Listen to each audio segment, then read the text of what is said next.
What a day.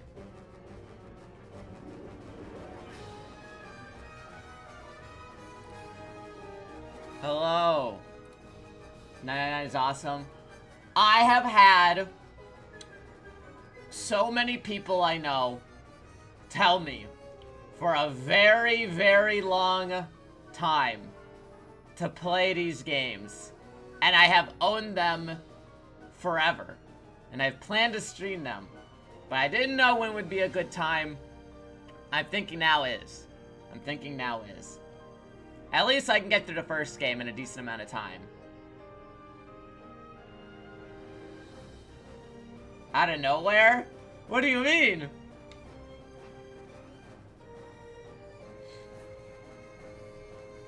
Oh, you want to play it for yourself? Okay, okay. It's shortish. I mean, so apparently, I guess Crossworld on PC doesn't open till Monday for me. So, I was like, alright, well, I'm probably get through this game today, tomorrow, and whatever, you know, so. Everyone I was told me this game was incredible. No, I've had so many people tell me to play this game.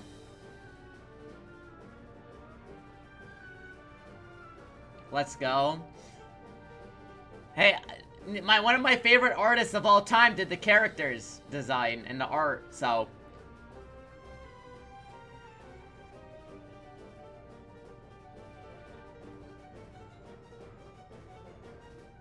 Not play DTD.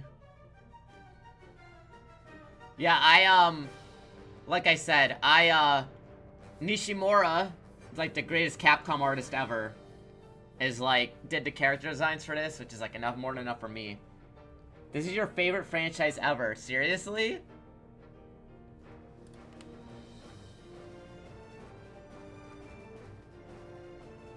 Isn't this a remaster? It's a re-release, yeah it is. It's in a collection with the second, it's the first game and the second game together, and the third one is separate.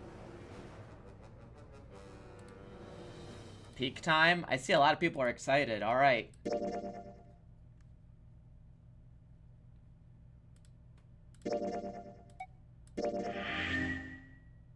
Okay. This game is fiction. Oh, really?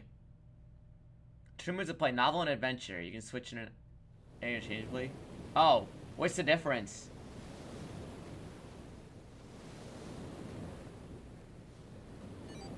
Nine. 8, 7, 6. Oh. Oh, this is the Titanic. This is why you don't rebuild the Titanic. I know that much.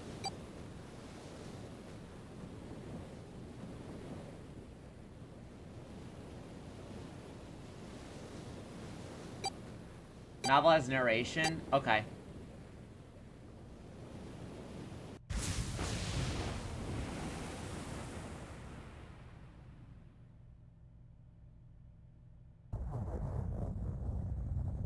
Okay, this is novel here.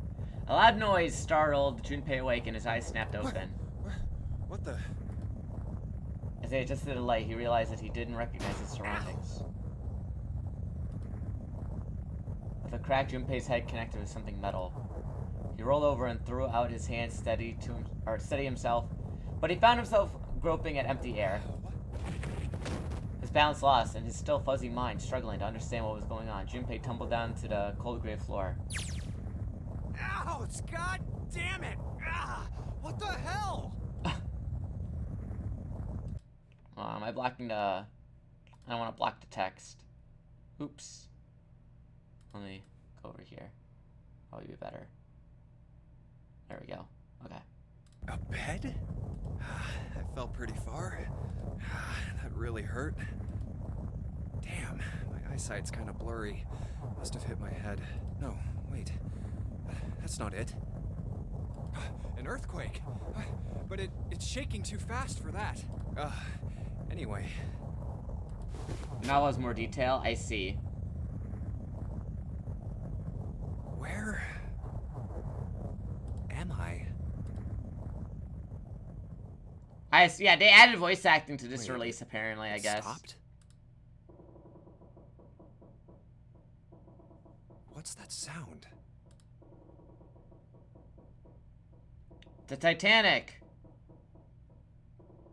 That's 5. Yeah? What's this 5 mean? It won't open. Wait, how do I... There we go. It didn't matter how much he pushed and shoved, the handle wouldn't budge. Next to the door was an odd-looking device that reminded Junpei of a card reader. What's this? Is this keeping the door shut? Junpei knocked hard on the door. Hey! Hello? Is anyone there? Open the door!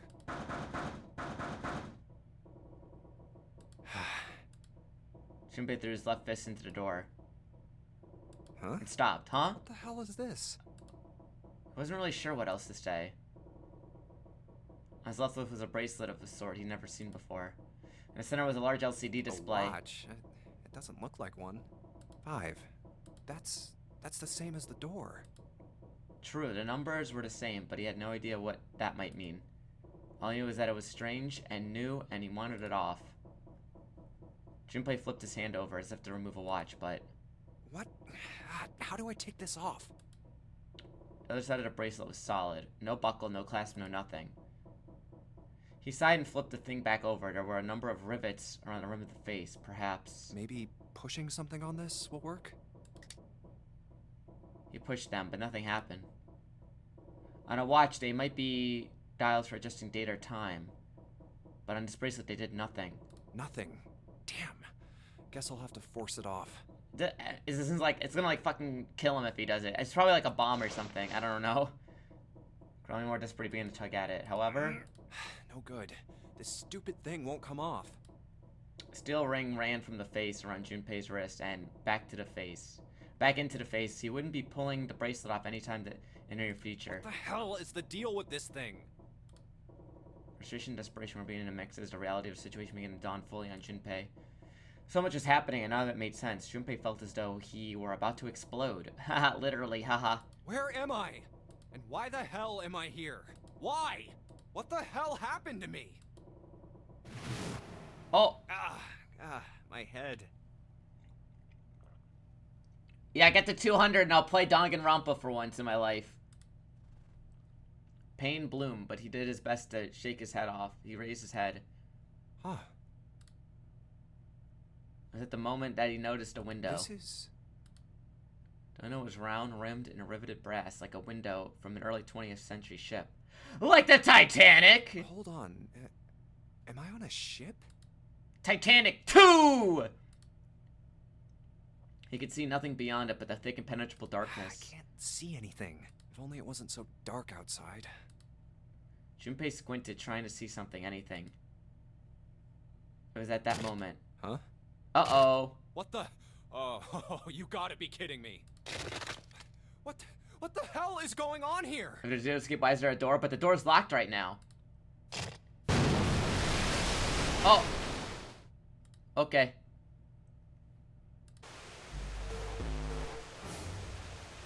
Is the audio okay, by the way? Is it too loud? A crack split the glass of the window, and for a moment, Junpei stared at it. Then the window burst, and water began to pour in the room. What the hell? God damn it! Junpei yelled and spun around. His feet slipping on the water already coming through the window. He ran for the door. Hey! Anyone! Is anyone there? Come on, if you're there, say something! There was no reply. As Junpei screamed and pounded on the door, the water began to rise.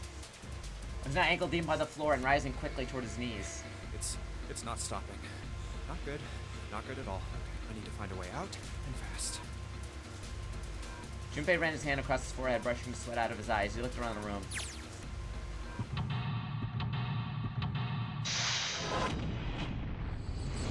What?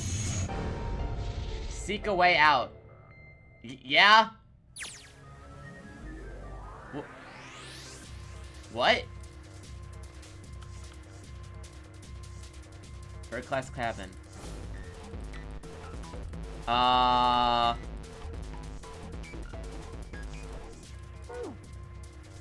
Operations during an escape. During an escape, you are restricted to an area. Your goal is to run and uncover how to unlock the door. There are items and hints in the room that will help you escape. Click on a location you find suspicious, search the room. Q and E to move around the room. Let's see. Door to stove. It opens easy enough. Sure wish there was a way we could open it. Oh!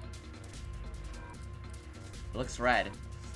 About item. The you retain item, you'll be able to go to the item screen. Clicking an item on the top left will take you to the item screen. Okay. Search. Doesn't see anything special. Okay. Investigative item. Item is visible in the lower left, currently in the hand. When you close the item screen, the last select item will be in your hand. If you hold an item while investigating a room, you may trigger a reaction. Try switching items in hands with different places. Item icon, press V to quickly change between items. Oh! A key. A little blue key. Okay. Key's pretty small. Definitely not for a door. What is it for then? Key's blue. Nothing in here. Okay. It's gonna open this. Nothing. An escape, investigation may trigger one of several mini-games. All operations remaining are done by clicking the screen. Someone will require you to manipulate something. Operation instructions. Clicking dial will move the next number. Enter 4 numbers and this way will click the key. Numbers corrected will unlock. Okay.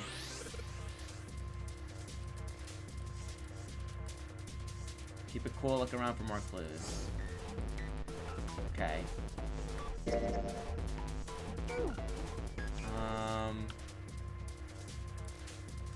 Alright, I need to find a number. Oops. Oh!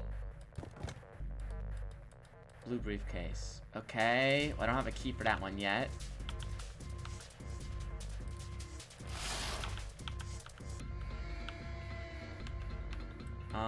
Okay. Let's see here. Aha! What? No from the bulletin board. Okay. Picture in a ship in it. There's screws keeping the back on. Wait a minute. Screwdriver, he's not. There's a picture. Okay. 1, 2, 3, 4, 5. Wait, okay. So 2, 2, 4, 1, 3. Oh shit! Okay, hold on. Okay, hold on. I need to get a fucking pen.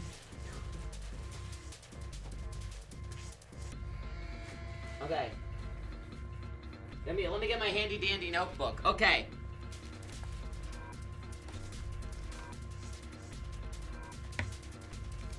Okay. Okay, so 7. Someone wrote a bunch of numbers and symbols on a picture. I get a picture, huh? Hold on. So that's 7, 4, and 3, 6. Okay. 1 through 5 are empty, 6 through 9, as well as 0 colored in. Oh! Okay, well it just says it on the back. That's easy enough. Alright, so I'm just making sure. 7, 4, 6, 3. Okay. Combining items. Oh, I just did that. Combine, find 2 items. Someone's gonna come receive a new item. Nothing will happen. Anything in the sink?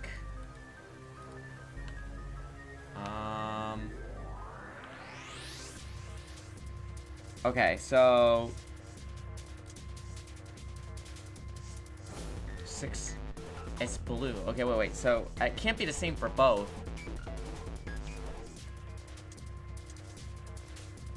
Item.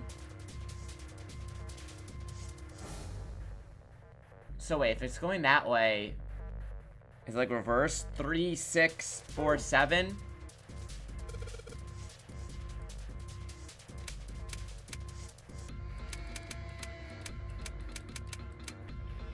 What? Wait, there is no 7. Or 6. Wait,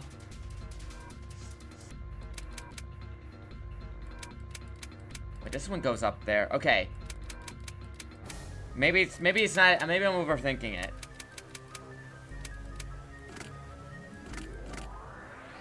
Okay. Maybe I'm not overthinking it.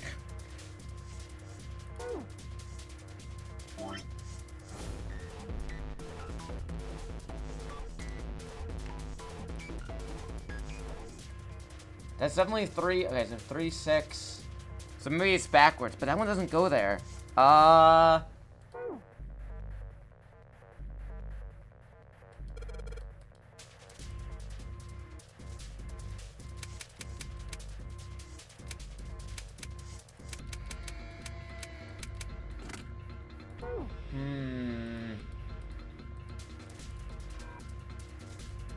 Alright, I gotta be missing something.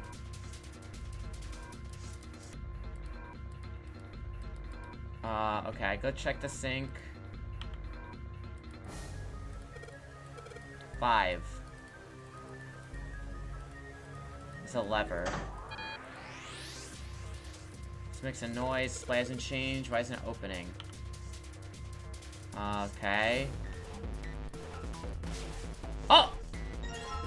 Aha! Should probably hold on to this key. Huh. Oh, what's up with my face? Oh. I look like a zombie. Hold on. His face was drawn and pale. The dark circles in his eyes made him look as though he were nearly dead. Man, what the hell happened to me? How did I end up here? I left work, headed back to my apartment, and... He said, even as he said, something in his mind opened, a memory bobbled to the surface. The last thing Junpei remembered was waking up in the strange room. It was past midnight when he came home. Junpei shuffled up the stairs and opened the door to apartment 201. Inside was his apartment, a small one-bedroom affair, ran about $630 a month. He moved into it when he entered college. So far, he'd been there for 3 years and 7 months. Not like anyone will respond. He stepped inside and turned on the lights. The fluorescent lights on the ceiling blinked and flickered, slowly to life, as if waking from a deep slumber. Man, work was rough today. He said to himself. The cold light illuminated the land. That's just like a real-ass photo of outside, is it not? That's just like a real fucking photo. The cold light illuminated the landscape. He'd come home so many times before. Everything was as he'd left it. The magazines piled up in the corner, a textbook collecting dust, CD cases covering the floor, the jeans and t-shirts he'd worn the day before, then tossed onto the floor. There was one thing that didn't belong, however. Huh? A breeze. The white curtains framing his window swayed gently in the cold wind. That's weird. Did I leave that open? Junpei walked towards the door, trying to remember if he'd closed it or not before he left. One of the panes was hanging open. He stuck his head out and looked around. Everything looks okay. I must have forgotten to close it. Close it on. Wait, someone broke into his house. Then it happened. Yep, there's a guy. What? Junpei turned and found himself face to face with a man dressed in all black. The man wore a deep hood and a bulky gas mask. His face was entirely hidden. Who were... Suddenly he couldn't finish. Junpei tried to yell, but it was all he could manage to strangle croak. I can't... Junpei collapsed to the floor, a crumpled heap of limbs like a discarded puppet. Too late, he noticed a white smoke out filling his apartment. Small objects, sharp, shaped distressingly like a grenade, sat on the floor in front of his face, hissing. The white smoke poured out of an incredible rate. Smoke had grown so thick that the details of Junpei's apartment began to fade in the white haze. He could feel his mind begin to fade as well, a white haze that was the smoke creeping on the edges of his vision. Consider this a privilege. You have been chosen. Monokuma? A rasping voice wormed its way out of the gas mask. It was cold and harsh and distorted in some way. Junpei couldn't put his finger on it. You are going to participate in a game. The memory game. It is a game where you will put your life on the line. Squid Game guy. The last thing Junpei remembered, the white smoke overpowered him. The masked man was faded from his vision, and he felt his conscience fall away in the white mist. That's right. That guy with the gas mask. That son of a bitch must have taken me here. When I get my hands on him... Grinding his teeth in frustration, strained to remember anything about his attacker's figure. Well, I guess there's no way to know if that was a man or not. Voice had been cold and mechanical, likely passed through a voice changer, and the body had been covered in a thick cloak. Just who was that? They said, you have been chosen. What it might mean, that was beyond him. What the hell is going on? Why me? There was only one thing from his memory that seemed important. You are going to participate in a game, the memory game. It is a game where you will put your life on the line. I like Kaiji. The nonary game. Huh. What the hell is a nonary game? God damn it! With the yell, Junpei drew his fist into the mirror. Nothing left on the mirror. Okay. Stop the water. It's not gonna happen. It's not like anything else I can do.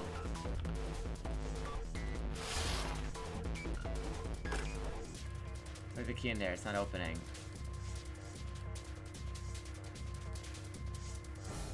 Okay. 7, 4, 6, 3.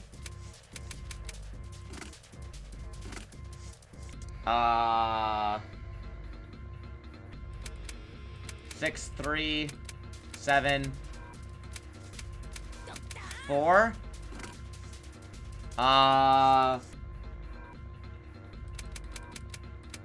This only goes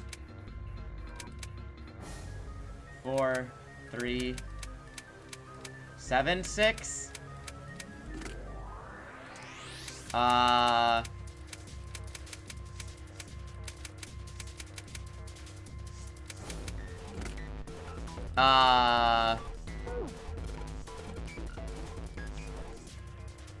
Right number doesn't turn the key.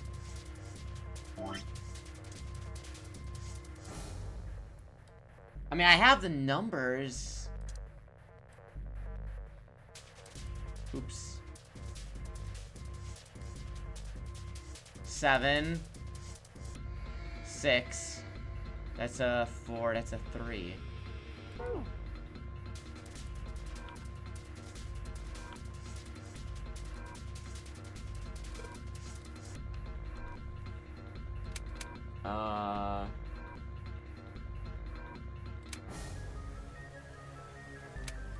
Hold on.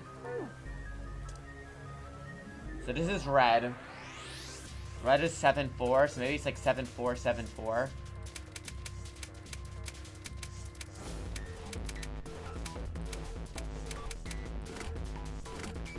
No.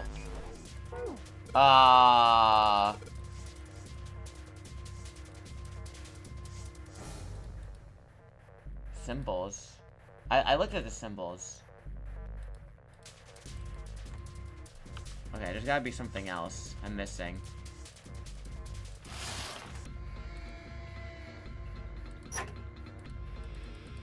Nothing inside. Alright, I already checked that.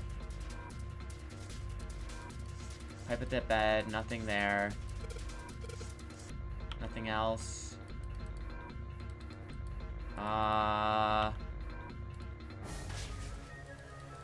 That's just... Okay, nothing here.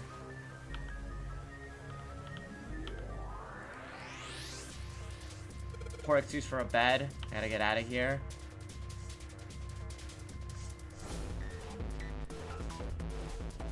Alright, what if... Hold on.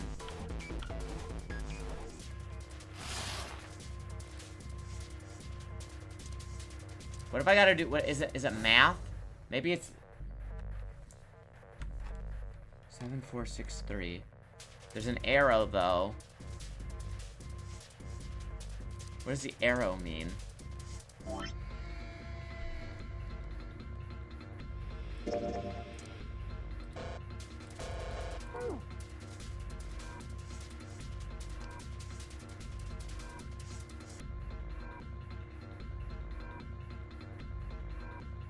Uh...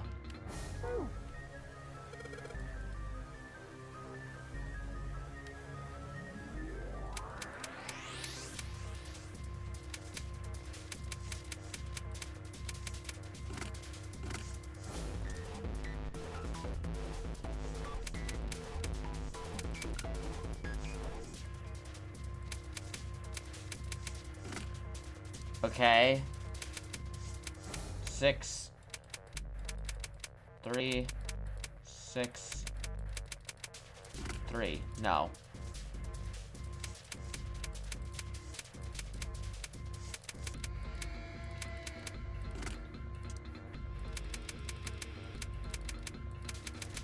Seven.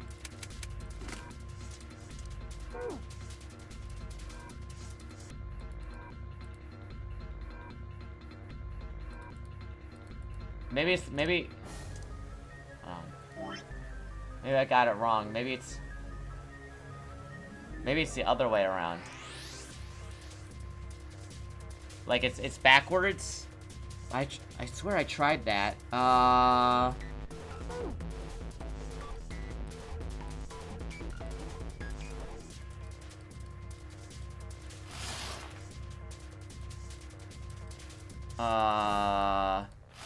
No, I went here.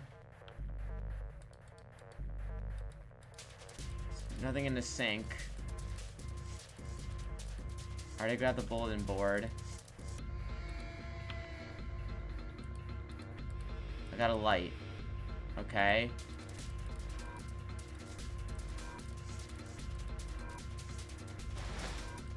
Oh! Wait, the square. Wait, so filled square. So that's 0.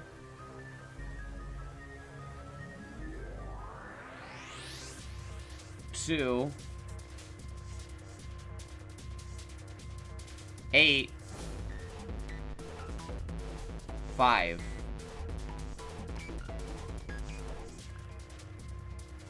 So, okay, so...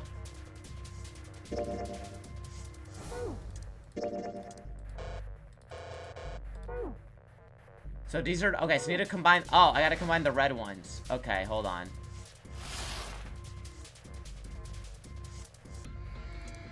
So this one is 7... 4... 8... 5. There we go.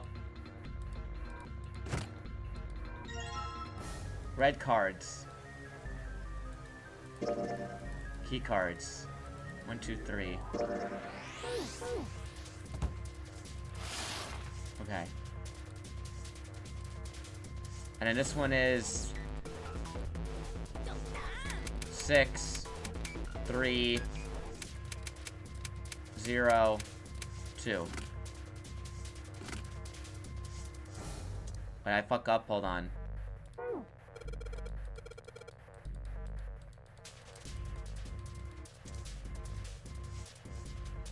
Zero, 2. Oh, yeah, 0, 2.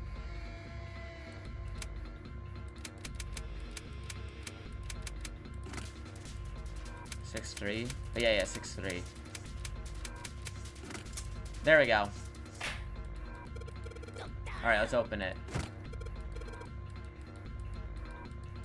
File. File screen. Let's see what's in this file. Digital root. Let's see here. Compute a digital root with the following steps. Add all the numbers in question to one another. If you end up with something greater than a single digit number, add the digits to one another. For instance, if you have a double digit number and the number in the tens place to the number in the ones place, keep adding digits in this manner until you have a single digit answer. The final digit is your digital root. The digital root of 768 would be... Okay. Digital root 1, 2, 3, 4 would be 1, 2, 3, 4 is 10, 1, 0, 1. Digital root 1, 2, 3, 4 is 1. So keep adding numbers until you get a single digit number. Look at there's something on the back of this thing. A notebook, a pen, and a calculator, and a stack of key cards.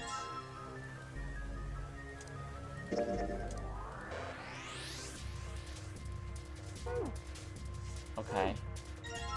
New material. Calculator. Calculate a digital route which records the progress of the story. Okay. Research where I'm supposed to use them. Alright, let's play this card and see if they work.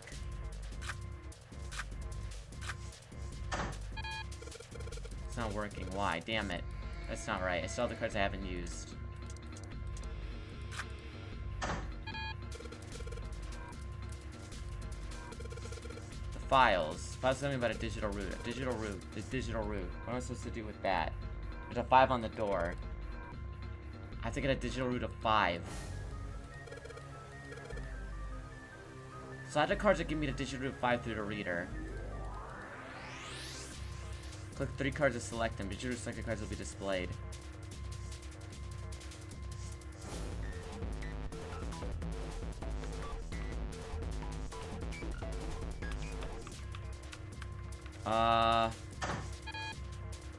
Okay. Alright, time to guess, time to see what I can get. Okay, I have to work backwards.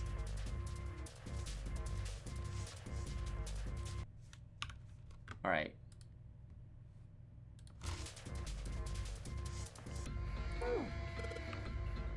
Alright, hold on. I need to pull up the calculator.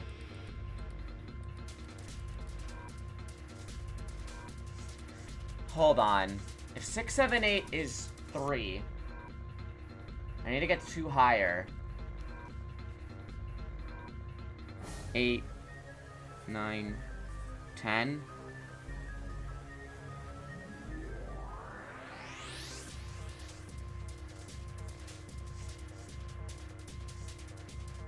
$17. 7 is 8. No.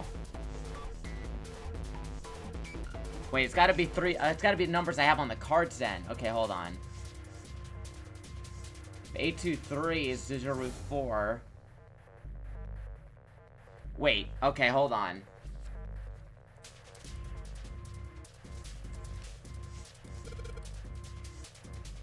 Eight, 2, 3 is 4.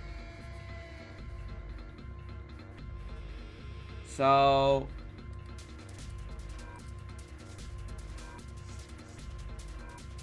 8, 2, 3 is 4. What about 8?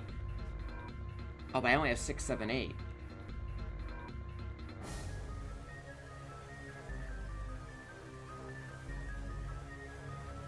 Wait, hold on.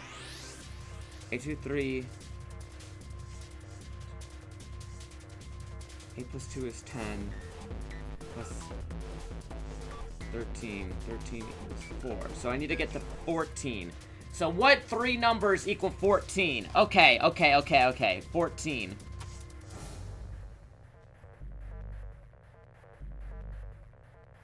I don't have a 4.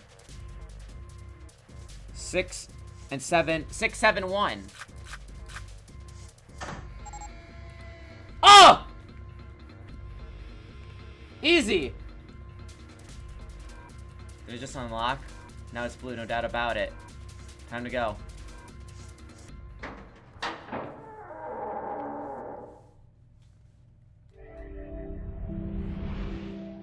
I found it. Dude, my... Coming by a wall of angry water, Junpei shot out of the room and into the opposing wall. Ow! Water tossed and turned him like a washing machine. You know he stopped rolling when I hit his head on the wall. My head. Wait, is it over? Whew. That felt too much like being flushed down a toilet. Damn. How do you know how that feels like, buddy? Junpei struggled to his feet and still rushing water. Well, better than drowning, I guess. Am I in a hallway? The water that had followed him out of the room was rapidly pouring out of a door, flowed quickly down the hallway, and slammed into a foot of a short flight of stairs. Just 5 steps, in fact. and at the top of his short staircase. A door. Another door. Damn this water. Ugh. Let me go. Junpei leapt up the stairs straight for the door. Oh, yes, it opened. Door burst open, Junpei exploded out of it, only to freeze in his tracks. What other possible response could there have been to what he saw? What? What the hell? This really is just the fucking Titanic, huh? His voice trailed off and all he could do was stare. A polished floor stretched out before him, an ornate staircase rising from the edges, each one of them equidistant from the other. The stairs and pillars were solid wood, and Art Nouveau embellishments and decorations covered the walls and pillars. It looked like nothing so much as the entrance to a luxurious mansion from the early 1900s. This is the inside of a ship? Junpei couldn't help but wonder. Well... The water quickly filling the hallway behind him, so to say yes, he was, as he looked, a fresh wave rolled out of his room he'd been in, gathering speed as it moved towards the stairs. That's what I thought. This is totally, Wait, what the hell? A wave? Oh, shit! Shit! Okay, I gotta get out of here.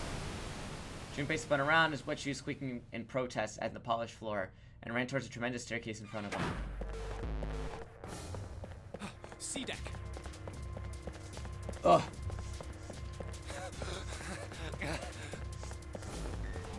Okay. B deck. Hurry! Hurry! As he ran, he glanced quickly at the plates mounted on the wall, denoting the decks of the ship. A deck's next.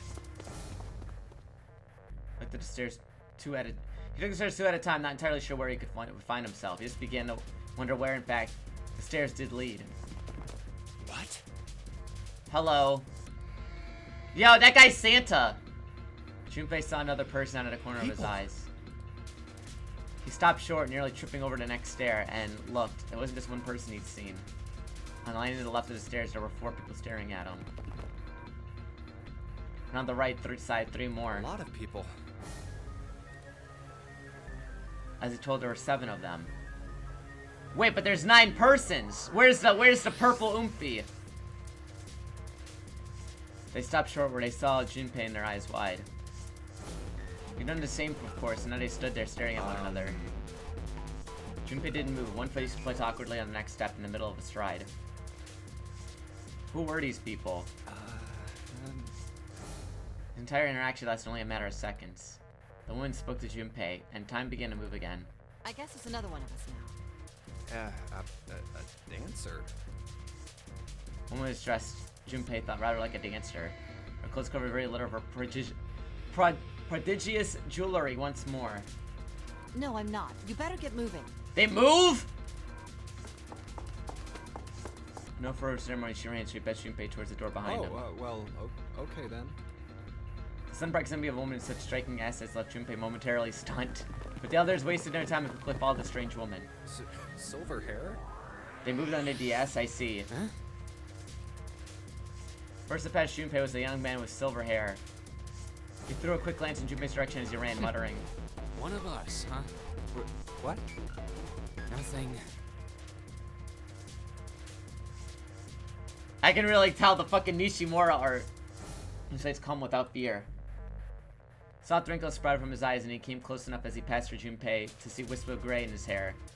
His composure and shock of hair struck Junpei as rather like that of an elderly lion. Going up won't do you any good. There are 2 doors, but neither of them will open. Wait, hold on. The doors won't open? Handsome. The next to speak to Junpei was a girl with a pink hair and a high voice. Come on! Aren't you coming? You gotta hurry!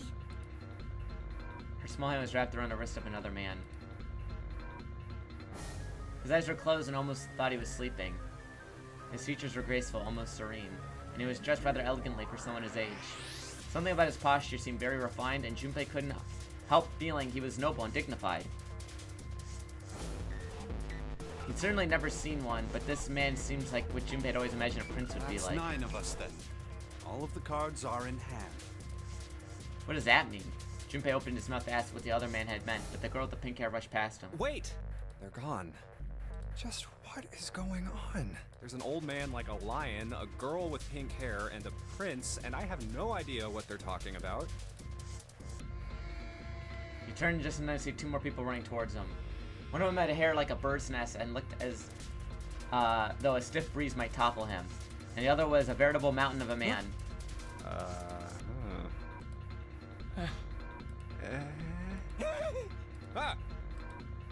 Okay. The scrawny one scuttled past Junpei as though he were running from something. What's that all about? Hey! What the hell are you just standing there for? Is that Patrick Seitz? Didn't you hear him? The doors on A deck are no good. We gotta check the doors on B deck. Got it? Now go! Before he had a chance to respond, the man laid a massive hand on Junpei's shoulder. With no more effort than Junpei would have used to brush out a fly, the man shoved him out of the way. Oh. Not this time! Thrown off balance by the man in recent events, it took Junpei a few steps to get his bearings. He finally regained his balance and looked up at what the seven others had been running Hey, towards. man, that was dangerous. Huh? Oh, more. 5, 4. Okay, two pairs of large iron doors. They looked quite sturdy, and each had handles jutting from them. Written across the surface of each door in red paint was a number. Door on the right. 4. And this one says 5. Well, we already know the digital root of 5. They're the same. Ed Bosco, okay. That Junpei had decided to call Silver was mumbling to The room I himself. woke up in had a number on the door just like that. You too, eh? With an arced eyebrow, the lion looked over at My Silver. cell was the same. A number upon the door. I opened it, ran down the hallway outside, and found myself in a rather grand room full of stairs, as I suspected the rest of you. As the soda floodgates had been opened, they all began to talk at once. Me too. Same for me. There was a door with a number on it. Soon became clear that each one of them had awoken in a room with a locked door, solved the puzzle to escape. They all ended up in the same room. Well, wait a minute! I thought there was 0 escape! As though they had been guided here. Yes, we all saw the same thing. That's not important. We need to hurry. You think I don't know that lady? Silver's already running. Open! Damn it! Got a hold of the door labeled 5 and pulled. However... Fuck, it's not opening. Whoa! You can say that in a DS game? This damn thing won't even budge. Out of my way! The mountain grabbed Silver's shoulder and tossed him aside.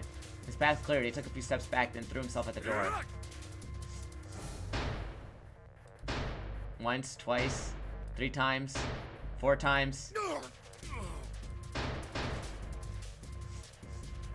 The door shook as his body slammed into it, but showed no signs of breaking or opening. The mountain threw himself at the door again. A body slam from a guy that big didn't even budge it. There must be some other way. There's a door on the wall with a small box. This looks just like the device next to the door in that room earlier.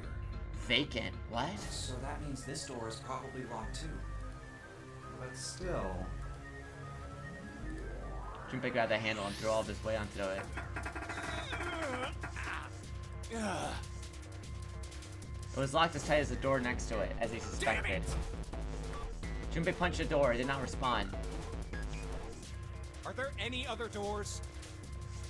Barely finished thought when the C deck plate he'd passed on his way up sprang unbidden to his mind. His body moved before he had time to think. Junpei turned and ran back towards the stairs.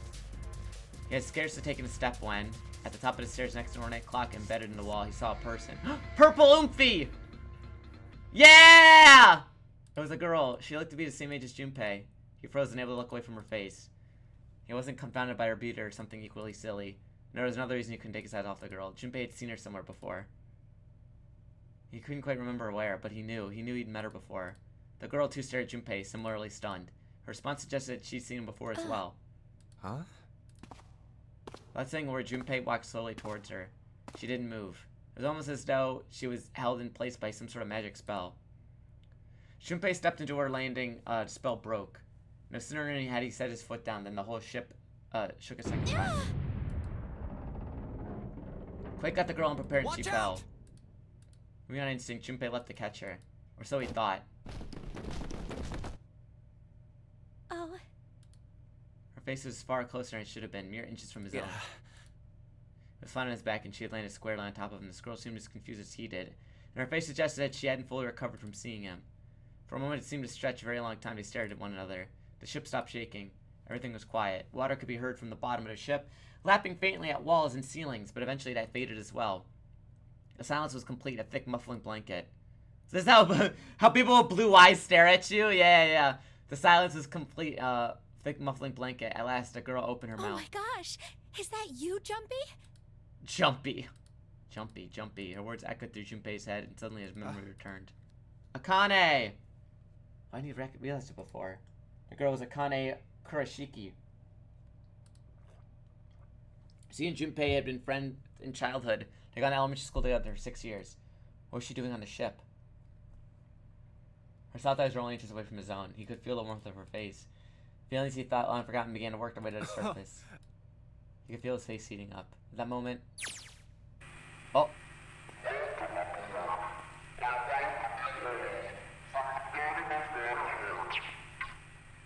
What? What's that voice? That definitely does sound like Azura.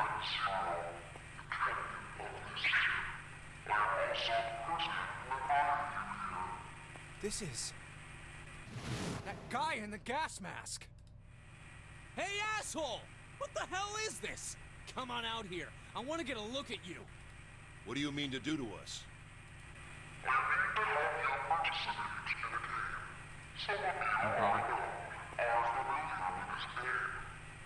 What?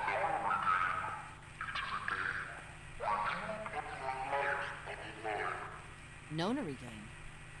What the hell's that?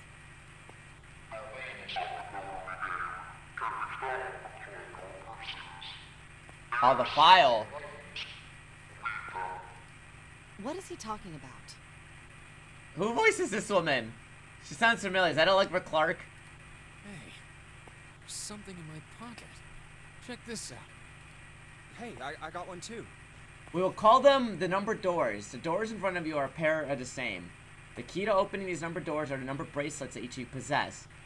Should you total the numbers on your numbered bracelets to find that digital root of that number is equal to the number on that door, the door will open.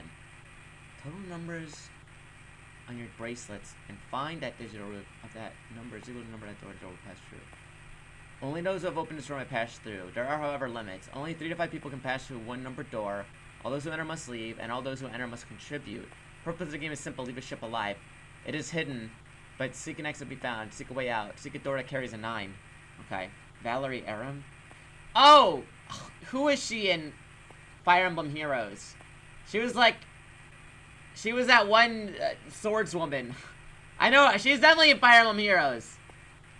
Then it would seem Zero has seen fit to grace us each with a letter. Would you mind terribly reading it to us, young man? Oh, I mean, I On just this did that. ship, you will find a handful of doors emblazoned with numbers. We will call them the numbered doors. The doors in front of you are a pair of the same. The key to opening these numbered doors are the numbered bracelets that each of you possess. Okay. Should you total the numbers on your numbered bracelets and find that the digital root of that number is equal to the number of that door, the door will open. Only those who have opened the door may pass through. There are, however, limits. Only 3 to 5 people can pass through one numbered door. Ah, so you have to find a group of people that can get you through the door. All those who enter must leave, and all who enter must contribute. So this thing on my arm is a bracelet. The purpose of the game is simple. Leave this ship alive. It is hidden, but an exit can be found. Seek a way out. Seek a door that carries a 9.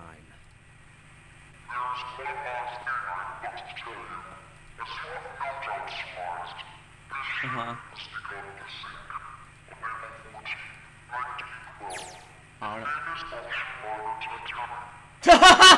There it is!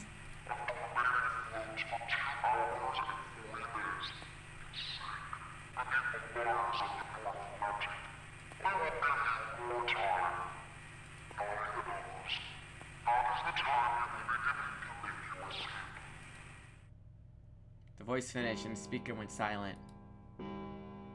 Is there a way to stop it from force swapping to adventure mode? I think it's coming from over by the stairs. It's the clock telling us the time. Menu.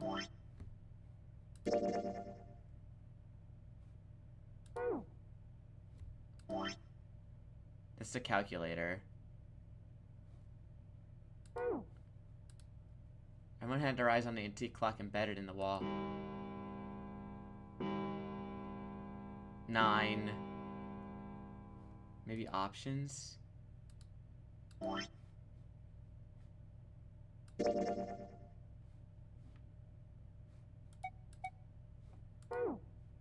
I don't see an options thing. That's the calculator.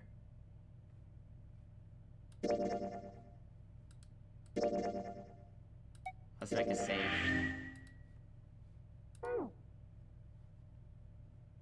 There's 9 doors, 9 people, and 9. Yeah, exactly. It rang 9 times, so 9 o'clock then? I think it's 9 p.m. I couldn't see anything when I tried looking out the window earlier. It has to be nighttime. If that is the case, then we would need to escape by 6 a.m. tomorrow.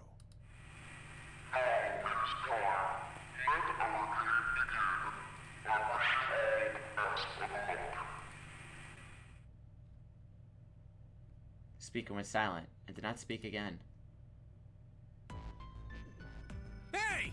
You bastard! What do you mean by that? Come out here, you asshole! That guy won't stop shouting. And the others.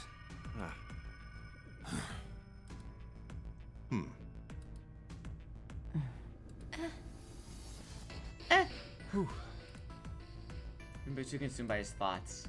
I have way too many questions. Oh, we gotta figure out what number everyone has on their bracelets first. Who is Zero? What's the nonary game? What's it for? Is he some nutjob just doing this to mess with us, or does he have some other purpose? And why pick me to be part of this insane game? You probably deserve it, buddy. And the others? Why are these 8 people here? They probably deserve it, buddy. And the most confusing of them all. Why is Akane here? She probably, like, killed someone in a parking lot or something. She see... I mean, I think Oomphy should be allowed to do a little bit of crime, but, you know. I haven't seen her since elementary school. Why her? Why now? Coincidence? No. There's no way. I don't know what exactly, but there has to be. Very well. The lion's voice seemed oddly loud and Standing silent. around here won't do us any good. Best we get moving, don't you think? Get moving? Are you planning to open the numbered doors? Hey, wait! But don't tell me you're actually gonna do what this Zero says. God forbid women have hobbies. No, that's not what I mean. I'm saying let's find another way. After all, we haven't really examined this place yet. What? Where have we not looked? Everyone searched A-Deck already, right? Yeah, we were kind of in a rush though, so we probably missed some things.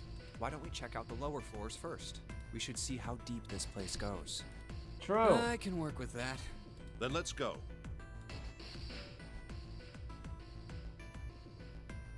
C deck.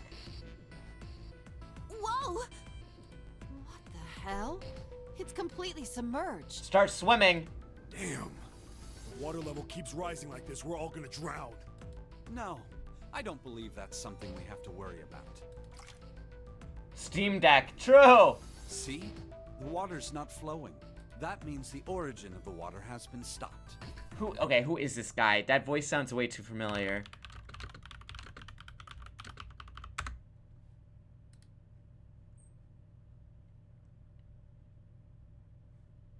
Taliesin Jaffe? I've never heard of his... Oh my god, he's fucking Blitzcrank. No way. Perhaps this Zero fellow has used some sort of remote control to seal a watertight door lower down. I just wanted to see who was voicing this guy. He said that our time limit was 9 hours. Uh-huh. In other words, this water won't rise for 9 hours. And you're saying we won't sink till then? Well, that may be a little too optimistic. No point to wishful thinking. That's depressing. If we don't determine a way to advance from this point, we are stuck on A deck and C deck. Looks that way. Hey, hold on. How about we check C deck before we jump to any conclusions? Start swimming, buddies. We might find something there. Huh, you're right. I think we should look at the metal doors by the big staircase, too. They're pretty suspicious. No numbers on either door. Oh. And I don't see an authentication device either. Nope. It's locked. This one too. Damn, none of the doors are opening. Hey guys, over here. There's another door behind the stairs. This one doesn't open either. We'll see about that. Hey, old man, give me a hand. Using force, I see. Let's give it a try.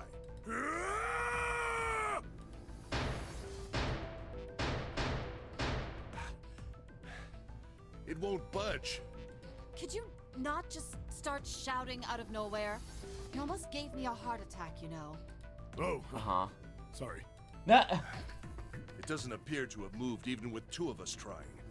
It's very well made. Idiots. Try using your brain first. Huh? Take a closer look. A keyhole? Right.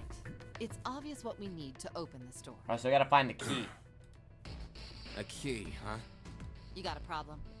No, I just really doubt we'll find a key that easily. Don't worry, I'll handle it. No intense air between the two. Junpei moved closer to examine the doorknob. What's this? Just above it was a strange mark in the shape of a circle surrounding a dot. There's a mark on it. Does it mean something? It's an eye scanner! Hey, look! Over here, too! Hmm? Pink Hair was looking at double doors I hadn't even examined yet. More doors. I think they're elevators. There's an inverted triangle button by them. May as well try pressing it. Huh. Nothing. Maybe the power isn't on. Oh, guys, see a keypad. Okay. Or we need to do something with this card reader. And there's a strange mark here, too. Isn't that a horoscope symbol? What is this? It looks like a lowercase h with a dash drawn across the upper stem of the H. That's like a Gemini symbol or something. This is the symbol of Saturn. Oh, okay. It's an astrological symbol. I knew it! I was right! Then the mark on the other door. I think that was the sun symbol. Okay. We saw the same symbols on A deck. So you take the moon and you take the sun. We did? I don't remember that. Symbols on A deck. A deck, huh? I haven't been there, so I wouldn't know. You may as well check again since we're talking about it. Okay. There. The two doors next to the stairs. The one on the left had a keyhole with a similar symbol engraved on it. She's right. Oh. It looks similar to what we saw downstairs. Okay. This is an Earth symbol. The horizontal line symbolizes the equator, and the vertical one represents the prime meridian. Uh-huh. I see.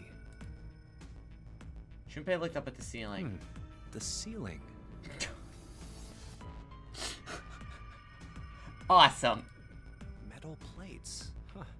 It's as if it's covering something up. Perhaps it was a dome of some kind. I wish we could get out through there. Be realistic. We'd need a lot of explosives to open that up.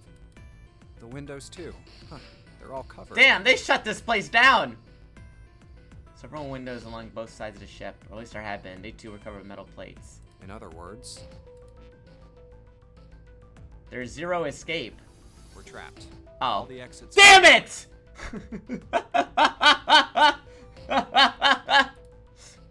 Damn! They could have title dropped so hard!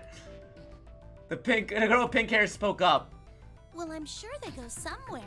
We just can't open them. Then the mountain spoke. You don't know that. For all we know, they just open into walls or take us in circles. Prince did not agree. No.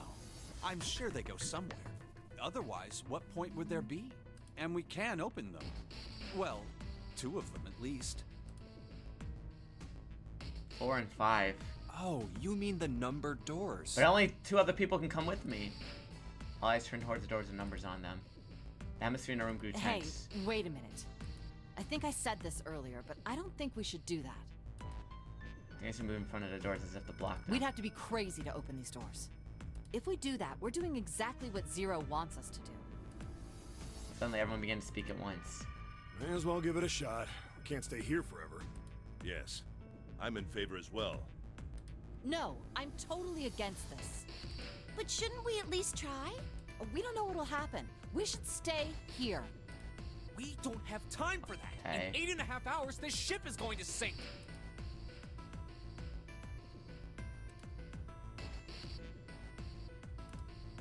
People are singing. Yeah. Hey, shut up! Awesome. They fell silent. All eyes turned to Junpei. He felt each stare burning into him, but he refused to flinch. Before we try and decide where we're going to go, there's something else we ought to do. What's that? We need to exchange information. We don't know anything about each other. I want to know who you guys are. Who you are, where you came from, why you ended up here. Don't tell me you aren't curious too. I think purple hair. I think this girl, she definitely is a tax evader. I think. They were silent. Some of them looked the other way, or bit their lip, or crossed their arms and stared at the ceiling. One of them spoke up. It was Akane. I agree. I think Jumpy is right. Jumpy? Oh, I'm sorry. I'm talking about him. I just call him Jumpy. His name is Junpei. She pointed towards We're Junpei. childhood friends. We went to the same elementary school. Wait, stop. Don't tell us stuff we didn't ask you about. What? Zero's probably watching us right now. What are you gonna do if he's listening in? Oh, Doesn't Zero already know us? Hell yeah, it would. We don't know how much that bastard knows about us. I feel like he knows a lot about us, considering the fucking circumstances. Maybe he just picked a bunch of random people to kidnap. I really doubt that, is the dude. case, then it'd be dangerous for us to let him know too much. If Zero knows who we are, he could go after our families. Maybe he'd tell us he had them to get us to do stuff, you know? But we still need to know what our names are. It's going to be hard to talk to each other if we don't have names. Alright, then why don't we have code names? Oh, we're doing a Phantom Thief thing? To him, apparently, it seemed like the obvious Code solution. names? Yeah, we'll each pick something. Okay. Like, I'll be 7. 7? Why are you 7? His bracelet says 7. Seems like a fair question. A mountain stuck out his left arm. Yep, okay. This bracelet number says 7. Oh, I get it.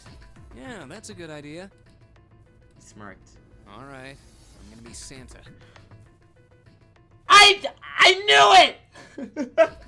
That is the only context I ever had in this game, is this guy being Santa. Any of you chumps know Japanese? No? Well, san means 3. So, I'll be Santa. You know, like Santa Claus. Okay, that's not the Yes, that's not the context I expected for him calling himself Santa. I just thought he was a big Christmas fan. Then your bracelet number. Yeah, it's got a 3 on it. Good job, Grandpa. Just like the mountain had done, Silver thrust out his left arm, his left hand. Sure enough, the face of his bracelet said 3. Very well then. I'll go next, shall I? My bracelet number is 1. Oh, the Given that, king. I think Ace seems appropriate. Okay. I'll be Lotus then. As I'm sure you all know, it has 8 petals. Which means, of course, that my bracelet number is 8. 8.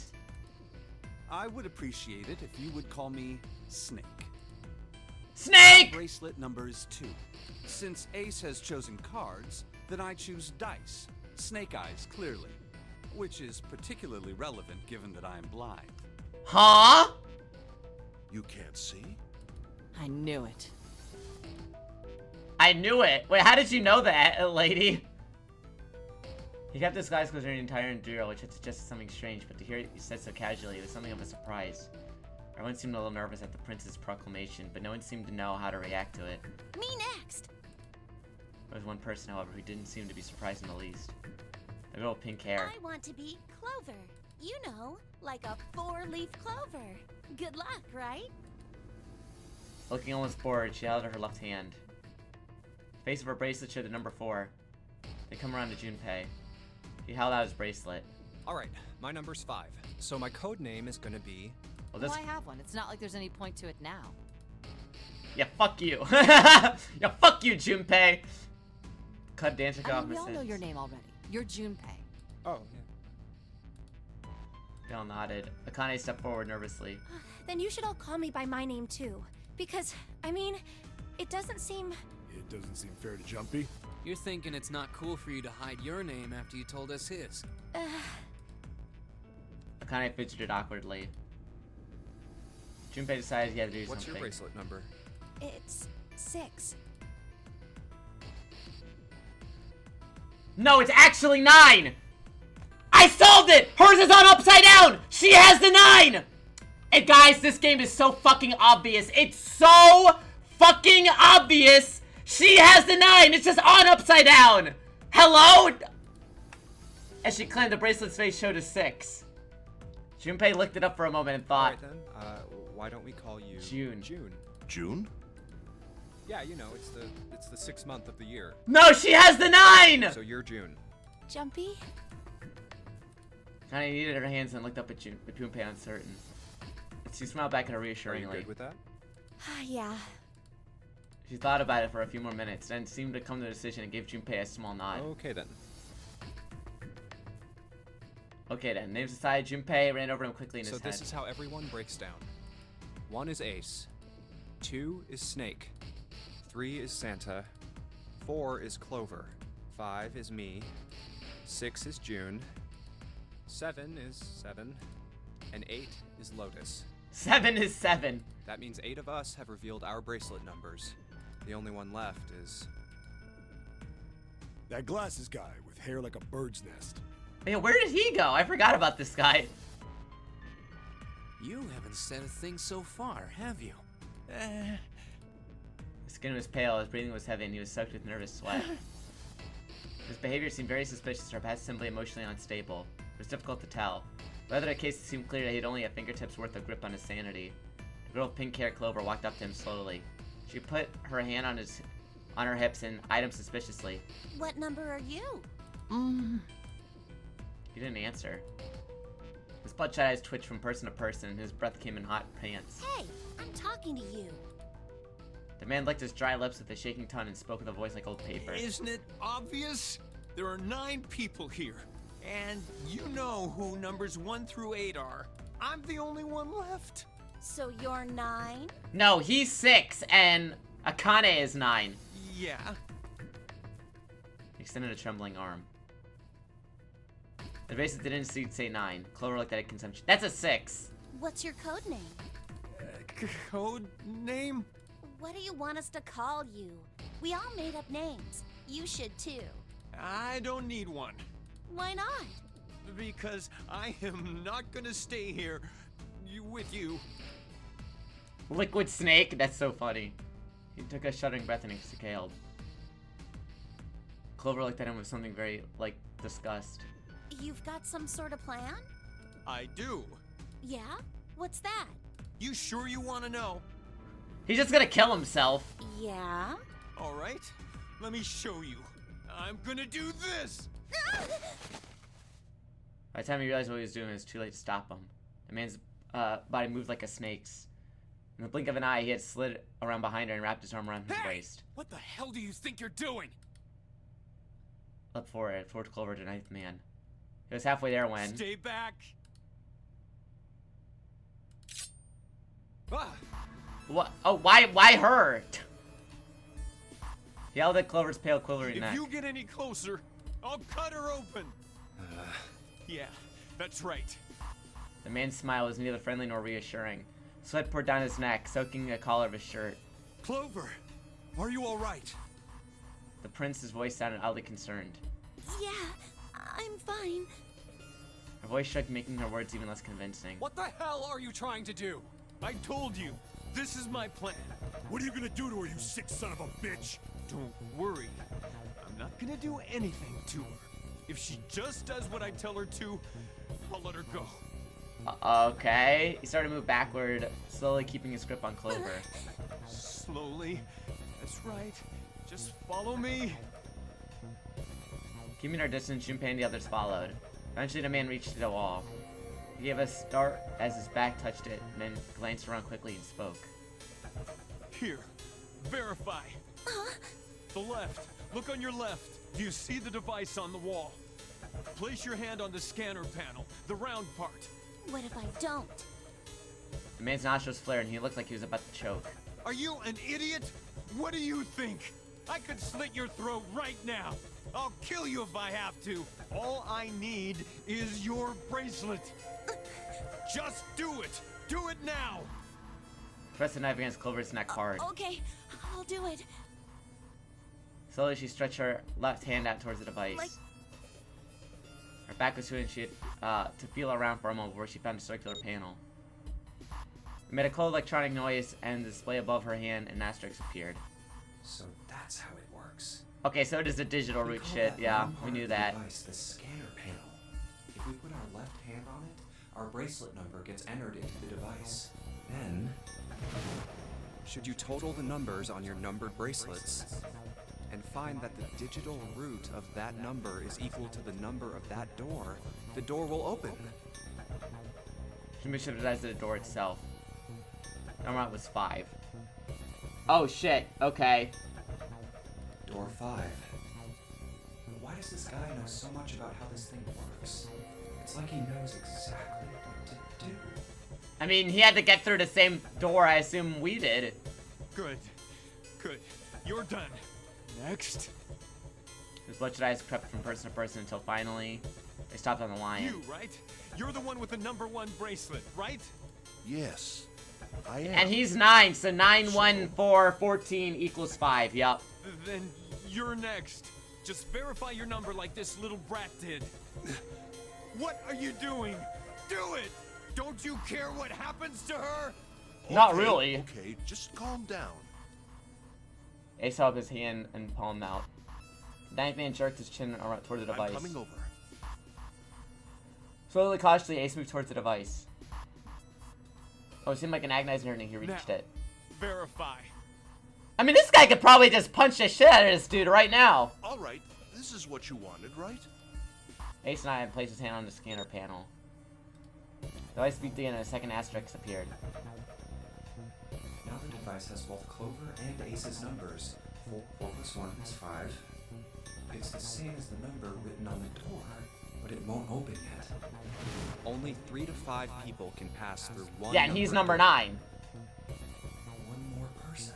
If what Zero said is true, he needs one more person. Who? Who does he need? Get back. His voice shook, but the knife held the clover so it made his voice, his words a command. Ace took 2, then 3 steps No! back. Farther! More than that! Go all the way back! Okay. Slowly, Ace did what he was told. Ninth man's lips curled into a cruel, twisted smile. Don't tell me. That was when Junpei understood his plan. Clover's 4, and Ace's 1. Oh, he's just gonna leave everyone behind? Added to the ninth man's 9. 4 plus 1 plus 9 is 14, and the digital root of 14, 1 plus 4, is 5. In other words...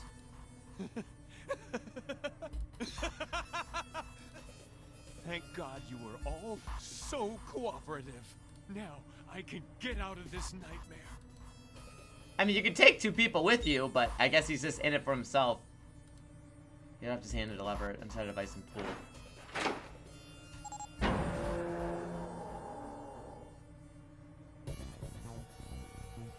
The door opened with a heavy metallic groan. Good. I don't need you anymore. Let go of Clover. Wait! Junpei leapt towards his ninth man, but he wasn't fast enough. Here. She's all yours. The man shoved Clover and hopped through the door. Okay. Have a good one, guys. I'm going off ahead now. Well then, goodbye. He raised his hand and waved, a twisted smirk on his face. Then he was gone. The door ground shut with a dull clang of metal on metal. Clover, are you all right? Snake ran to Clover's side as she lay on the floor. Yeah, I'm fine. She climbed out steadily to her feet, and once there, leaned heavily on Snake's shoulder for support. Damn it! Junpei ran to the door. Bastard! The others followed them. Several pairs of hands grabbed hold of your handles and pulled. Open, damn it! He grunted and strained, but Shit! It won't budge. that was when Lotus, the dancer, spoke. Her voice was quiet. Do you hear something? Like, what? Like some sort of beeping. Junpei pressed his ear against the cold metal of the door. The others did the same.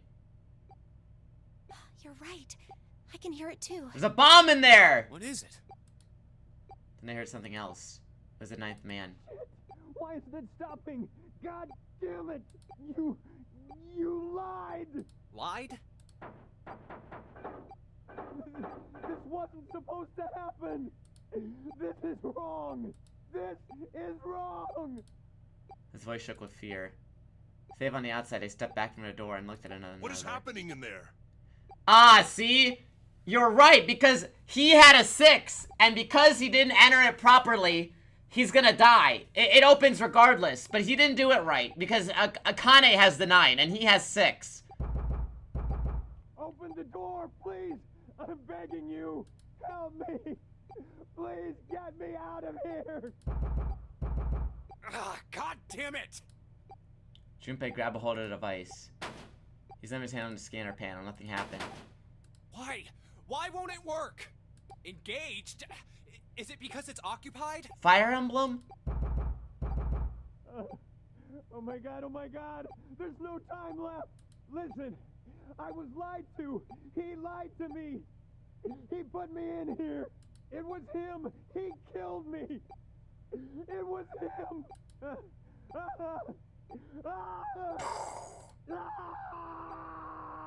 Okay, explode. Yes!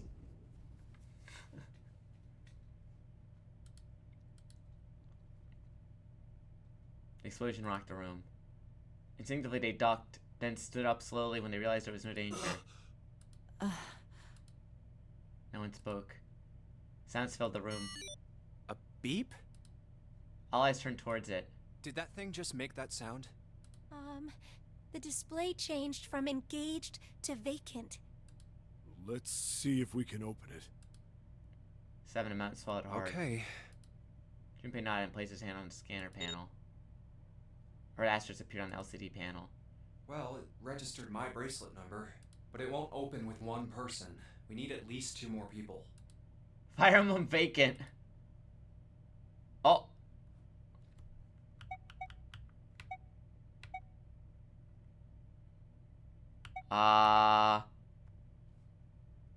Damn. Let's take these 2. Santa and, June, you think you could give me a hand here? Pun was a 2 on the nose, but the mood was still grim. Both Santa and June lifted their hands silently.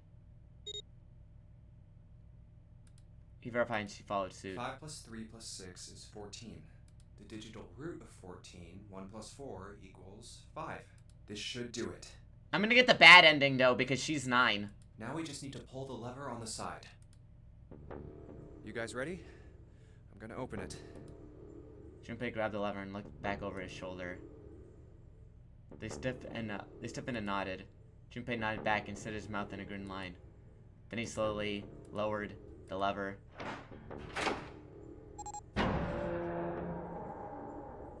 Why didn't we try the door that has the 4 on it?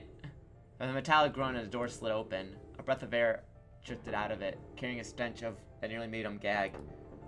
Junpei grimaced and put a hand over his mouth. Oh my god. Good God. Lowe's and Ace shuddered. 7 grunted. Whoa, that's pretty bad. Dude, those doors are blood covered. Even Santa's voice shook. Hey, it blew up.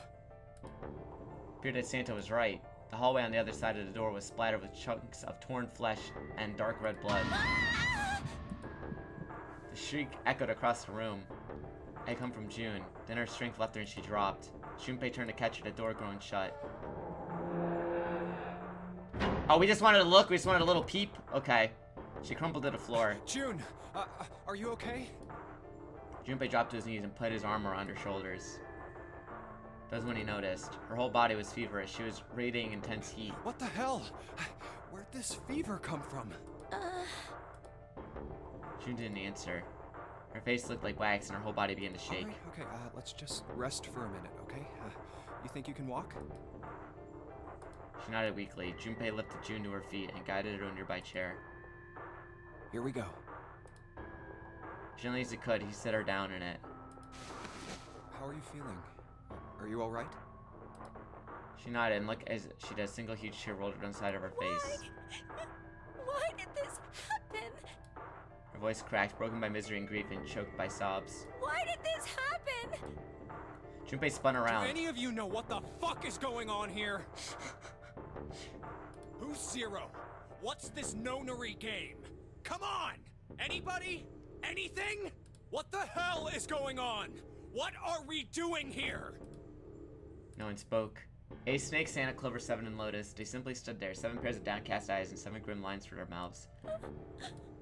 June's body shook with silent sobs. They slowed as the minutes ticked by, and eventually they stopped.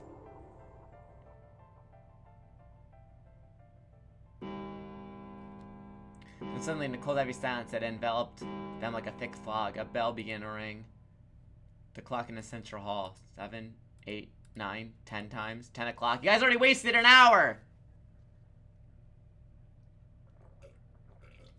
And then on the 10th ring, it stopped. The sound of the bell faded away into silence. It's 10 o'clock then. Ace said Ace said what Chiefs and them had been That means thinking. it's been an hour since Zero's little announcement. Seven's deep voice echoed across the room. Fuck! I've had enough of this crap! Santa leapt to his feet, his fist clenched. How long are we gonna pussyfoot around like this? Whoa! We've only got 8 hours until this time limit Zero is going on about is up. Let's get going already! Go! Go! Go where, buddy? Santa's outburst fell on deaf ears. No one seemed to agree with him. They stared back at him, their eyes blank and their faces tired. Finally, Lotus spoke. No, I refuse. I'm not gonna end up like him. Him? You mean the 9th man? Of course, who else? His mind's eye Junpei saw the corpse Blood. again. Oh. So why the blood in this game can be red, but they gotta put people in the fucking Grimace Shake and Danganronpa? What's that about? Blood and pieces of flesh. The dark reddish black pool of blood. The scattered pieces of flesh. Organs strewn across the floor like the blossoming of a grotesque flower. The explosion that had torn through his body had been powerful. That's no way for a person to die. The 9th man's neck had been twisted at an odd angle. She suspected detonation had thrown him against a wall. Odd angle.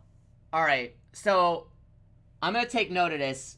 What's an odd angle? Like 33 degrees? So I'm gonna have to remember this obtuse angle for later. I'm gonna write this down.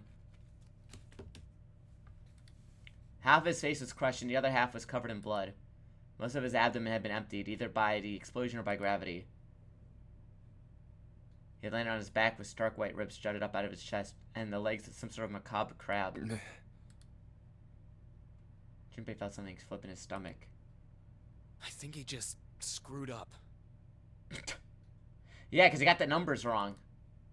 Eyebrows went up and Santa continued. Probably set off some sort of trap, and that killed him. I'm not gonna screw up like that. I'm getting out of here alive. Bro said he's built different. Okay.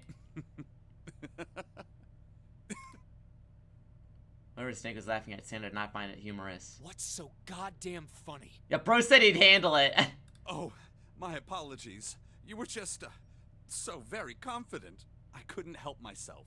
What the fuck?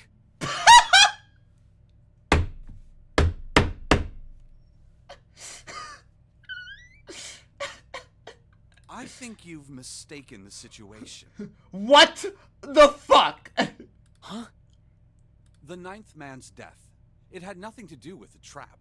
Or at least, not the sort of trap you imagine it did. Then? He broke one of Zero's rules. That was why he died. Quite simple if you think about it. Huh? Yeah, you have to take 2 other people with you. You still don't... All right. How about you take a moment and think back to what Zero said? Specifically, what did he say about the number of people? He said only 3 to 5 people can pass through one numbered door, right? Yeah, and that guy was 1. And after that? You've forgotten the relevant part. What did Zero say? Santa furrowed his brow in thought. Junpei thought back. Zero said... No, 3 to 5. Everyone who was verified had to go. More than 6 people can go through. That's not true.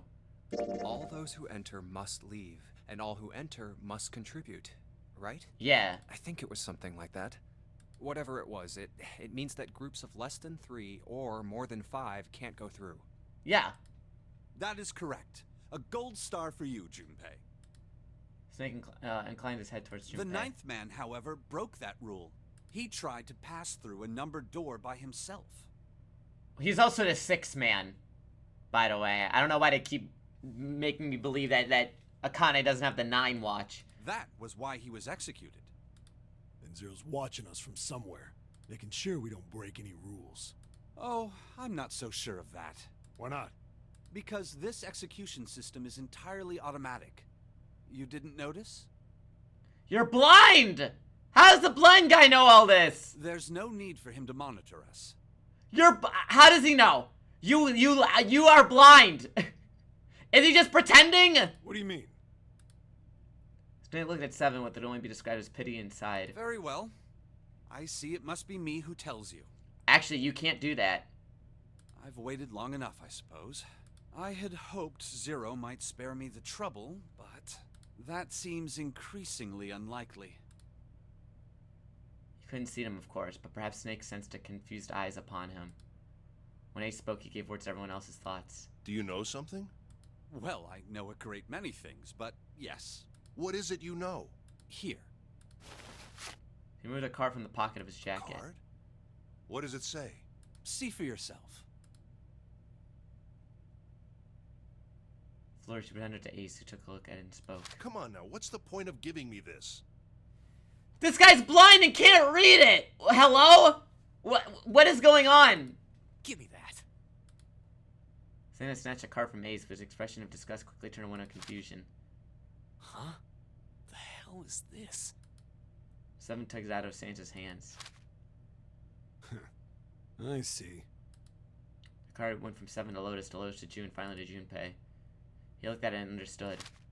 This is Braille. Oh! Oh, no fucking shot. That's no way!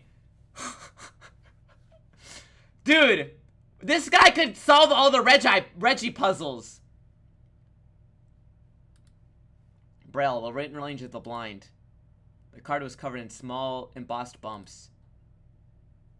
Jun could recognize it, but certainly couldn't read it. Sorry, guys. I can't read this. Here, have it back. Junpei handed the card back to Snake, who nodded at him with a small smirk. Okay, that was fun. What's so important about that card?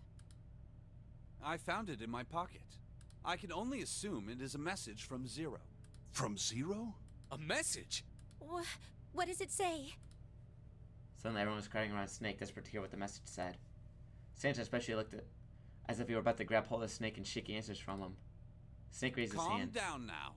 No need to panic. You don't need to force me. I'll read it. Junpei swallowed hard and waited for him to start. He was not the only one. Presently, Snake began to read, his voice calm. His fingers glided over the tiny bumps as he spoke. Bracelet number 2. Since you are not blessed with sight, I shall bless you, and only you, with information. I shall tell you of the function of the red, of the dead, and of the bracelet. Oh.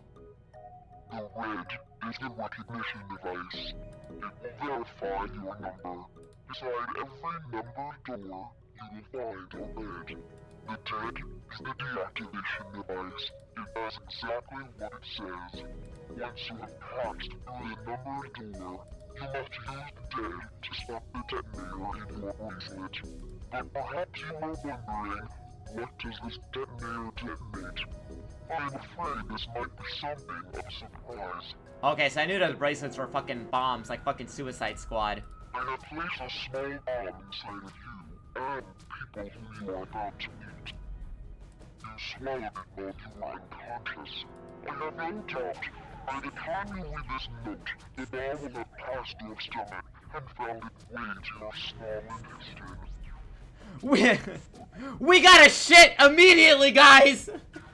Guys, we gotta shit! We gotta shit the bomb out immediately, guys! Hurry! In other words, you will be unable to regurgitate it. I suggest you do not try. As I mentioned before, the bracelet on your left hand contains a detonator. Think of it as a remote fuse, or timer, for He just made people swallow like that. your body. There is only one condition which will cause it to detonate. That condition is that you enter a numbered door. Once you have done so, the timer will activate, no matter who you may be. You will have 81 seconds. Oh, and it's 9 times 9. See? Very smart. If, after that time, the detonator has not been deactivated, it will send a signal to the bomb in your body, instructing it to explode. In order to deactivate the detonator, every person who verified their number at the red must also verify their numbers at the dead. So I assume there's another one of these on the opposite side of the door. Once all numbers have been verified by the dead, you need only pull the lever at its side. Okay. And the countdown will cease. Anyone who does not verify their number at the red will find themselves unable to verify their number at the dead. That is to say, if you should pass through a numbered door without first verifying your number at the red, in 81 seconds, you will be dead. You must also keep in mind that the numbered doors will close automatically after 9 seconds have passed. So, like... So there's, like... Are you saying there's, like, a redemption if you pass the red dead? Right? You have the red, then dead redemption? Right? So long as the doors open, the dead will not function. You would do well to remember this. Couldn't they, like, jam the door open so it never closes? Lastly, let's discuss how to remove the bracelets. There are only 2 ways to do so. Okay. 1. You escape from this ship. 2. Your heart rate reaches 0. All they have to do is pretend to be dead, right? If they have to pretend to be dead and make their heart stop for a few seconds, and then it will come off, and then they can just get up and they'll be fine. Okay, that seems easy enough. In other words, once the bracelet is taken outside the confines of the ship, or the outside of the wearer's heartbeat has fallen to 0, it will shut down automatically.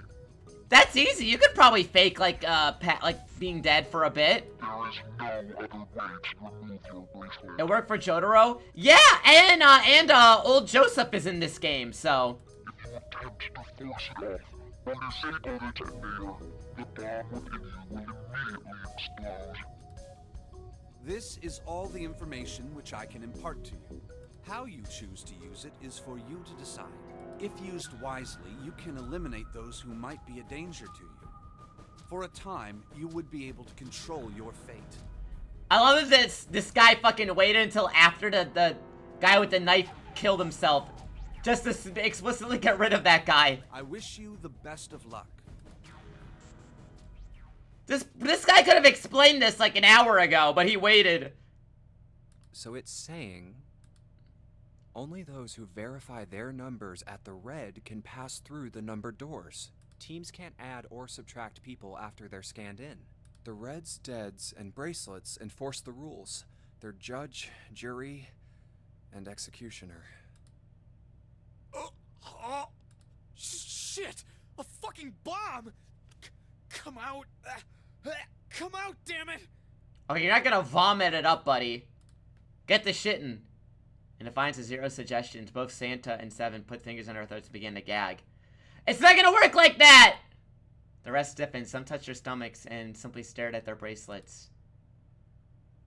Junpei gingerly touched his stomach. There's a bomb inside me. Didn't this happen in SpongeBob? You think they ate pie? Hey, Masked Man! What flavor is this pie? Oh, that's a bomb! They're bombs. The thought of it made him queasy. His stomach felt oddly hollow and his legs were weak. What made Zero think creating this horror show of a game was a good idea? You know, from the bomb factory.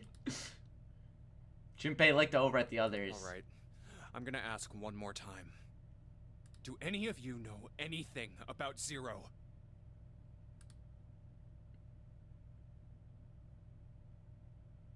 They're all silent, each person waiting to hear what the others would say. Finally, Santa spoke. Actually, I saw him. I saw Zero when I got grabbed. I didn't see his face, though. Son of a bitch was wearing some kind of gas mask. Me too. I mean, that's everybody. What the hell? Come on, guys, give me something. You know, like surprise or something? Instead, it was Santa who looked surprised. There was a moment of silence, and everyone spoke at once. I saw that too. I did as well. Me too. I didn't see inside the mask, though. That mask, it was really scary. Huh? Oh, so all of our abductions were the same.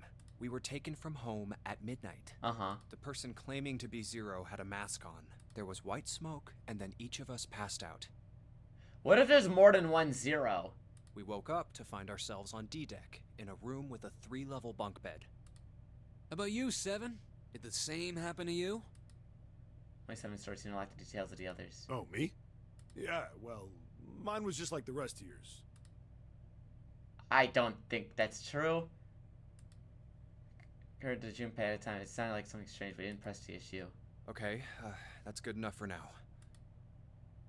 He hadn't done so because there was something that struck him as even stranger. I have a question. There's a mystery relationship between Snake and Clover. Snake and Clover, you were both kidnapped from the same room, and you woke up together. Junpei looked at them thoughtfully. So, what's the deal with the two of you anyway? As Clover had answered. Clearly she felt she had nothing to hide. We're siblings. What? I don't believe that for a second. I do not believe that. These two are not related. There's no way. Siblings? Yes? No. That's just a lie. That's a blatant lie. Snake is my older brother, obviously. Oh, obviously, she says. Oh, obviously. I see you blushing. This is not fucking true. That really so hard to understand? Yes! Junpei was taken aback. The others seemed just as surprised. She is correct, of course. Oh, okay, sure, man. He laid his... Yeah, one of you is adopted, for sure. Are you, surprised? Yes! Well, yeah, but... Why? There are other people here with connections to one another. Those two, for instance. Snake pointed at Junpei and Jun. Oh, you mean between Jumpy and me? Ah, yes. You did say you were childhood friends, didn't you? Wait, you went to school together? Yeah. Jun got to Junpei uncomfortable with the sudden attention. Well, yeah. Junpei felt somewhat nervous as well and tried to scratch his head as casually as possible. Hey, you think maybe we could figure out who Zero is this way? I don't think so. Yeah, you're right. You connect the dots between the victims, and that leads you to the perp. Textbook stuff. Junpei. June. Does any of this ring a bell? Huh. Ring a bell. Ring a bell? Ring a bell? What? I know, like on stage, they both tilted their neck at the same time. What? Well, perhaps you went to school with the son of a multimillionaire. A millionaire? A millionaire? Son? Son? Well, someone bought this boat and set up all of this. Ring a bell. Whoever Zero is, they must be incredibly rich. Well, we can't be sure of that. To me, this seems as though it's the work of an organization, not an individual. That's what I was saying! I think there's multiple Zeros! Most likely, Zero is simply the representative of a larger group. What sort of organization? It could be a number of things. An army, perhaps, or a research group. Now what would the Ansem character know about organizations?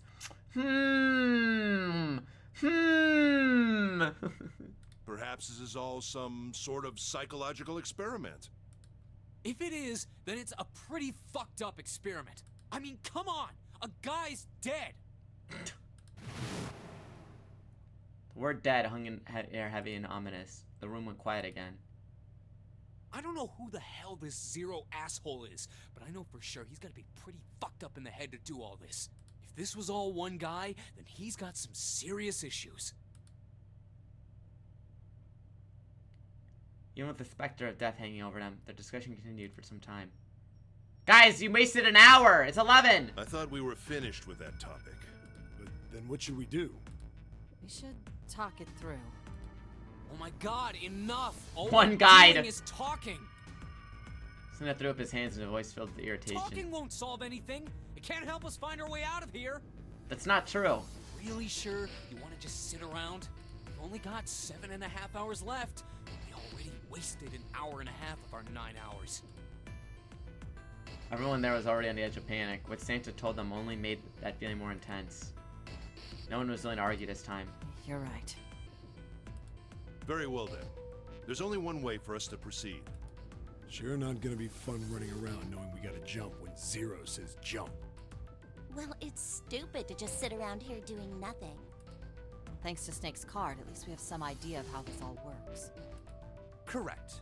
And so long as we all follow the rules, we will most likely be all right.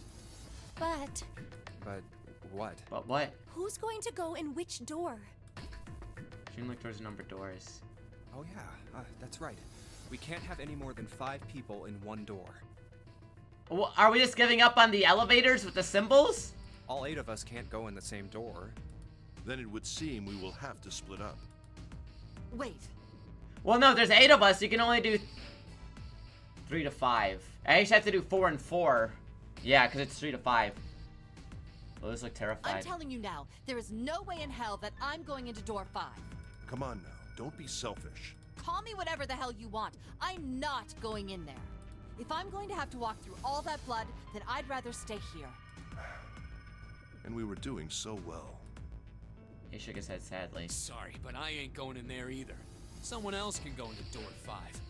Oh, Santa, not you too. Hey man, I just bought these shoes.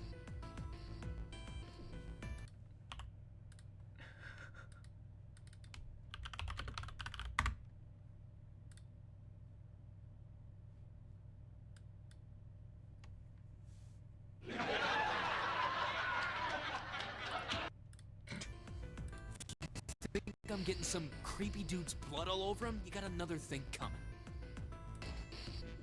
That was the last straw. What the hell, man? Weren't you the one who kept saying we should get going? Yeah, so? Doesn't mean I wanted to go into door 5. Man's about to die is by his shoes. Hey, we don't scuff up the J's for nothing, buddy. Oh, God. There's an awkward silence. 77 Fine. spoke. I'll go into door 5. I can't go in there alone, though. Anyone else willing to come with me? There's another long silence. This time Snake was the one to break it. I'll go.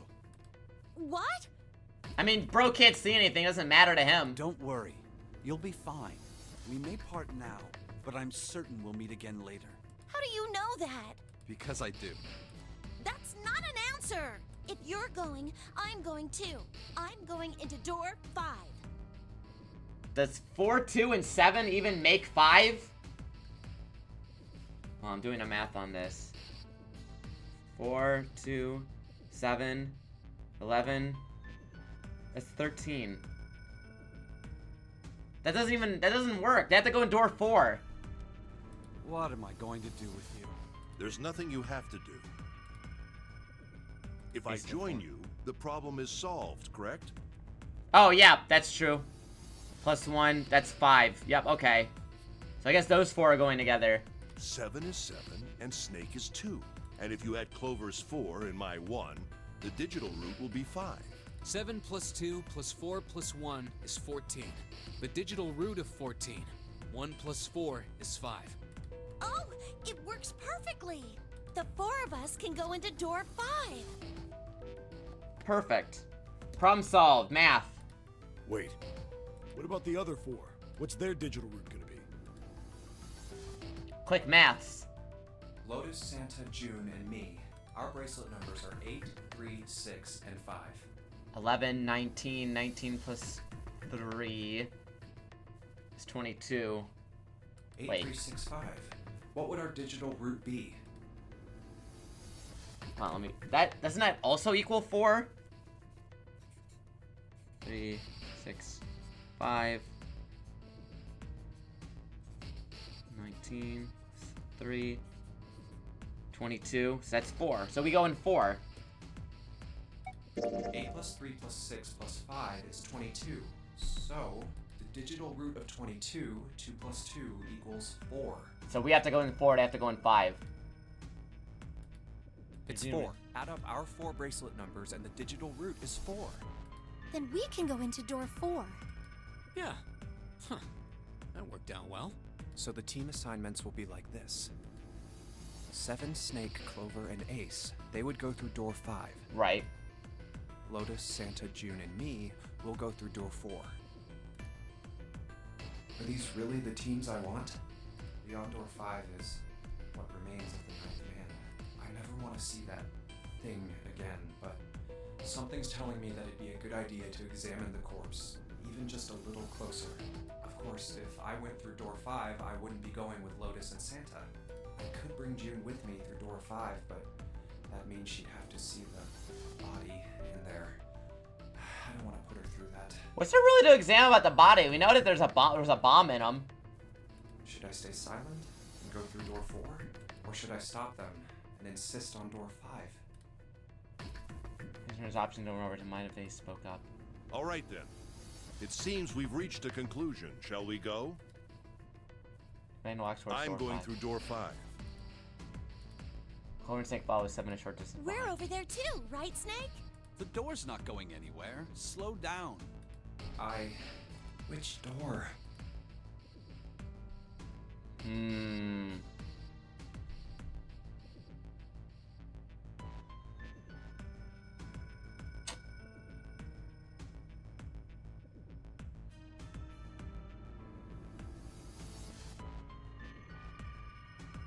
I feel like I shouldn't separate from June. But, huh.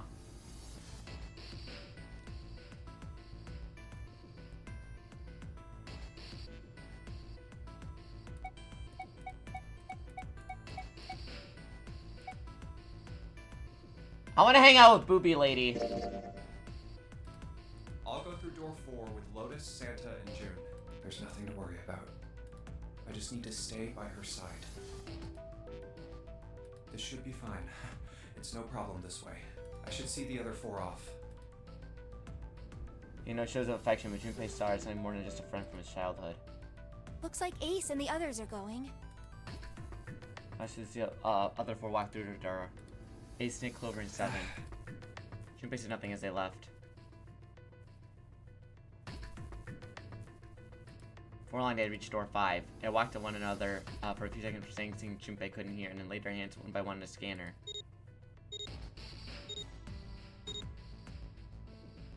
Now then. Ace grabbed the lever, his face tight with determination. He turned over his shoulder to look at Junpei and his companions. Goodbye. Be careful.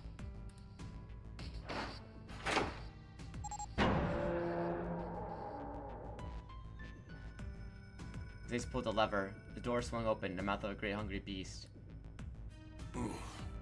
So horrible. On the door, Junpei knew lay the sad remains of the ninth man. Not surprising that Ace, Clover, and 7 hesitated. Body was not a pleasant thing. What are you doing? We need to hurry. Snake had no such problems, but his blindness made him immune to the horror. He stepped through the door, his feet making a wet splash in the pool of blood. Snake, your shoes. It's fine. Hurry! Or are you planning on dying with everyone else? I assume you haven't forgotten the door only remains open for 9 seconds, have you? Sorry, Snake. Let's go. The remaining steeled themselves and stepped through the door.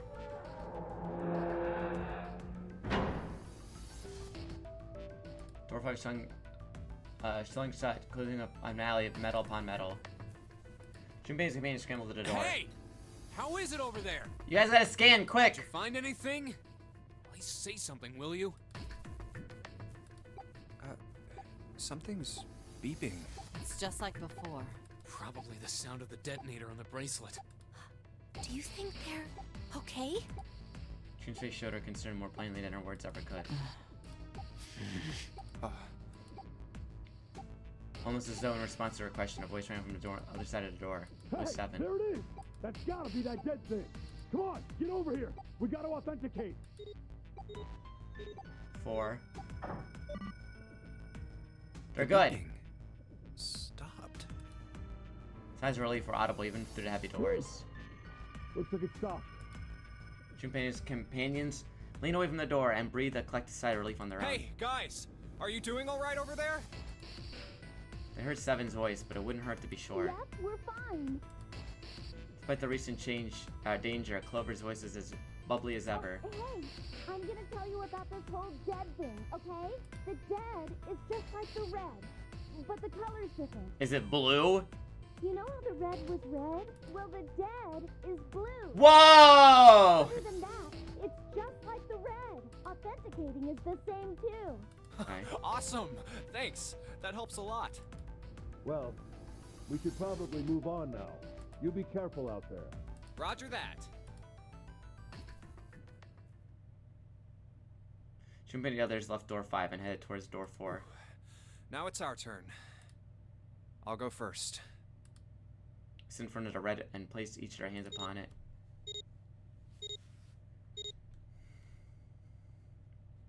Four asterisks appeared on the screen. Junpei grabbed the lever and turned around. We ready? Yeah. Sure. Let's go. None of them looked particularly optimistic, but their faces were set. Junpei nodded at them and turned back towards the red. Alright, let's go. With strength and determination, Undertale, he pulled the lever.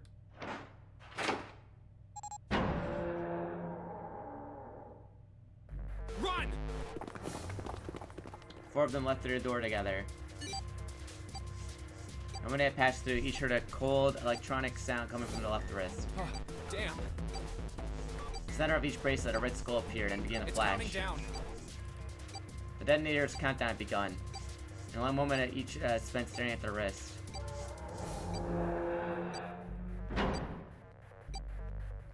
Another door behind him closed, and the sound of metal reverberating down the hallway. We can't go back! We need to hurry and find the device. Hey! Where the hell is the dead? How would I know? Don't give me that crap! Start looking! I already am! They began to run. Everyone, I was looking frantically for the device that was the key to their salvation. The way they found themselves running down was one easily 300 feet in length. On the right side stood a series of wooden doors, all nearly identical. If taking the time to think, they would likely discern that doors lead to cabins. Don't tell me the dead is in one of those rooms. Oh no! How many rooms do you think there are? Junpei was too frightened to count properly, but at his best guess, there were 7 or 8 of them. Ah, fuck! We don't have time to count.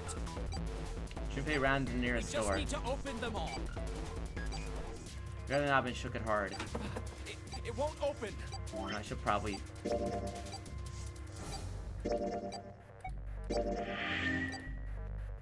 I'm gonna make a save, just in case. It didn't feel locked, more like someone had hammered an iron plate over the other side of the door. Junpei turned around to find another door inside. His companions had already run the doors of their own. I seemed to be having more success than he had. Their own words confirmed his fears. Shit, this one's no good. Same here. It's not moving! Jun was last to speak up. Junpei looked in her direction. His eyes caught something that he had noticed before. Small red blinking There it light. is, at the end of the hallway. Run! Even as he yelled, he ran. He grabbed Santa Lois and June and pulled them towards the light. Santa called out to them as he ran. Hey, how many more seconds do we have? How would I know? Our time limit is 81 seconds! I know that, goddammit! I'm asking you how many seconds we have left! In all likelihood, Junpei figured out nearly a minute had already passed since the door had closed behind him. If that was true, urgency foremost in their minds as they arrived at the end of the hallway. The dead sat on the left wall, blinking almost tauntingly at Hurry! them. It's the dead! Get over here! Junpei grabbed hold of the machine, his hands slick with sweat and shaking. He ran his hand against the scanner Come on, panel. everyone! The other two quickly followed. With a grunt, Santa yanked the lever. Undertale has 9 letters in it. Shit, wait!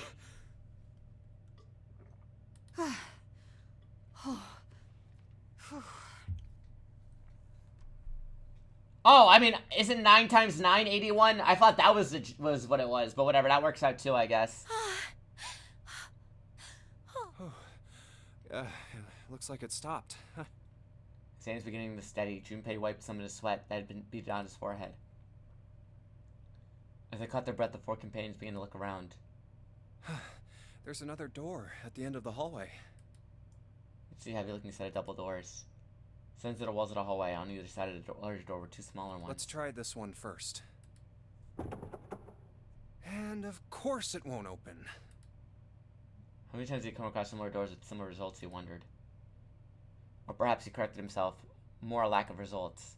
For whatever reason, the door remained firm and unyielding and refused to allow Junpei or anyone else passage. A keyhole. Oh! That's the woman symbol, right? Alright, Lotus and June gotta open this door. What's this mark? Mail?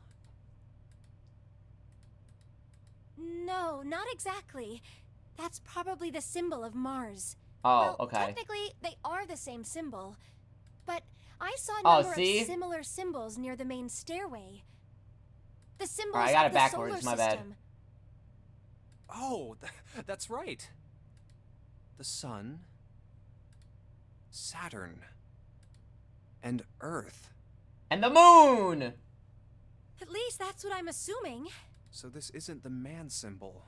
It's a symbol for Mars? It's the Yowie door. It's the Yowie door. I think so, yes. I see. Wait, where's Santa? The North Pole. While Junpei and June talked, Santa had disappeared.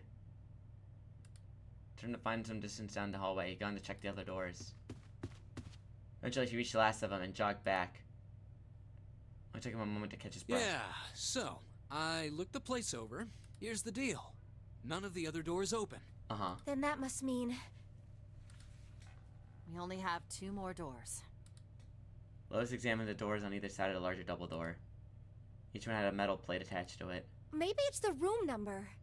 B92, B93. The door on the left has a B92, and the one on the right says B93.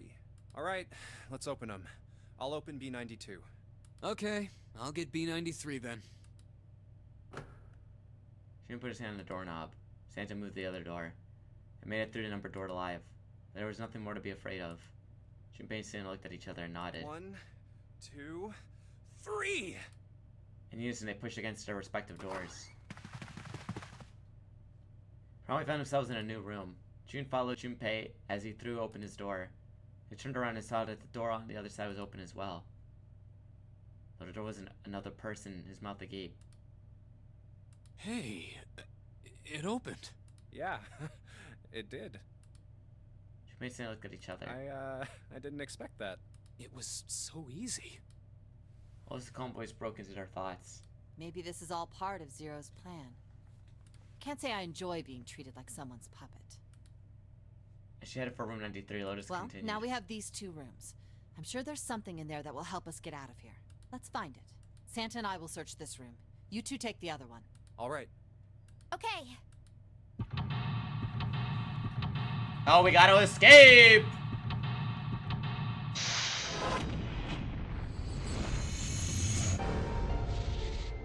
Seek a way out. Oh, there's a lot going on in this room. The vase looks expensive. Wonder how much we could get for it. Are you gonna steal it? Hee hee hee. Emptied out. Looks like there's a room right at the vase. Wait, I'll check the painting. It's kind of a weird looking picture. Do you think it's an abstract painting or something? Kind of like a demon with an elephant-like nose. Sucking on a human being's brain. Oh, she's just so quirky, isn't she? Where the hell did that come from? What is her brain made of? I can't say I'm finding out a little more what goes on in there.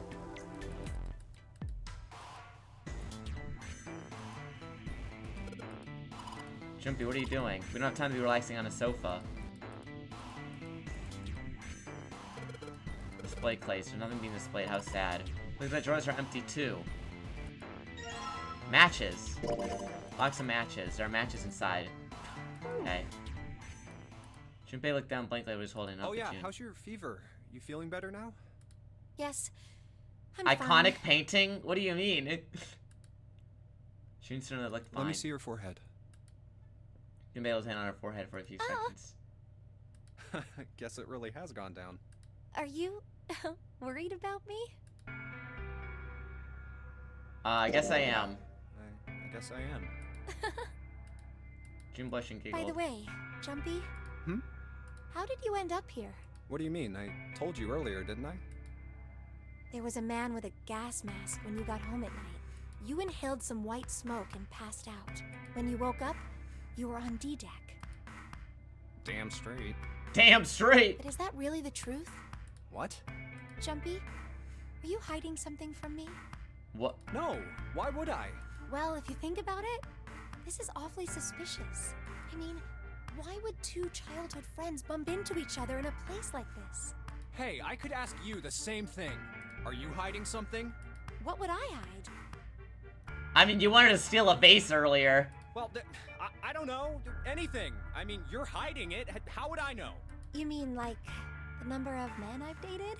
Whoa! Hello? I'm not asking that!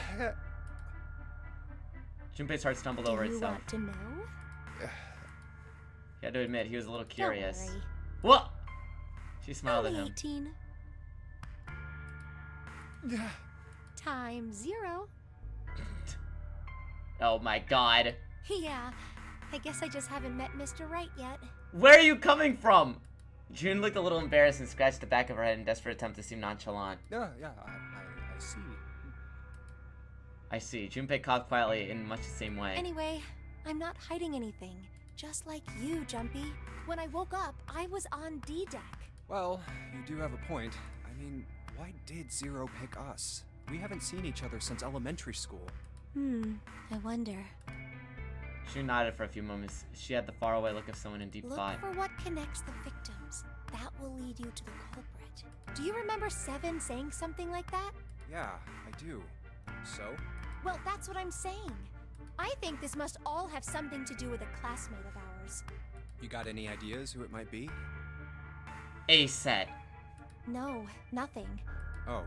Oh, okay. Well, if it had something to do with school, then it could be one of our teachers, or maybe the principal?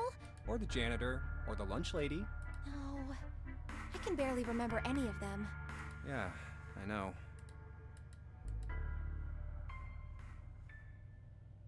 Junpei went back to searching, feeling unpleasant and confused. Elementary school. Elementary school. Is there anything should happen in elementary school? Akane killed a man. I think that's what happened. Torchroom continued to rack his brain.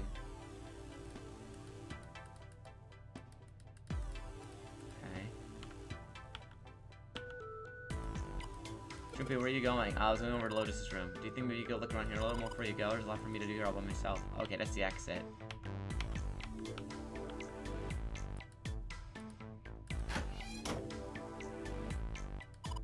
That's the shower knob. Let's see if anything happens when we turn it. No water coming out. Little blue platform between the shower wall next to the knobs. So we're putting soap on. I used a shower once, so I know. I mean, I would certainly hope so, buddy. This is a shower head. That's a bathroom wall. There's square tiles over it.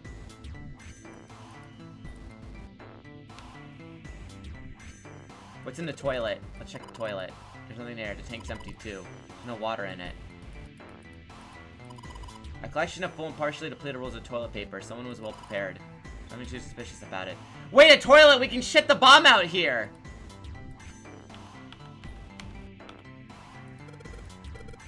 We'll go back to the living room. Okay, let's go back.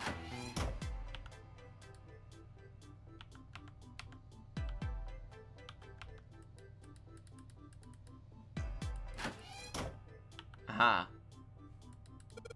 This isn't a painting, it's like a map. Looks like a map of the ship's interior. Oh, great find. At least, let's take it with us. Map screen. Map screen only viewed during story sections. Moving parts of the floor while I used to bird's eye view of that room. Junpei took one last look at the map, folded it, slid back in the pocket. Jun looked up as he closed it. This ship is bigger than I thought. Yeah, it's probably about 900 feet long.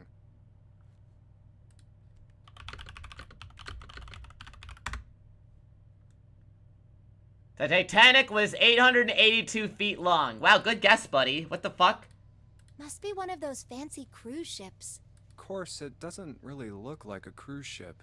Everything in here is really retro. Even if it's just so retro! Choice, there's just too much. Do you remember what Zero said?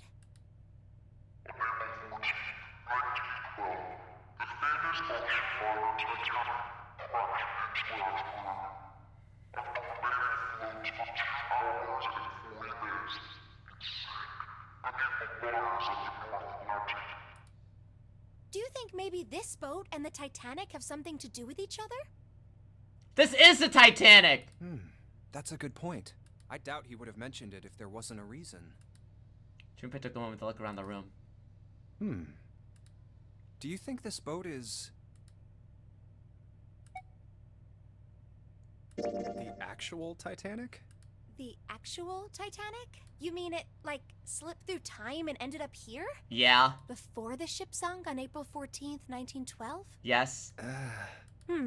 Huh? What the hell are you smoking? Huh? Did I get it wrong? Junpei grinned and shook No, his head. that's not... I mean, come on. I mean, slipped through time? Seriously? I mean... I was talking about the controversy surrounding the Titanic. What do you mean, controversy? Controversy? What do you mean? Haven't you heard of it? It's pretty famous, you know? The Titanic had a sister ship that was essentially identical. It was called the Olympic. Oh, yes, I have heard of that. What? Wait, I didn't know that. I thought he was like the Titanic got canceled by an iceberg. I think I heard it was troubled by a lot of problems. And the company that owned it didn't know what to do with it, right? So they made the Olympic up to look just like the brand new Titanic. That's right. They also took out a huge insurance policy on it before it set sail.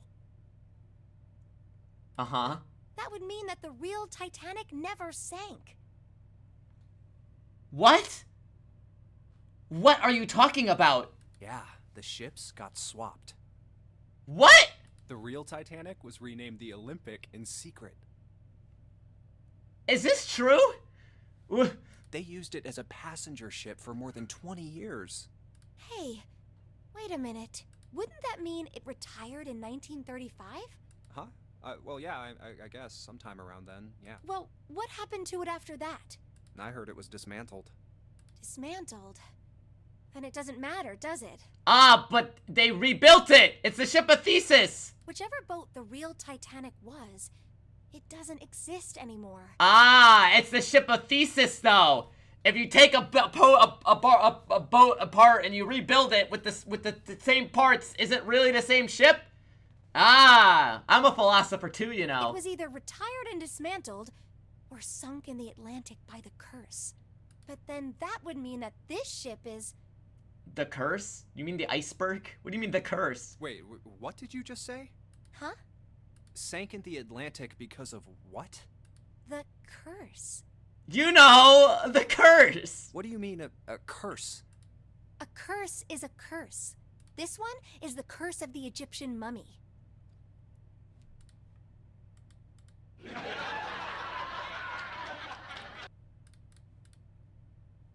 Junpei couldn't understand how Junan maintains the straight face to say that. Supposedly, the Titanic carried the mummy of the priestess Amun-Ra. What? Which was stolen from a pyramid. And they say that the mummy had a history. Everyone involved with it died mysterious deaths. Oh, yeah, that explains it. Yeah, man. Come on, I'm sure you've heard of it before. Those who open the coffin will be forever cursed. Haven't you ever heard that one? So you're saying the Titanic sunk because of that curse? Oh, and Zero was the mummy inside the coffin. And Zero was the mummy. That's right. June's eyes had lit up with excitement like a child with a new toy. That's stupid. I don't buy it. It's true. How can you be so sure? That mummy wasn't just a normal mummy. It was really mysterious, totally unbelievable. What is so unbelievable about it? Well, supposedly, she was really pretty. What? Pretty? Yes? But she was a mummy. That's right. She wasn't all shriveled up or rotten or anything. She almost looked alive. What are you talking about? Oh, okay, I get it. Okay, it's that thing. I don't remember. Embalming. Turns into some kind of It's wax. called embalming. Yeah, the fat in it turns into something kind of like candle wax, right? And Yes, saponification. But that's not what it was. Oh! And yes, saponification! That's right! Yes, of course! How could I be so foolish? Huh? That's not it. She wasn't wax. Then what was it? They say that she was frozen. In what? An iceberg? Perhaps? What? Frozen? That's right. The whole body was frozen solid. You know how a human body is more than 60% water? Well, all of that water was frozen. The story says that from the time of its discovery all the way through to when it got put on the Titanic, even though it was carried through the desert, her body never melted.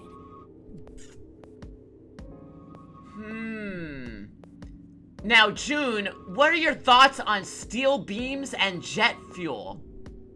What do you think that jet fuel could never melt steel beams? That's crazy. I think so too, but maybe it's true and we just didn't know about it before. Maybe it's true and we just didn't know about it before. You know what? I'm gonna use that line. That's good. That's good. I didn't know? Yep. Maybe it's common sense to eat shaved ice in the desert because it lasts forever. Huh? Nah, that seems too silly to be true. But maybe it isn't. It just appears that way because you didn't know it was true. Well, yeah. And went back to investigation. Even as it did, his mind went back to what she told him. Ice that doesn't melt, even in the desert? Does something like that really exist? That's the same ice that sank the Titanic. No, even if it did, it wouldn't really be ice anymore, would it? What does that mean? What does that mean? The more I thought about it, the more his head hurt. Like he'd eaten his ice cream too fast.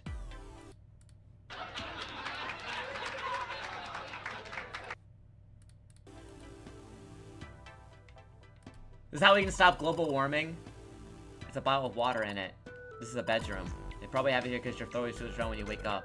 My throat's dry. That's because I'm a little nervous. Well, we did run a lot, so we're kind of sweaty. Jumpy, you want to take a shower together? Whoa, whoa, whoa, wait, what? Just kidding. It's too late to take it back. My mind's already working out the picture. My throat is dry already. This isn't helping. A wooden cupboard. There are cups inside. Surprising no one.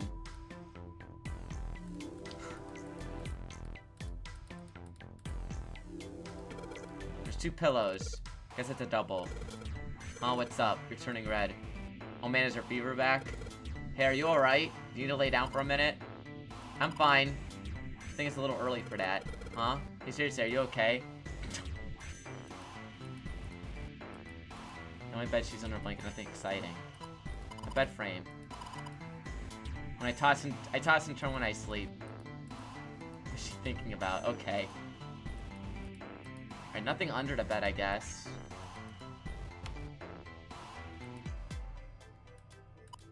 This is a mirror for the dresser. She's playing with her hair. Does she know what she's doing? We don't have time for that. Come on, it's not like there's anyone here you need to impress. Yeah, there is. Who? Why are you so quiet all of a sudden? Forget it, Jumpy. God, is he stupid? Oh! Dresser key. Here's a key to the dresser. Here goes the dresser. There's something interesting about it. Is there a dresser in here?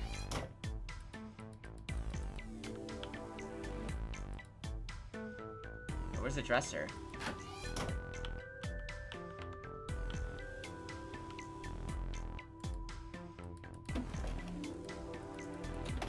I don't see a dresser? Am I stupid? Nothing in the cupboard.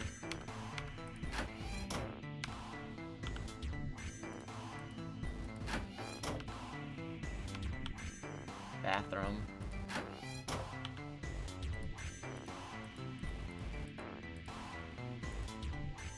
That's the other room. Bedroom.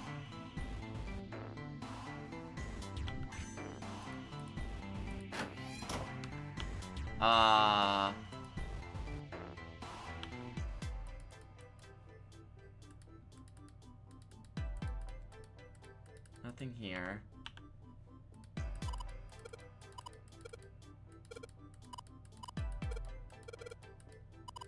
What? Oh! The room in the back is dark. Aren't there any lights? Huh? There's a light switch, right? Sweet, I could use some light. Shoot, no dice. Think the bulbs are burned out? Either that or the electricity in this room is blurry shut off. I only have a crap light, doesn't work. It doesn't work, we can't do a shit about it. It's way too dark in here to see anything. We're gonna need some light. The dresser. Oh, we have the key! There's nothing on top of it. There we go. Uh-oh! Wait, this is for the painting! The strange design. Is it ceramic? I don't think there's any puzzles in it. Wait, I have the matches! Oops, hold on.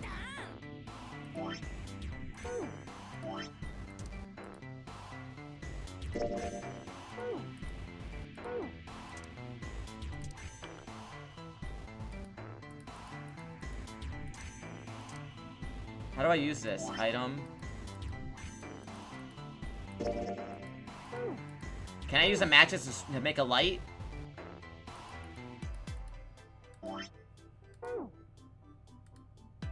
Maybe not. Oh, I can light the candle!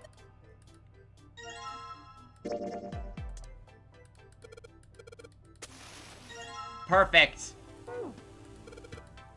We can take a look around there. It's hot when I hold it. I want to put it down. Why don't you sit on top of the dresser? It's flat there, it won't fall over. Oh yeah, good idea. Perfect! Hey, it got pretty bright. Now we can look around a little. This is me in front of the dresser. Damn straight. Nothing weird about it, though. It's a chair for the dresser. It's the light. Can you figure it out on your own? Or tell if it's burnt out or not. Of course, now we have a candle. Doesn't really matter. Picture of a cruise ship. Is it the Titanic? Bottle full of water. I don't think we're gonna need this for anything. Hey, Junpei. It's a cupboard. Our freaking cupboard is here. Are you alright? I mean, come on. A cupboard in a bedroom is only one thing. There's a safe in here. Really? Damn, there's nothing in here. Got me worked out for nothing. Okay. A curtain? Oh, for the shower! Hold on, wait. Curtain, huh? That metal ring should probably hang it somewhere. Looks like a normal curtain. It feels like it's waterproof. We'll make it a shower curtain. Anything under a blanket? No, nothing suspicious. 2 pillows in a pile. Oh. A pile of pillows. Is this supposed to be some kind of joke? Hey, calm down. Huh? Wait, what the hell? It just got dark. Maybe the candle got blown out? We should go see.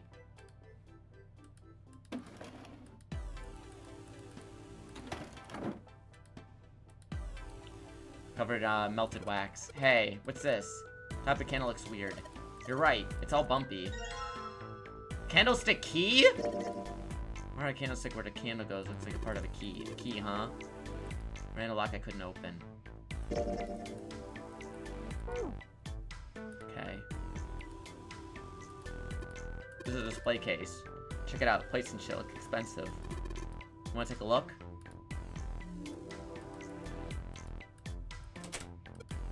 Alright, candlestick key open. Alright, pull that shit open. Oh, another part of the puzzle. Hey, Junpei, you got a minute? Santa had shown up out of nowhere and give Junpei a small start. Here, take this. Santa pulled something out of his pocket. A bookmark. Clover! 4 clover What is in this it. for? Do you want me to read a book?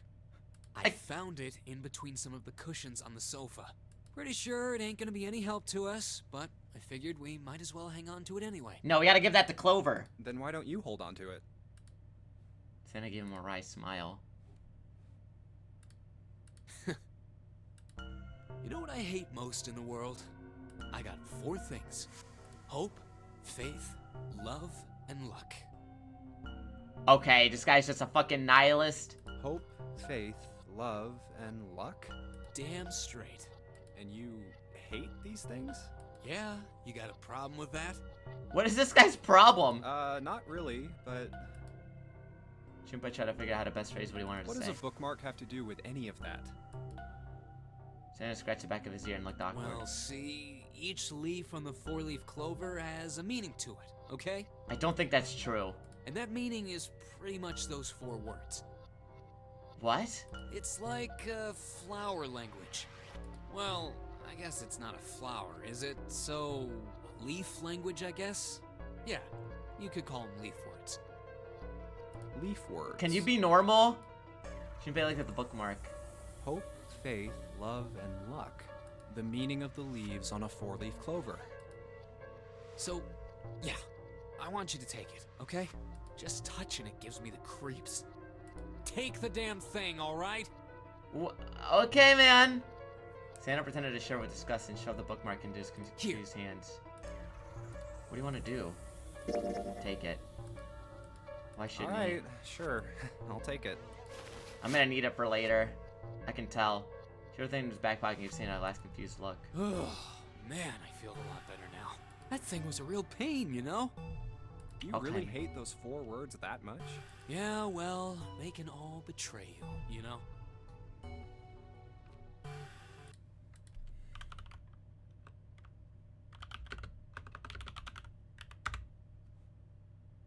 Stop. Take lives. What do you mean by that? Hope, faith, love, even your destiny. What happened to Santa? Junpei wondered. How did he become such a bitter person? For a moment they looked at each other. Well, that's not my only reason. What? That's not the only reason I hate the 4-leaf clover. What? I just can't bring myself to like the number 4. This dude's about to kill that pink-haired girl. What, worried about the 4 horsemen? Nah, come on, man. That's just silly. Maybe back in the Dark Ages that kind of crap scared people. But this is the 21st century, and I'm a 21st century guy. 21st century schizoid man. I'm a little insulted. Then why do you hate 4 so much? It's a number of death. 'Cause it's a half-ass number. What? Not the best or the worst. That's why. What? 9 is a way better number. Uh-huh. So what if it's last place, right? At least it's not some lame-ass middle number. What are you talking about? What are you... His explanation made no sense. Junpei was even more confused than before. You play? Play? You mean like gambling? Yeah, of course. What else would I mean? In Baccarat, the best possible hand totals 9. They call it Le Grand. Uh-huh. But the lowest, most worthless cards, zeros, they call Monkey.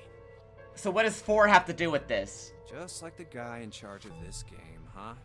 Zero's a monkey. What? Didn't even begin. Oh man, you're totally right. The guy who trapped us in here sure is one hell of a monkey. This is when Lotus spoke up. You know, if you think about it, the nonary game is really a lot like Baccarat. Don't give this... Lotus, I trusted you. Don't give him fucking this shit to work off of. Apparently she'd been listening. And of course it doesn't use any of that stupid digital root junk. You just drop the tens digit and that's it. Still, it does have the same idea of your final number needing to be a single digit. Oh, yeah, I guess you got a point. And in both games, whoever has 9 wins. The person who makes 9 wins? Wait, did you forget already?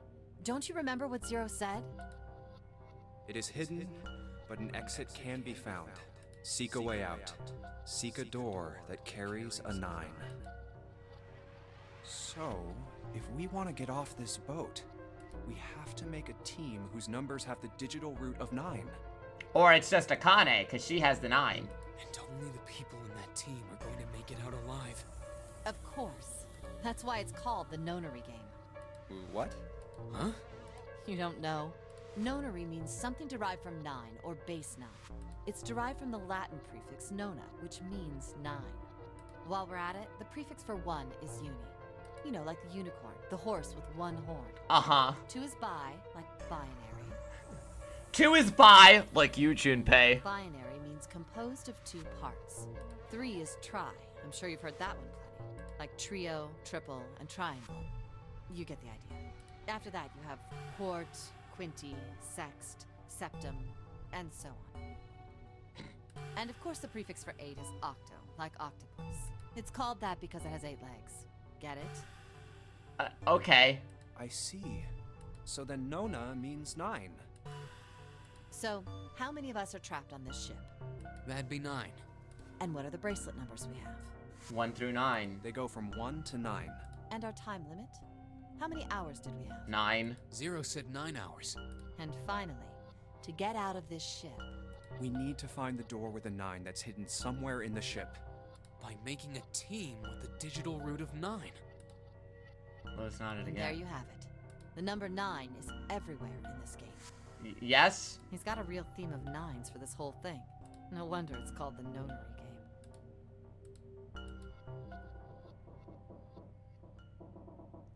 Someone far away, Junpei heard the creak of a stressed metal. Sounded like Zero laughing at them. Or the sad, desperate scream of a pig headed to the slaughterhouse.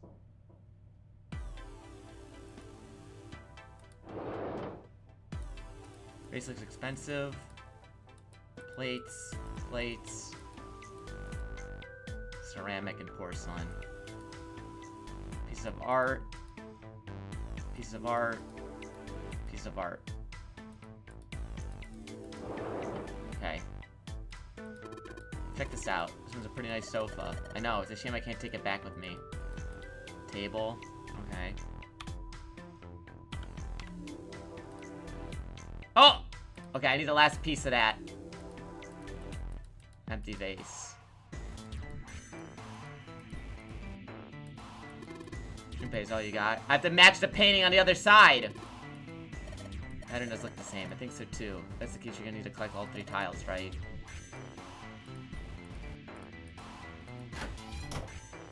Oh! The shower!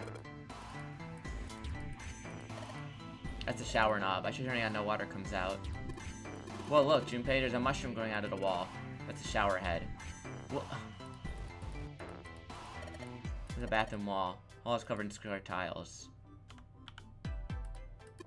Is there anything in the toilet? Guess not. Tank's empty too. Toilet paper. Got 2 rolls. There's a curtain rod on the ceiling. There is.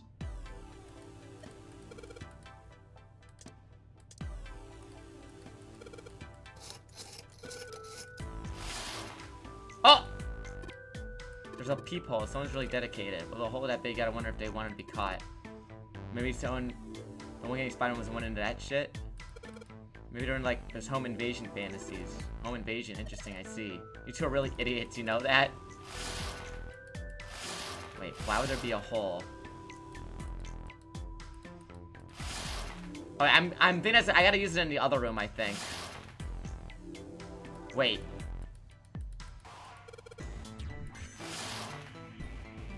Two lines. Wait. Wait, the 2 lines on here. That's gotta matter. Okay, hold on. I'm drawing this. Okay. Can I get the curtain back? Maybe not. What's up? You going back already? Can't leave June there by herself.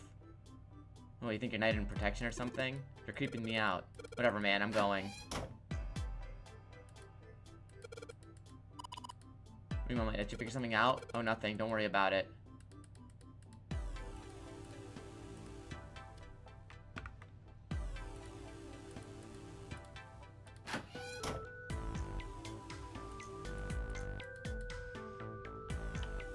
Hold on.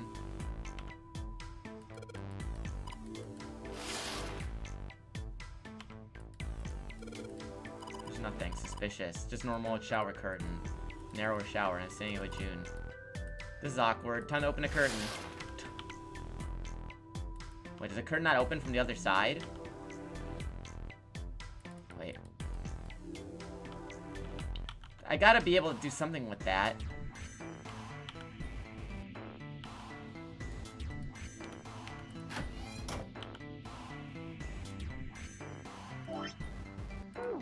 Where's that third piece, I wonder?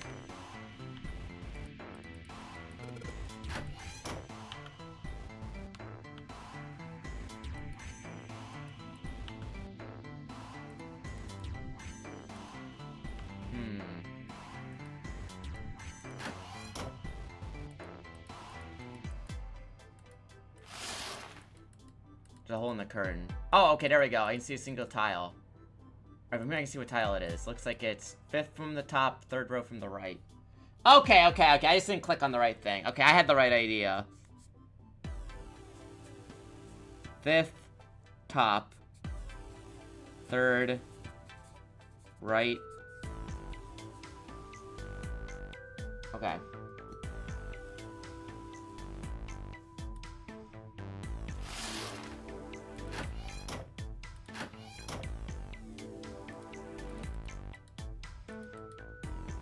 Nothing changed here. That means, yep, gotta go back to the other one.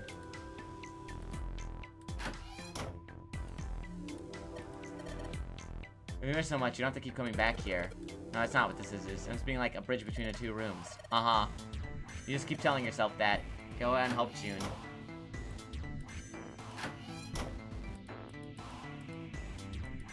Maybe I'll look at the same place over. Alright, now where was it? I'm on the top 3rd from the right.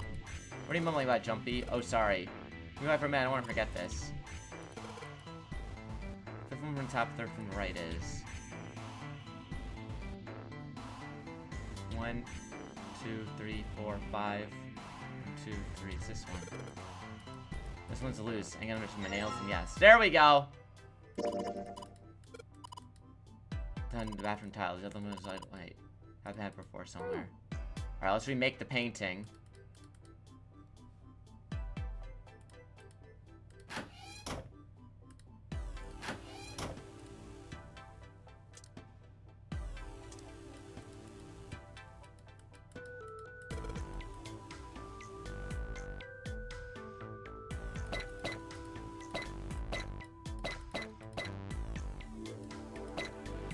Alright, hold on. I took a screenshot of this.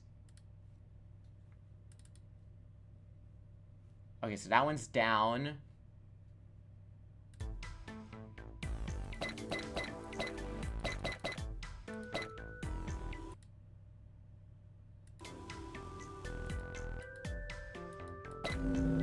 Easy. Alright, good thing I took a screenshot. I did it. Picture complete. There goes the frame. What's this? What do you mean, what's this? Pretty obvious, isn't it? There's a hole in the wall, like a hidden safe or something. Let's take a look. I think there's something inside. Ah! Aha! Door to the end of the hallway. That's gotta mean we just gotta get through that door. Junpei messed around with the key he had and looked blankly at the picture that slid down. What's the deal with this picture anyway? What? Santa had only been mumbling to himself, but it drew Lotus's attention. She looked at the picture and paused. Hold on. I think I've seen this picture before. Where? What? In a book. There's a British biochemist named Sheldrick. He has a rather interesting theory. What? You're a dancer! What are you reading biochemistry books for? I saw this picture in his book. What? What's this interesting theory? Morphogenetic fields, which relies on the theory of morphic resonance. Yeah, okay. Man, I can't deal with this. Just listening to you talk about it is giving me a headache. Santa put his hands on his head as if he were in great pain. Lotus merely arched an eyebrow in his direction and continued. It's not a difficult concept to grasp. Oh, yeah, it's not a difficult one to grasp. Okay. In essence, he states that the shape of living organisms and their behavioral patterns are transmitted through a field not visible to the eye. What part of that isn't difficult, exactly? Lotus and I look pleased. Alright, how about this?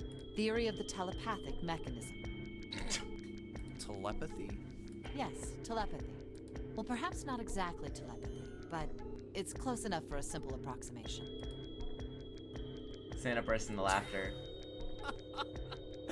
Are you serious? Telepathy? Who do you think we are? Kids from the 70s? I can't believe someone would actually do serious research on something like that. Yes, I agree. What is the response? Was surprisingly curt. Junpei had expected at least some I conflict. read the book, but I can hardly say I understood it. Okay. I'm in no position to defend or condemn anything it said. It was probably just someone latching onto a statistical outlier from some study and turning it into a ridiculous theory. Okay. There's no scientific merit to any of it, I'm sure. But even so, Anyway, I saw a picture like that one in his book. Lotus indicated a picture they've been looking at.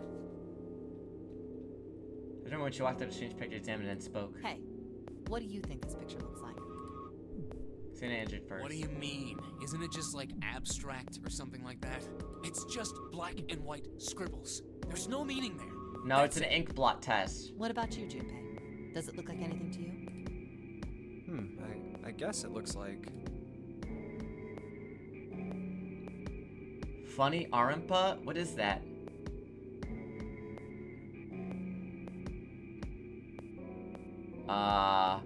Where's the elephant? I can't pick elephant? What is Funyarinpa? What is it? I don't even know what that is. Why is everyone saying Funyarinpa?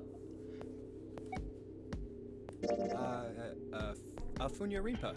See? I mean, this totally looks like one. Right here and here. Junpei indicated parts of the picture exactly like the other parts. After the second silence, Lotus looked at Junpei. What the hell is a Funyarinpa? What do you mean? What the hell is a Funyarinpa? You mean you don't know? How the hell would I know? How could you not know? That's practically blasphemous. What? Oh, say you're sorry. Apologize to the Funyarinpa. Goodness, you are such a rude woman. She's gonna fucking shangle him. Junpei, are you just screwing around? Forget it. I'm just gonna tell you. This is a dog. What? See? Like this. Lotus pointed at the parts of the picture and eventually a dog touched it. I don't. What? That isn't. Why are you talking about a dog? Oh. What? That is not remotely the. You can't do that. That's not remotely the same picture.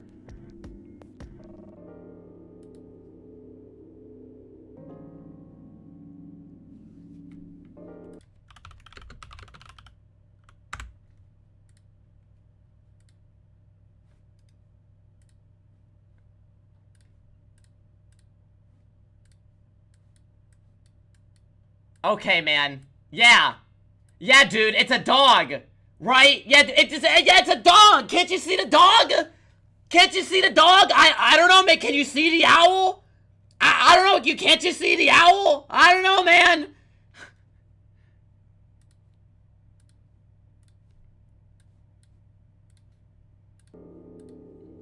Santa also nodded in agreement. So, now we know what it's a picture of, but I don't see how that helps us.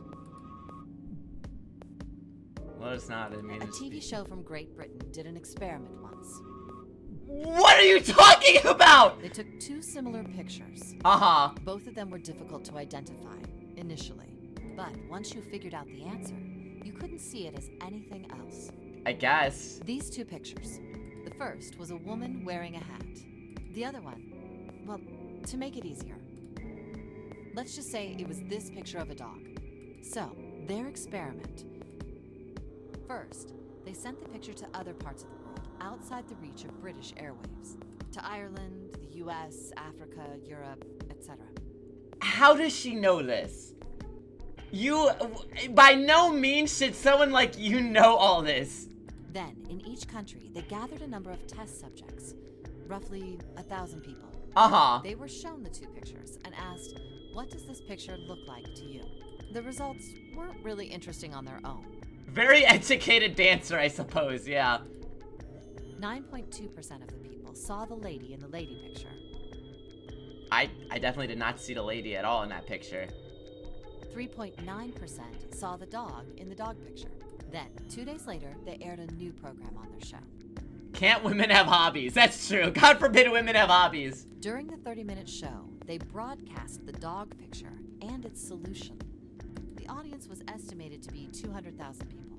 After the broadcast, it was a safe bet that the number of people who knew the solution to the dog picture was at least that many. And what's the digital root of that many people? It's 2. After another 2 days passed, they gathered more research subjects from areas outside the reach of British TV and radio. This time, they only found a sample of roughly 850 people. Naturally, none of them had participated in the first test. So that's 4. That's digital root of 4. They were, however, given the same tests and the same 2 pictures. The results were startling. 10% of the people saw the lady in the lady picture. The previous test sat at a 9.2% success rate. Not much of a change statistically. The answer may shock you. Only 9.2% of people can see the dog in this image. The dog picture, however, produced a very different result. The percentage of people able to successfully find the dog, it went from 3.9% to 6.8%, a very significant increase. And? So do you understand? Do you realize the significance of this experiment? There was no way the second group could have seen the picture. They lived far away from Britain and couldn't have seen it. But even so, it was only the success rate for the dog picture that went up. Why? How did that happen? What does it mean? Lotus looked back and forth and drew me to stand and back again. Normally calm, collected, shook now as though she were very nearly possessed, and there was something manic about her manner. Santa took an involuntary step backwards. Junpei didn't budge and stared straight back into Lotus's eyes. Wait, does this have something to do with that field? Or whatever it was that you were talking about earlier? The morphogenic field that telepathically shared what the answer of the picture was. A field not visible to the eye. So, if more people know the answer, then that information will pass through the field. Huh. Psych. What? She waved her hand dismissively, doing the rest of the laptop off. I was just kidding. You really shouldn't take me seriously. So, woman, we have 7 hours before we die. You can't be doing this. Well, I mean, the things I just told you about are true. They really did happen. But the results of that experiment really aren't anything to go by. They could have easily falsified them. In the end, I'm sure they were just in it for the ratings. They are a TV station after all. Okay. Yeah, sure. At least it seems Santa gained control of his composure. Right. Man, I gotta admit, you had me there for a minute. I, really thought you were serious. Of course not. Like I told you before, I'm sure it's all just pseudoscience. Oh, okay, right. Santa and Lotus laughed and gave each other a jovial clap on the shoulders. Junpei, however, didn't feel so much like laughing. Something felt wrong and unclear. All right, enough nonsense. We've got the key. Let's get out of here. Word. Lotus and Santa walked away from the picture, but Junpei stayed staring at the picture of the dog. Huh. A field not visible to the naked eye. Morphogenetic field. The more I thought about it, the more his head hurt. Cool. Alright, let's go through the hallway. I'll go get June. You guys head to the door. Okay, roger that. Yes, it unlocked. Good job, Junpei. Now we can get going. Come on, what are you guys sitting around for? Let's get out of here.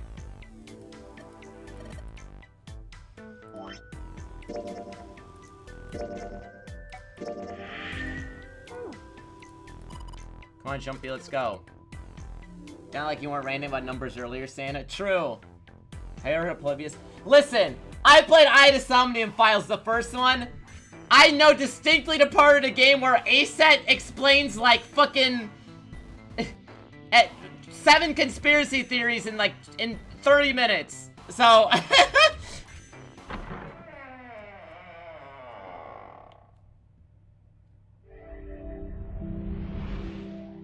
you found it.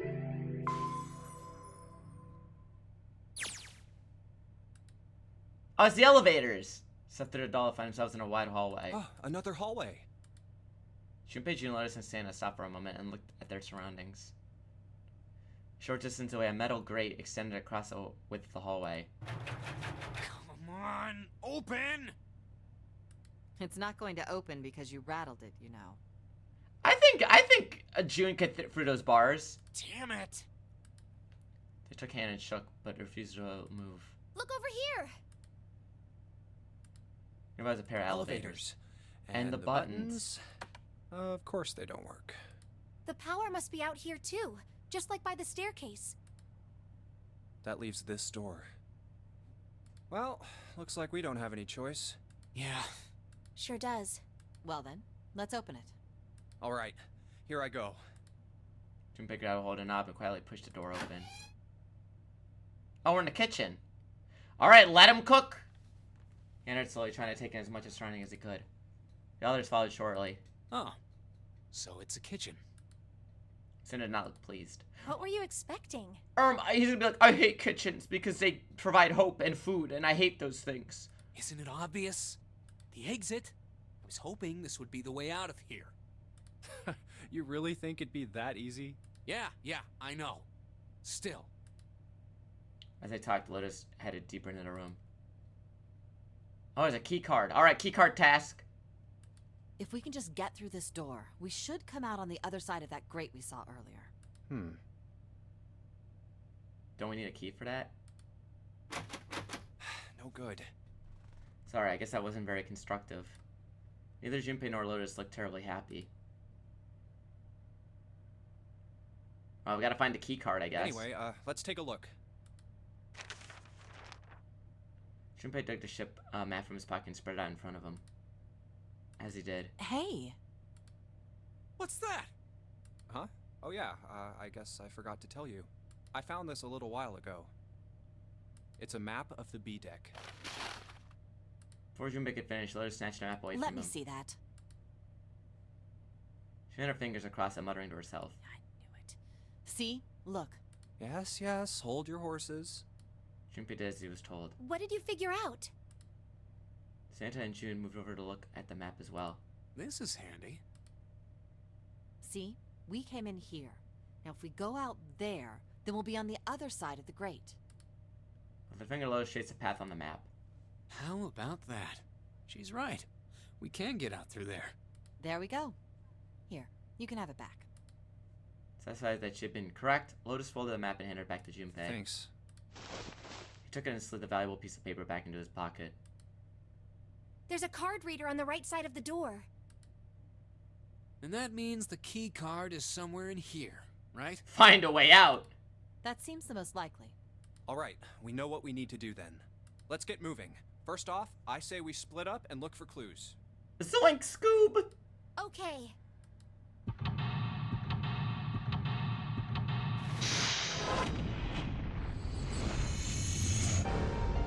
Seek a way out. Okay. Kitchen. 9 plates look pretty expensive. 9 plates?! There are plates for appetizers. Remember, appetizers usually come on square plates. No way. Well, excuse me, princess. There's no way, dog. Oh, a voucher. It says appetizer 9, meat dish 10, soup A, seafood dish F. Wait. Soup A! Soup A! Alright, app 9. There were 9 plates. Meat 10. Soup A. Seafood F. Soup A! Soup A! There's 10 of them. Flip these over, they look like hats. Soup. The middle is super deep for a plate. They're soup plates. I made that way so the soup doesn't spill. If you ever get out of here, you should treat yourself to a nice dinner out. What makes you think a poor college student has the money to do something like that? Poor shaming. I think there's 15 of these plates. I'm assuming they're for seafood. How can you tell that? Looking at the place from the 99-cent store. If you ever take a lady out to dinner, you're gonna be embarrassing yourself. Feel sorry for June. What? Why the hell are you bringing up June? The lady Dolph protests too much, methinks. You are not terribly subtle. Bunch of little ridges on this plate. These are for serving meat. You really are ignorant, aren't you? It's not like I need to notice crap. There's no voucher. The voucher doesn't match it. It says appetizer 9, meat dish 10, soup A, seafood dish F on the voucher. Wouldn't say, but 9 appetizers, 16 meat, 10 soup, 15 seafood. Using a hexadecimal here. Hexadecimal is number system. It goes 8, 9, A, B, C, D, E, F, 10, 11. You're familiar with base 10, right? That's the normal amount of that's a normal system of numbers. The base 10 equivalent for hexadecimal numbers would go like this. A equals 10, B equals 11, C equals 12. Wait, so soup is A, soup should be 10, but it said meat 10. F is 15, and 10 is 16. 10 becomes 16, wait, so, okay, hold on, wait a minute. So meat is actually, should be 16. And then soup is 10, and seafood was 15. I know it sounds strange, but you think of it as just 6 letters out of a number system after a 9.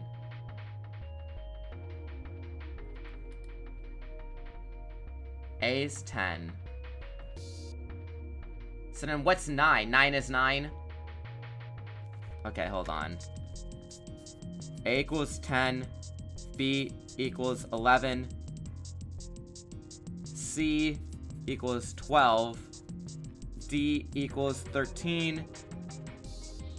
E equals 14. F equals 15. 10 equals 16. I think I get it. Take it out to the customers, but something doesn't seem right here. Why are there so many plates? Hi, Lucy. There are 10 soup plates. 10 is A in hexadecimal. 15 seafood plates. There's F on the voucher. 16 meat plates. 10 is 6. 9 is rapidized. 9 is hexadecimal and decimal. Okay. A countertop. You got a rolling pin and a colander. Nothing useful, in other words. That's the exit. Hey, Santa. Could you open that door, please? What the hell? There's no way I could open it. Guess you're getting an edge where your eyes start to go, huh? You better watch your mouth, boy. You won't live enough to see that door open. This has got 2 of them on edge. We gotta get out of here fast. It's a tank with a pipe. Nothing like special about it. Lights from the ceiling. Kind of far away, I can't tell. Is that a ladle? I think a ladle's gonna be very useful.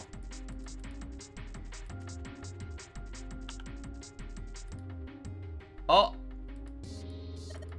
Probably what you're supposed to use to enter the password. Putting the right number will open the door. How many numbers can I enter? Enter the numbers we found in a voucher earlier. Appetizer 9, meat dish 10, soup A. Convert to 10 and A and F to base 10. Where's worth a shot? No dice, looks like it's too many numbers. An iron oven, looks pretty heavy duty. Probably industrial quality. I could cook anything with this. Let's have a look inside. Damn, I knew it, it's locked. The number on the voucher isn't the password. Okay. But that's gotta be important. All we got in here is a pot and a frying pan. Oh, and a pressure cooker. Looks like they don't own an air fryer. What kind of an idiot are you? You're gonna run around holding that thing while you're looking for the dead? Hey man, it was just a joke. Why so serious? Frying pan had 2 kinds of pots. Bottles of seasoning. Did you see that action movie that came out? Nah, I heard it was critically panned. I don't know, it was pretty enjoyable with a little pot. Okay. The pot on top of the stove. It means running out to cook something up for us. Lotus, you can actually cook? Who the hell do you think I am? You better learn how to boil hot water and put in my instant noodles. And I can boil eggs too.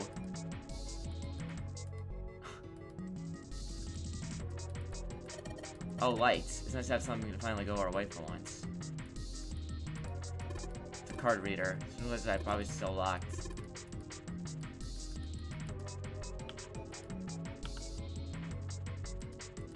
Oh. The sink. It's still got water in it. Gold plates in here, but I don't think they're gonna help us much.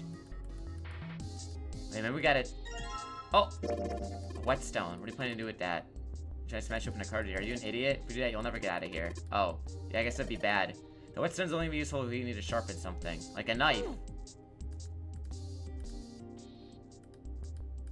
This table's for preparing food. There are plates everywhere. It's like the trash can. There's nothing inside of it. Well, better than being full of rotten food, I suppose. Something in here. Hey, Santa, digging through the trash really suits you. What did you say? Listen, lady, I did you a favor. I knew you'd just piss off and moan, so I did it for you. Oh my, I don't recall you asking you to do anything. I gotta throttle you. Excuse me. Excuse me. Does it feel colder in here?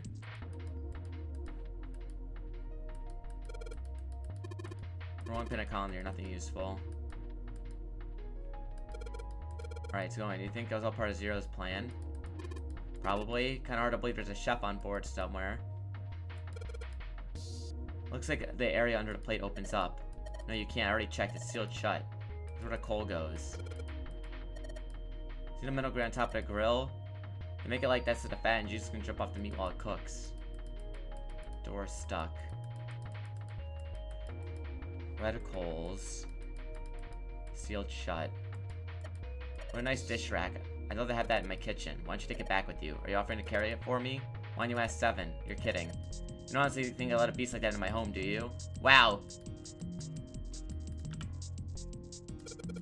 This pot looks like it's made out of silver. But drinking tea from this pot would be really yummy. Spending a day with June drinking tea. Does that day ever happen to me? Jumpy? Oh, nothing. We're only in hot water, so we should be moving on. There's a lot of notes. Not much stuff written on them, but it doesn't look like a code or anything. Oh shit. Shelf has a white cloth on it. So much stuff in here. A whole lot of cans. Probably a pantry. Isn't that her... isn't her sister's stocking, right? One box in the second row. Oh, it makes cheese me? Our number of cheeses lined up on the shelf. This is Gouda cheese, the most famous Dutch cheese. If you don't cut open the casing, it won't go bad. So you can store it in room temperature for quite a while. We can eat this? Most likely. I'm not hungry. It's hard to get hungry in a situation like this. Cheese. Hey, there's something behind the cheese. You're right. Why don't we move the cheese? I just want to move it. June, I need to look behind you. A little green bottle in the back. Bottle of oil. Cooking oil. You just make something slippery. Cheese. Cheese. Cheese. Cheese.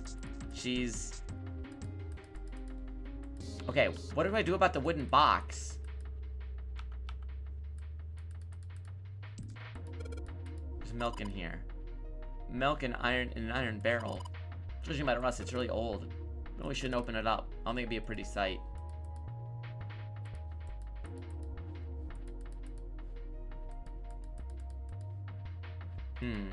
Oh! Tin container. It's empty.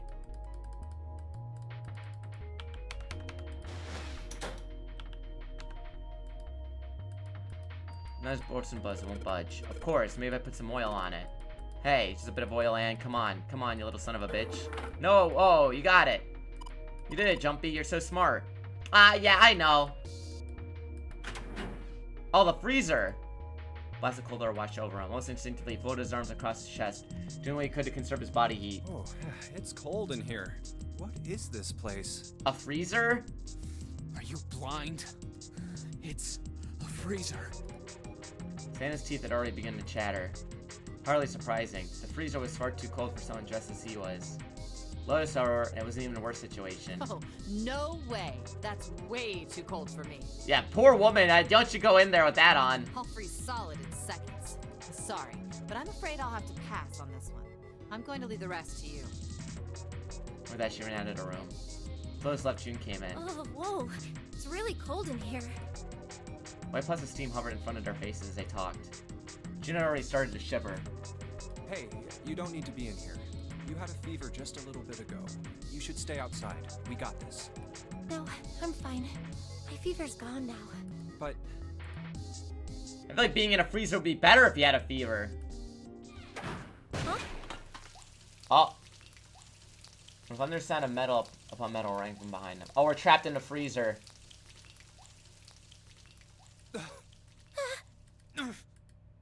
Junpei rushed to close the door. Why did it suddenly close? Oh, you got hold of the door now. It was cold beyond cold. Merely touching it was painful. The knob's frozen. But why? Quickly deduced that the pipe next to the door had ruptured. Looks like the pipe next to it broke, and... Water released by the rupture had hit the door and frozen instantly. Santa shoved Junpei aside and pounded against the door. Hey, Lotus! You're out there, right? Open the door! She wasted no time in responding. What do you want? What's going on? The door won't open! Try opening it from that side, please! Oh, fine. If you say so. Hold on. Soon they could hear Lotus on the other side of the door. Grunting ceased and they could hear a light panting from exertion. It's no use. It won't budge. You've got more people in there. You figure it out. Okay, lady. Oh. God damn it. Sando was shaking like a newborn deer. June was hugging herself and shivering violently. Even Junpei, with the heaviest clothes of any of them, was clearly feeling the cold. Every breath they took, they could feel the cold working its way deeper into their bodies. I should save in case something happens.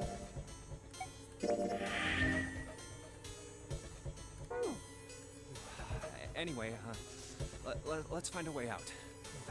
If we don't get moving, we're gonna be permanent residents. Two heads are better than none. I'm sure we'll... I mean, we have 3 here. I don't know if Santa counts. Yeah, you're right.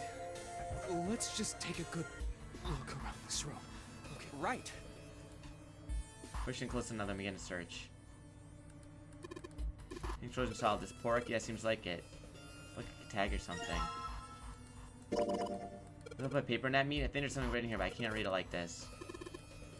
The frost. I think we'll be doing it in that room. Well, okay, I got that for later. Maybe look if there's anything else interesting.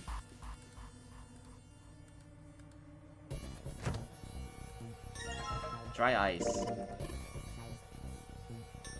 Can't you cause that stuff to explode if you're still in something that's airtight? Explode. Yeah, didn't you do that in school? You should never underestimate the power of expanding gas.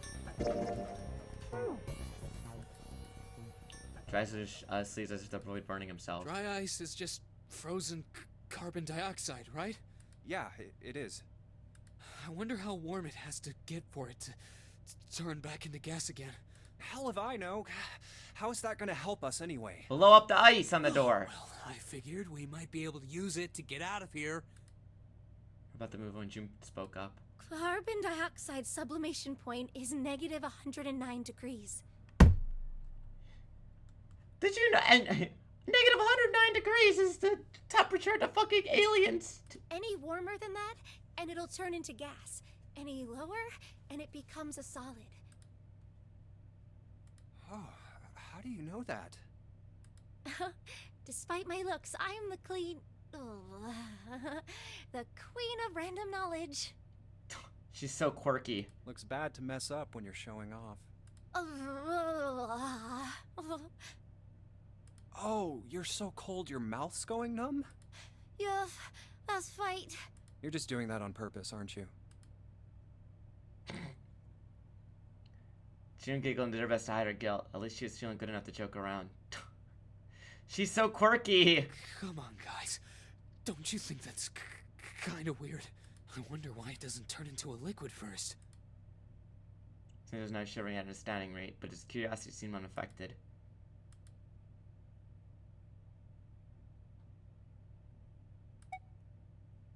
It did seem rather odd. It is kind of weird. But it can turn into a liquid. Carbon dioxide turns to liquid if you put it under high enough pressure. Uh-huh. At 1 atmosphere, normal air pressure. It won't turn into a liquid, right? That's right.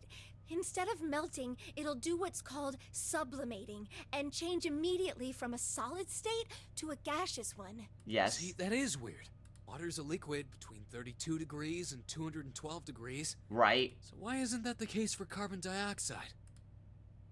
Shouldn't reply with an answer that's on both of them. There's a kind of ice that doesn't turn into liquid when it goes above 32 degrees. Huh? I heard about it. Its melting point is 96 degrees. Ice with a melting point of 96 degrees?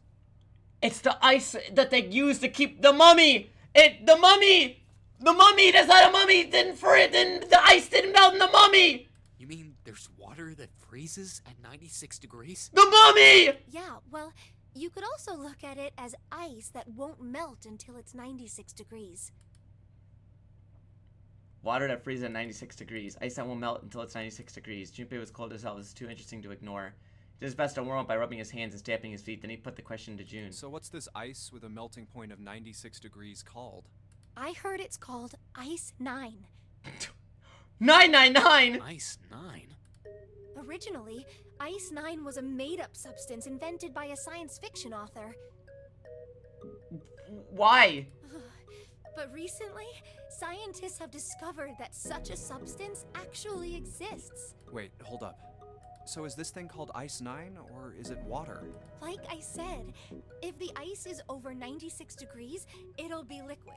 If it's under that, it'll solidify.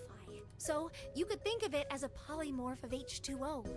Uh-huh. Here, think of it like diamonds and graphite. They're both made of carbon, right? But depending on the structure of the crystallization, the hardness and structure are completely different. So you're saying normal water and this Ice 9 are like that? Yup. Have you heard the story about the crystallization of glycerin? Have you heard of the High Elves?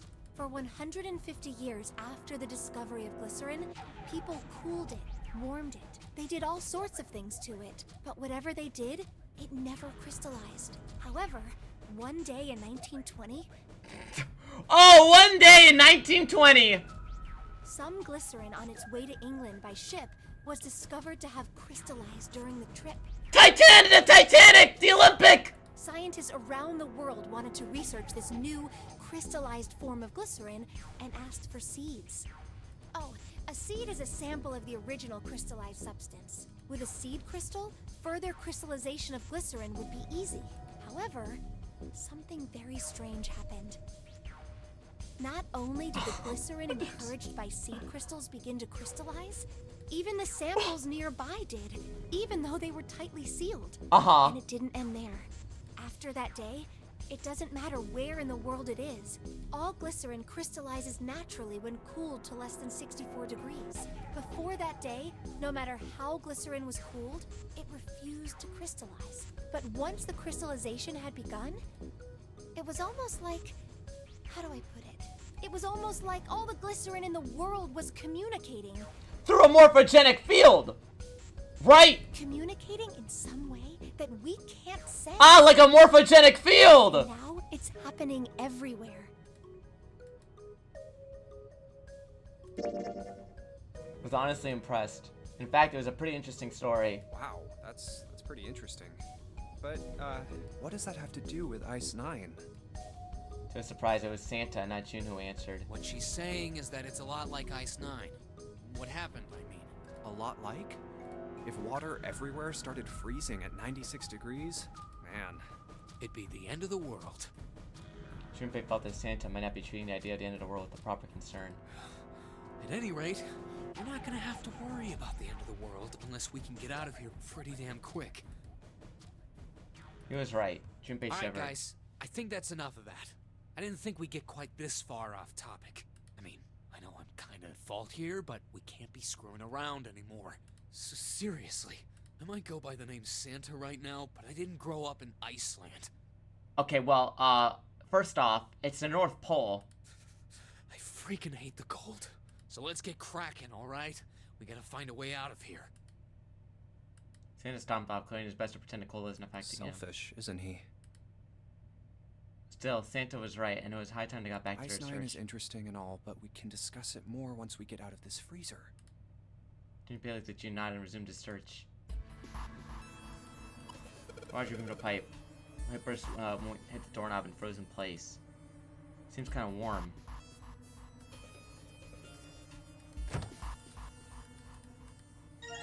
Frozen chicken. Oh! Say it again. It's really hard. Again, it's really hard. Thanks. Something wrong? Your face is red. Brother. Is that how you can use it as a hammer? Good point. Maybe we can use it to break something.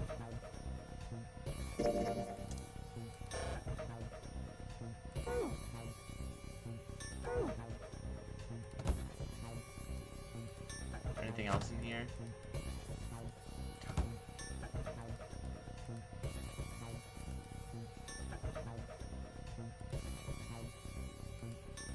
Did you pay any find some dry ice earlier? Yeah, there's warm water coming out of that pipe. Warm water and dry ice. How about we put that stuff in a sealed container? The thing is covering something. It's frozen solid. I can't flip it over.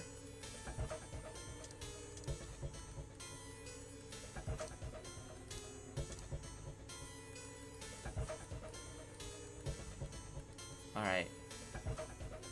Container. Oh! Wait.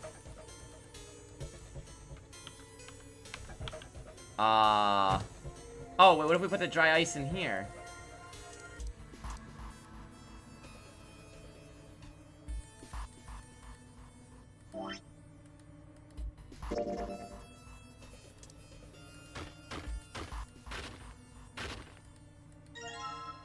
Oh!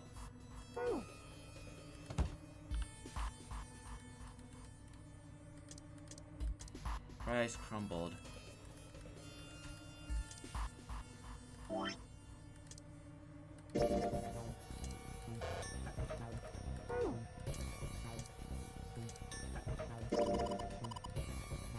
Get into anything I want. Can you get something squeezed or sealed in something that's airtight?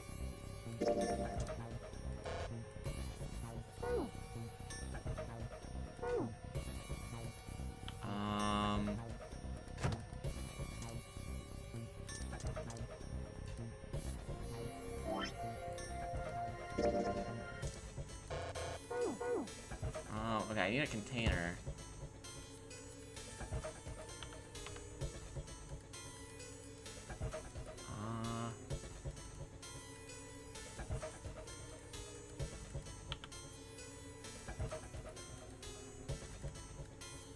Where's there a container?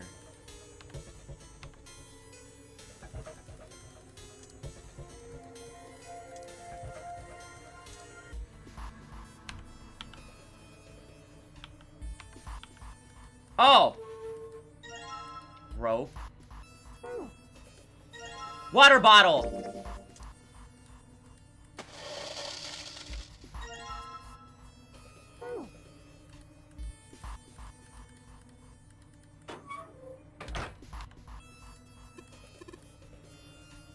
You're gonna get the result is you can hook that bottle to the doorknob somehow. Okay. Water bottle bomb, nice. One water drip from the ruptured pipe near the door. Put water into the bottle with dry ice, and make sure the lid's closed. Now I just have to put this makeshift bomb on the doorknob. Alright, that's set. So, what do we do now? We just need to give it a little, tap. The bottle's already about to pop. If we just throw a rock or something at it, it'll go off all on its own. A small rock. Huh. A small rock. The pork! Oh. Dries left over. Alright, this ought to do the trick. He pushed his sleeve down a hand to keep from getting burned and got the chunk. Dry ice. Some dry ice, huh? Not a bad idea. It's pretty good size, almost as big as a pool ball. Alright guys, stand back. Actually, we should probably hide somewhere. Where exactly do you expect us to hide, genius? There isn't really anywhere big enough. Get in the freezer. Look, right here. We can hide in there. Junpei pulled the door open to the small cellar. Oh, we're gonna stand in there. Get inside, quick. Okay, it's not gonna explode that violently. Junpei quickly followed. Hi, Booker. Hope your back is feeling better. In his hand, he could feel the chill of the frozen carbon dioxide through his sleeve. He tightened his grip, took aim, and prepared to throw. All right, here I go. 3, 4, 5. You're counting the wrong way. Yeah, what the? Why are you counting like that? That is a really sad excuse for a joke, man. Sorry, dude. All right, for real this time. You guys ready? Yes, whenever you're ready. Just throw the damn thing. All right, here I go. 3, 2, 1. Junpei threw Shunkai as hard as he could. The same motion he ducked down in his cellar. A Santa and Junpei spaz.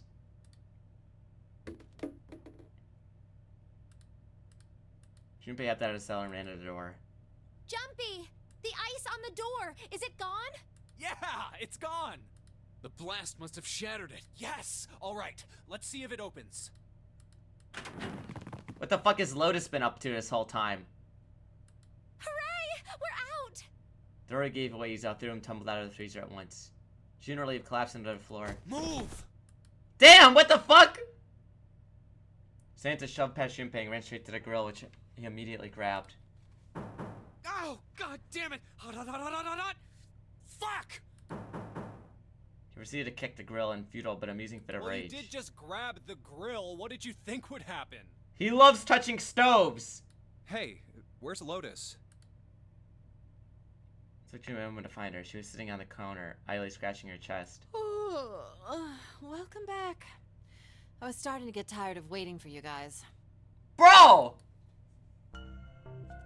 A great yawn, Lotus lowered herself off the counter. Junpei clenched his teeth and walked toward her. What were you doing? What do you mean, what was I doing? I was waiting. We were gonna die. Oh, yeah? But you didn't. So everything worked out all right, didn't it? Okay, asshole! What the hell? Just kidding. It might not look like it, but I was really worried. Yeah, sure. Oh, don't give me that crap. I'm telling the truth. I mean, if you died, then I'd be in trouble too. If you died, then I'd be stuck here, and I'd die too. See? Oh, she really means it. I did all I could. I even looked around to see if there was anything I could use to pry open the door, but I couldn't find anything. So, all I could do was wait. I mean, what else did you want me to do? Call the cops? It was true there wasn't much she could have done, but something about her tone. Junpei gritted his teeth. But there's one thing I have to ask you. What's that? You didn't close the door, did you? What? You think I closed the door on you? Why would I do something like that? It closed on its own. I told you before, if you die, then I die too. Yeah, I guess so. Seemed that the accident was only an explanation for the door's closure. If she really wanted to kill us, all she had to do was bar the door from the outside. But she didn't. Well, she didn't do anything. She's only lazy, or negligent at least. God forbid women do nothing! Junpei swallowed his anger and did the best to apologize. Well, I'm sorry. I'm sorry I doubted you. Oh, yes, well that's alright. Rose looked away and twirled her hair between her fingertips. His vengeance against the grill complete, Santa swaggered back towards Junpei and Lotus. Hey, no more screwing around, you two. Break time's over. Especially for you, lady. You've just been sitting on that fat ass of yours while we were freezing to death. Damn, fat ass! How rude! I was plenty busy. Yeah. How about you put all that energy into something besides bitching? Let's go.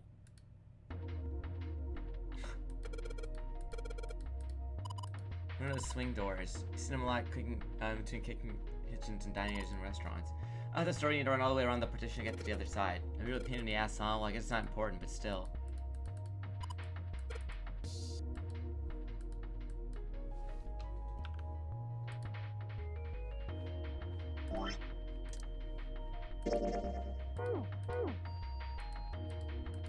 Yeah, we gotta grill up the meat. Hey, what are you doing? What are you gonna do with the paper burns? Come on, it'll be fine. I mean, it's not gonna burn right away. Keep an eye on it and the paper will be fine. Trumpy, be careful. Ouch, see? I told you. What are you doing? Hurry up and take the paper out. It's not coming out. Thing's frozen, I can't get it out. Oh, they cut the meat? Yeah, it looks that way. Alright, I need a knife.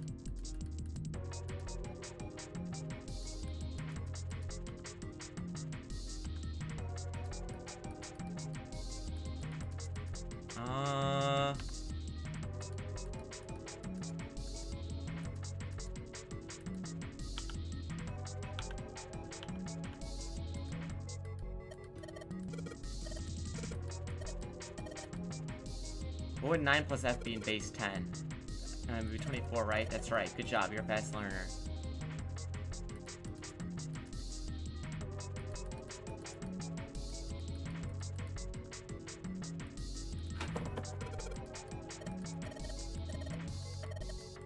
Okay.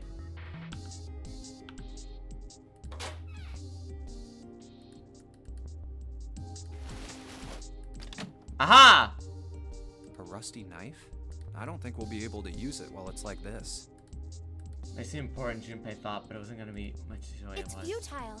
Futile? You know, a waste, useless, pointless. I have a whetstone, it's fine. Oh. Any particular reason you wanted to bring that up? Oh, no reason really. I was just thinking about futility. Huh? Okay. Doesn't make much sense. Junpei tried rephrasing his Why question. were you thinking about futility? Well, it has something to do with the Titanic. Oh my god. You gotta be fucking joking. The Titanic? Yep. Have you ever heard the story that the sinking of the Titanic was predicted? Oh my god. No, enlighten me! No, I haven't. What is it? In 1892, 14 years before the Titanic sank, a novel was published. It was called Futility. It was written by an American novelist named Morgan Robertson. The story was about a big cruise ship colliding with an iceberg and sinking. Of course, if that was the only similarity, there wouldn't be any reason to mention it. It wasn't, though. The name of the ship, its nationality, course, departure time, size, displacement, maximum speed, number of passengers and crew, the number of lifeboats. Number 15, Futility. The sinking of the Titanic was predicted in the novel Futility by Robert Pattinson. The name of the ship and its nationality. Even the location of the accident itself, and the cause, and the location of the damage. But what do the mummies have to do about this? Everything matches the Titanic almost exactly. It was almost as if he'd seen the whole thing happen. But this book was written 14 years before the Titanic sank. But did he account for the mummy? But that's not all. It wasn't just futility that predicted the sinking of the Titanic. There were two other similar stories written by a man named William Thomas Stead. Both of them before the accident. One in 1886 and one in 1892. This guy wrote 2 books about this? Stead wrote 2 stories that had striking similarities to the Titanic disaster. In one, 2 ships collided. Many of the passengers died because there weren't enough lifeboats. In the other, a ship collided with an iceberg and sank. Those are like unrelated though. I don't know. I mean, I'll give you that it seems a little weird, but I'm pretty sure it wasn't too uncommon for ships to hit icebergs back in the day, or even other ships. Right, I knew you'd say that. But what if Stead had some sort of special powers? Ah, he was tapped into the morphotronic field! Right, and because of the morphotronic field that he was tapped into, he was able to parse the knowledge of the mummy whose curse would bring light the sinking of the Titanic. Oh. To be more specific, what if he had the ability to do automatic writing? What are you fucking talking about? Bro, you should... Oh, he chat GPT'd. There we go. He chat GPT'd the books, right? He wrote in the prompt, write me short story about ship sinking. What? Automatic writing? Wait, are you talking about when someone's possessed by a spirit and then they write a bunch of stuff without knowing what they're writing? Yes. What do you mean, yes? That stuff's a load of bull. Okay, let's say, hypothetically, that automatic writing isn't a total load. The spirit of the mummy! These guys still couldn't have predicted the sinking of the Titanic. No, not if it wasn't, no. He was possessed by the mummy princess.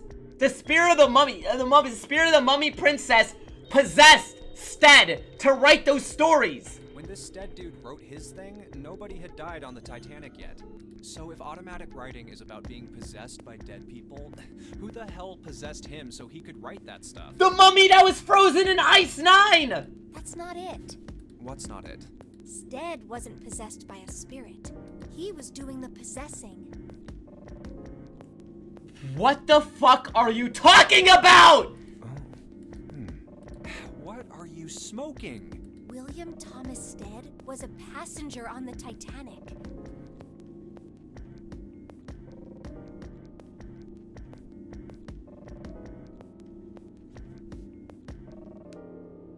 He just wrote down what he saw with his own eyes 20 years before it happened.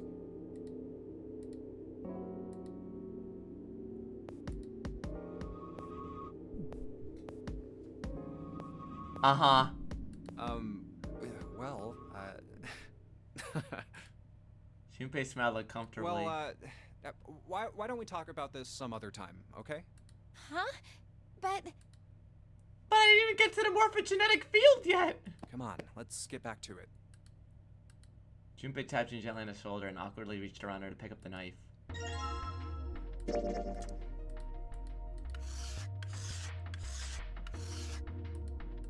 She would have cut something pretty good with this.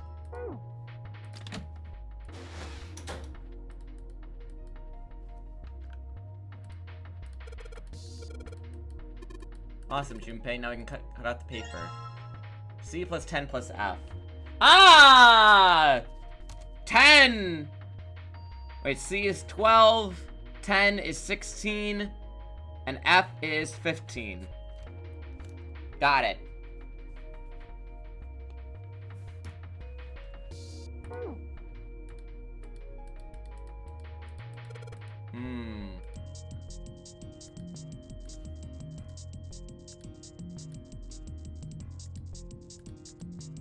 It's probably what you're supposed to use to enter the password. Open the right number, open the door. You know what you found earlier. Yeah, I know. Now I enter those numbers. I think E is the center. And E is enter because used for clearing. Alright, let's give it a shot.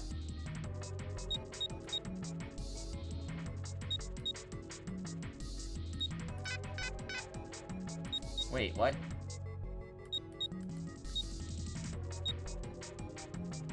Wait, there's only 3 numbers.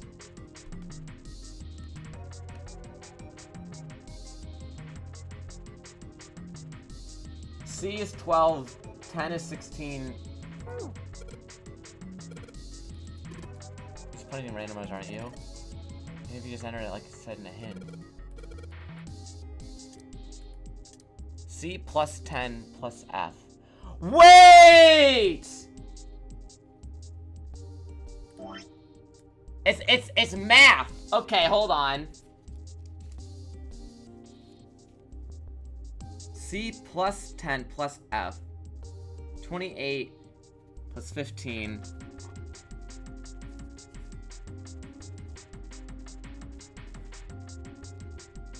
Two carry to 3. 43. 5 and 10 is 13. 13 plus 30, 40, 43. 43 is...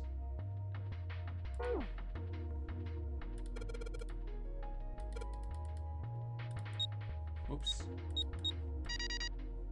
Got it. I think metal was falling. Well, I guess that went well. Door open. Good job, Jumpy. There we go.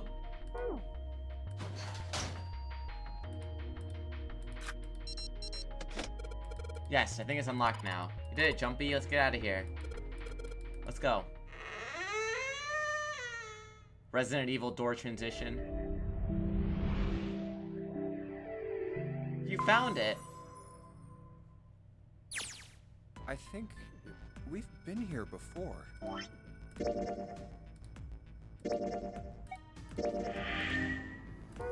Alright. We're on the other side of the grate. Metal grate station wall to wall. Beyond it were 2 elevators and the entrances to the kitchen. The elevators are over there, so that means... We went into the kitchen through that door and came out on this side. that means the map was right. Looks like. Then let's use it to plan our next move. Next move? Yeah, we need to decide where to go from here, don't we? He's right. Let's get started. From the looks of it, there are 4 possible routes. Oh god, okay. Let's just keep it simple and call them A, B, C, and D. First, A and B. They both seem to connect to a room that looks L-shaped. Yeah, there were 2 doors. But they were both locked. We couldn't open them. Okay. Now, route C. This goes all the way to the main staircase. That means it's door 5, one of the numbered doors. Oh, wait, yeah, what happened to the other 4? Then do you think we would meet up with the other 4 after this hallway? No, I don't think we will. Why not? Look, there by the stairs. See how the gate is opened? When we went into the kitchen, it was closed. But it's open now. What do you think that means? They opened it. Most likely. And if we take Route C, we're going backwards. Right. That would be pointless. Then that means... We have to go to Route D. The elevator staircase is lazy curve heading down deeper into the ship. Route D, then. D it is. Yup, Route D. Then we're set. We jog down the stairs until we reach the C deck. Everything looks okay here. Let's check the next deck just to be sure. Yeah, just like I thought. D-deck is totally underwater. Just like the bottom of the central staircase. Uh-huh. Water gazed back at them, its smooth surface like a great mirror. At least the water level hasn't really changed. Small comfort. May as well head back to C deck. What else is here? There are 2 elevators over there at the top of the stairs, just like the floor above. Right. Hold on. These are kind of different. See? There's a card reader on the side. Another strange mark. Neptune! Hey, look! It's Lotus's symbol. Huh? See? It's the woman symbol with horns on it. Okay, asshole. I mean, okay, to be fair, she did fucking sit on her ass while we're dying in a freezer. That seems like... Oh, ouch, ouch, ouch, ouch, ouch, ouch. Lotus had taken a hold of Junpei's hair. She began to shake him violently, and he thought he had heard a low growl coming from her throat. What was that about the mark again? Nothing. Such violence. Junpei began to wonder if she was not the devil itself. With an uncomfortable smile, June spoke up. This is a Mercury symbol. Oh, it's Mercury, not Neptune. My bad. The horns symbolize the wings on Hermes' staff. Hermes, herpes, whatever. Okay, man. If we can't get this thing to work, these elevators aren't going anywhere. In other words, we need a key card with the Mercury symbol on it. Probably. I guess we can't get on then. Let's just disregard the elevators for now. How about this hallway on the left? Whoa, there's so many doors. 9 to be exact. Damn it. If we try and search all these, the sun's gonna go down before we've done half of them. I think the sun already set. I have a feeling this ship is the only thing that's going to be going down anytime soon.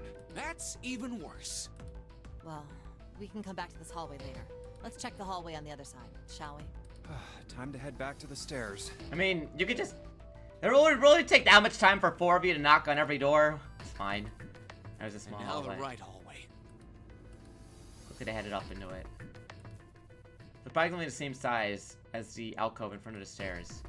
The hallway led towards the stern, and at its end was a set of double doors. There are doors here too. Well, I guess it's just 4 this time. Let's open them. All right, let's start with this one.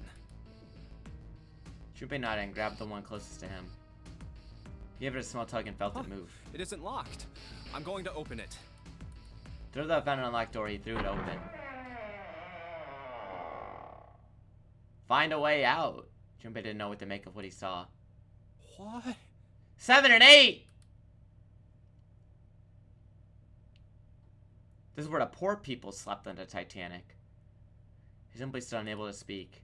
The other simply stared at, mouth opened. After a few long moments, Sandwich managed to speak.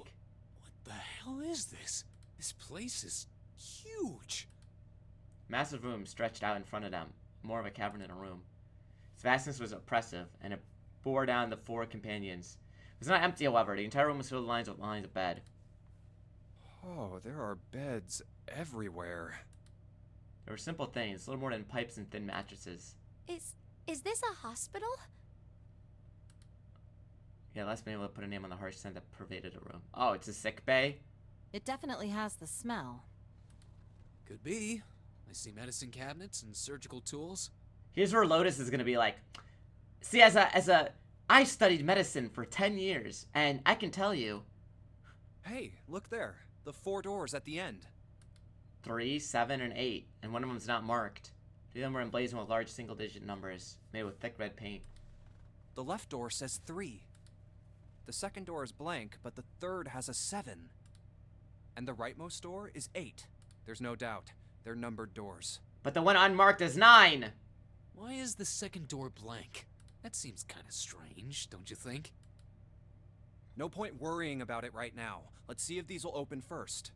Yes, that sounds like a good plan. But isn't their number together is 4? So they can't open any of these, right? Chip headed towards the doors, weaving his way between the beds. He started with door 3 on the left and moved at a right until he reached door 8.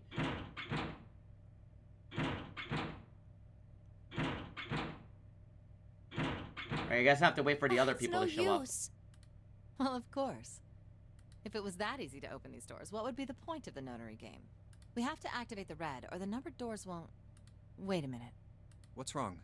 Look, the display on the red. There's nothing on it. Huh?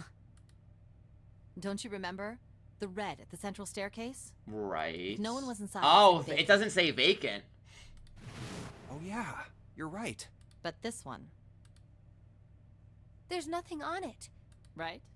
I wonder if it's broken. Only one way to find out. I mean, you guys don't add that total. It's not responding. Before it took place, her hands over red, but refused to respond. They pulled the lever and still on nothing. So they discovered it wasn't only the red door for 8 that was behaving strangely. How about the red on door 7? And door 3? None of them are working. What does it mean? I knew it. They're broken. Well, probably because you don't have the right people right now. Zero sure sucks at maintenance. No, that's impossible. You really think Zero, who prepared all of this, would make such a stupid, simple mistake? Maybe, but that doesn't explain why this thing ain't working.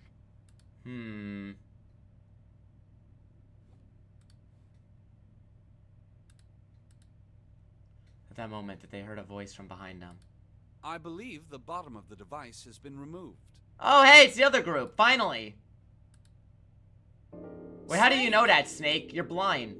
Well, it's more than just Snake. Ace! Clover! 7! Yay, we're reunited again! Though they were glad to see one another, it wasn't terribly surprising that they had. It had been the other party who had opened the gate in front of the kitchen. It wasn't unreasonable that they bumped into one another. The rest of the Snake's team, however, did look rather surprised. How did you guys... How did you end up here? That's my line? Perhaps we should exchange information. After everyone was silent and surprised, everyone was singing and talked this particular exchange information. They talked about the rooms they'd been through and how they ended up in the same place. Of course, none of it was useful information, but that hardly mattered. They were happy to simply see each other once again. Although the level of cheer varied greatly from person to person, each one of them was still wearing some manner of smile. Almost as though I had already forgotten about the death of the 9th man. Yeah, fuck that guy! No, thought Junpei, perhaps that wasn't it. Perhaps thoughts of his death were what drove them to smile at one another. Not in a morbid or hateful way, no, the 9th man had died. But they were still alive and that was something to be happy about. Sort of simple, uncomplicated joy, Junpei thought. The joy of being alive, still alive. He felt sorry for the 9th man, but more than anything, Junpei was happy to be alive. I mean, that guy kinda sucked, it's fine. There you have it. Our half of the story. His part finished, Ace fell silent.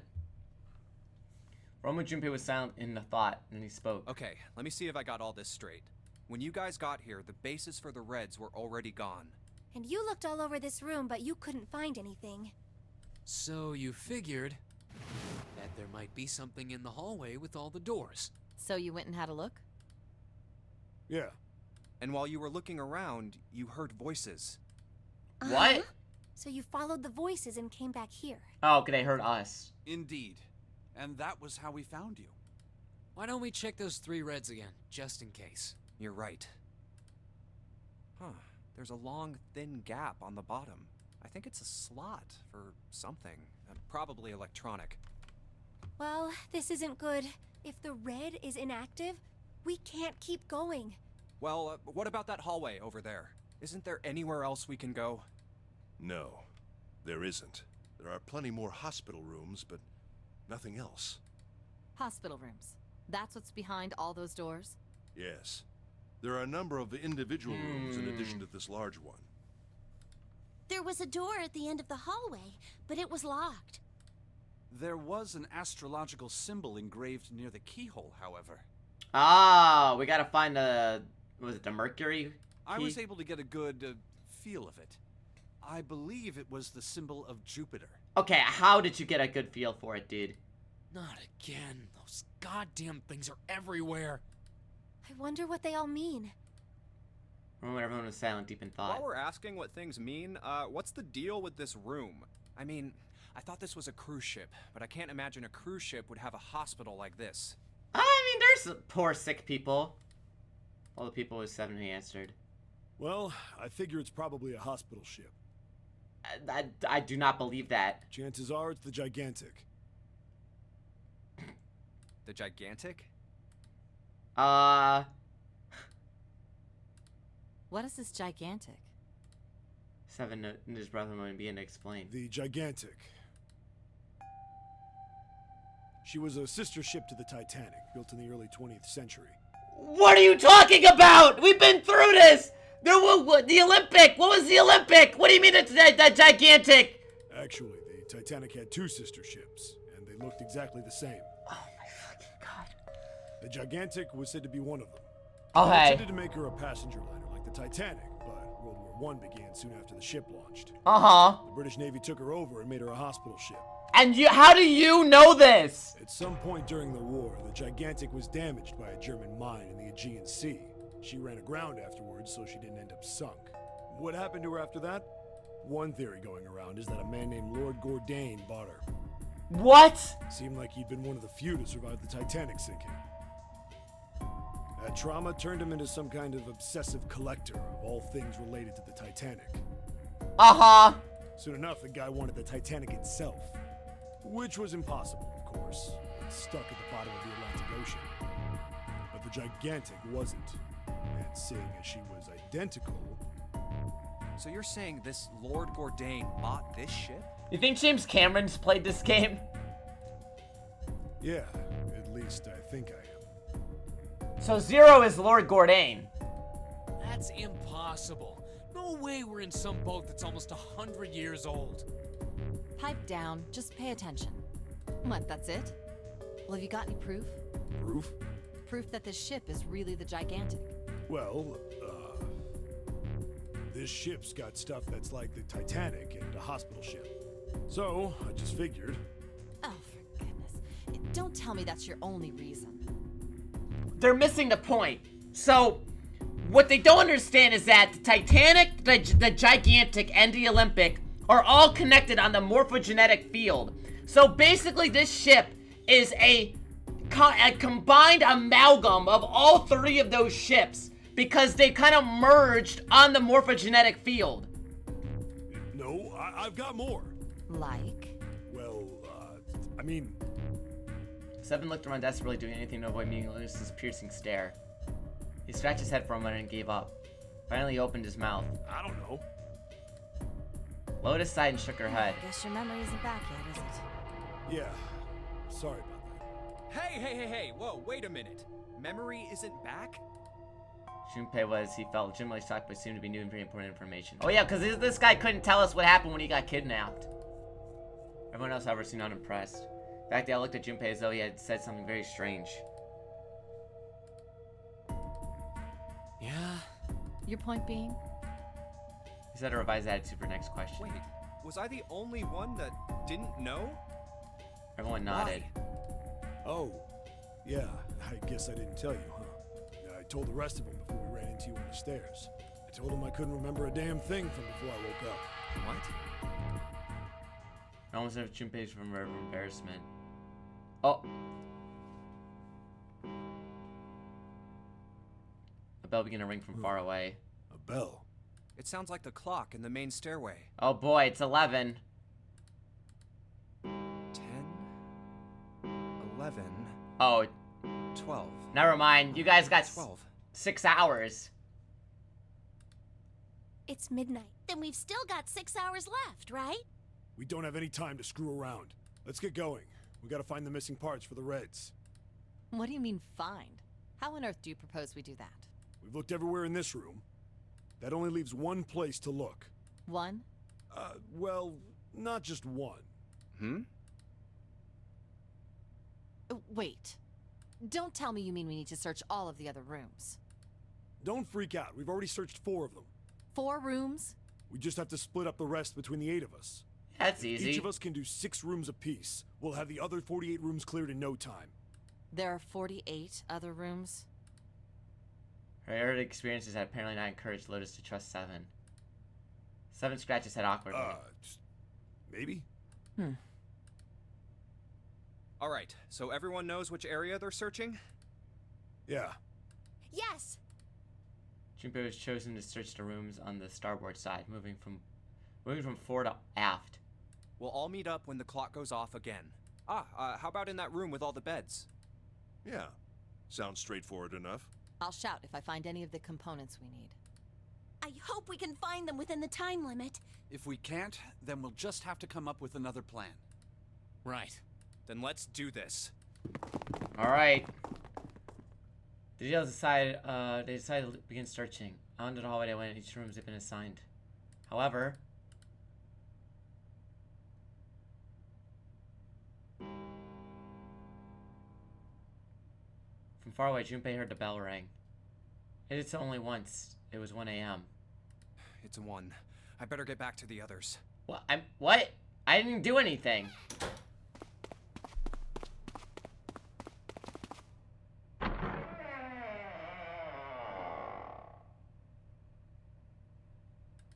He shot through the entrance of the large hospital room to find 6 of the others already there. AC and a Clover, June, Seven, and Lotus. Where's Snake? Gathered in front of the door number 8. Perhaps to be accurate, they gathered in front of the red next to door number 8. What are they doing over there? One of them found a missing piece. What happened, guys? It was June who answered him. Jumpy, look! He was pointing at the red. He pushed through the others until he stood in front of it. Immediately knew what she'd meant. Vacant. It worked. Come on, guys. Who was it? I thought we were supposed to yell if we found it. Well... Junpei wondered why she was hesitating. The others looked as confused as June, but kept their mouths shut. What the hell? What is up with you guys?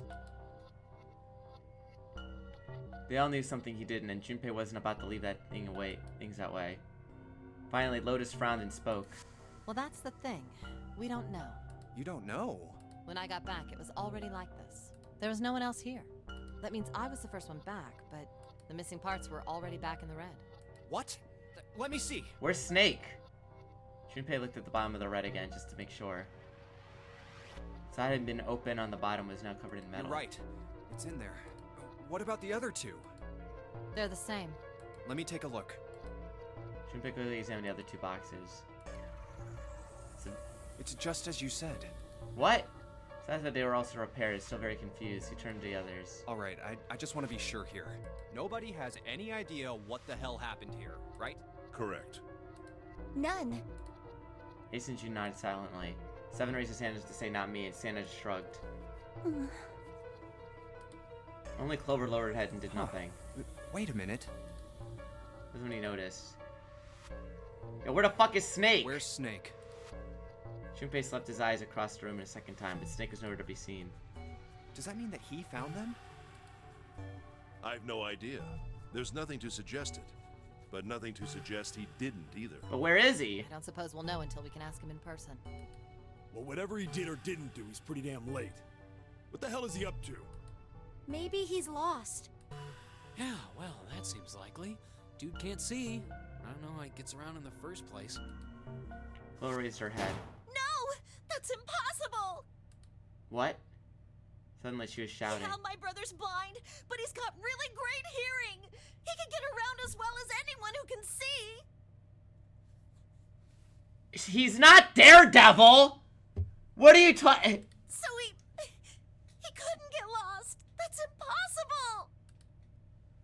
Clover had started to shake, and the knuckles of her hands had gone white. She spun around, but before she did, Junpei noticed tears swelling up in her eyes. I'm gonna go look for him. The words were barely out of her mouth when she began Hey, to run. hold on, Clover. Wait. Junpei cried out to her, but she was too slow. She kept going, and before anyone else could react, she was Well, gone. that didn't work. Damn it. What should we do now? Well, the red is working now. We're not leaving Snake behind. No, we're not leaving two people behind. We should go look for them. Oh man, this ain't good. Oh, yes, what an excellent idea. We just wasted a bunch of time looking for some piece of electronic junk. Now let's waste some more by looking for a couple of idiots. Dog, we're in this together! Then remain here if you feel you must, but there's no time. We've only 5 hours left. Junpei and the others nodded to each other and took it off at a run. In front of the stairs that led to the B deck, they decided Let's to split up. All right, I'll take this direction. Then I shall look that way. I'll be over here. See you all later. Soon only two of them were left. Mr. Junpei and June had been a few steps behind the All right. others. We should go too. Yes, let's go. But where should we start? Let's see. Oh!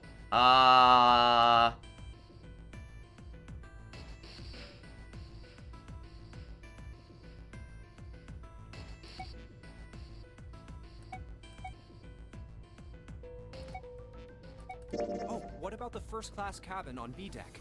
Okay, let's go, Jumpy. Let's check that one. Took up the stairs without a run. Outside of first class cabin, they found Clover. She was standing in front of the wall. She was staring at a meaningless point at the wall, her eyes blank. Are you alright? It was best to sound friendly, but Clover didn't respond. Look, I know you're really worried, but She had no words to say, it didn't sound hollow and fake. She was consumed by worry, feared that Junpei fear would crush her. Her actions didn't surprise him. She had suddenly lost her brother, who seemed very close to. No. Her voice was very thin and barely audible. Hmm? She doesn't want to be alone. I said leave me alone! Okay. You're so annoying! Just go away and leave me alone! Just looking at you guys is pissing me off! We're trying to help, Go dude. away, okay? Just go somewhere else! Stop bothering me! Such anger and hate. June's eyes had gone wide with surprise as well. Why are you still here? Didn't you hear me? Huh? Fine, forget it. If you aren't gonna leave, then I'll just... alright. Let's go, June. Yeah. Okay. Junpei glanced back over her shoulder to see Clover wiping tears from her face. Clover had driven home the misery of the situation, but Junpei told him that getting depressed would get him nowhere but depressed. We really need to find Snake, for Clover's sake. It is best to push away the misery and depression, force a So, smile. where do you think we should go next? I know that Snake, he's gambling with the dice! How about the casino? Let's go take a look. Turn head out down toward the light with the right to jog. We already knew they were there. So was Lotus. She was leaning against the wall examining her nails. What, are you not doing shit, giving a shit either? Hey, what do you think you're doing? I said I'm unimpressed. Isn't it obvious? I'm looking for Snake. I'm just not seeing it. Really? Maybe you need to look harder. I don't think that's the problem. Oh, by the way, I've got a proposal for you two. Care to hear it? What if we ditch the others, right? Fine. What is it? Well, I don't like to beat around the bush, so I'll get right to it. Why don't we team up? Team up? Yeah. What? You need me to explain it to you? I'm saying, why don't we go through a numbered door? Even if we wanted to, that's impossible. Why? Jumpy's bracelet number is 5, mine is 6, and yours is 8. Our digital route would be 1. But there's no number 1 door in the large hospital room. The only doors there are 3, 7, and 8. Ah, but the door without a Then number. we add another person. Huh? Who? What? Isn't that easy? 7. Oh, if we add 7, 5 plus 6 plus 8 plus 7 equals 26. Which is Digital 8. root of 26, 2 plus 6 equals 8. 4 of them could go through the number 8 door. Wait a minute. What about the other 4? Ace, Snake, Santa, and Clover. Yeah, I'm not gonna let them die. Well, why don't you add them up? Simple 1 enough. plus 2 plus 3 plus 4 equals 10. And 1 plus 0 equals 1. Yeah, that doesn't add, The man. digital root for those 4 would be 1. That's right. And you know the number 1 door isn't in the big hospital room, right? Bro, you're just gonna get everyone killed? Of course I know that. No! Are you saying you'd leave them behind? Of course not. What kind of woman do you think I am? Once we get off the ship, we could come back and rescue them, couldn't we? Are you stupid? That's not gonna happen! It doesn't work like that! Then we wouldn't really be leaving them behind. Don't try to lie to us. What is your plan? There's no way that would ever work. I don't think you do anything of the sort. Really? Why do you think that? You remember, don't you? We have less than 5 hours left. Even if we manage to escape, there's no way we could come back to rescue them in less than 5 hours. Well, you never know until you try. Are you stupid? No, you're not thinking this through. Even if we brought 7 with us, we wouldn't be able to get off the ship. The 4 of us couldn't open door 9. It is hidden, but an exit can be found. Seek a way out. Seek a door that carries a 9. Yeah, that's right. The digital root for the 4 of us would be 8, so we'd have to add Ace to make 9. Well, I mean, Akane's bracelet is 9, even though she says it's 6, so... That's right. Unless we bring Ace too, we'll be stuck. Let's scratch it back up for a year. Well, that's unfortunate. But... Unfortunate. That's all you have to say? She didn't say in particular bother what Junpei said, nor did she seem particularly surprised. Well, let's try and find another way, okay? A way to get out of here with all 8 of us. That's impossible. Are you being serious? What is this woman's And problem? You do know that only 5 people, at most, can go through one of the numbered doors, right? The number 9 isn't going to be an exception to that rule. Yeah, but we have 4 and 4. At least. Huh. Yeah, I guess that makes sense. Oh, wait just a second. You're skipping over a really big detail. How could Lotus remain cavalier about traveling prospects beyond Is that him? really okay? That means 3 people will die in the end. Are you okay with that? No, it's fine. There's certainly a way around this. Do you think I could have a moment alone? There are some things I need to think about. What? Go find Snake! That didn't turn out to be a very pleasant conversation. Yeah. Mizar felt very happy and his step sluggish, but he told himself pessimism would get him nowhere. Regardless, So he forced him to smile let's and just turn to June. focus on finding Snake for now, okay? Yes, you're right. We can think about those other things later. Yeah. All right. Where should we go next? That's where June was. Let's go take a look at the first class cabin. It's really close. No one's here. Maybe we'll have more luck somewhere else. But where? Oh, well, Clover left, I guess. Hey, why don't we go back to C deck? We can take a look at that hallway with all the rooms. Okay, let's get going then. Oh, it's A.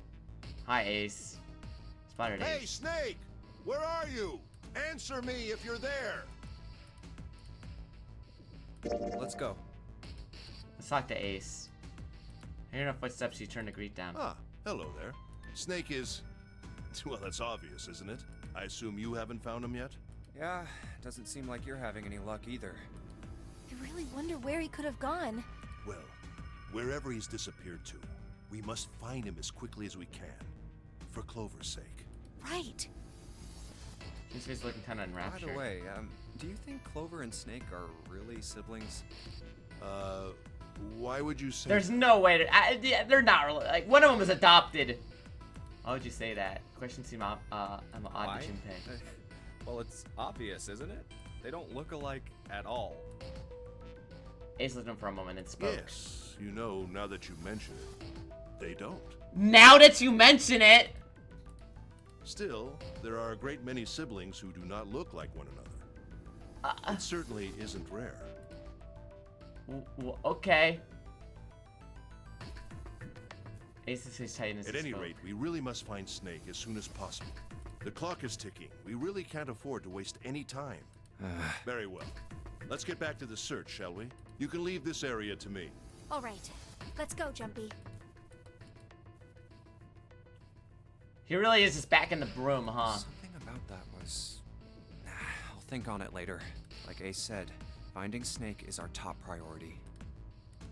All right, his mind. Where should we go next?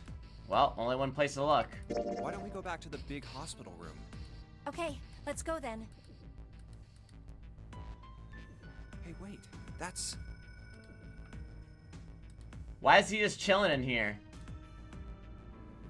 Santa?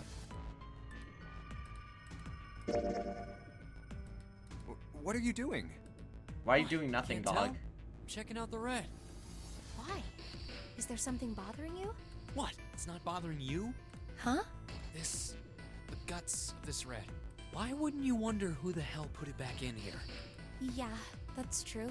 Well, I'm curious too, but... Who do you think did it? Her eyes narrowed as he looked at June. He shook her head. I don't know. Well, what about you, Junpei? Who do you think fixed this thing for us? Snake. Well, it seems like it would have to be Snake, wouldn't it? Maybe he got back here before any of us. He found the parts somewhere, put them back, and then went through one of the numbered doors. No, it's not possible. You have to authenticate with at least 3 people, or the red won't open the door. There's no way a single person could get through there by themselves. Yeah, I guess you're right. I mean, I don't think he went through the door, but I think he fixed it. She was mistaken. Junpei knew it. I made such a foolish miscalculation. How did Santa notice it so quickly? Perhaps he just wasn't as clever as he used to be. Junpei shook his head. So, in other words, one of us is the person who fixed the red. Bingo! We have a winner. But if that's true, then the person who did it doesn't want the rest of us to know that they fixed it. Yeah. I mean, But why? What? No idea. Maybe if they come clean on that, it means we'd find out something else. Something bad. Something bad? Dunno. But whatever it is, it's gotta be worth hiding. Of course, it could have something to do with Snake's disappearance. Well, yeah, I mean, yeah. You think maybe they did something to Snake? Yeah. Junpei stared at Santa. There was something about him that made Junpei wary. First, he assumed the other man wasn't terribly clever, but Junpei was beginning to think he would need to reevaluate that assessment.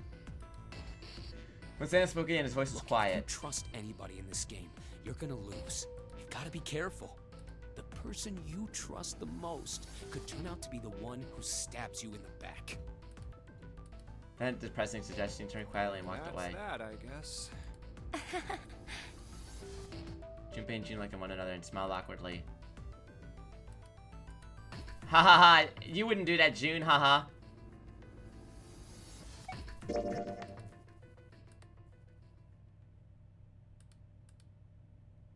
Snake hasn't been anywhere we've searched. Those are the 6 frustrated We faces. can't keep looking for him. Wherever he is, it's not here. We need to get moving. Junpei couldn't disagree with what she was saying. Snake seemed to have completely disappeared. There's no point in wasting any more time. The others seemed to be having similar thoughts, but they stayed silent. Finally, Seven spoke. We don't got a choice. Lotus is right. We're not gonna find Snake. There's a problem, though. We've got to figure out who's gonna go through which door. Yes, I have a proposal. She walked back and forth across the floor, her heels clicking against the wood. Why don't we decide on one person to sacrifice? Okay! Sacrifice? Well, perhaps that's a bit of a harsh word, but yes. You've all figured it out by now, haven't you? We can't all make it through those doors. If we split into 2 teams of 4 and 3 people respectively, then 3 people will be left behind. If we split into 2 teams of 5 and 2 people respectively, then 2 people will be left behind. But if we split into 2 groups of 3 and leave 1 person out, then only 1 person will be left behind. Okay, we're doing math. Leaving 3 people behind with 2 teams of 4 and 3. Wait.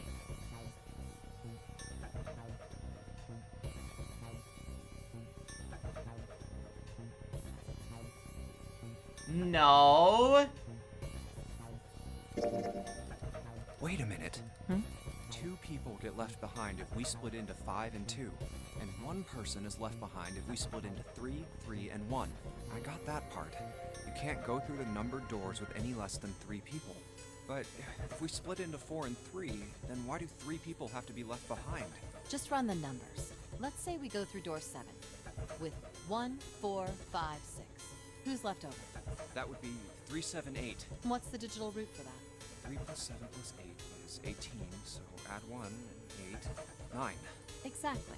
But door 9 isn't here, right? It's the unmarked one. That means 3, 7, 8 won't be going anywhere. That was just an example, of course. There are a lot of different combinations, but the result will always be the same. I don't think that's true. It doesn't matter which 4 it is. The 3 that are left over can't go through any of the doors. Go ahead and calculate it if you have the time. You'll see. Anyway, that's how it is. There's no way. Now, if we can get back to my proposal, we only have to sacrifice 1 person if we split into 3, 3, and 1. Someone spoke, his voice was strained. Then you're saying we gotta decide who's gonna stay behind. Wait a minute, that doesn't make any sense. If they're 3 and 3, and they each go through a door, and 1 person's behind, then how do you get through the fucking 9 door? Because you have 6 people. That literally doesn't work. You're not leaving 1 person behind, because only 5 people at most can go through a door. So you have 6, then what happens at the 9 door? You leave someone else behind? That's 2 people, are you stupid? Yes, we do. Given our circumstances, it's logically and morally the best solution. But her math doesn't add up. The other 6 are to survive. Then 1 person has to sacrifice themselves. 6 people can't go through the door, and I don't think 3 remaining people could total the 9. No, that's too cruel. What's so cruel about it? To just sacrifice someone like that? Then what's your plan? Maybe we should sacrifice 2 people instead of just 1. That's not what I meant. We shouldn't sacrifice anyone. I told you, that's impossible. Wake up. Whoa, whoa. Calm down, you 2.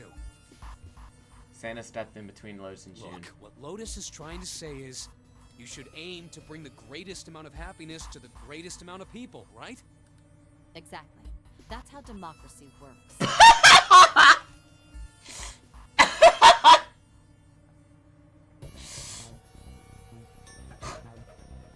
Yeah. Okay. And for that reason, I think the only fair way to decide who will be sacrificed is through a vote.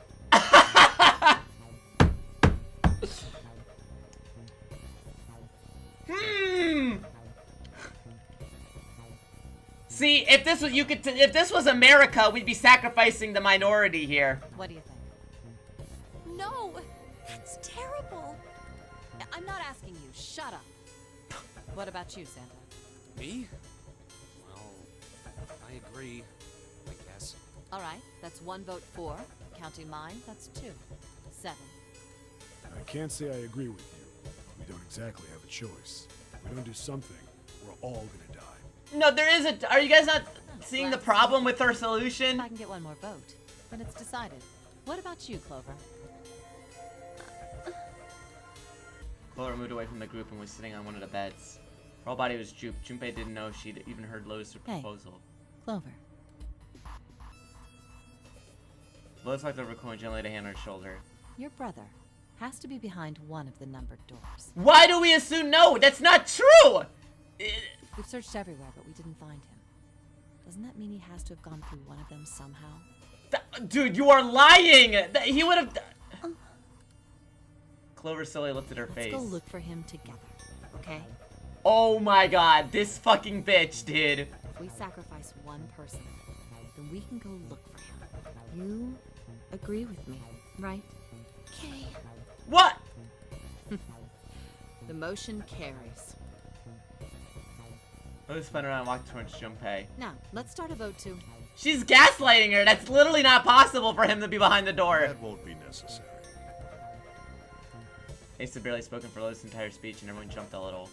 6 pairs of eyes turned to him. He didn't seem to notice or even care. I will stay. That should solve our problem, yes? What? Ace, what are you saying?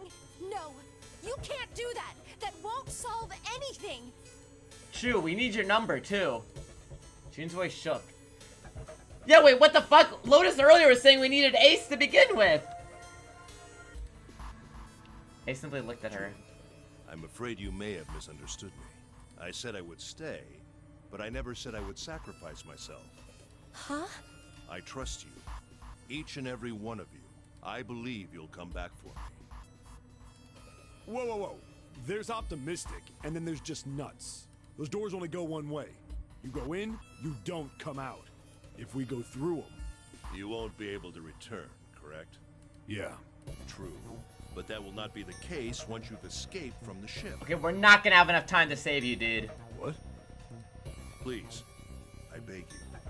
Once you've escaped, come back and rescue me. How, dude? Ideally, within the time limit Zero has given us. No, that's ridiculous. There's no way we could get back in time. Yeah! Junpei couldn't hold his tongue any We've longer. only got 5 hours left. We don't even know where the hell we are.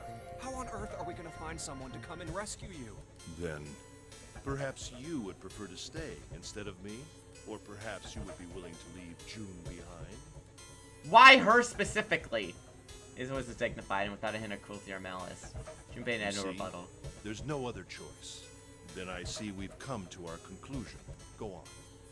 Don't worry yourselves about me. Go, quickly. Junpei stood frozen by indecision, unable to move. June bit her lips so hard that Junpei feared she would break the skin. Santa stood against the wall, calm and aloof. Seven tore his beanie from his head and turned it over anxiously in his hands. Only Clover stared at Ace with an expression Junpei was unable to decipher. Lotus's attitude, however, was different from the others. She's like, alright, bye, bitch! Let's accept his kind offer, then. Good. I think this is the best for me. No, dog, it's not! Perhaps I'll be able to take a nap. It may be my age, but I get tired so easily these days. Nishimura, she's also like the best artist Capcom has, by hands down, dude. Nishimura's art is so fucking good. Why are we agreeing to this, by the way? From somewhere deep in the ship, Junpei suddenly heard a screeching of metal on metal. It was almost as if the ship were screaming. Would it really hold until their time limit was up? RDD deck was flooded. Sudden silence, the only sound was sad metal wail of the ship. Unsurprisingly, it was Lotus who spoke first. Well, what are you waiting for? We're wasting time. Why don't we hurry it up? The character designs were from the Nishimura, who worked for who still does. She'd been working for Capcom for like 35 years or something crazy. You're right. We should get going. That's all we can do right now. 7. Seriously. Honestly, I was getting kind of sick of listening to you guys talk. You too, Santa? I have to find my brother. Wait, all of you. Let's just calm down and think about this. There has to be a way to get everyone out. There has to be. Right, Jumpy? Say something. Yeah. There is. There's gotta be another way. Or it's not hollow and fake. Fine. Forget about it. I'll figure it out on my own. Spun around and ran towards Ace. You see it now? Yeah, hold on.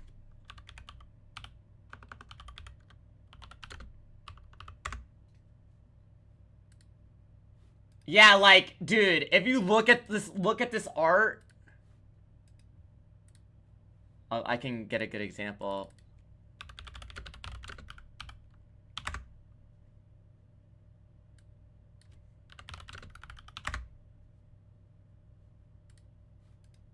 Yeah, dude, it's like, it is her style to a T. Like you look at this, right? And then you like look at like look at that. It is, yeah, it's so good, dude. Yeah, Nishimura is like my favorite. Dude, her art's incredible.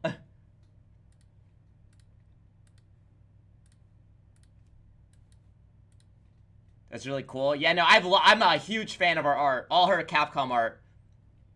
Ace!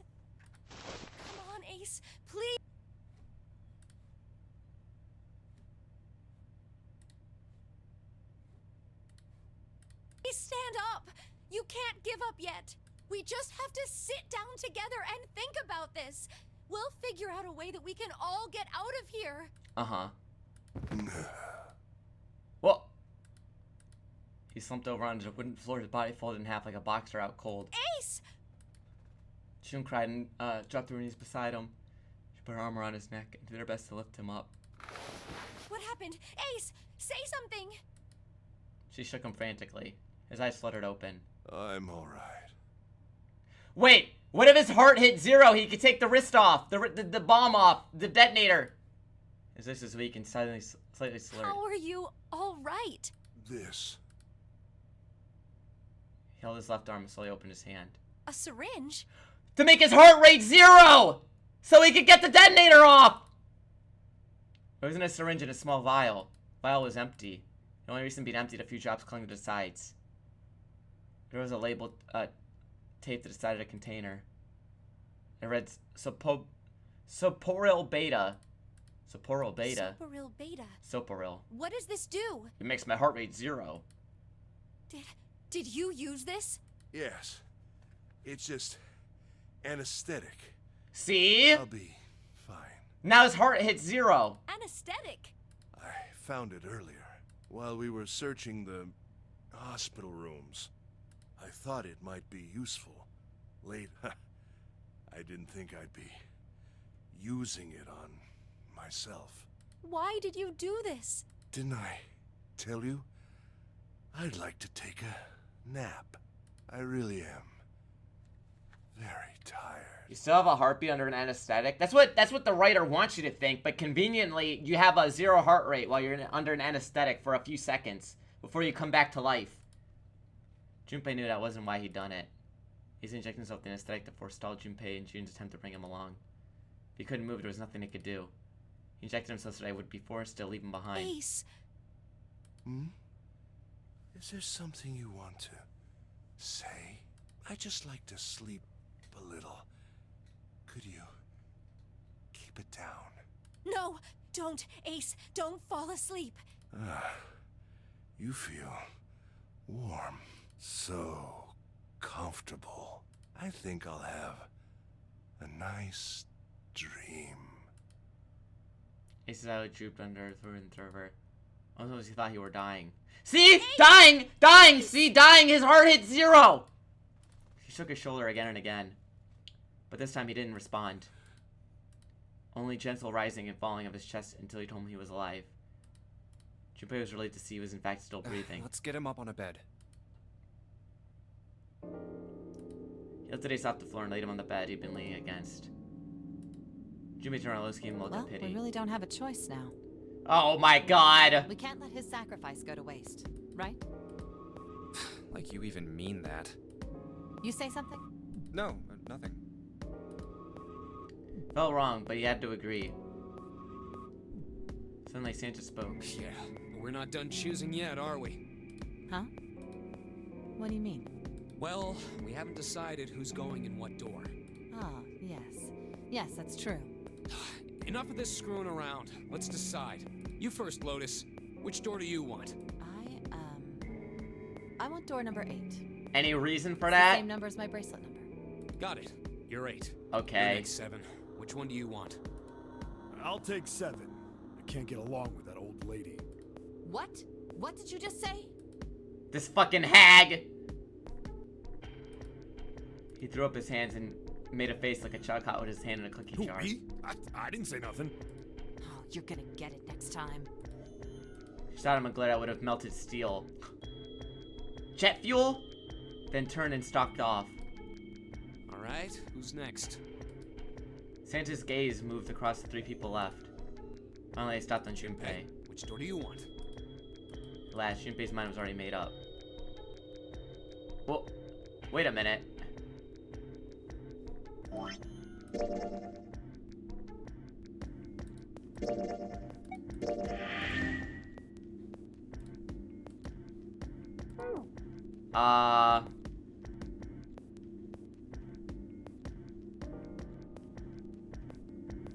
How do I stay with June? Hold on, let me do this math. Let me map this out really quick. How do I stay with June? So June is 6, and I'm 5. That's 11. So if I need to stay with her, it wouldn't be 3. Wait, it could be 3 if we take Ace.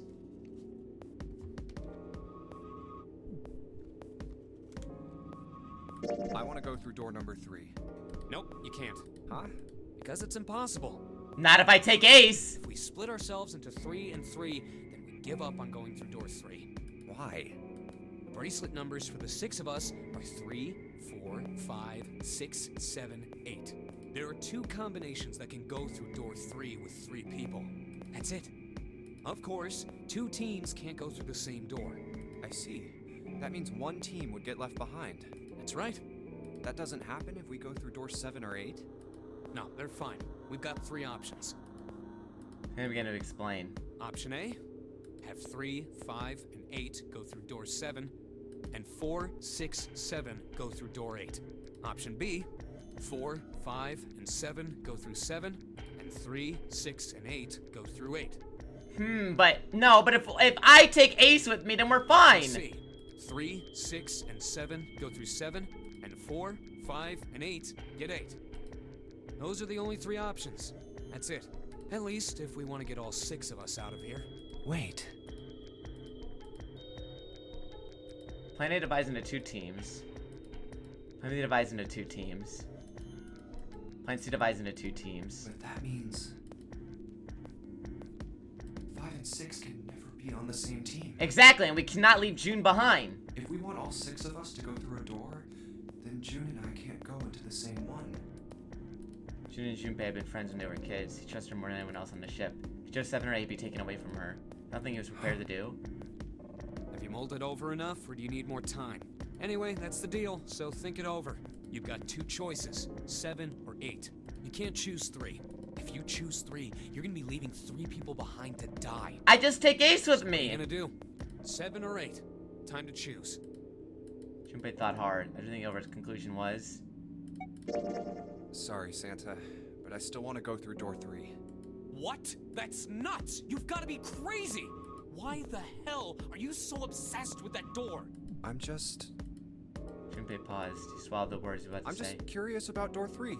That's all. Yeah, man. That doesn't explain shit! I've got a reason. I'd be happy to explain it to you if you'll just come with me. I began walking towards the door. A few of them looked a little suspicious. Junpei told himself it wouldn't matter. He kept walking and being silent. Eventually, he arrived at door number 3. Junpei stopped. I'm curious about the red. 7, would you mind authenticating for me? Why? What? Please, just do it. He stared at Junpei for a moment and grunted and laid his palm heavily on a scanner. Happy? Yeah, thanks.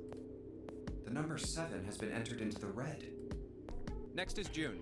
Please touch the red just like 7 did. Jumpy, what are you trying to figure out? Yep.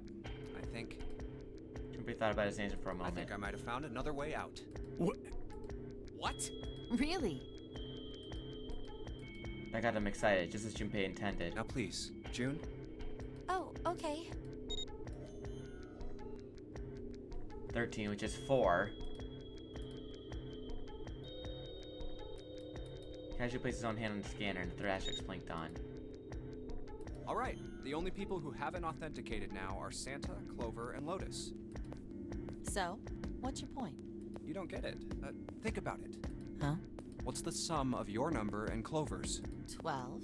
And what's the digital root of that? 3. Which is Santa's number. By the way, Lotus, what's the number that's currently in the red? 7 plus 6 plus 5 equals 18.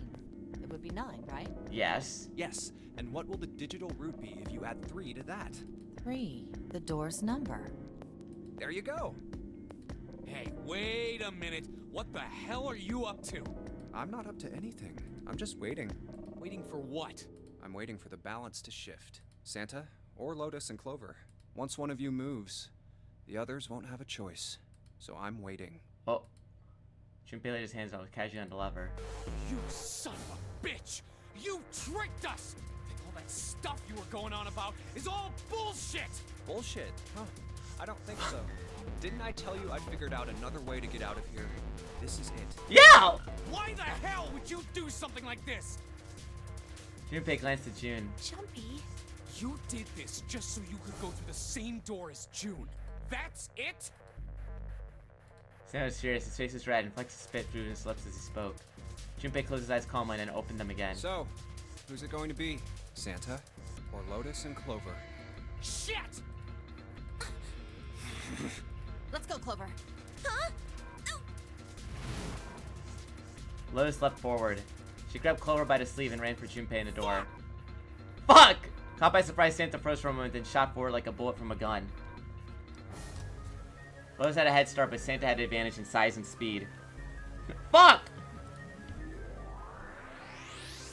Almost immediately, he passed Lotus and Clover. Oh, no, wait! Santa did not hesitate. He slammed his hand down on the red. This is insane! This isn't right! He glared at Junpei, his chest heaving. Yeah, well, you may be right. Junpei's was cold, but it was not without effort. He turned to red and pulled the lever. You got 9 seconds, buddy! The sound of metal on metal, the door opened. But it only remains for 9 seconds, there's no time to think. Junpei and his 3 locking companions jumped in the door's gaping mouth one after another. No sooner did they enter the all too familiar noise surrounded on the left wrist. Detonators had activated. Junpei looked back once and saw Lotus and Clover on the other side of the closing door. They stood still, stopped where they had been when Santa reached a red. Defeat and desperation on their faces toward Junpei's heart. Then the door closed and they were gone. You son of a bitch, Junpei! This isn't fair! Santa rounded on Junpei, lightning crackling inside and his knuckles white. Do you realize what you just did? You leave them out there, and they can't... Shut it! That's enough! It hadn't been Junpei that spoke, but We Seven. gotta find the dead or none of this is gonna matter! The clock was ticking. The dead was the only chance at survival. Unless they could find them and deactivate the detonators, the 4 of them We would got be... less than a minute left! No time for screwing around! Get moving! Damn it. You and I are not done yet, bastard! They scattered and began to scour the room. The activation device is nowhere to be found. Where the hell is it? Corridors stretched in 3 directions. Everyone was blocked off by a wall of metal. The only one way out. One other Over door. there! It's gotta be behind the door! 7 ran for the door in a rusty iron thing. His large hands upholded a handle and pulled. Damn, it's pitch dark inside. Can't see a thing! Junpei stuck his head through the door and looked around the room. No, wait. Almost immediately, he spotted a blinking red light on the light I found wall. it. The dead's right over here. Ugh, Whoa. the floor's slippery. He stopped and glanced down at his feet. What was? What the hell are you doing? There's something. Get over there! Junpei felt Seven's heavy hand against his back and stumbled across the room. LLR? Immediately something was wrong. Nothing bees identified, only sensed that something terrible was shared in a room with them. There's no time to say Quick! so. Get to the dead! Why did it say LLR?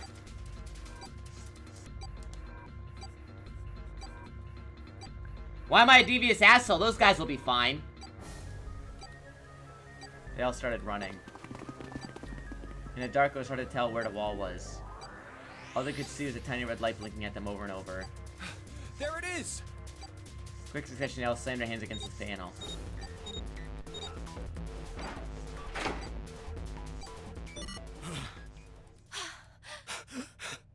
Seven leaned against the wall, gulping air. As his breathing began to return to normal, he glanced at his wrist and grunted. It stopped. Junpei could hear him laughing in the dark, but could barely make out the larger man's face. I don't think I'll ever get used to doing this. What the... Sound of retching came from Santa's direction. What the hell is this smell? This is vile. I'm gonna puke. So desperate they had been in their race to the dead that no one noticed the horrible smell that pervaded the room. It was a terrible nauseating stench like burnt and rotten meat. Adrenaline had drowned it out, but now it rolled over Junpei in waves, forcing itself into his nose with every breath he took. Oh, you're right. Oh, this is... Felt his stomach clench and bile rise up from his throat. Let's get the lights on first. There's a switch over here. The fuck you option. The other two are fine. The light that spilled in from the door barely illuminated a small switch plate next to the door. Slowly with the toll, the last few minutes apparent in his gait, Seven walked towards it. He stopped as he got closer as soon as he returned to the switch. Okay, guys, I'm flipping it on. Soft click of the lights came on. Just as the light turned on, June took a quick breath in. Scream echoed from the room. Junpei's breath stopped. His heart ceased to beat. Time froze. Mind scrambled to make sense of what he saw before him. Hey. Oh, this is... What was left of the body sat in a sea of blood. Chunks of flesh torn from the body. Oh, is that Snake? Vast ragged hole had been torn in the torso. What remained of his intestines spilled out like fresh spaghetti. Small chunks of meat splattered against the wall and became stuck as they tried. Globules of yellowish fat had left trails of tiny slugs. Gravity pulled them down towards the wall, even as they dried to it. Looks like an explosion. Seven's voice was low and strained. Just like the knife man. The detonator in his bracelet set off the bomb in his gun. Oh god. The bone is coming out of his left arm. It's definitely an open fracture. Like this dirty explosion had been quite powerful. His legs were both bent in odd and unnatural ways, and his left arm split open, exposing a painfully white bone of his ulna. His bracelet lay next to him. It seemed to have hit the wall hard enough to have shattered the display, which lay down on the ground in This is pieces. the worst. Yeah, can't even tell who it is. I mean, it's Snake. I said it was simply collapsed. Blood clothing almost looked like raw pizza dough covered in tomato sauce. Mmm, pizza! His clothes, too, were covered in blood. The burgundy tie, a white shirt, the jacket with the yellow piping, and the gray slacks. But the clothes are... They're familiar to Junpei. Is that Snake? And his voice was wavered as he spoke, his mouth dry. Oh my god. Finally, Junpei spoke. Why did this happen? Suddenly, June was screaming. His voice was broken. It was an eerie scream full of insanity, not entirely human. She shook her head violently and grabbed a fistful of her own hair. Junpei could hear the sound of her hair Stop. tearing. Calm down. She grabbed her wrist. June leapt up and ran towards the exit. Oh, seek a way out. Get me out of here! You have to let me out of here! She screamed at the door, and her first slam against with a hollow sound. Junpei could see drops of blood on her knuckles. Why are you doing these horrible things to us? What did we do to deserve this? Well, you like the Titanic too much. June. She screamed again. Desperate, mindless cry. Her fist failed against the door. Get me out of here! Please! Please, just let me out! June. Junpei couldn't watch anymore. He ran to June and wrapped his arm around her, pulling the screaming girl away from the door. Calm down. No! Get off of me! Let me go! Let me go! Please, calm down. She scrambled for a moment, her legs skittering across the floor, but her resistance didn't last long. Suddenly, as the was began, it was over. The manic energy disappeared and her body went limp. June collapsed to the floor and Junpei knelt down with her. He felt drops of something warm and wet. Was she crying? Moments later, she began to sob. Her shoulders shook and gray hot tears rolled down her face like rain. We're gonna be fine. It's gonna be alright, June. It's going to be okay, Connie. It was a whisper. I'll be here with you, okay? She nodded Thank once. you. Thank you so much, Jumpy. Even though my choices put us in this situation. Oops. He stroked her hair gently. Her face was so close to her. The scent of her hair was Do you nostalgic. feel better? Yes, but I'd like to stay here. For a little while, at least. Jumpy's body is so warm. Eto bleh. 7 minutes passed before her tears had dried. Junpei stood up. He bent down, put his arms under June, and helped her up to her feet. They didn't speak. Neither did Seven or Santa. A person was dead. They had died in that room in a terrible way. Junpei knew there was no way he could make himself forget that. Wait, so like, I have to assume that Snake fixed it, and the only way Snake could get through that door was 2 and 1, which makes 3, which means that Ace had to have let Snake in that door to die. Right! There's no... Ace had to have set Snake up to die or something. Because there's no way Snake could have activated that without Ace. If he died in door 3. Can 2 people go through a door? No. It's 3 to 5. It's 3 to 5. And even if 2 went in, they would have died. But Ace was looking for Snake. And the only way Snake could have activated this door is if Ace and opened it, right? You can open it with just 2? Someone had to have shoved them in there, though, because Ace himself, or Snake couldn't have activated it himself.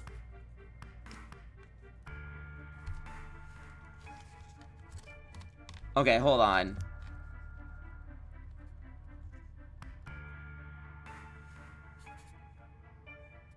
Okay. Even more people. Ace knows you know a few others. Okay, so who would have been left? It would have been... There's a few combinations, but someone had to have let him in there.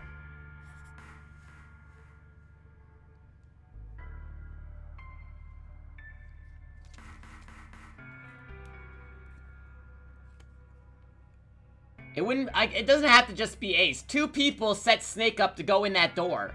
Because how else would have you gotten in here? Despite the search the room, but it followed that their heart was made of lead. We better get to it.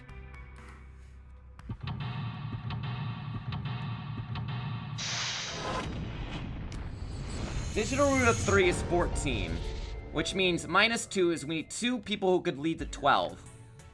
Who is left among them? It wasn't Junpei, so it can't be 5, which means it can't be 7. So the people left that were Lotus, which is 8, Clover 4, Lotus and Clover, or it couldn't have been Ace, because that's a 1, and then 1 and 2 would be 3. So, wait. Maybe he wandered in? No! 8 and 4, 8 Lotus, 4 Clover, and 2 Snake adds up to fucking 14, which would be Digital Root 3, which would open the door. So, those 2, somehow, I don't know how, those 2 had to have gotten him killed. Because if it was 7 and 5 is Junpei, which I wasn't there, and Akane would be 6, which means 6, it couldn't have been, dude, okay, no. Clover and Lotus definitely set Snake up to die in here. For whatever reason, I don't believe that they're siblings.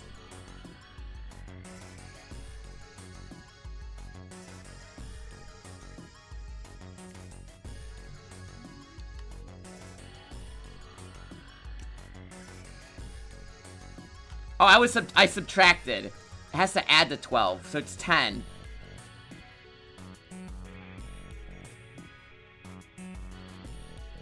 How do we get 10 then? We need to add to 12. Right, okay.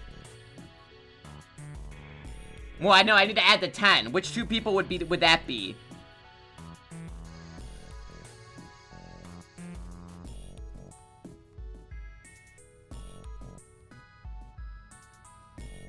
No. Hold on. So, if that was a 3, and we know that it has to equal 12 to get there.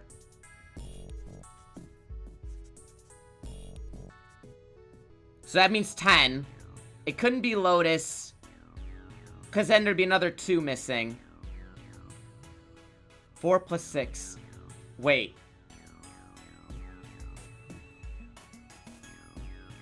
This one is 3. Yeah.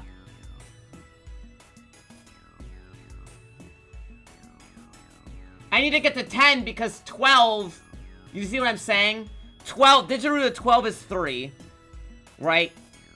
Which means Snake went through the door, which is 2. Clover and June are Santa and 7.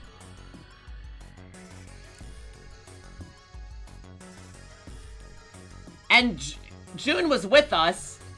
So Santa and 7 had to have set him up.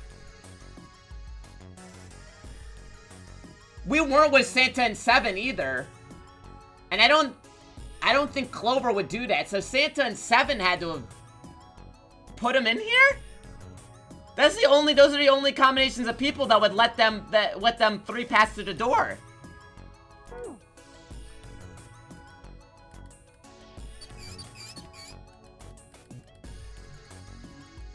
Okay, that doesn't work. Legend but an LLR. Dying message from Snake?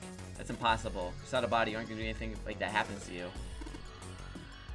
It's really old. Whoever buzzes his name Snakes. Blood was here a long time ago? Yeah.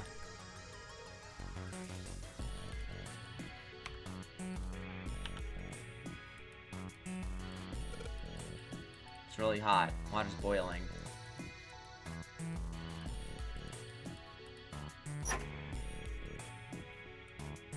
Piece of paper. Drainage valve operation. Do not flush water in these pipes. Drains may cause the drain to overflow. Why is it a pipe on the right though? If we do that, it'll start overflowing from the drain. You possess left, center, and right. Okay, wait, LLR. LLR, but we need to find out what the other 3 are. So remember that for later.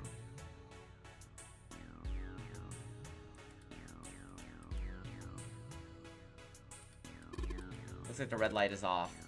And it still says lock. Lock, huh? Blue light next to it, but it's off. Password's 4 digits. It's a card slot.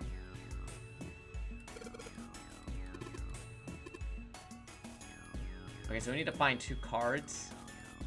Oh, open! It's a thermometer. Can you get it off? No. Screw to the wall.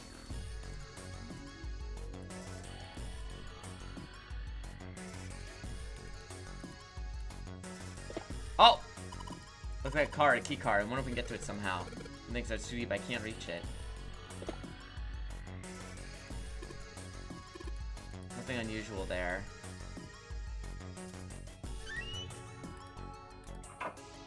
Oh! What do you think this is? Looks like tar. Kind of sticky. We don't think we can wipe it off. Pouring some water doesn't help much either. What about hot water? Hot water. Isn't really hot water, we can wash it off. Oh! Boiling hot water. Is anything gonna be used for that? Okay, well, I need to find a container. A bucket!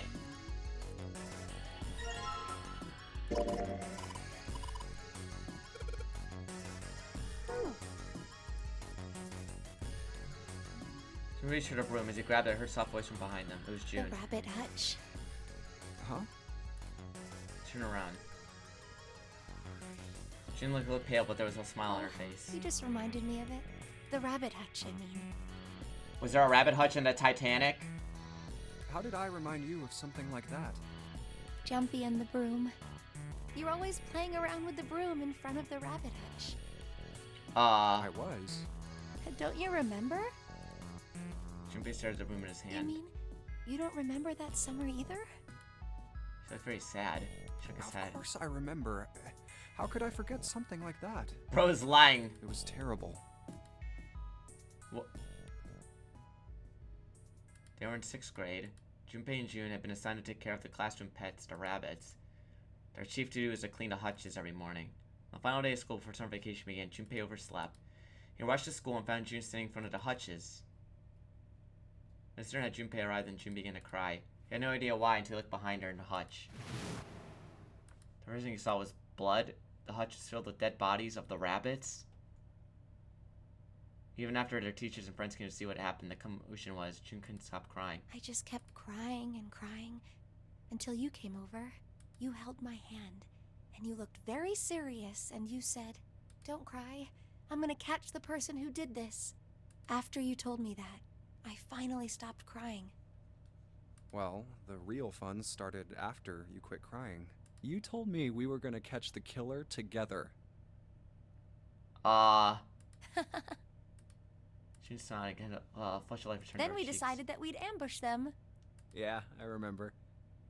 Did we kill a guy together? School also kept roosters and guinea pigs. Junpei and June decided the murderer would likely return to finish off the rest of the animals. They would ambush the killer at night. Junpei and June hid behind a hutch at dusk and waited. Why would they come back? It was a warm summer night. The white sound of crickets whispered through the air. As the sun went down, the stars began to wink at them from the sky, and Jun's, Akane Kuroshiki's face. That night was something Junpei knew he would never forget. But the murderer never showed up. We waited for them all summer vacation, and they never showed up. Yeah, but the animals didn't get attacked either. I think all that work amounted to something, you know? And the killer of the rabbits was Zero. He felt the same way. I was supposed Although, to you know, say it. if you think about it, we were probably taking on a lot more than we could handle. What do you... What do you mean? You should like that I'm confused. Come on, we were just kids. If whoever killed the rabbits had actually showed up, they probably would have had a knife or something. I mean, you must have been pretty worried, right? I wasn't worried. Because you were there with me. She blushed You know, furiously. no one else wanted to take care of the animals. Feeling embarrassed, she tried to just change I the was subject. the only one who asked to do it at first. Yeah, well, boys don't really want to bother with taking care of animals, you know? Well, yeah, but you asked to do it after I did, didn't you? If it wasn't the rabbits, they were gonna make me do something else. You know how that school was. I figured it'd be better if I was working with somebody who wasn't too much of a loudmouth, right?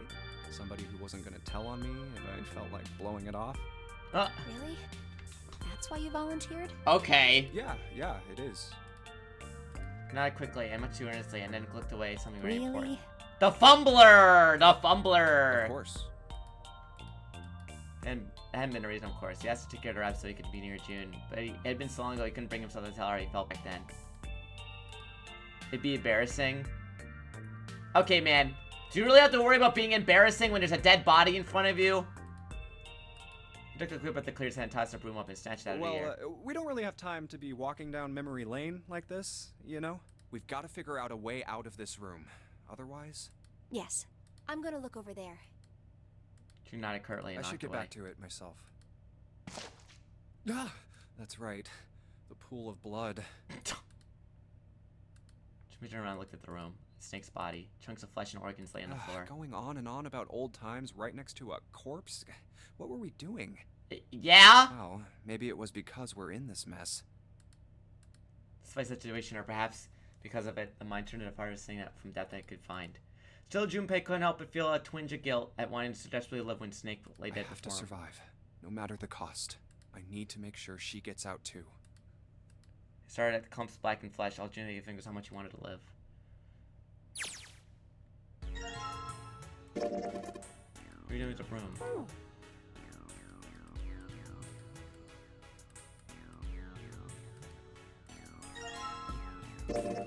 Toilet paper, red symbols. What? Maybe it's a sidetail cipher? Sidetail cipher, what's that? You wrap a piece of paper around a stick and then write several sentences on it so that the whole paper is filled up. Then you unwrap the paper and you can tell what the original message was, right?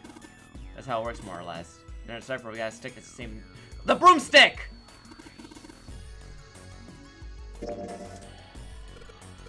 I had to go around the broom. Ha-ha! Look, the symbols line up perfectly. It says 634 plus. 634!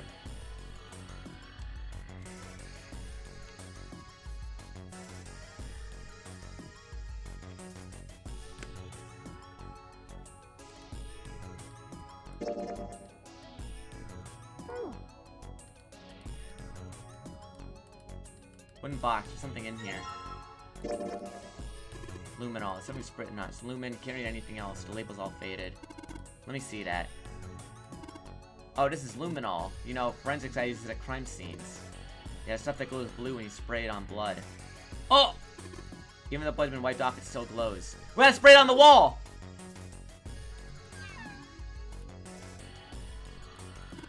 Wait, you don't really think I'm supposed to use the luminol here, do you? Yeah, it seems kind of weird to use it here. I should try just in case. What's next? Ah! LLRRLRL. LRL. And we need to do that to get the hot water.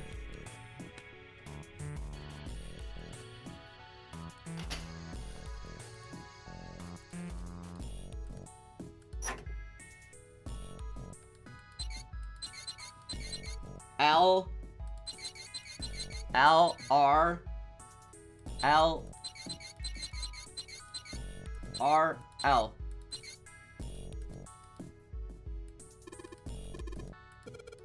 The rest of the valve's a little nothing big.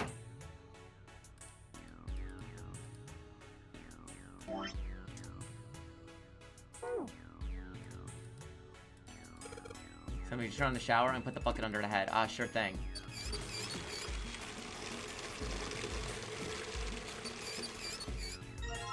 Bucket filled with hot water.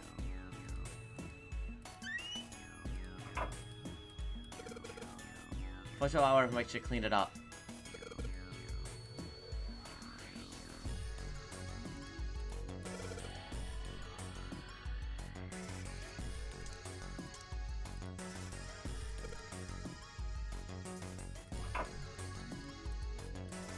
Oh. Pour the hot water in a tank. Looks like you filled it. Now you should be able to flush it, right?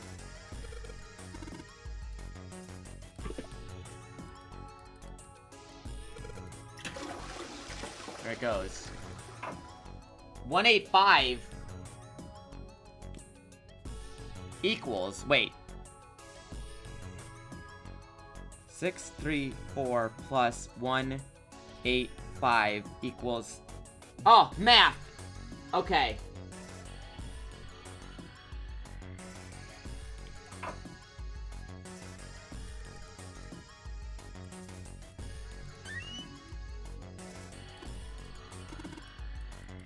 Thing in a toilet. Aha!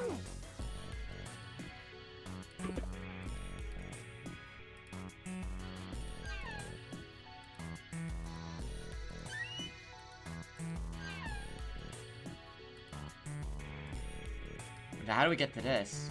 Oh, the card! Perfect!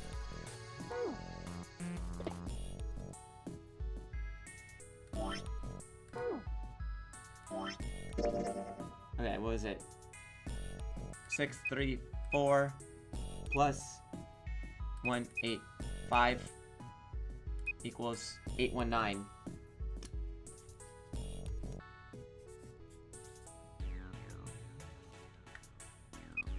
Which is 9, of course.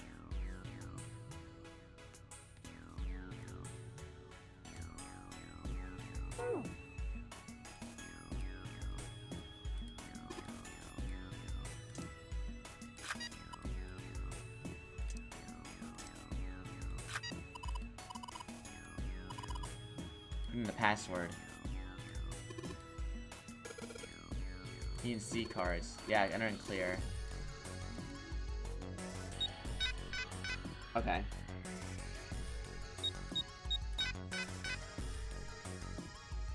Huh. 6 to 185 equals 189. Does it have to be 4?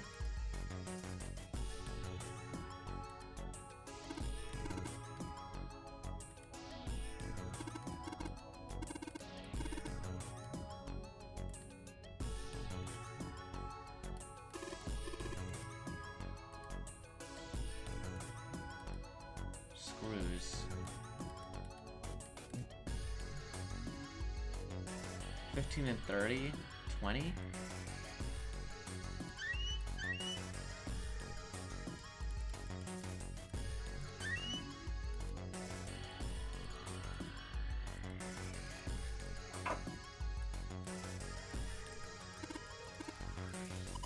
$185, what is this?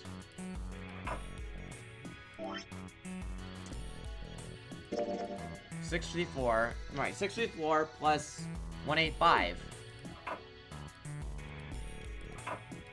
equals 64 plus 185 is 819.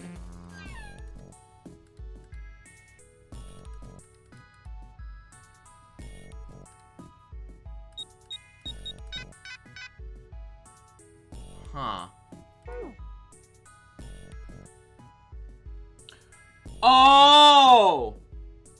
Wait. 185 equals 634. Maybe what if it's the opposite way around? Hold on. No, but that'd be a negative number. That wouldn't make... I don't think I could put negative in here.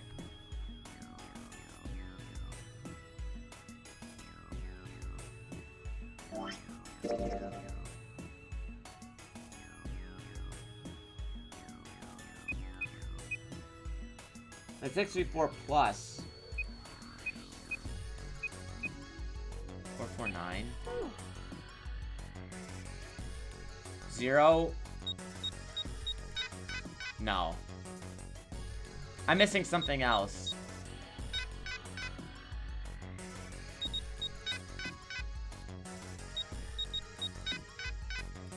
Alright, I'm missing something else. Okay.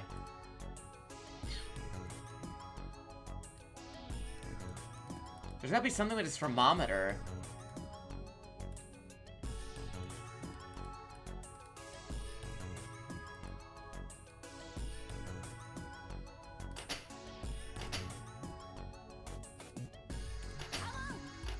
Hi, Kat. Thank you for the raid.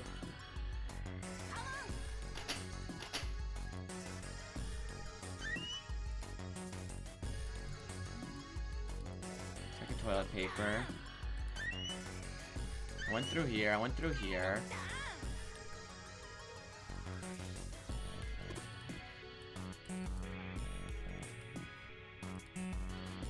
It's a door. Open.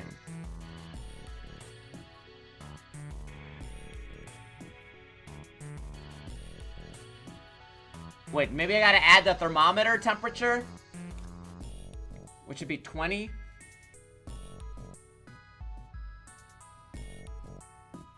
$839.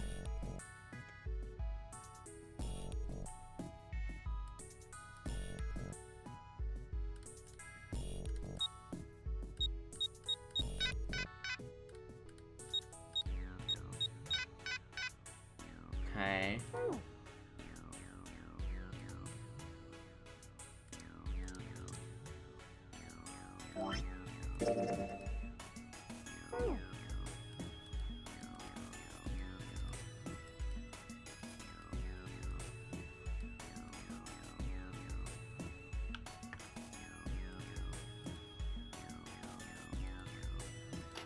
I did that already.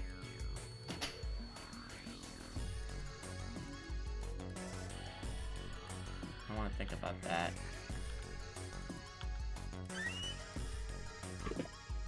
Oh!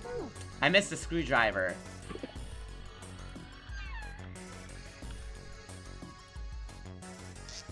Hey, Junpei, you know why thermometers only go up to 107 degrees Fahrenheit? No, I can't say I ever thought about that. At 107 degrees, the cells in the human body start to die, and the organs begin to shut down. The proteins in your cells start to harden. Okay, man. It's like when you hard-boil an egg. Even if you cool it down afterwards, it won't go back to being a raw egg. In other words, it's dead. That's why thermometers don't go past 107. There's no point. Oh yeah? But it's pretty rare for a fever to get that high. Even viruses and stuff don't usually drive the body temperature up to 107. Of course, there are other... Why does everybody talk so... things notice stuff so casually, man? Like what? Well, let's see. Something like getting locked in a sauna. Or getting thrown into an incinerator and burnt to death. It happens all the time. Yeah, I guess that would get a little hotter than 107 degrees Fahrenheit. All right, I got it! Huh? What's up? Nothing. Forget about it. What was that all about?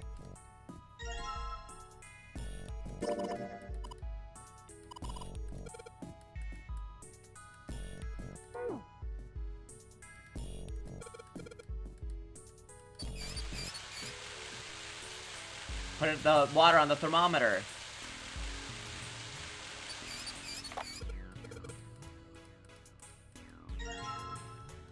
Ah. Of course. So now we do the math.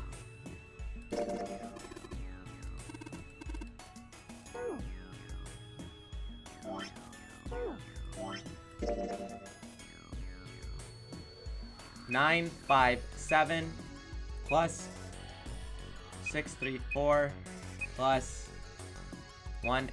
Oops. I misclicked. 957 plus 634 plus 185 equals 1776. The American Revolution?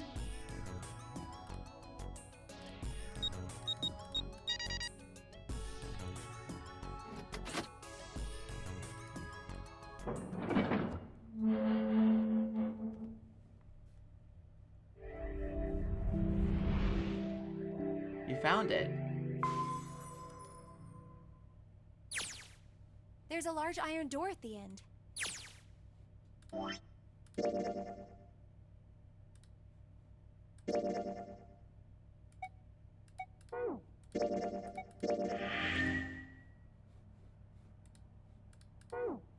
Let's take a look. He moved a few steps toward the door when Junpei heard the sound of metal on metal. Huh? Huh? They turned around. Seven was doing something to the door in the shower What are room. you doing, Seven? Well, I figure maybe we might want to come back here sometime.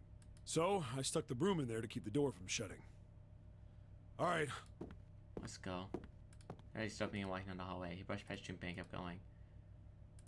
Everyone with the rest followed them in. Before long, they found themselves at a large iron door. They had only been there for a moment when June spoke up. Jumpy, look! He turned. There on the right side of the hallway was a piece of paper attached to the wall. What's up? What's that on the wall there? Oh, I think it's Junpei ran over and peeled it off. a map of the ship's interior? It says C deck. So it's the map for this floor then. We'll have time to study it later. Let's keep going for now.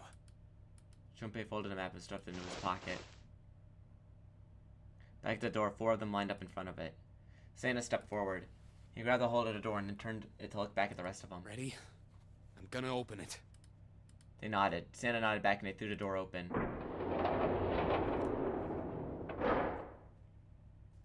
All 4 of them leapt through.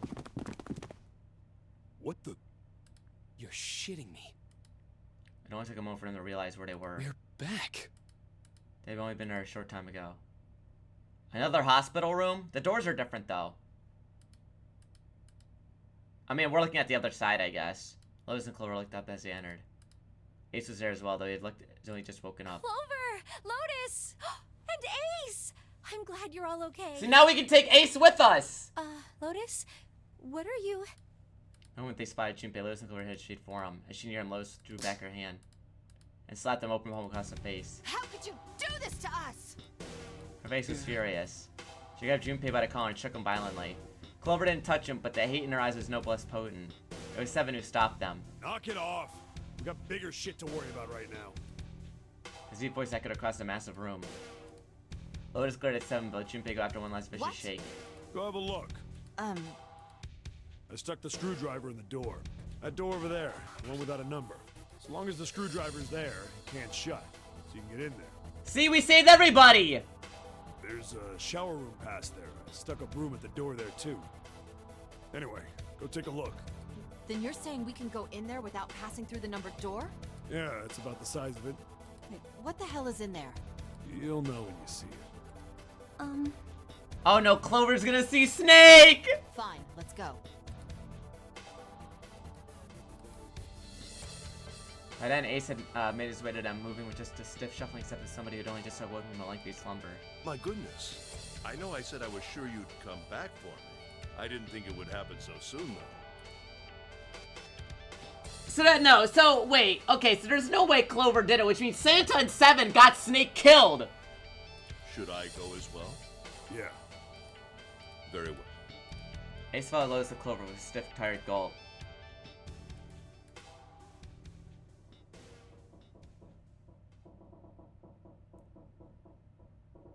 The squeal of tortured metal made Junpei's teeth curl. It sounded like the noise a ghost would make. No matter how many times he heard it, he never got used to it. Every time he put him on edge. It didn't help that there was a girl nearby who looked far more like a ghost than a living human should. She sat on the edge of her bed, her head drooping listlessly on her chest. Her eyes were blank, she stared across the room at nothing. Her breathing was slow and mechanical. Aside from the rise and fall of her chest, she didn't move. Junpei felt as though a nudge might cause her to shatter in 1,000 pieces. Snake was probably murdered. Chances are he was killed the same way the Ninth Man was. Seven lowered his voice, in an effort to keep Clover from hearing what he had to say. 4 other people knew with Junpei and Seven. Ace, Santa, June, and Lotus. So either... Wait. Clover was crying earlier because she wanted to be left alone. Maybe, but it would have to be her and June. And I don't think June would do that. It's pretty straightforward. Not that hard to figure out how they did it. I mean... First, the killers got Snake to authenticate on the red to open door 3. Yeah! Then they shoved him into it. Alone. And waited 9 seconds for the door to shut. Once that door shut, it was all over for Snake. But he didn't give up. He probably knew it wouldn't do him any good, but he probably ran into the shower room looking for the dead. It was a small chance, but it wasn't like he had anything to lose. Unfortunately, it didn't work. The detonator is only deactivated if everybody who authenticated when they went in uses the dead. Right, yes. Snake was the only one who went through the door. And then, 81 seconds after he was shoved in, that happened. How nice of him to write in his own blood. I see. So that's what you meant by killers, huh? You need at least 3 people to open one of the numbered doors, including Snake. It wouldn't open for Snake and a single killer. Yeah. Yeah, and the only people it adds up to is you and Santa, dog. That means we're looking at multiple perps here. Well, just in case, I want to make sure. Let's say you're right. When do you think Snake was killed? When we all split up to look for the parts for the Reds, I think. Right after that was when we noticed he was gone. Then that means none of us have alibis. We were all off searching the rooms we'd been assigned, looking for those parts. Well, I know it wasn't me and June, so it had to be fucking you and Santa. Yeah, that means anybody could be a killer. Okay, man. Wait a minute. What are you talking about? June How can you shot. say that so casually? You're implying that one of us is a killer. Well, not just one of us. If I'm right, then at least 2 of us are murderers. Why don't you calm down a bit, Seven? What are you going to gain by being so suspicious? That's what Zero wants, you know? What Zero wants? Exactly. This game was set up by Zero, wasn't it? Any game has a winner and loser. Whoever makes it through door 9 is a winner. And those who don't are the losers. Zero is trying to make us fight against one another for that victory.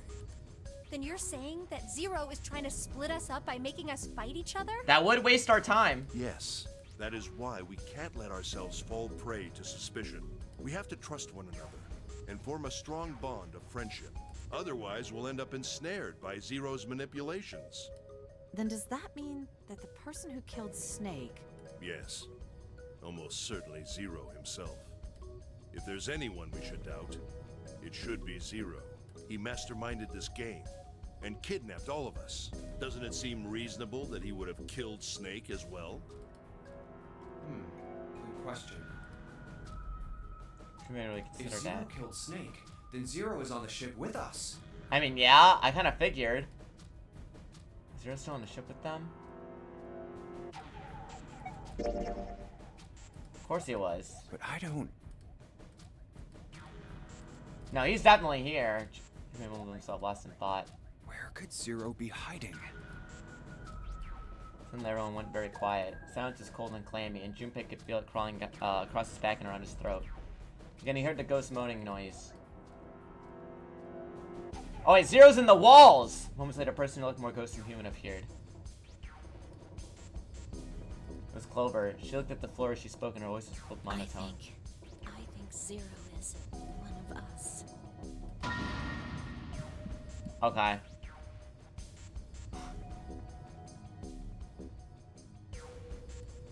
Every human body in the room froze. The sound was muffled with rustling of breath. Eyes darted from face to face. One of his face was the face of her jailer. I really don't believe that, but whatever. But who? Was he one of them? No. That's crazy. Isn't this ship going to sink in a few hours? If Zero was here with us, he'd be putting himself in danger. Why the hell would he do something like that? There's no motive. You don't believe me. Her eyes were so pitiful. The moment Junpei met them, his heart tightened. He didn't know. He didn't think what he said was wrong. Perhaps the way it had been said. Even too insensitive. Clover just lost her brother. Her death would have been bad enough if Josie be the last wreck of his body. Junpei barely knew him, and the sight had been long enough to make him sick. Well, Clover felt couldn't begin to imagine. It was a mental state she must have been. It was understandable that she would look at those around her with suspicion. She felt everyone was against her. The least we could do was understand what she was feeling. No, I mean, Zero's on this ship. I don't think it's one of us, though. I think he's here, though. Felt ashamed of what he'd said. Perhaps I should apologize. Before he could apologize begin. Clover, I understand what you're feeling. Ace had been committed a punch. He spoke to Clover as he was calm and friendly. But you have to understand. The more we distrust one another, the further we fall into our true foe's trap. Zero was the one who did those horrible things to your brother. Do you want to let yourself be manipulated by someone who would do such a horrible thing? Clover didn't answer. She didn't even look at Ace. All her eyes were on Junpei. You could feel Clover's eyes boring into him. They were the color of a deep winter light. Junpei saw no suspicion in them, only sadness. Then that horrid science. 2 a.m. Or 3 a.m. I guess. 3 in the morning. Damn, 3 hours left? That means we have 3 hours left. Then we need to move now. 7. Clover, I know how you feel, but you do understand that right now it's important we trust one another, don't you? 7 and Clover remained silent. Their eyes were looking at something somewhere else, very far away. We must go. We have very little time left. Ace's words put their feet to moving. Now they knew where Our they were next going. destination is Mercury. Here we go. We stood in front of the elevators next to the stairs that led to a casino and a kitchen. In 2 elevators, a card reader with the Mercury symbol engraved on it. Junpei stood with the Mercury key card. That's the... Yeah, I found it in the shower room. Oh, I see. It's got the Mercury symbol. We're just all chill with Lotus now, I guess, despite what she said. Took a deep breath and then slid the card through the reader. Then light on the reader blinked his eyes. Now we can go. 7 people, including Junpei, climbed into the elevator. We forgive you, Lotus. Looks like there's only 2 floor buttons working. C and bottom. The rest were destroyed and nothing Time to went head pushed. down then.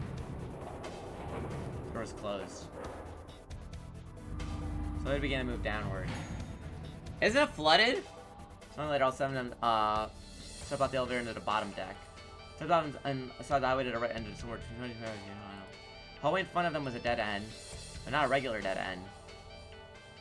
This is a numbered door. Yeah, it's door 2. Immediately, they began to discuss who would go through it.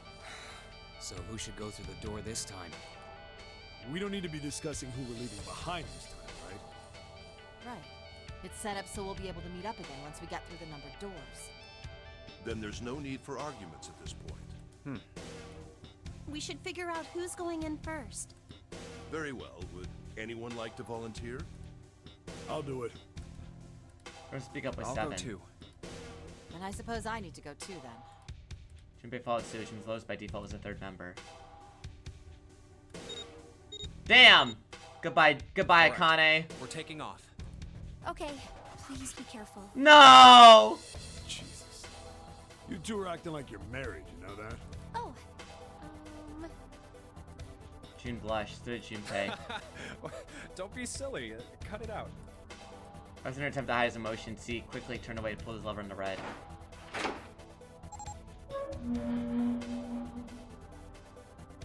Door opened, as if they'd come to expect. There appeared to be a short hallway. Let's go. Lotus was the first through the door. Let's do this. 7 was next, and Junpei brought up the rear. Where the hell is it this time? I don't see it! Oh, there it is. It's right there. Fortunately, it only took them a moment to find a dead, and placed just inside the room next to the numbered door. Gathered around and quickly scanned their bracelets.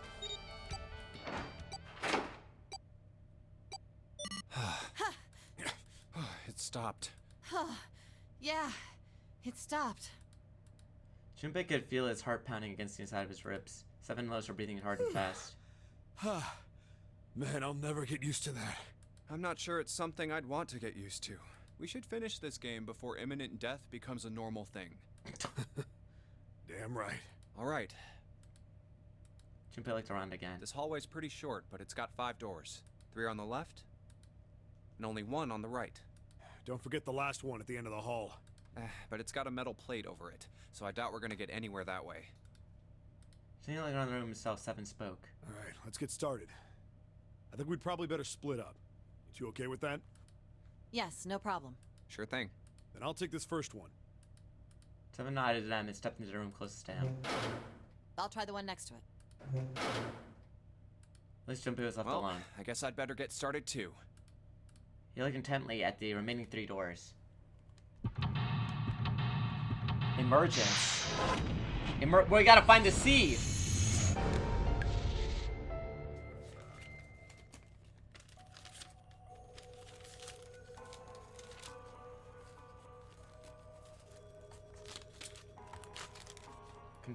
Confinement room, front hallway.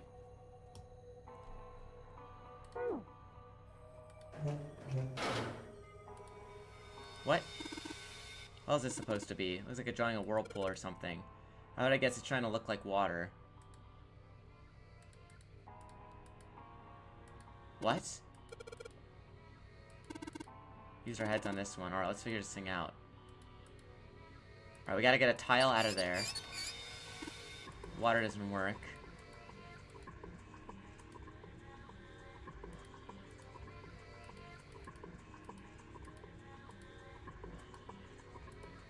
Dirty blanket on the bed. It's a mess. Not even a bed anymore. Can't say I don't want to sleep there.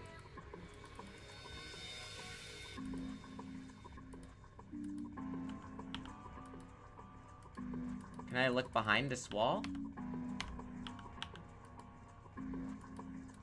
Oh, here we go. Handle's pretty loose. Loose. You think it'll come off if you pull it? Fell off. Doesn't really fit on a string. Maybe it was meant to be attached to it? A handle. Have to screw something in there. Probably a scraper.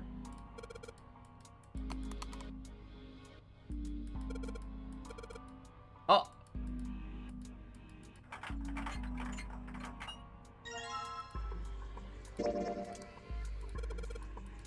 Perfect!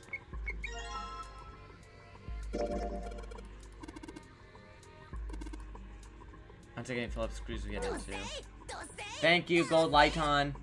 Giving a gift of the Funyarinpa. What? The sun? Somewhat toy. Seems a little fishy to me. It's a sun symbol. Doesn't look like one's on the doors. Okay.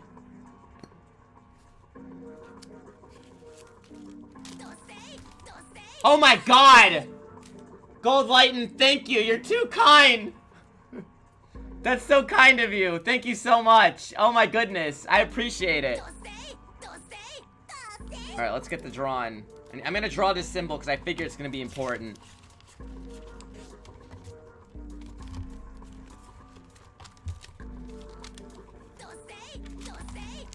Okay.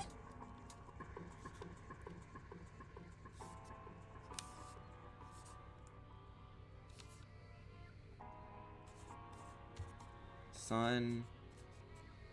Toilet.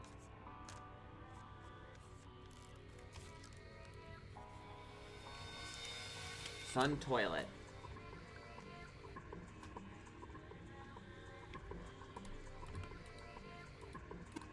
Toilet's pretty nice, but the size is even worse. Maybe you can bring yourself to touch it. Once you out there and it goes toilet.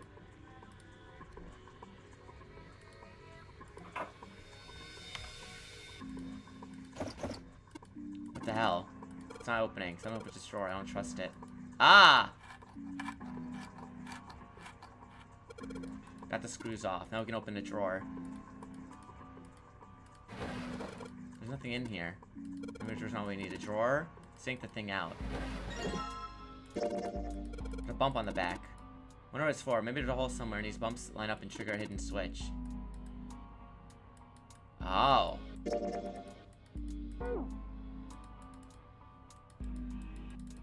Anything here?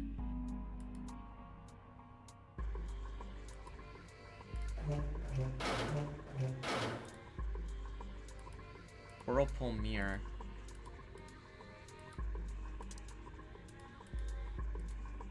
I thought we could scrape it out, maybe. Okay. Sun toilet. Whirlpool mirror. Got it.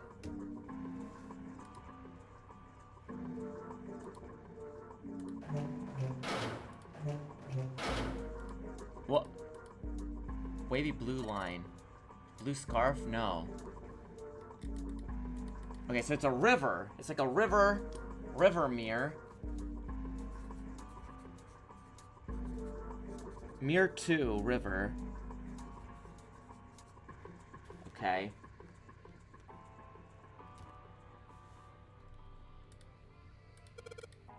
Weird shape for a drain. Sinks are opposite sides of the wall, right? It's not just a sink, so everything's opposite like a mirror image. It's not normal if you're using the same water pipes, right? No knob on this faucet. Find a knob, we can get it to work. Oh, this would lift up the tile if I filled the sink.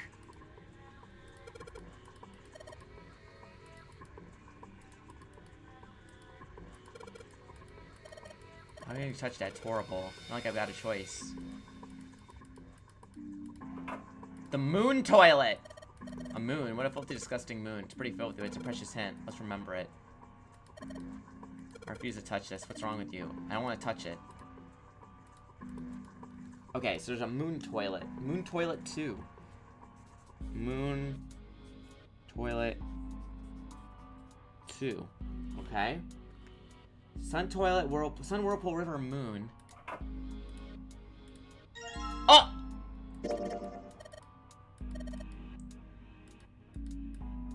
Okay, that's images combined. I'm gonna see my skin would dry out in no time. It's not like you're really that young anymore. It shouldn't be. Aren't you lucky? Seem you'll die before you have a chance to grow old and hideous. Dry skin is a woman's worst enemy.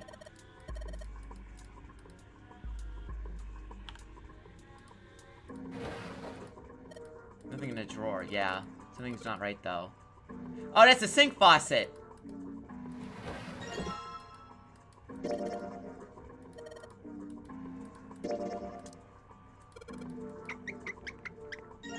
Got it.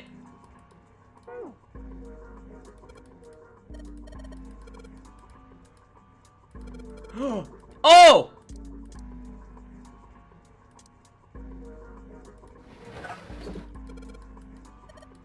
I heard it too. Let's open the drawer.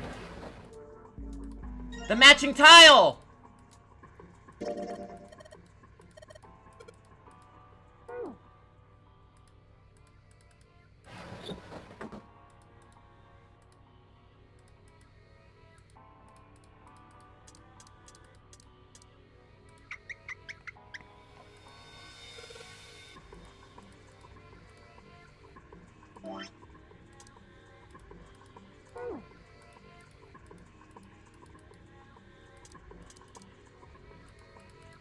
Okay.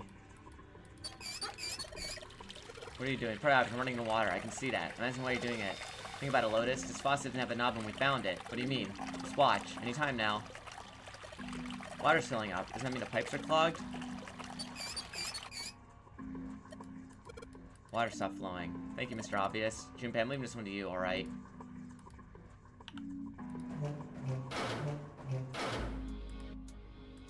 Got it! Junpei whipped up a towel in his pocket. He's about to turn away when there's noise behind him. He spun around to see Seven kneeling on the floor. His face was rigid and pale. Droplets of sweat covered his forehead. Hey, what's going on? Are you okay, man? You're sweating like crazy. Are you all right? He was concerned. He'd never seen Seven like this before. Slowly, the other man lifted himself to his feet on shaky legs.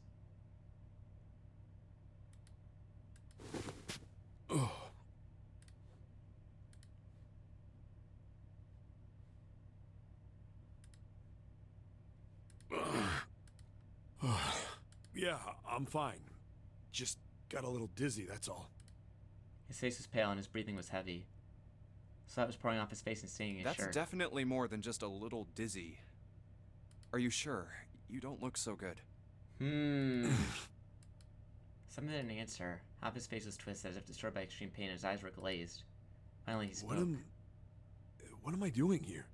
Oh, he's got short-term memory loss? Huh?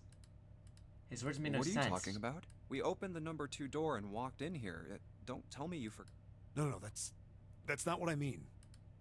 He shook his head several times as trying to... It ain't much, but I think some of my memories came back. I I think I've been here before. What? Huh? I said I've been in this room before. You were here?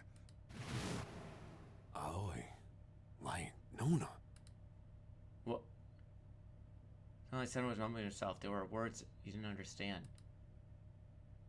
Seven's hoarse voice trailed off, and Junpei couldn't make out what he said. What the hell was that?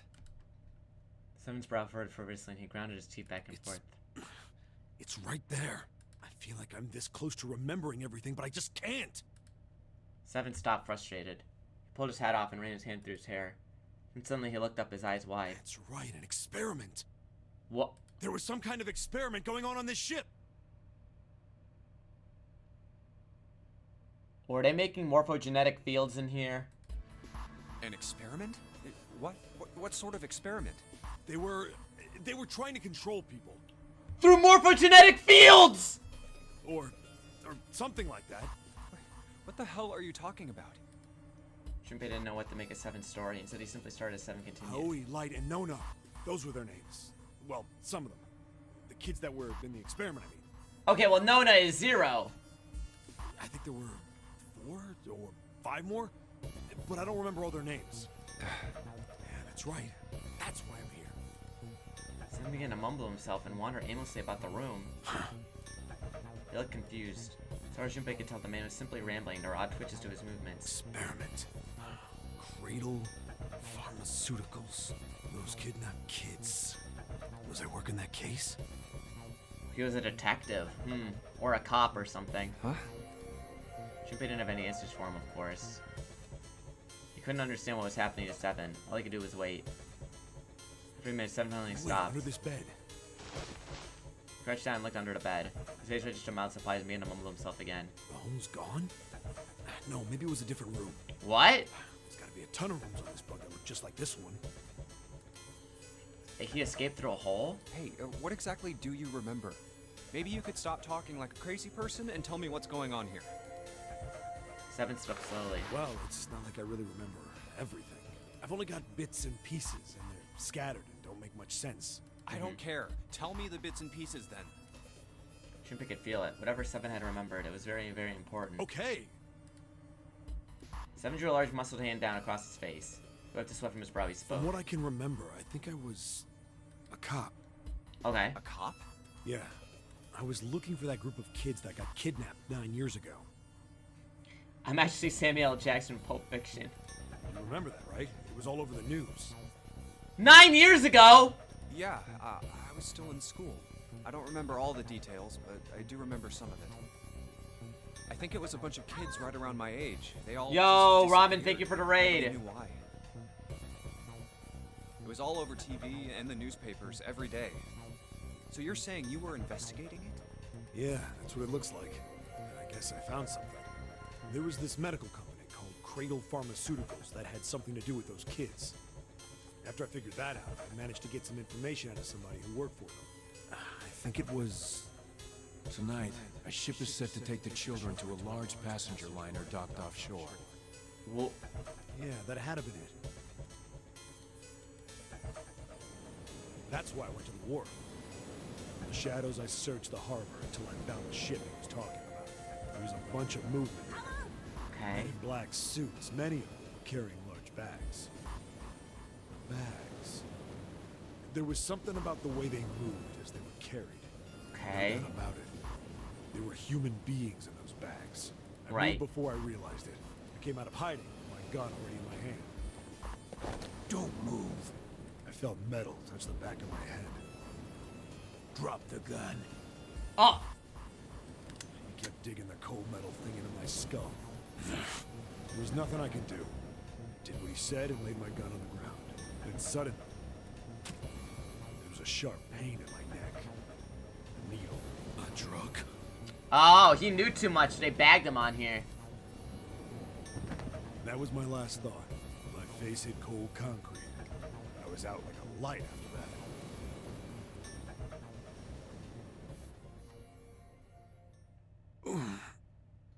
I woke up on a hard floor. Damn it. Shit, my head hurts. Where am I? A small, shabby bed, a dirty sink. A toilet with with no privacy. I'd seen it countless times as a cop. I'm in a cell, huh? Facing the toilet was a door set into the wall. I was still pretty woozy, but I made my way over to it. I pushed and pulled on it, but... it won't open. You must have dug a hole. Not like I expected much else. Would be dumb enough to put me in a cell and leave it unlocked. Threw myself against the door a few times, but it wouldn't budge. I knew it. I gave up and made my way back to the bed, and sat down. Okay, well, he said Nona, and that's like 9, and that's could be 0, because it's one of the kids. I sat there for a very, very long time. Who knows how long. Then, I heard a faint voice. The voice was far away. I couldn't understand what it was saying, but I could hear one. It was pretty high, probably a little kid. 9. No, it was several. I hear 5, or 6, maybe more. Where? Where are they coming from? I pressed my ear to the wall and tried to listen through it. No, that's not it. Left. It's coming from under the bed? I hauled on the metal frame and flipped the thing over. And there it was. The bed had hidden an air vent under it. The hole in the wall was covered by a metal grate. That man is not fitting through that. I dropped flat on the floor and peered through the grate. I couldn't see shit, but I knew it in my gut. This was where those voices were coming from. Hold on. Why are there kids here? But then what my inside man told me popped into my head. Tonight, a ship is set to take the children to a large passenger liner docked offshore. Whoa, whoa, whoa. Am I on that ship? It didn't matter. All I knew was I had to get to those kids. I checked out the metal grate. Could I fit? I stuck my fingers in and grabbed it. And then...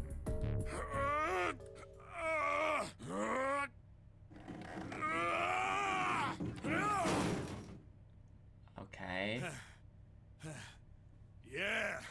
How do you like that, you son of a bitch? I finally got the damn thing off. Sweat was dripping down my face, so I wiped it off and crawled inside. He fit through that? That's what I'm impressed by.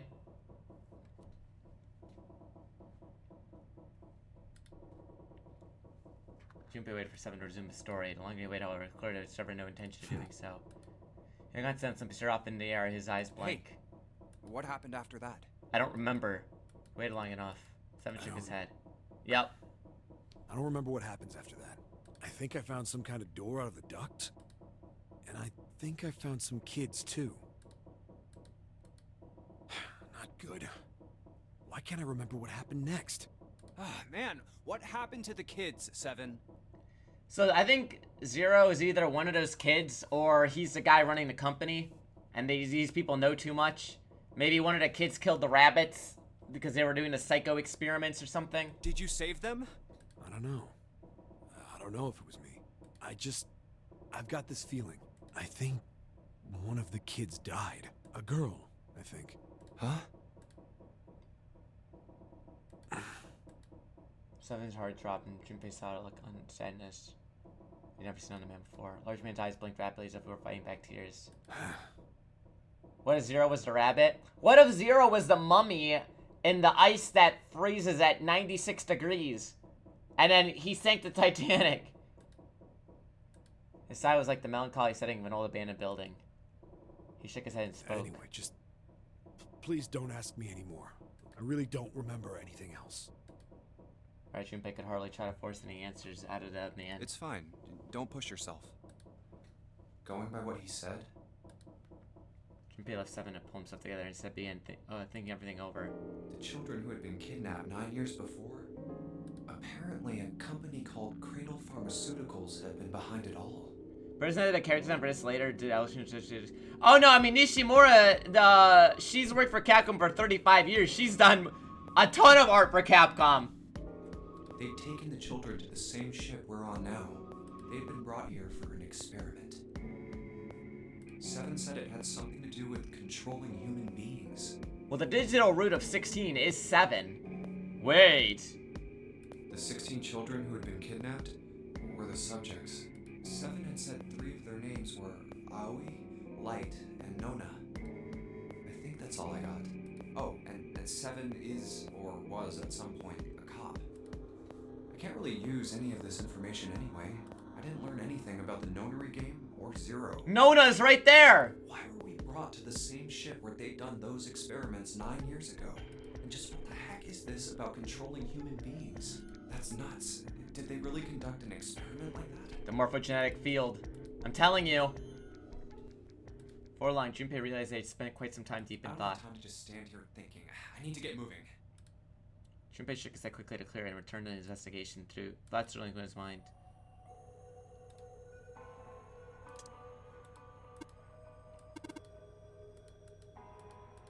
The picture in his mirrors is spraying, talking about the water in the sink.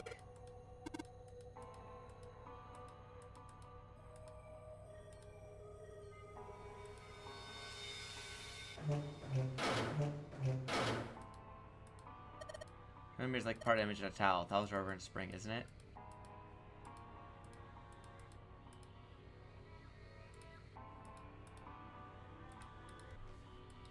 Pull to flush the toilet.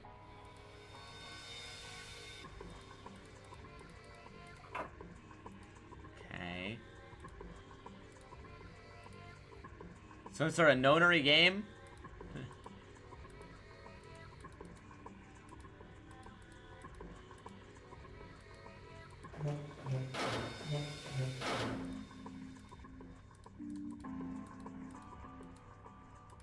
Okay. Oh, I guess there's nothing else in the newsroom right now.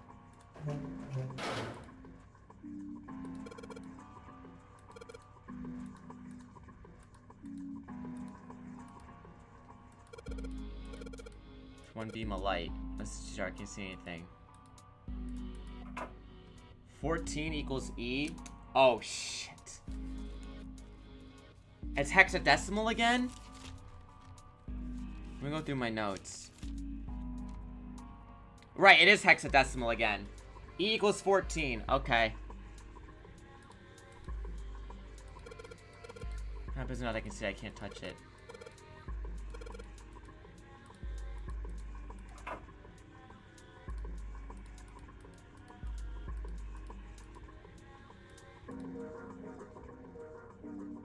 Wait a minute.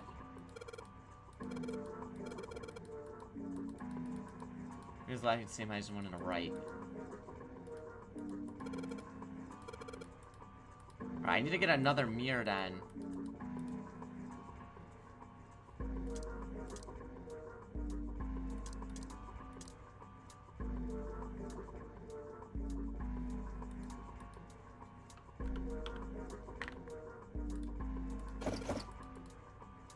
Won't budge. Guess won't be opening this anytime soon. This is old and rusty.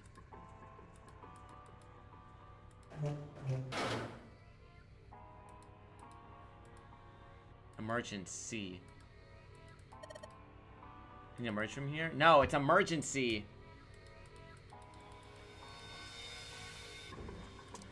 Wait. I'll move these tiles. That means how the tiles are going to get on the walls. Nothing will happen.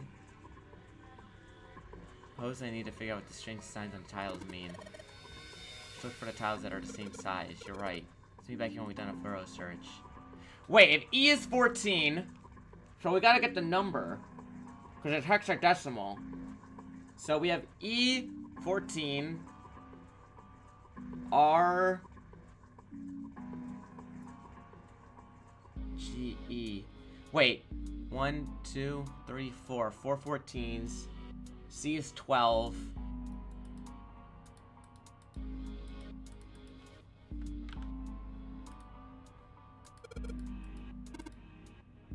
Same result.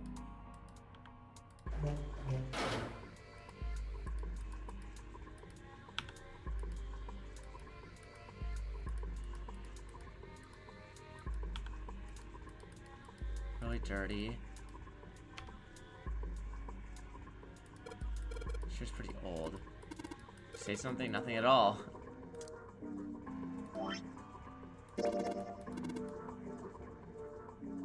Three red lines on top of the other ones. Red lines, yeah.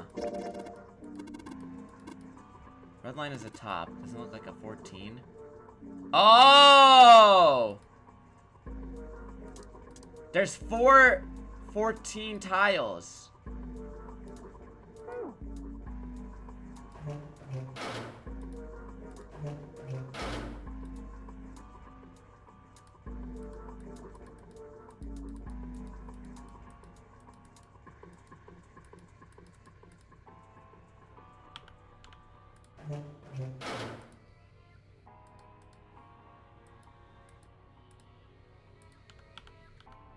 Is there? Okay.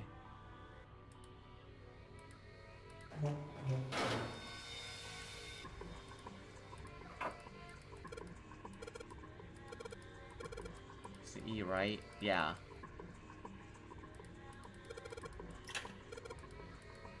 There's no flush. I feel like an idiot. Why so much time to determine to flush the toilet?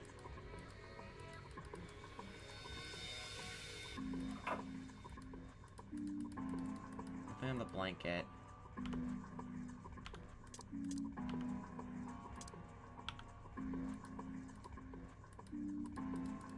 No light shining on it.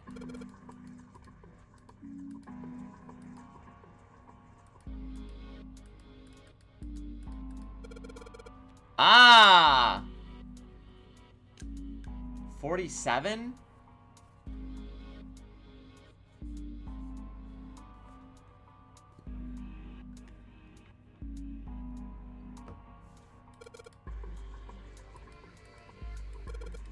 Four and 7. I get it. Moon and sun. Yeah, from the toilets. Left sun, right moon. Okay.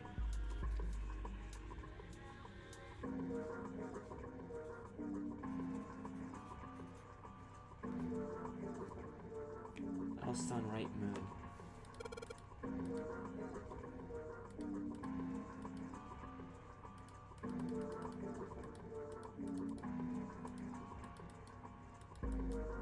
Oh, it shows me it's a pipe.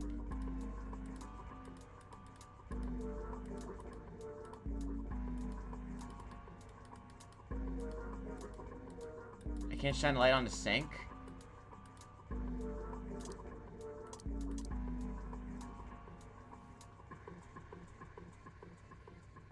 Alright, so I probably need to swap out the 4th and 7th tiles then. What about this?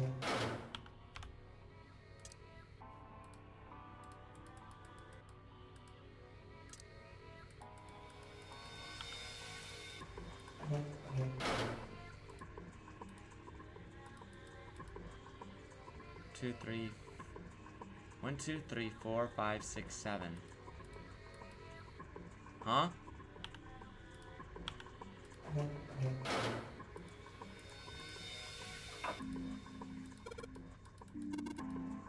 I want a number hint there too. How many times we took a piss? No, it's gotta be how many times we flushed. Oh! So 4 times on this one.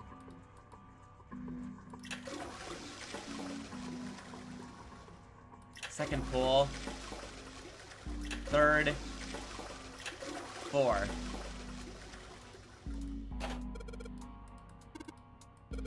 Aha!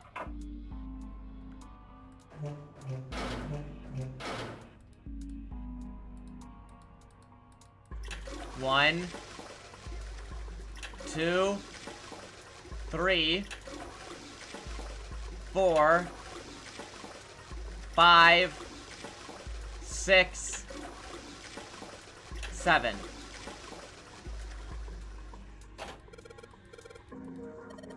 Somebody hear something from the other room? Yep. Okay, so now that drawer should open.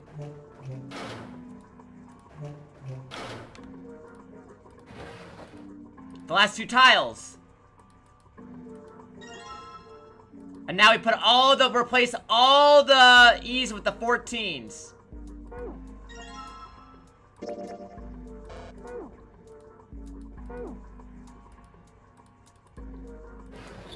The flusher.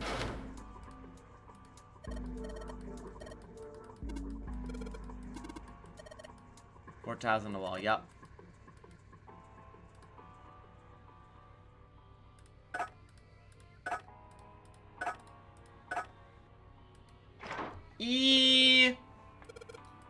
We got it right. Yep. Looks like we did. 14 on tiles. Using emergent are 14 from tiles. Replace it gives up the answer.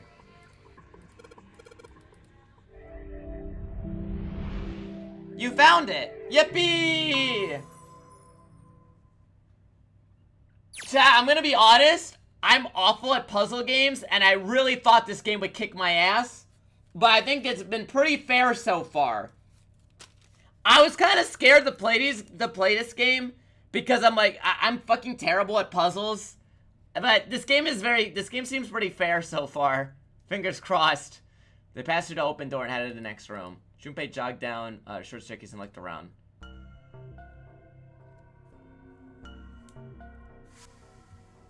Oh, what the hell is this place? Some kind of control room. The words had sprung unbidden to his lips, but it was clear why. Junpei shivered.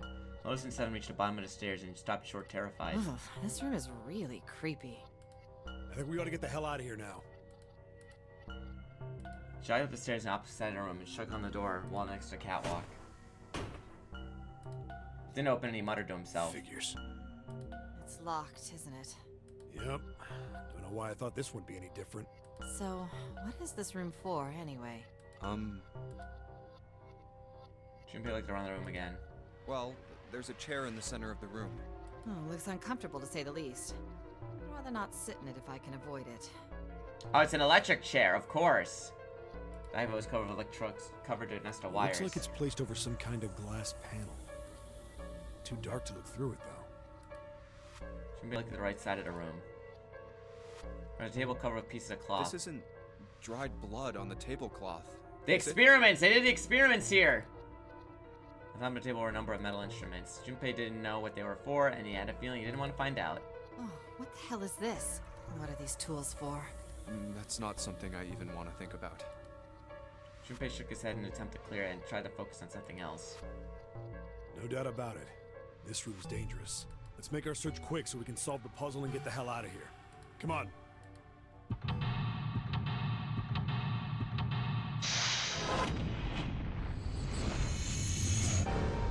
Seek a way out again!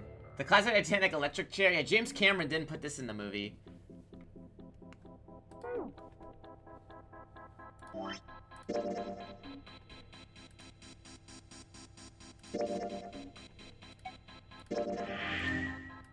The torture room, of course. Red and yellow. You think there's number to mean something? No idea. No idea. I mean, red looks more dangerous, but other than that, it looks like it's covered in rust. I don't think it'll move at all. Horns did they turn on or off? Just say the floor's gonna open up.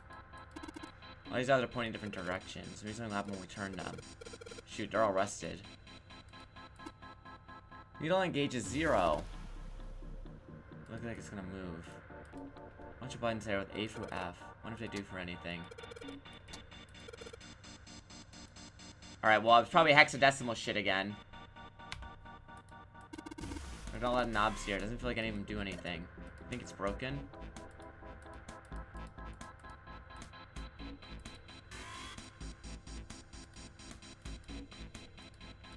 What's wrong, Junpei? What are you looking through the floor? Well, maybe you got in, you can see through the glass. It's not working, though. You think it's electric glass to put in indentation? I don't know, why would they want to do that? In the placement of a chair? Not making any sense, Junpei. What's your point? I'm not sure. You think there's something under the glass?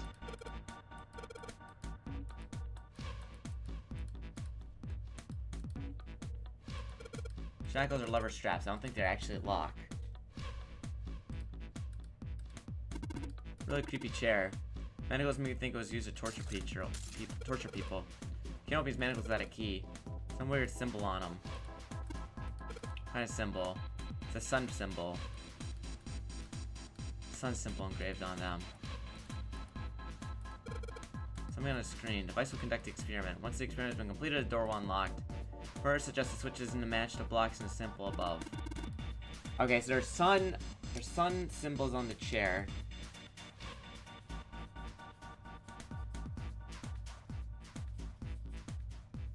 Okay. I gotta figure this out, a puzzle. Right next to a torture chair. Whatever it is, I don't think it's good. We just switch to match the blocks up top, right? You adjust the switches shown at the 4 corners of the screen and then press the check button. Junpei, we don't know what this thing does. You guys come back to it later. A lot of things you could do. Huh.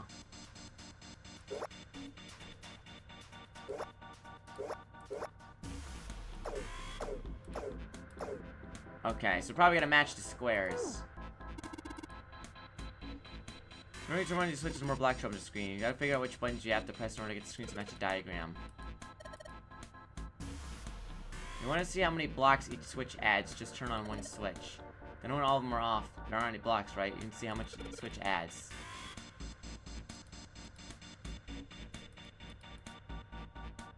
Blocks up top. Which blocks?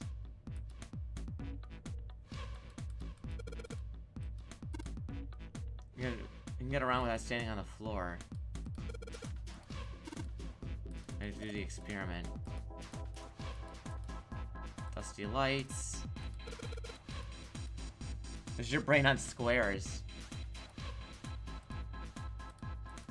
Remember, ominous looking tools and instruments here. Let's see, we got an adze and a hammer, a pair of forceps. I have no idea what they are. This is supposed to be waiting for you to be all this other stuff. It does. I didn't notice to mention it's not rusty at all. Let's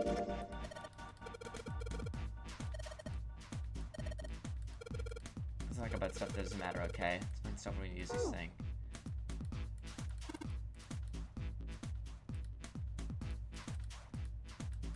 Okay. Let's suggest what came through.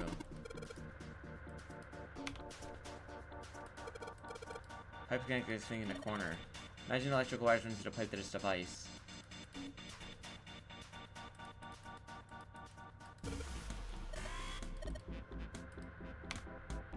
Oh! Bolt on are pretty good. We should get this bolt off the wrench we found. See, it's open. Close this when we can see with the cover off. Stick your arm in it. Are you sure you want to do that? There's something dangerous in there. Let me see if there's anything useful in there. I feel something. Smell cold. Doesn't feel like there's anything else in here. What is it? Ah! To unlock the manacles!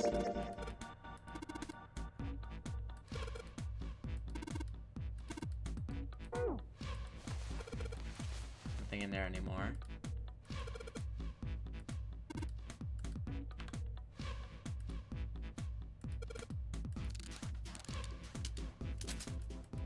Alright, nice. Wait, they're open. I think the sun key in here now. Seems unlikely. Alright, Sun Key, you've done your job.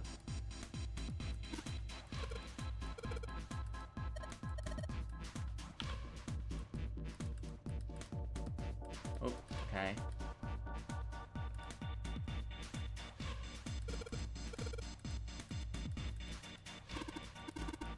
You need a man enough.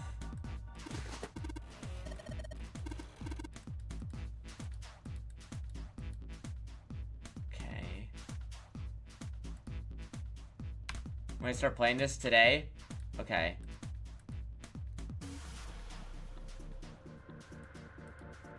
Match the blocks up top? What blocks though?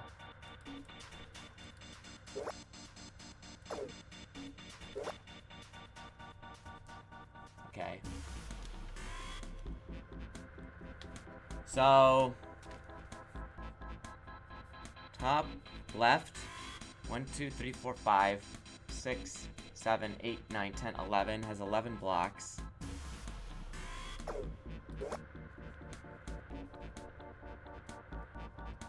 That's 1, 2, 3, 4, 5, 6, 7, 8, 9, 9. 1, 2, 3, 4, 5, 6, 6. And 1, 2, 3, 4, 5, 6, 7, 8, 9, 10, 11, 12, 13, 13. So 11, 9, 6, 13. What am I matching?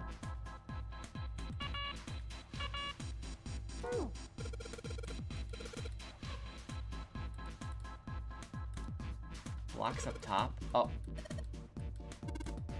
I'm always on a ceiling.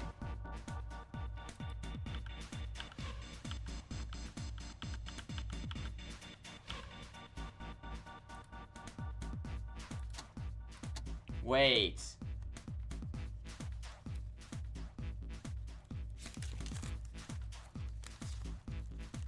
Nine and 10.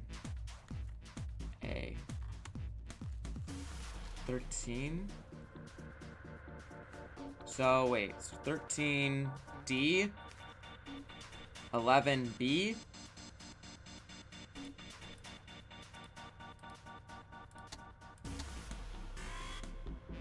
Okay.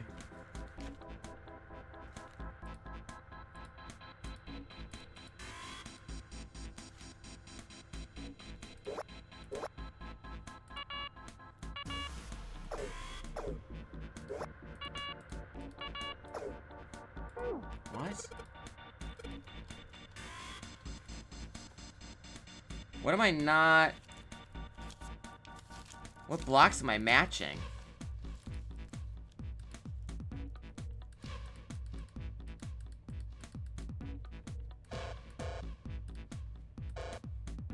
I already used a wrench.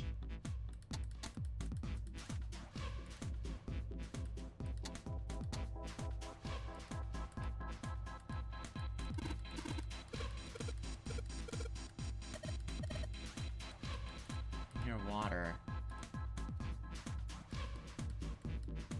This just makes the blocks at top.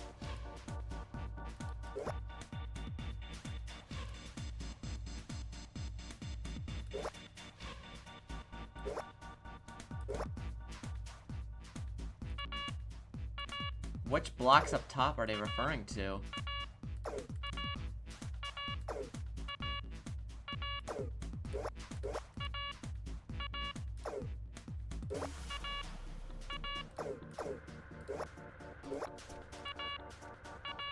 Oh, the number has to match.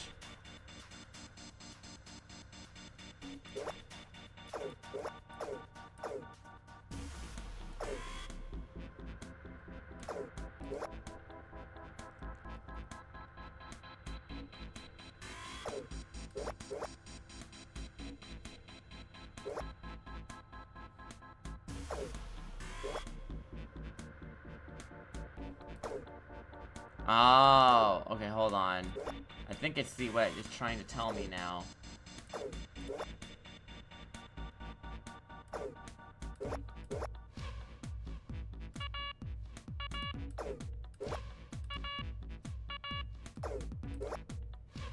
Six. No.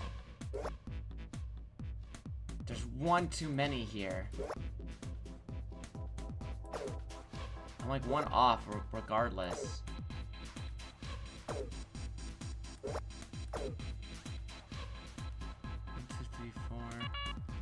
Alright, so I have to have... This is missing some. This is one off. I'm close.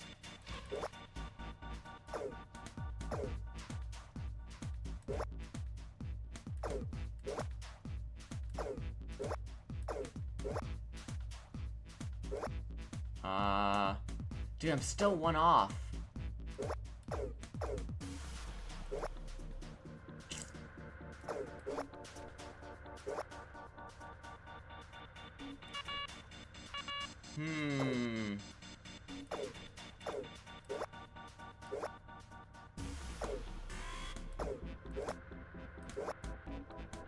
This is really close. And this one?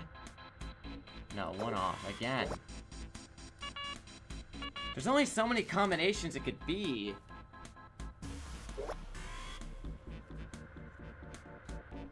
These three are the same. This one is one off.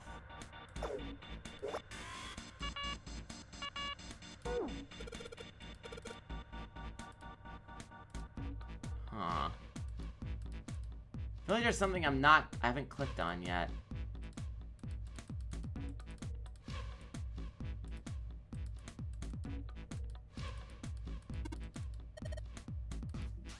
Careful. What is there stealing? There might be a puzzle up there. Let's say I hope not. We can't reach them.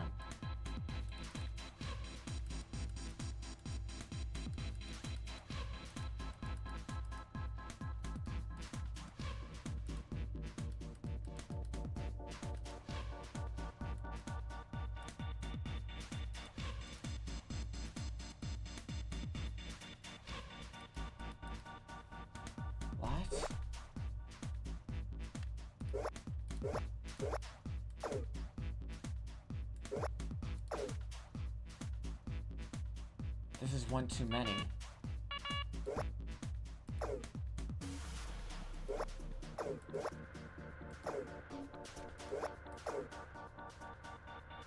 Okay.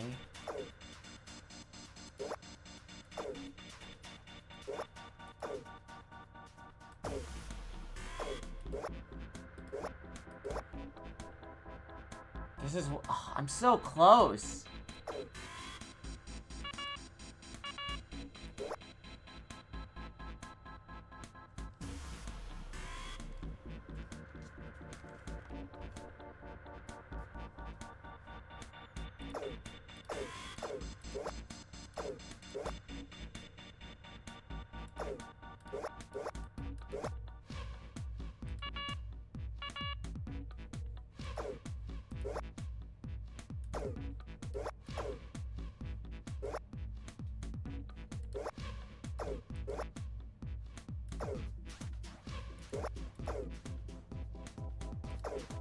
No.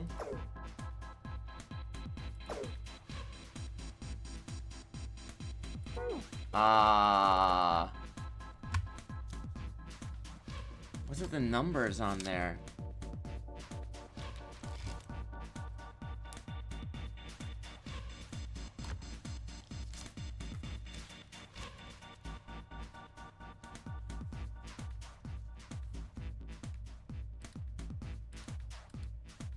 There's gotta be something with these buttons.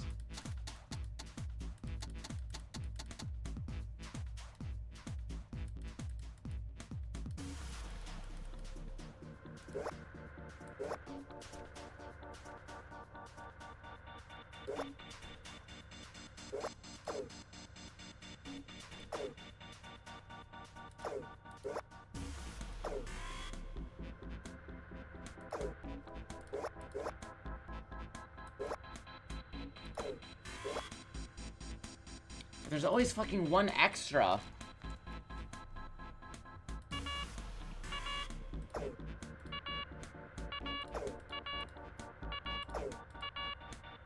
Okay.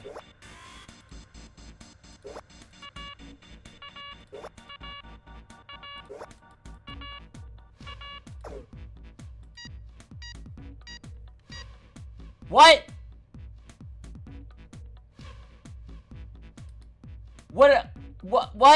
What did I do?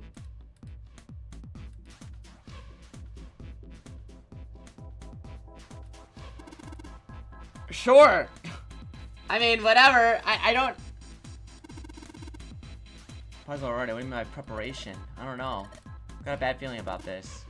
What if this guy sit in the chair? Well, 7's never gonna fit in that thing. It's either me or Junpei. Collecting data. I wonder if it's gonna be on electricity to subject. There's a human head on the screen. He's gonna zap to bring a little electricity. Doesn't sound safe. Still gotta prepare.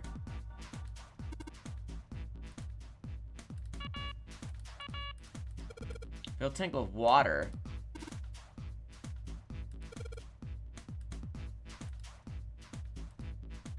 Oh.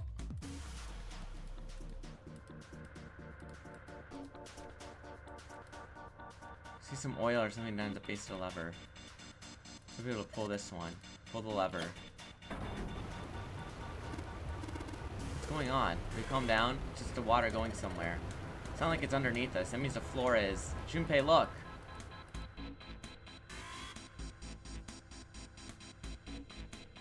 Was that when you had to use the hint button? Oh. Well, see, I assume I thought the hint button was just gonna tell me a fucking... the answer. Like, you know what I mean? I didn't think I had to look at it. I was like, oh, if I click the hint, it will spoil the puzzle for me. Oops. Oh! A dead shark with EDBF written on it, of course.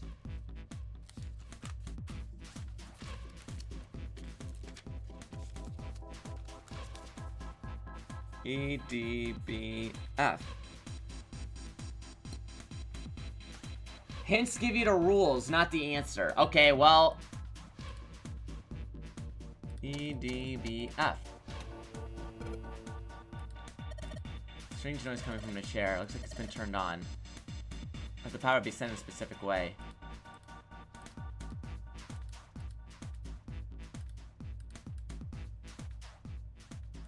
Shooting device unlocked. Please see subject in a device. Message on the screen is found disturbingly Well, attached. like we thought, it's not going to work unless someone sits in it. How ironic that this would be the situation in which this slim, beautiful body is useful. No! Lotus, are you sure? I can sit in it and you can solve. Junpei's right. If we screw it up... Simon can bring himself to finish the plot. His eyes fell to the floor. Junpei followed him. Beneath them was a dead shark floating underneath the glass. Fred had been killed by an electrical shock. Fine. Even if I fall in, the shark is already dead. Nah! But... No one likes an indecisive man, Junpei. I can still give you advice from the chair too, you know. I just don't want to stay in this room any longer than we have to. Go over to that screen and let's get this over with. After her words had made it clear, Lotus had booked no argument. She turned and walked towards the chair without hesitation. But she did not sit down. Despite what she had said, she didn't indeed feel hesitation. Her legs shook. Look, do you think you could do me one last favor? Don't say last. You're making me nervous. Just listen. If something happens to me, I want you to tell my daughters. Daughters?! Tell them that I loved them very much. No, tell them that I will always love them. Daughters? You've got kids? Yes, I do. I suppose they're about your age, Junpei. What?! They're twins. I had them when I was young after... well, some things happened. Their names are Nona and...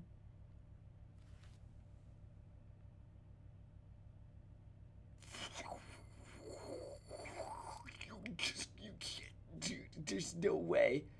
There's no way. Wait. Nona?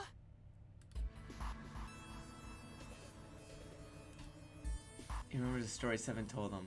Aoi, Light, and Nona. Those were their names. Well, some of them. The kids that were... Nona's definitely involved in this. But what the hell? What's wrong with you? Let's took a step back from Junpei. Oh. Seven looked as shocked as Junpei.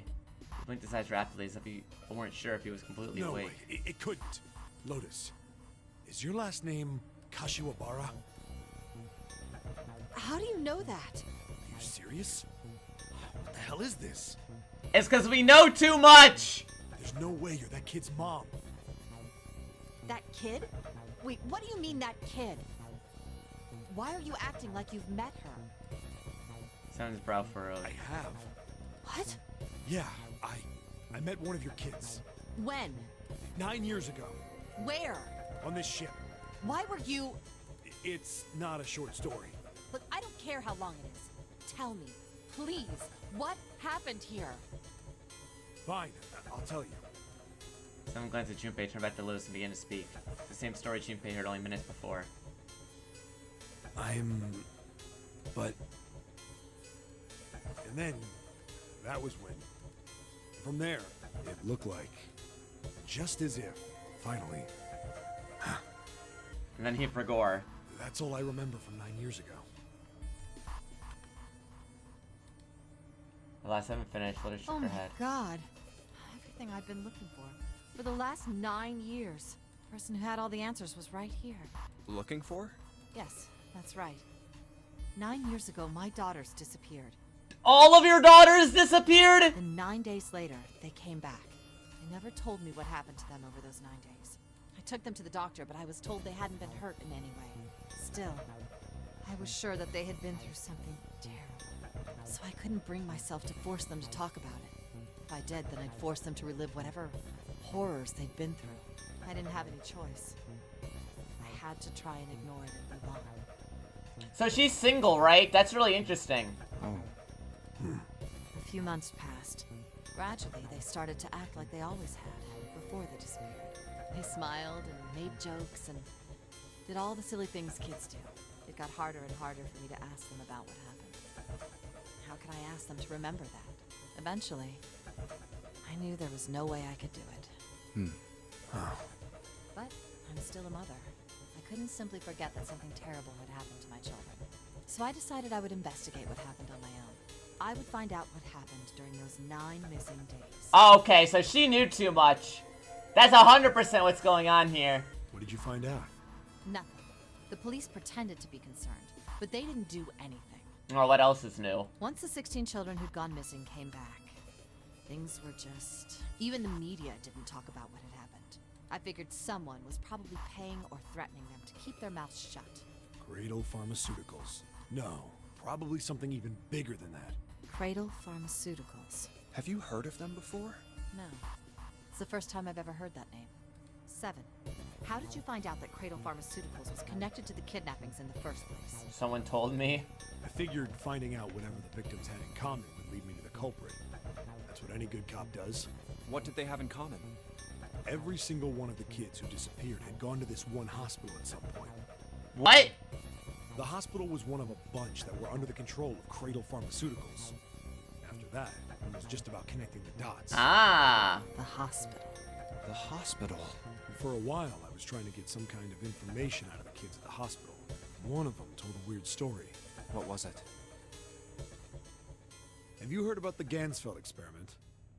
Oh, brother. I guess all these kids had to go through it while they were at the hospital.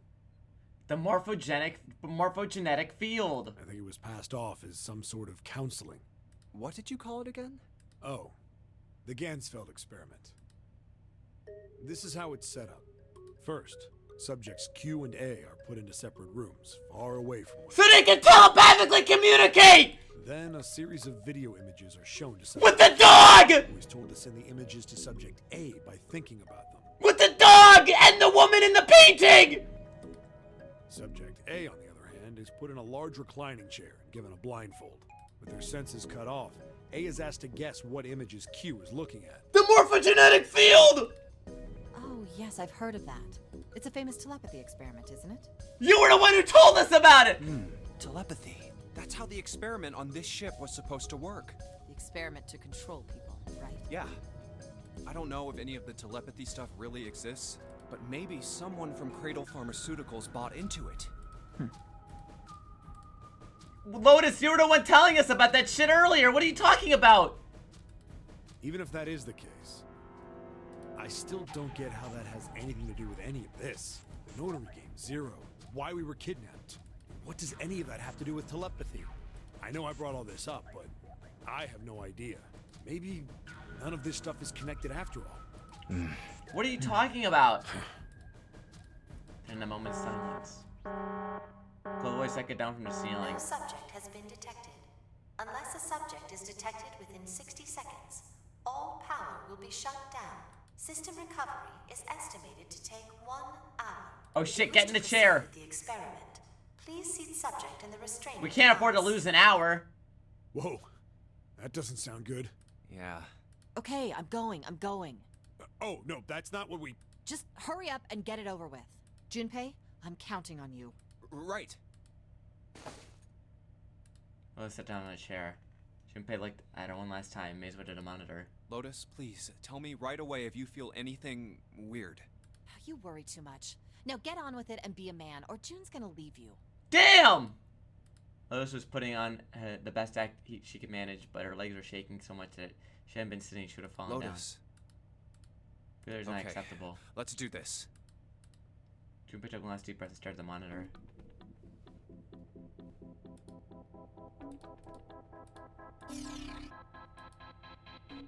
What?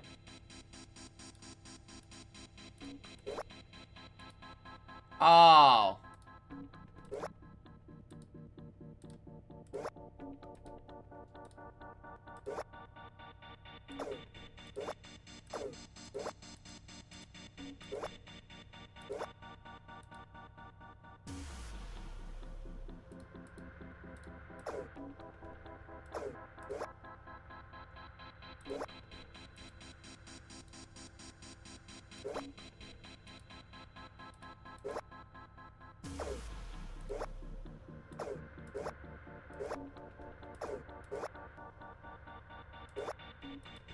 Okay, so how do I get the top one and the bottom one?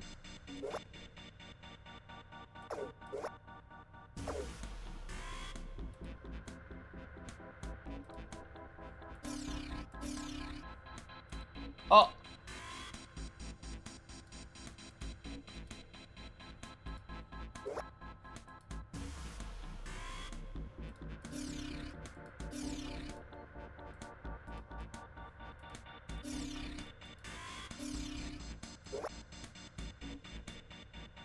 What?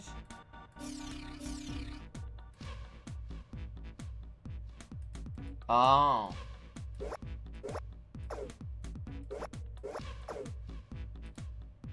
So I need to get this one off. Oh! So I need that top one on. Perfect! Wait, what am I missing?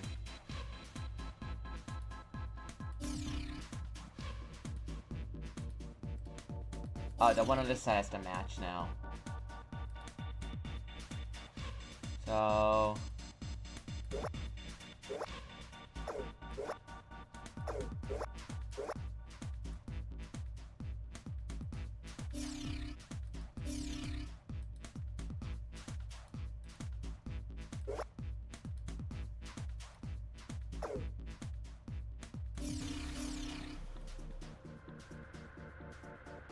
So, bottom one has to be completely filled.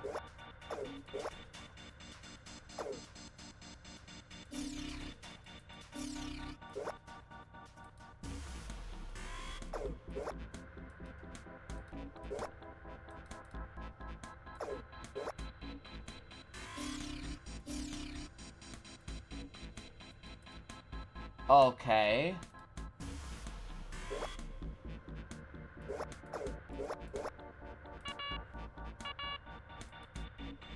This is correct, but the other side isn't. What?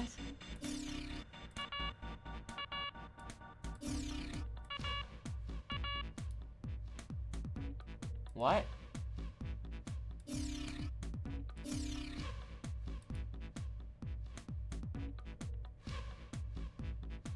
What? Okay, how do I get those two on?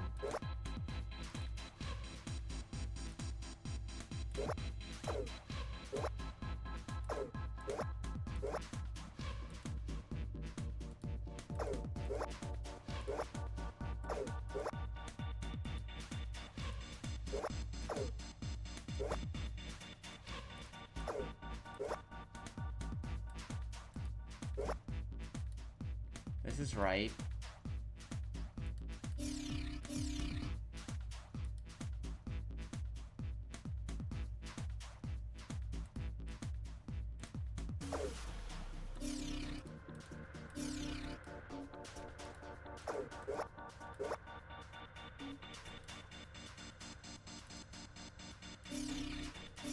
Okay.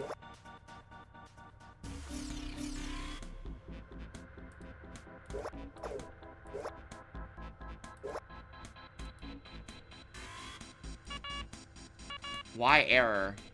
This matches. How am I supposed to make it match on the other side?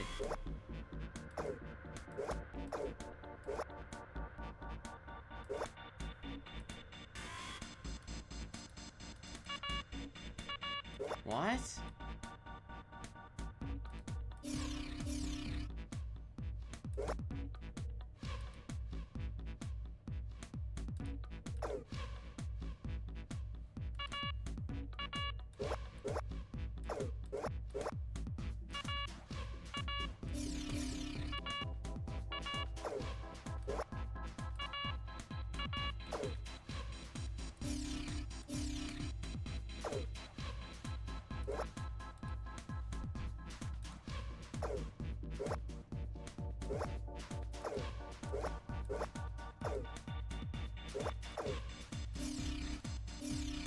Okay.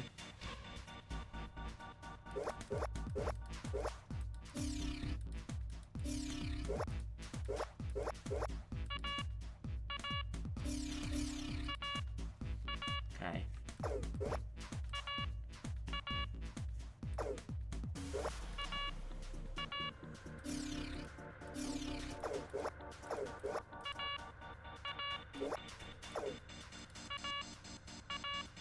Alright, I gotta go through every possible situation.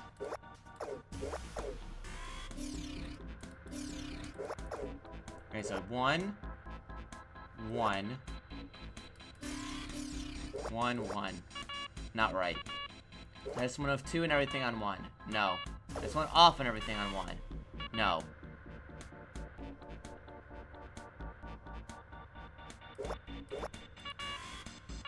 No. No. No. No. No. No. Okay, so we've tried every combination of ones.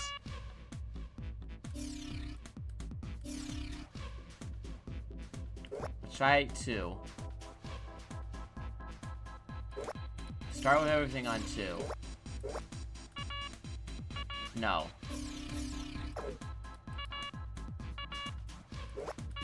No. No. No. No. No. No. No. Okay. Now, let's start with you on 1.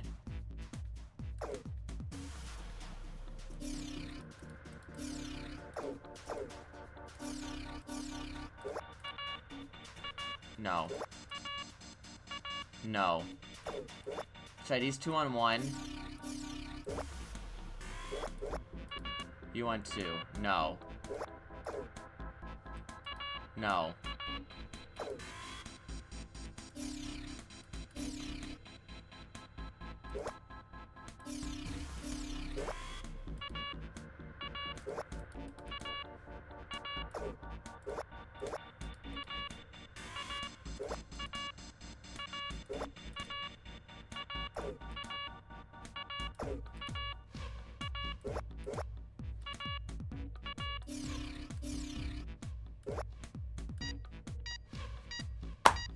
Alright. Experiment is concluded. The door will now unlock. I hear the door unlocking. And we got a new message. Release subject from restraining device. Lotus, are you alright? Yes, I am. Did I not? I swear to God I did 2-2-1-1. I swear I did that combination. Am I stupid? Nothing bad happened, but I do think my life got a little shorter. I told you right away. Doing for 7 and for me to get out of here. Let's get out of here now. Bring Guinea Pig is not for me. Damn straight. I don't ever want to see this thing again.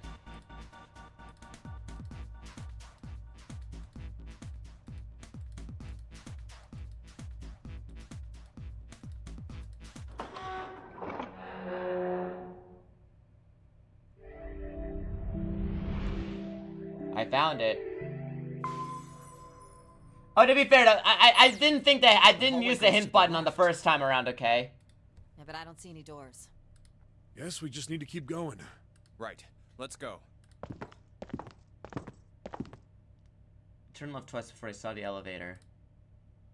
An elevator. Just what we need. Let's take this to C deck.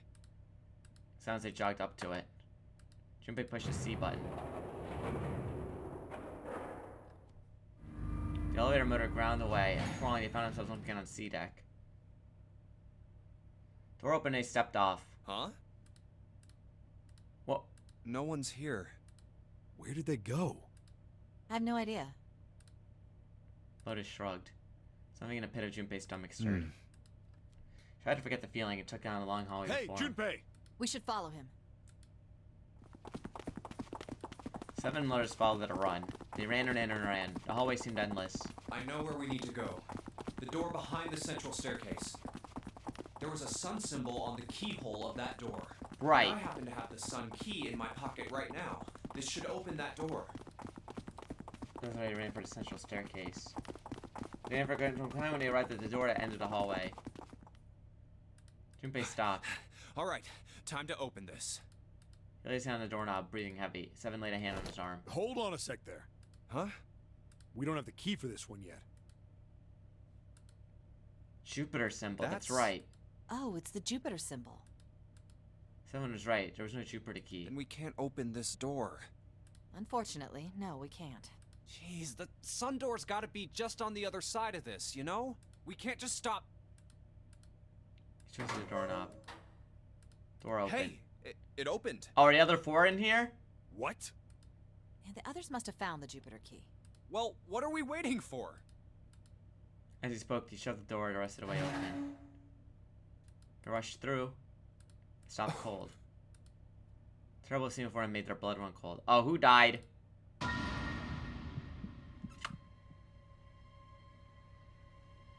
Well, that was not what I expected to happen. Why? Junpei felt a cold sweat trickle down his spine. He couldn't breathe. His legs shook. His body felt cold, deathly cold. But his blood was boiling hot. He could feel his mind beginning to fade. Where's June? He didn't think concentrate. His mind was blank. What the hell? What the hell happened? Simon's voice was weak and broken. He had shorts of body, his movement stiff. Clover. Bent over Clover and pressed his fingers to his wrist. Nothing. She's dead. Suddenly, Lotus moved. Before he understood what was happening, her hand was in Junpei's vest pocket. Hey, what are you doing? Lotus looked up. The key! Give me the sun key! Why? Why do you think? We have to get out of here before the murderer comes back! The murderer? The murderer. Once again, Junpei looked into the bodies. Santa, Clover, and Ace. 3 people, 3 dead bodies. That means that the person who had killed them was... There's no way Akane did this. No. No, it can't be true. Nah, no way, dog. She can't be doing that. Before Junpei could react, Lotus drove back into his pocket and came out with the key. Let's go! Not waiting for Seven or Junpei, she ran straight for the central staircase. Junpei shut his eyes and swallowed his emotions. The morning would have to wait. Soon they stood in front of the door.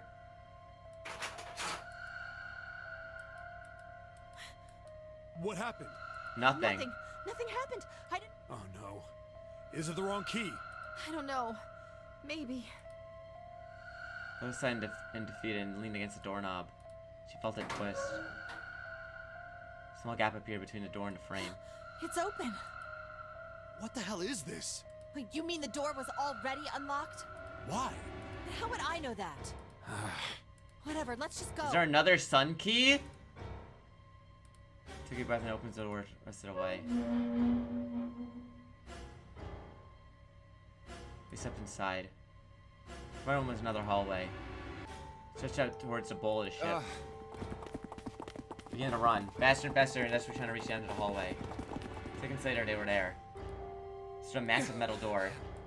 They were opening heavily as Junpei What the spoke. hell is this door? I can't see anything that looks like a doorknob or switch or lever or card reader or anything. How the fuck are we supposed to open this? We don't have a choice. We're gonna have to go back. No, I'm not going back there. There is a murderer back there. There's more stark tone in Lotus's voice and authority. She was always I begging. don't see any other doors. He spoke 7 steps towards the door in front of him as to illustrate that it was only a door. Oh! No way. It opened by itself. It's an automatic door?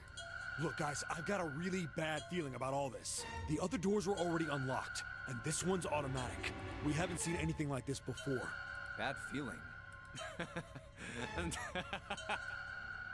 How could the situation get worse? 3 people are already We've dead. hit bottom. This can't get any worse. Shit! Hey, Junpei! I mean, surely June isn't dead in here, right? I can't take this anymore. No one can.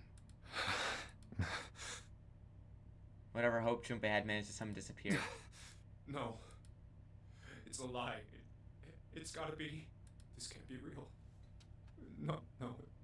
It's impossible. If it's a dream, just wake up already. Someone please tell me it's all just a joke. I'm imagining things. Yep, that's it.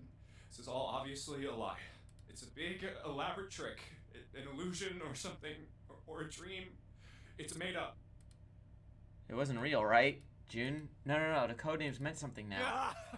Meant nothing, I mean. Connie. Oh. Junpei cried and leapt through the door. He literally silent, a heart stone in his chest. Connie, hang on.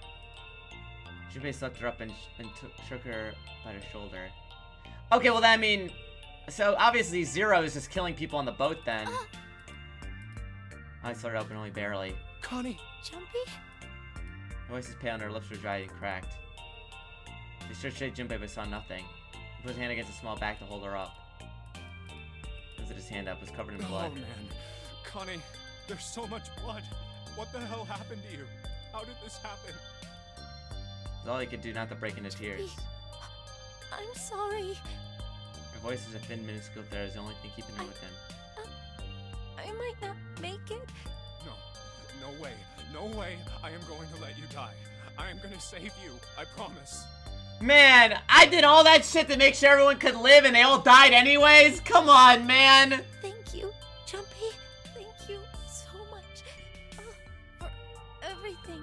I was really happy to see you again, Jumpy.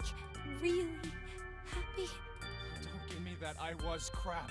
You're gonna see me again lots more times. You just gotta hang on. All right, Connie? You... Ow, what can I do?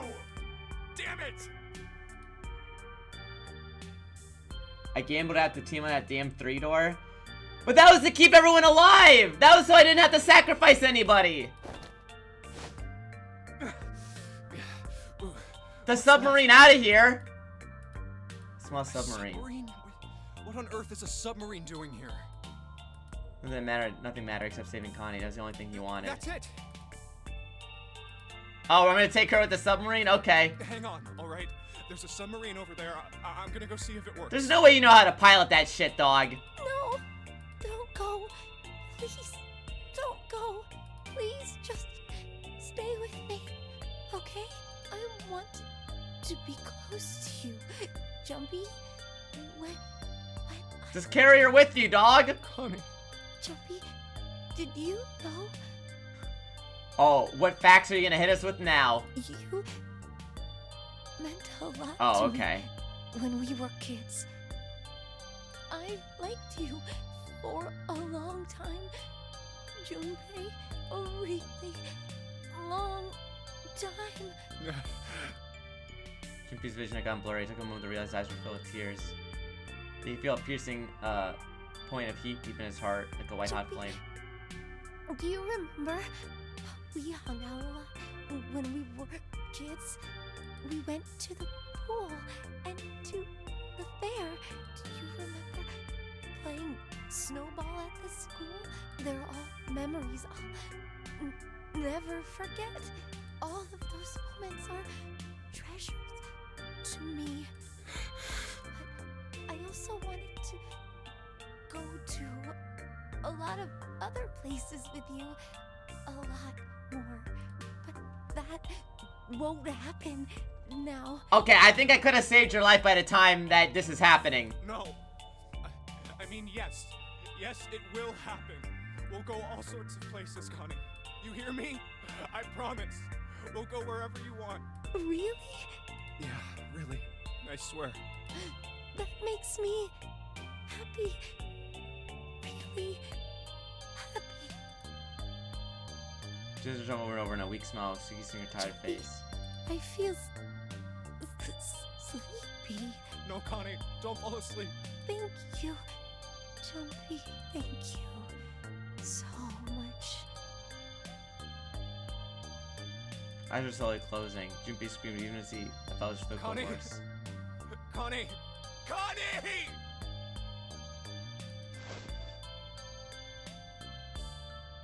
She's fine.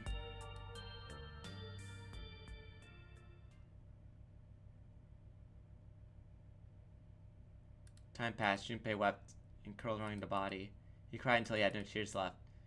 Last he felt his body was no more. His body remained only as an empty shell. Somewhere he heard a bell ring. It was a clock. 4, 5. Wait. That was 6. 5 times with fate. Am I crazy? Quietly, gently, softly, he set Kenny down on the floor. When he realized its 7 lows had not followed him. Where'd they go? There was nothing. No sign they'd ever been there. Every part of his body was made of lead. He made the door he'd come through.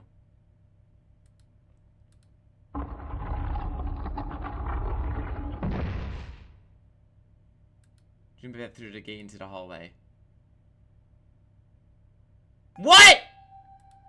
His heart rattled in his chest as the empty, lifeless thing. Been so utterly broken there was nothing left to feel.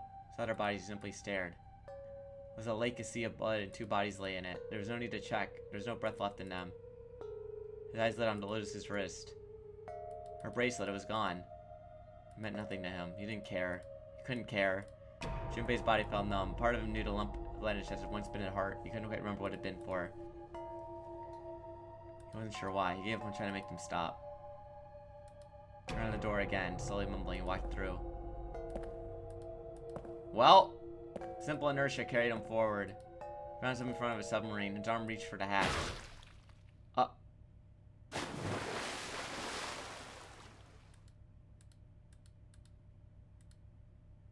What?!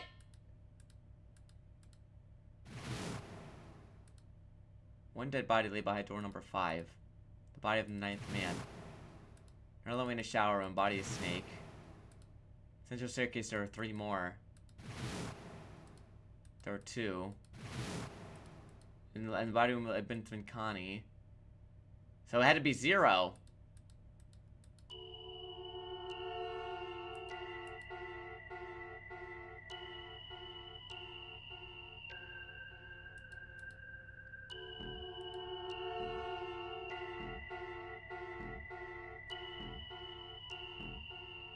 I did it! I won!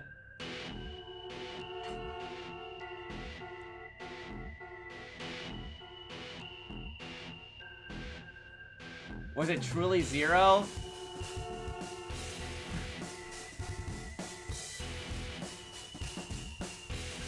Well, I guess I can't save everybody.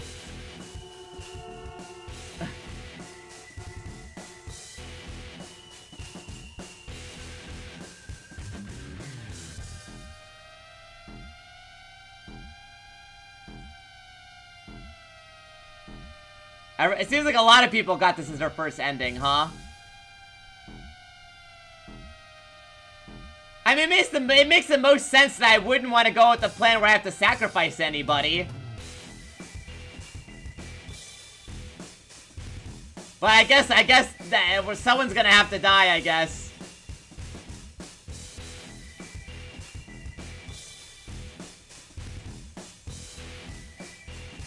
A lot of people are very annoying to pick that 3 door.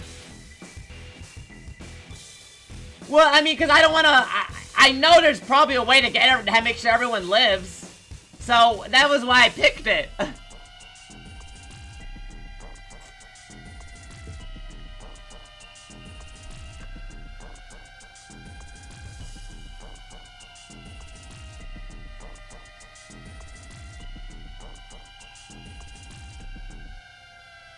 The end, or is it?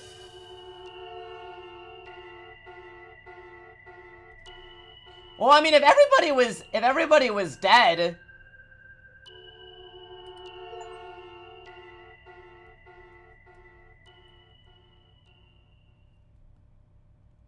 You reach one ending. Experience multiple endings. In order to experience the endings, you need to play the game multiple times. Here's to see your progress to all information you've acquired.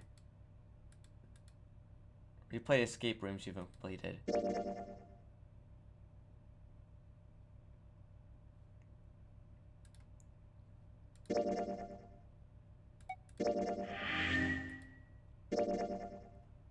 Oh.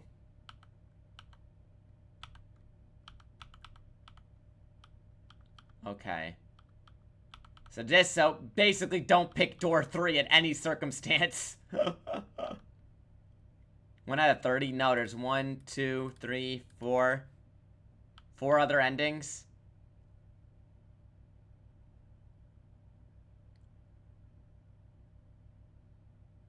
This flowchart wasn't in DS version. You had to replay the game to get another. You had to play a whole new game on DS? What do you mean? Like, you had to start from the beginning?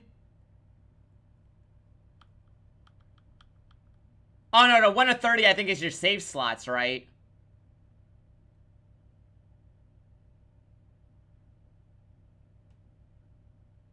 There's no chapter select. Oh! So, like, I could just click here and start. Oh! Well, we really don't have a choice now. We can't let his sacrifice go to waste. Wait, that's crazy! Hold on. Alright, wait, that's really cool! Alright, let's go back here then.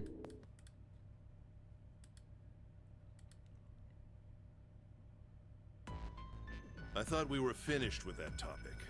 But then what should we do? We should talk it through. Oh my god, enough! All we're doing is talking! Alright. Talking won't solve anything! It can't help us find our way out of here! You're really sure you want to just sit around? We've only got 7.5 hours left. We already wasted an hour and a half of our You still have to 9 remember the hours. puzzles? Okay. You're right. To be perfectly fair, though, I mean, I'm probably gonna be going in the rooms with different escape routes, so... Very well then. There's only one way for us to proceed. Sure not gonna be fun running around knowing we gotta jump when Zero says jump. Well, it's stupid to just sit around here doing nothing. Thanks to Snake's card, at least we have some idea of how this all works. Correct. And so long as we all follow the We had to start from the rules, very we beginning. should- I see. We will most likely be all right. But But what? who's going to go in which door? Sort of number doors. Oh yeah, that's right. We can't have any more than 5 people in one door. All 8 of us can't go in the same door. Then it would seem we will have to split Alright, up. I'm gonna do the 5 door this time because it is a different experience. I'm telling you now, there is no way in hell that I'm going into door 5. Come on now, don't be selfish. Call me whatever the hell you want. I'm not going in there. If I'm going to have to walk through all that blood, then I'd rather stay here. And we were doing so well. Can I skip the text? Sorry, but I ain't going in there either. Someone... Oh, Hey man, if you think I'm getting some creepy dude... What the hell, man? Weren't you the one who... Yeah, so... Doesn't mean I wanted to go into door 5. oh God. Fine, I can't go in there alone though. Anyone? I know, I know. I'll go. What? Don't we make... How do you... Because I... That's if you're going, I'm going too. Fast forward option. Yeah, it's right What am here. I going to do with you? There's nothing you have to do. If I do 7, and if you... 7, the digital... Oh, the 4? Wait, what about the... Lotus, Santa, June, and me. Our bracelet numbers are 8, 3, 6, Hold and the 5. skip. 8, 3, 6, 5. What would our digital root be? 8 plus 3 plus 6 plus 5. The digital... It's 4. Add up our 4 bracelet numbers and the digital root is 4. I don't... Then we can go into door 4. Yeah. Huh. So the team assignments will be like this.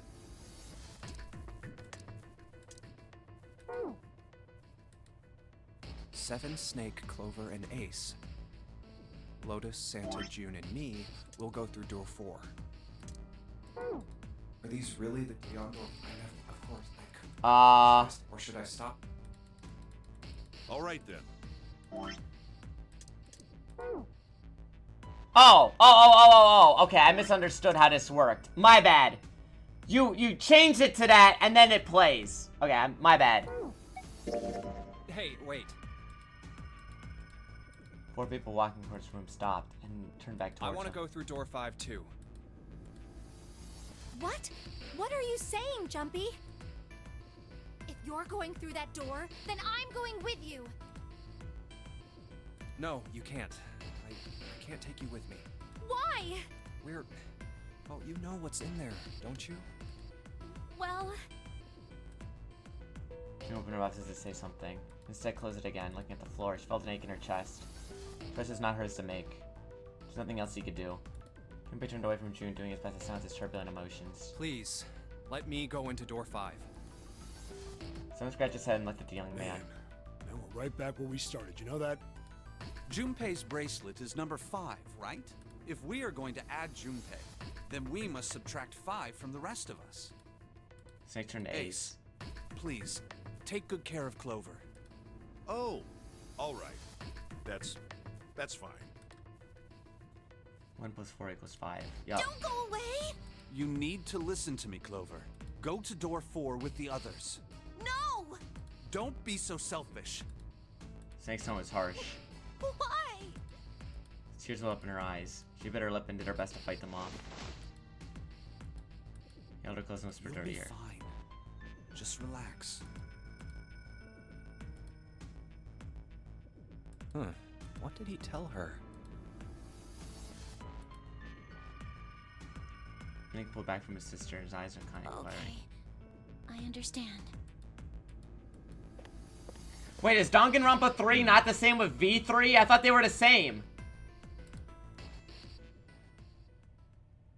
Before long, new teams were Let's make sure assembled. we've got this straight. Those going to door 5 are me, 7, and Snake. 7 plus 2 plus 5 equals 14. And the digital root of 14, 1 plus 4 is 5. DR3 is the anime. V3 is the third game. V3 is a game. Did the 3 anime come out after V3? And those going to door 4 are... 3 is an anime sequel. V3 is an indirect sequel. Right. And V3, it actually stands for like 53 because it's the 53rd Danganronpa fucking game show. 3 animes before 3 came out, yeah. Lotus, Santa, June, Ace, and Clover. 8 plus 3 plus 6 plus 1 plus 4 is 22. And the digital root of 22 is 2 plus 2, 4. We're okay with this. No problems here. You're not supposed to know that? Chat, I know things. Chat, I know things. I don't know how else to explain it to you. I know things. Yes. All right then.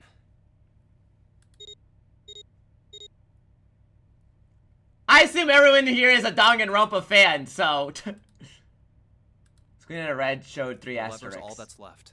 Okay. All right then. Let's go. Junpei glanced at his left hand, resting on the lever to red. Okay.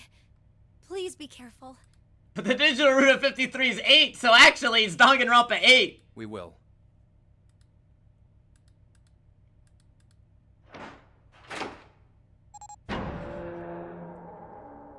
No, I've never touched a Danganronpa game before, guys. I just knew about V3.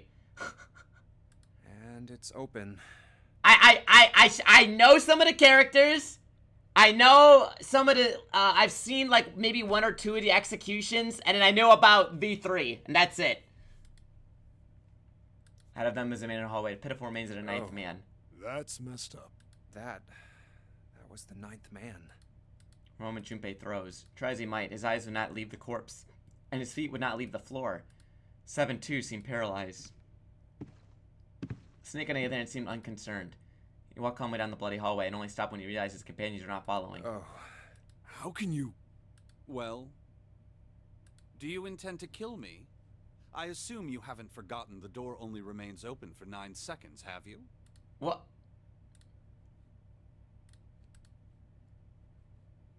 He didn't even bother to turn around his head as Edmo slightly cocked with one of his shoulder. Sorry. Also, I also know, because I remember, there's like a really fucked up puzzle where like the lines in like the blood are supposed to make a number, which is like the most fucking abstract fucking thing I've ever heard in my life. I know about the stupid fucked number puzzle. That's the extent of my Danganronpa knowledge. Let's go. Junpei and 7 looked at one another, nodded, and threw themselves through the door. They did a cold town center on the left wrist to all 3 men. 7 and Junpei looked down at their bracelets, and Snake's red skull had flickered to life. Damn it! The countdown started! They had scarcely processed the information when...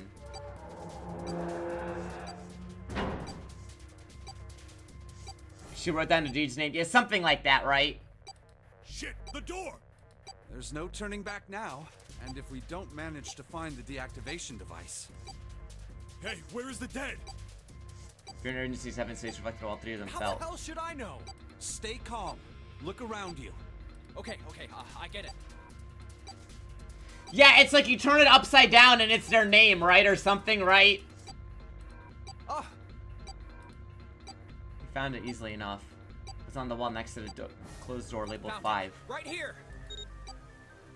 As he yelled, he stuck the same scanner with his hand. The other 2 scrambled to follow suit. As soon as they finished, Snake threw the lever down.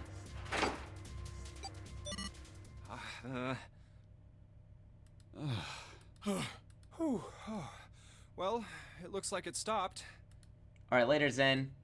Goddamn thing's gonna give me a heart attack. Muscles stood out in Seven's neck and the corners of his mouth were twitching. Jumpy, are you alright? Are you guys okay? You could hear anxious voices muffled and distinct from the other side Yeah, of the door. we're fine. The detonators have been deactivated.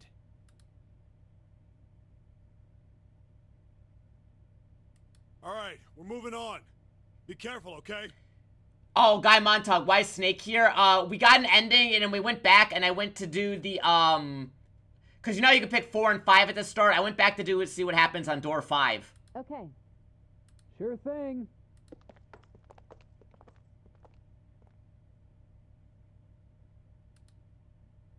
And they're gone. Heard footsteps moving away before long they were alone Now. again. Junpei looked around. Doesn't look like we can go any further this way. Hallway ended roughly 20 or 30 feet from where they stood. Maybe this wall can be moved. Or not. It's not budging. Hey, there's a door over there.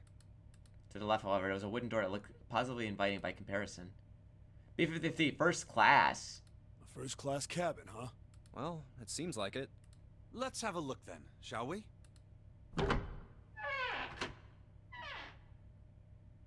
All right then, let's go. Yeah. As Snake opened the door and stepped inside. Seven followed closely behind him. Junpei moved to follow them as well, but he stopped just short of the fresh and looked back, not knowing why. I don't want to look, but... Lying in the small hallway is a man's body, or at least what was left of it. Tried hard to avoid looking at the grisly scene, but it just wouldn't leave his mind. So horrible. So horrible. Oh. I can't even tell what's what. Once had been a man's internal organs, now looked so much like vomit. As though something had chewed up and spit out the better part of his torso. It was hideous, but worse still, it was cruel. It was hard to believe the thing on the floor had once been human. The lack full of thick blood. The lumps of glistening flesh spread across the floor. The awkward, twisted tangle of shredded intestines. The head wrenched to some grotesque, unnatural position. He'd been wearing these. His glasses lay next to his head. Lenses were cracked and the flames bent and distorted. And next to the glasses lay a bracelet with number 9 displayed on its face. Bracelet's off. Oh wait, Zero did say. Lastly, let us discuss how to remove the bracelets. There are only 2 ways to do so. 1. You escape from this ship. 2. Your heart rate reaches 0. In other words, once the bracelet is taken outside the confine of the ship, or the outside of the wearer's heartbeat has fallen to 0, it will shut down automatically. The bracelet comes off when you're dead. Oh, but what the hell's the point of getting it off when you end up like this? Oh, just imagine. Wait, you could take that and use it for later, can't you? Suddenly, Junpei felt his stomach convulsed and a knot of muscle gripped his throat. Oh god. Oh, I feel like I'm gonna puke. Oh, I gotta get out of here. He clapped his hands over his mouth and ran into the first-class cabin.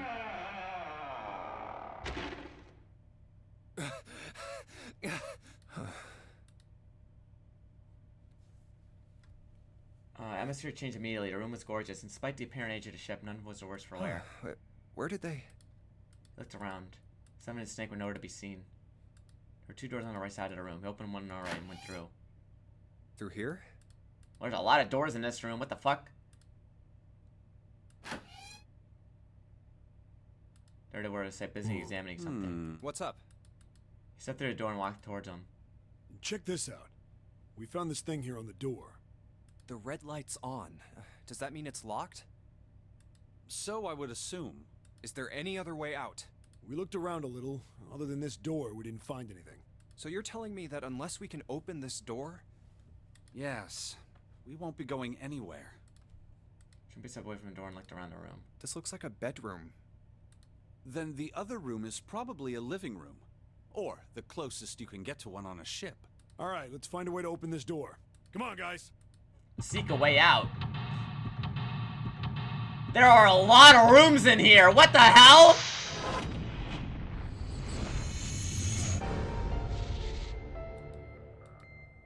This place is fucking huge. Oh my god, okay. White desk feels fancy. Small run chair.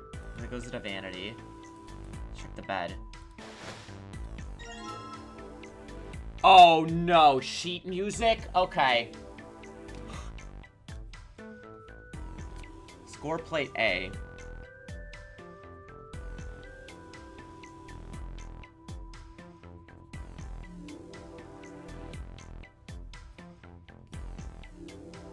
Oops.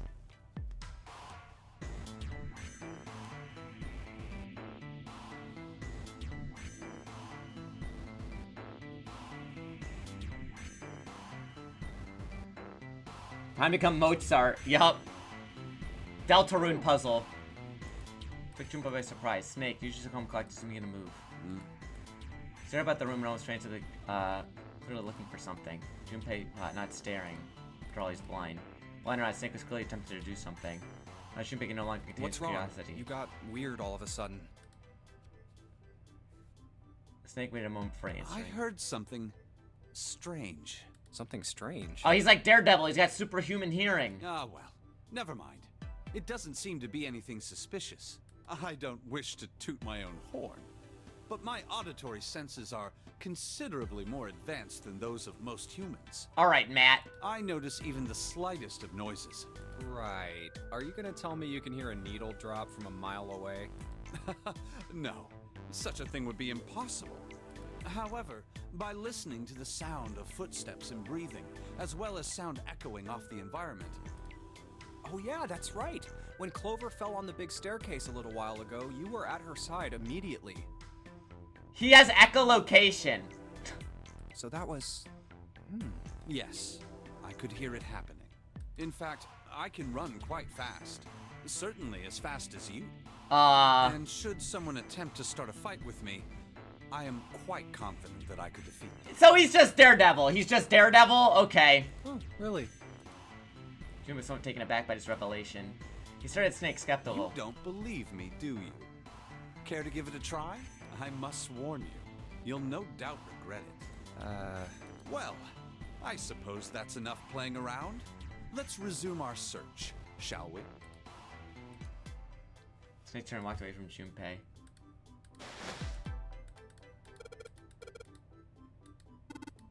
Gonna see many these days. Details, obviously, but imagine one of those princess beds Clover's so fond of. Clover wants one of these? Yeah, she wants a princess bed. Didn't I say that? You think it doesn't suit her? Judge her by appearance, will you?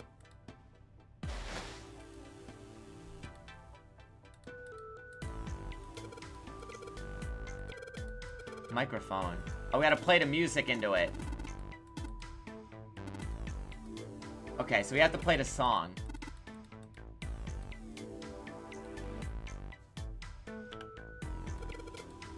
Table with a mirror. Ah, yes, you know, sort of thing is known as a vanity. You aware of that, Junpei? Of course, vanity refers to self-love, conceit, and narcissism. As such, you can say every day when a woman looks into one of these, she's staring at her own conceit and narcissism. We just hate women now, I guess? Doesn't that strike you as sad?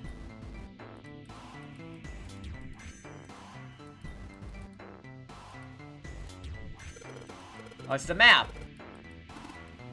Map. There's a map of the ship here, yeah. Imagine it will prove very helpful. Just hold on to it, Junpei. Okay. Wait a minute. Piano keyboard. You can't play. Oh, he has to play the piano! Sounds are clearly purposefully different. C key doesn't yield as a C, but have a different note entirely. Same goes for the D keys. Then play some other notes. Why do you think it's like that? Isn't it painfully obvious? Zero modified it in some way. Piano, you see, is part of the puzzles. If we had our keys in the correct order, something will happen. We need to play a song on the piano. Okay.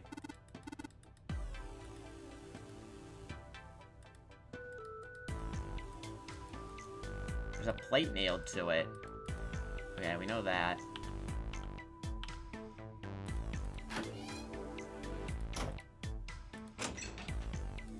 Oh, it's safe. Let's go into those dial locks. It doesn't have a key. We need to get the dials in the right place and it open. You find anything, Seven? No. How about you, Snake? I found nothing. Okay. C.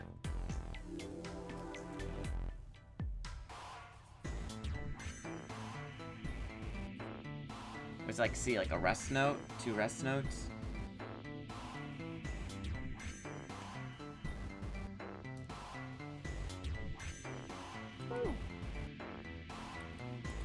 leather suitcase. Nothing inside.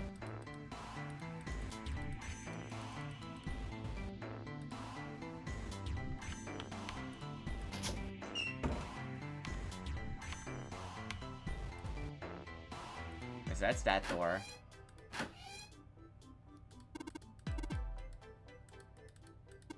Testing, testing. Good to see all you guys. Susan moving right. Boy, my arms are tired. Thank you. I'll be here all week. Try to veal. It's not a mic, 7. It's a shower head. What? What the hell? Okay. Positive music. Bathtub's full of water. Water's kind of gray. Let's pull the plug. Can we use it for something?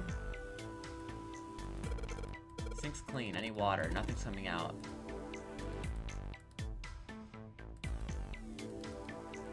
Excuse me, what would my parents say? No, Junpei, you look just that all of a sudden. No, nothing.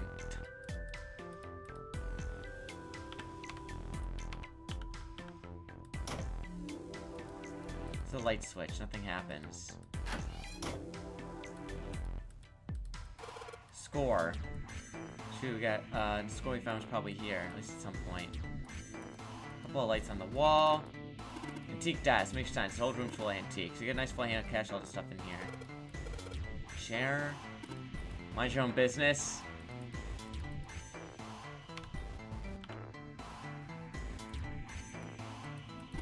It's a chair.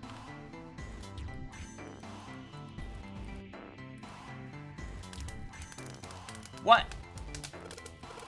Something behind the back. Let's see if I can reach it. Just a little. It's hot. How's that paper not burning? It's on fire. I need to get a container for water. Perfect for me. Perfect for an elegant gentleman like myself. Something you ain't saying? Never mind. Oh! Oh! Oh! Oh! Oh! Oh! Right!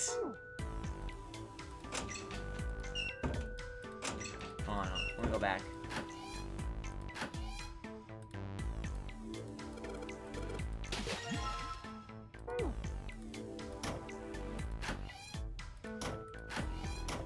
Toilet. Oops.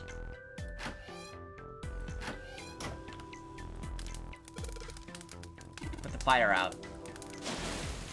There we go. Score plates. So I gotta line them up.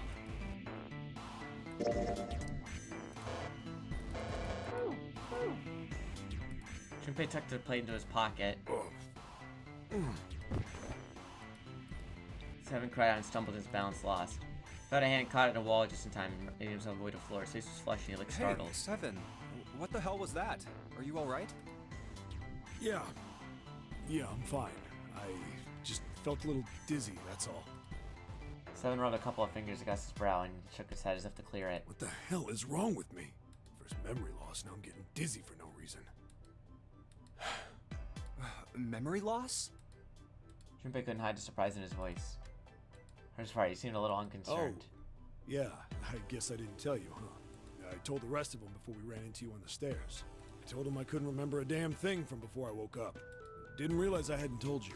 Whoa, whoa, wait a minute. You're talking about amnesia, right? Yeah. Yeah, I guess so. Oh, this is interesting, because we only found this out later because I didn't go in this store. And everyone was like, oh, nobody told you? Well, why are you an amnesiac? What happened to you? If I knew that, I wouldn't really be one, would I? Oh, yeah, I guess that's true. Are you telling the truth? Huh? Well, you look pretty calm for somebody who doesn't remember anything. If you've really got amnesia, shouldn't you be, like, upset or confused or something? Well, sure. I mean, I was pretty confused when I woke up down on D-Deck. But that was a while ago. I've had some time to get used to it. After a while, I figured it wasn't worth the trouble of worrying about it. After all, why worry about something I can't change? Well, people usually don't stay amnesiacs forever. True! I figure it'll work itself out eventually.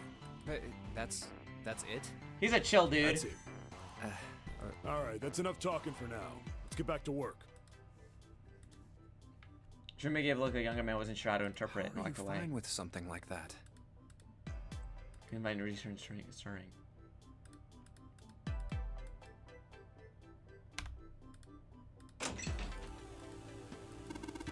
Oh shoot, looks like there's something in it. Alright, G. Wait. A, G, and C?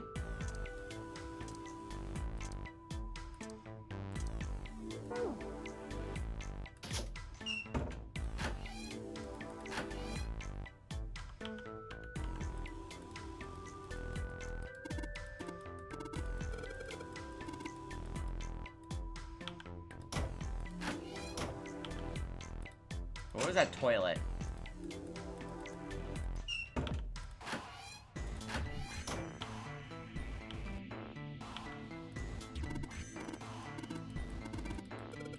Okay. There it is.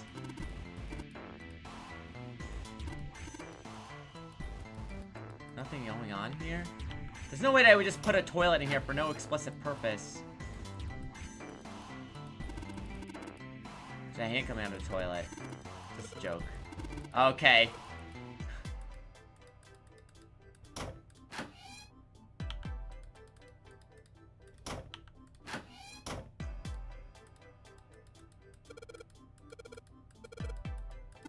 What's wrong?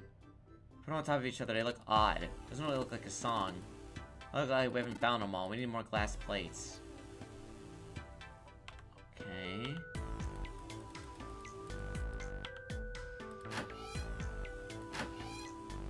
One in the bathroom.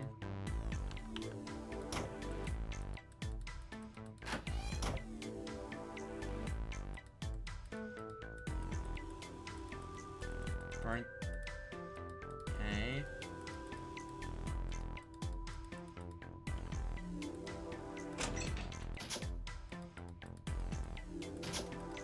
I haven't found any numbers yet. Oh.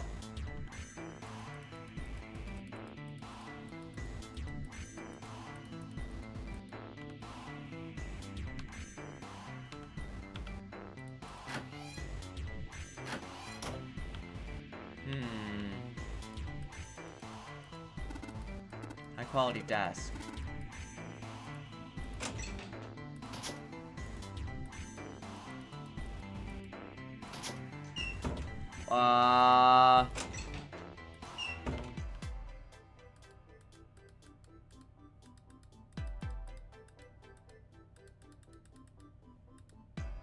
Wait.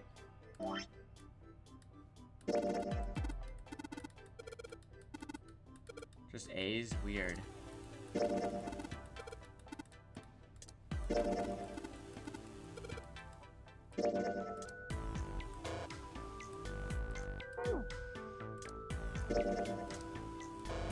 No.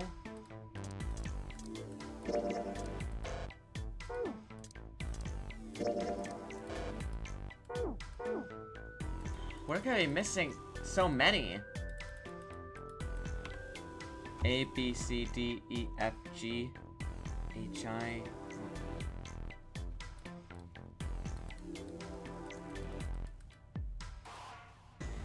I need to play the melody on the piano, but I went in. What rooms have I not been in?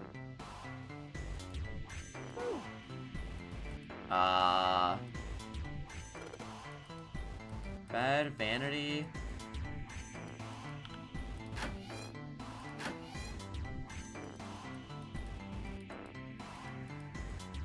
I need a regular score plate to the piano.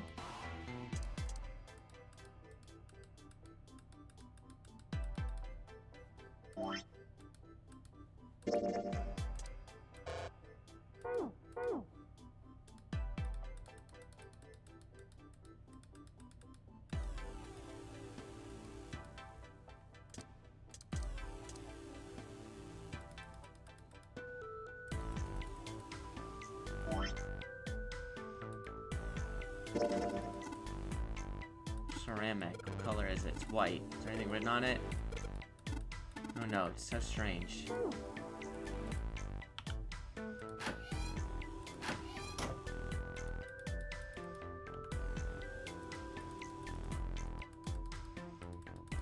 What haven't I clicked on?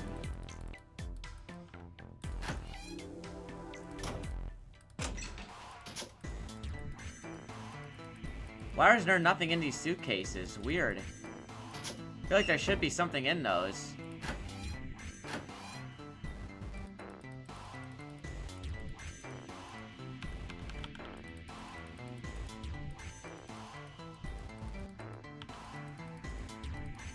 Okay.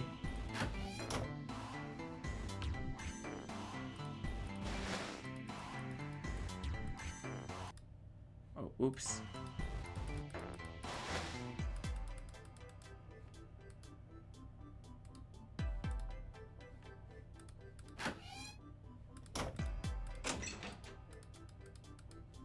I haven't even found any numbers. What am I missing?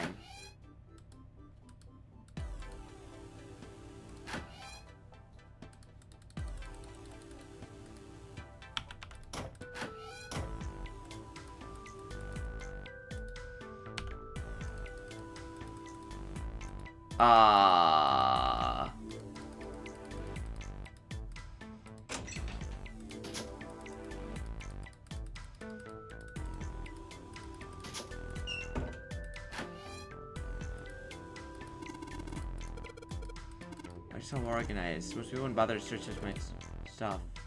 What?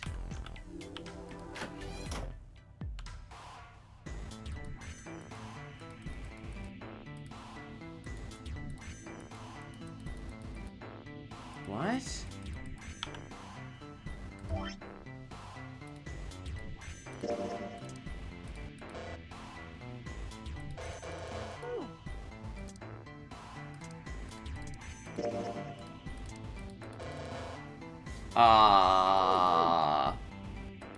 I swear I've clicked on everything.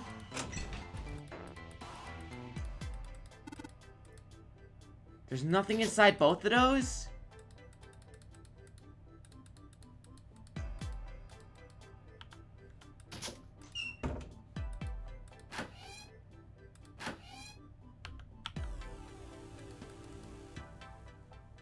What?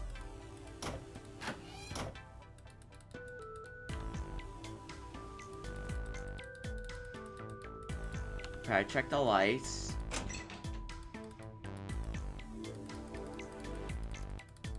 Why are there suitcases with nothing inside them?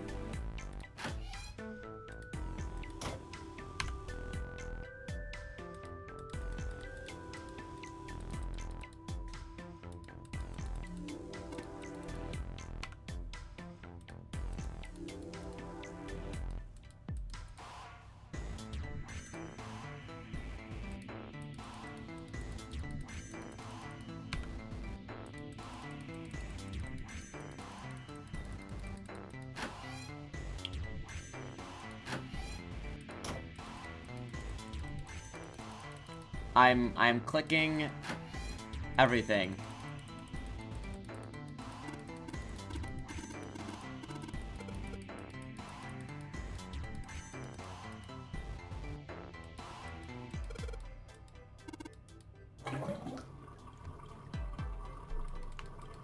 Okay.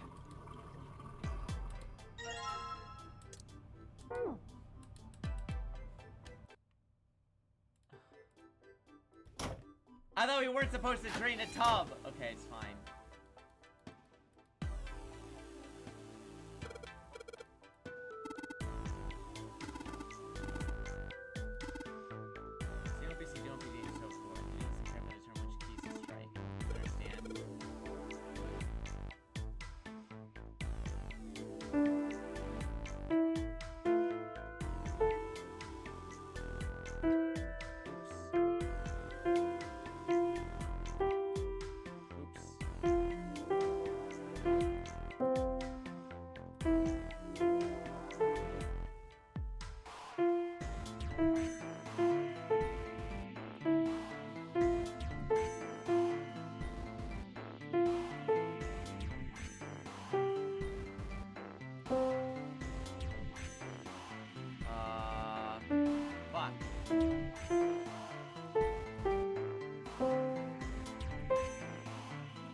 That's too high.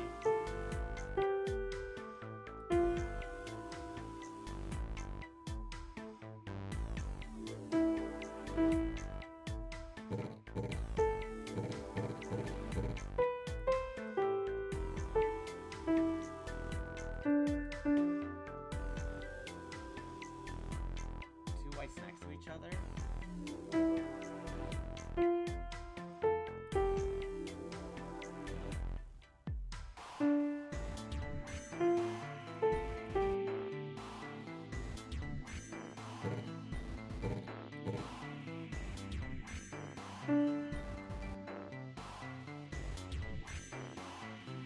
How do I can't click both at the same time.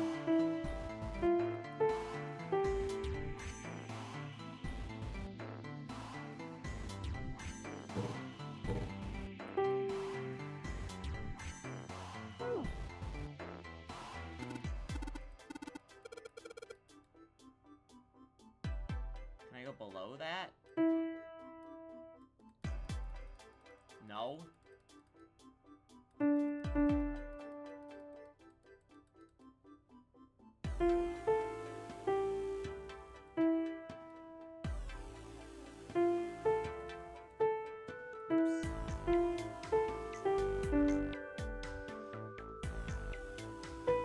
It's too high.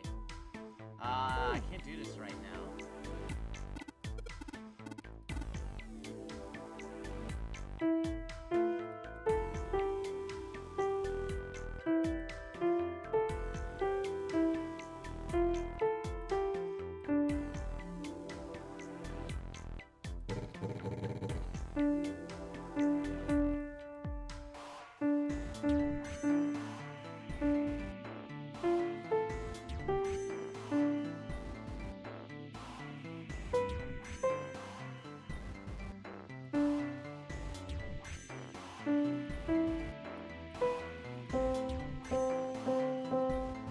Oh.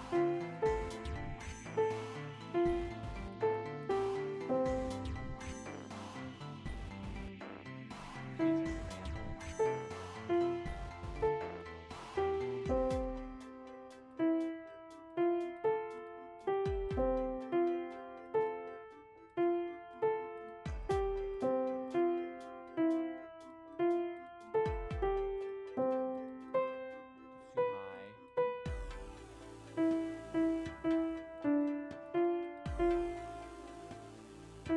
Need to find one that's higher.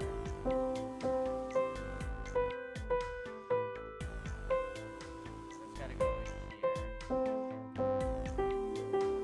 Okay, I see.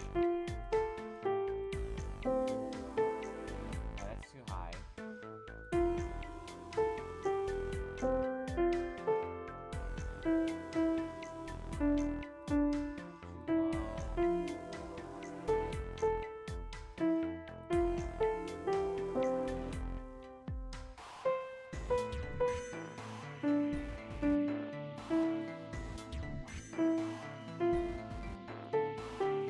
low.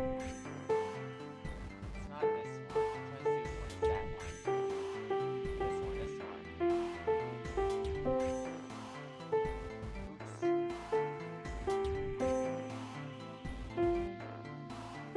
There we go.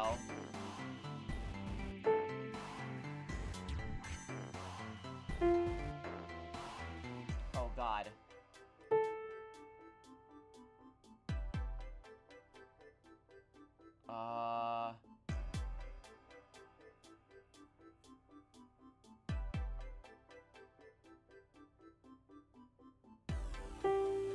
Fuck.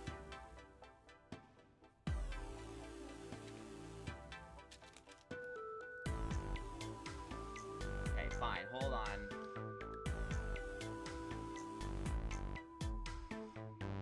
One, two, three, four, five,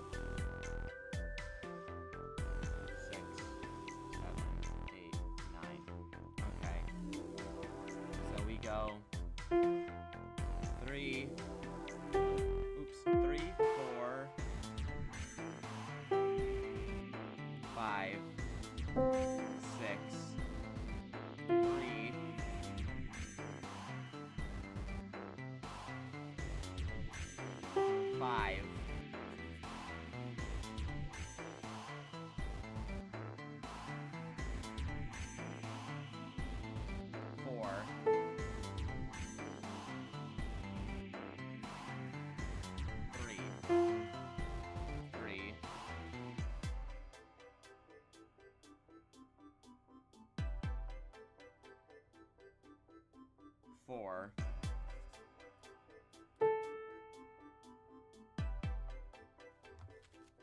3, 4, 5, 6. 3, 5. No, 6. 6. 1, 2, 3, 4, 5. 1, 2, 3, 4, 5, 6. Fuck. 3, 4, 5, 6. 3, 5, 4, 3, 4. Fuck. 3, 4, 5, 6. 3, 5, 4, 3, 4, 3.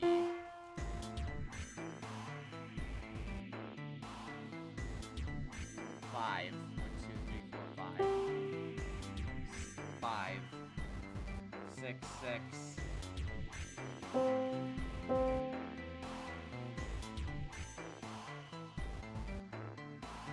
5.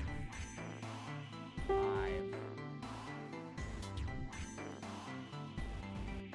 4. 4. 3. No. It's on the same row as this one. 1, 2, 3. 4, 3. 3. Oh!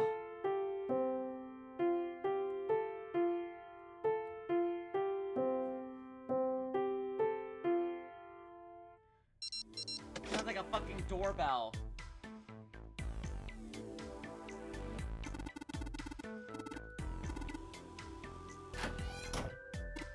Stand, bow, be seated. Oh, I guess I had forgotten that. Wait, so the safe, there was no safe. The safe was pointless? Westminster, Palace, London, place to host the city's house of London. You're in a Big Ben, the famous clock tower, yes. Big Ben, that very collection notes on the hour. London, capital of England, huh? Anyways, dollars, more than unlocked to this place.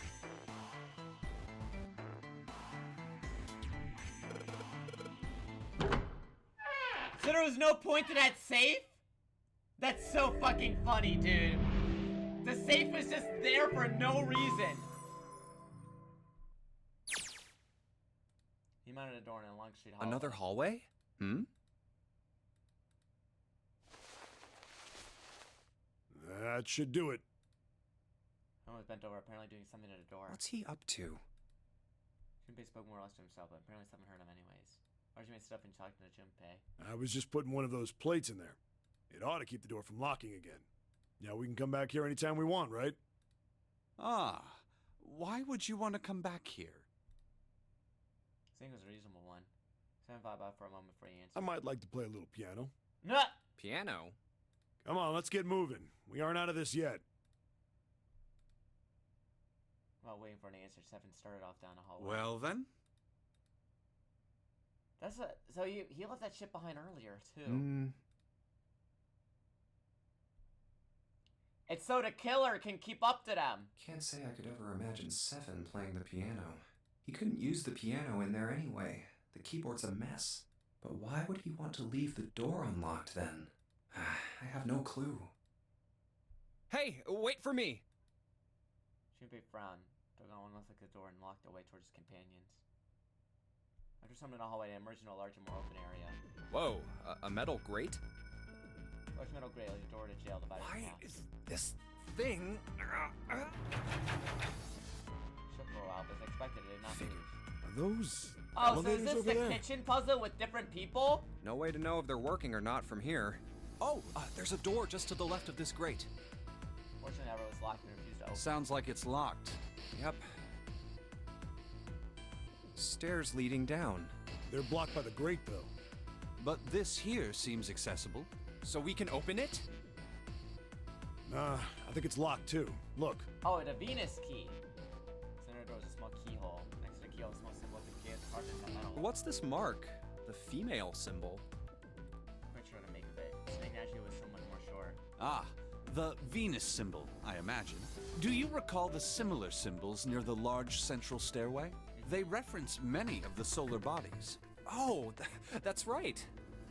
The Sun, Saturn, and Earth. So, as you can see, that one is likely. Not the woman symbol, but a Venus symbol. So I assume. Hold on. Where's 7? I've been discussing the symbol. Jumping, I realized something dipped away. There he is. Down that hallway. Seven had left to head down the hallway, extended to right. This way, Snake. Follow me. Junpei grabs Snake and in another direction. He'll head off after 7. 4 long, 3 of them stood in front of a door. I wonder if this door will... It's a French door. How about that? It opens. Junpei tested the door and realized that, unlike so many others he encountered, it was unlocked. Almost as though he was afraid it would suddenly lock itself, Junpei threw the door open.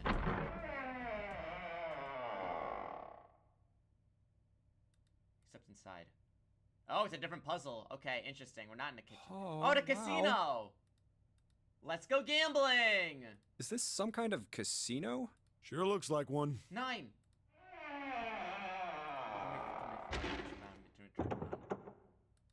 Jake was shaking the door to just come through. Well, this is troubling. Aw, dang it! Seven and Junpei watched. He threw his hands up in frustration and kicked the door for good measure. It seems we are once again locked in. I'm locked in. There's no reason to panic. Even if that door was open, it's not like we had anywhere to go that way. So we must find another exit then. All right, guys, let's split up and search this room. Come on, no dawdling. Let's go. Quick. Squared to action by Seven's words. Junpei and Snake examiner find a way out. Seek a way out.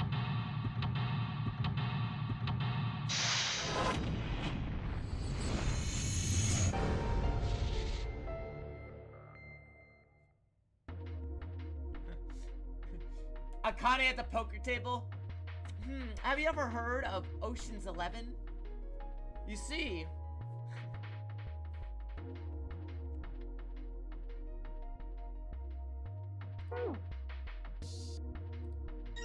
Card 5.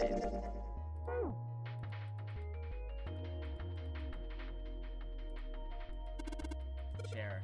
Yep, totally a chair. It's like a chair, nothing more, nothing less.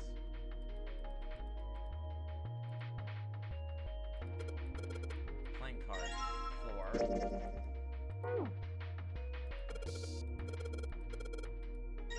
7.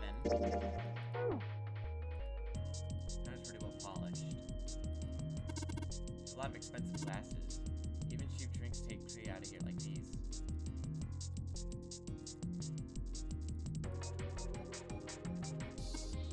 Someone left bottles of booze here. Don't mind if I do. Look. Oh, that hits the spot. Look at my throat's burning. Damn, I really drank it.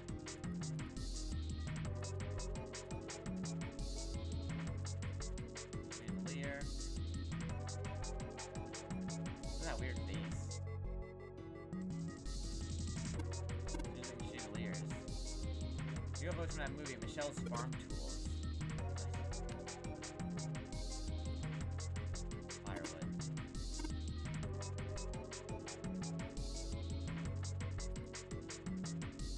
Weird looking floating thing here. No Frank here, store painting in the clouds. Maybe it's a rabbit. Rabbit? Like the rabbit that died? I'm close to his teeth. Actually, yes, I played the end of this. 6. Okay, we have 4, 5, 6, 7.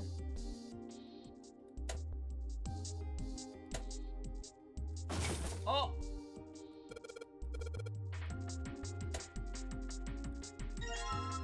Coin bag.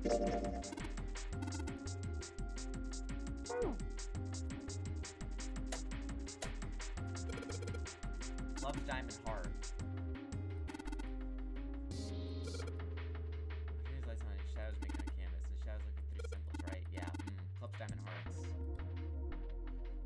Probably something important for later, so I'll write it down. Club, diamond, heart.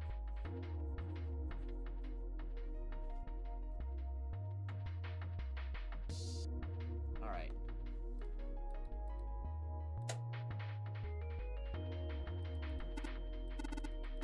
Ran it.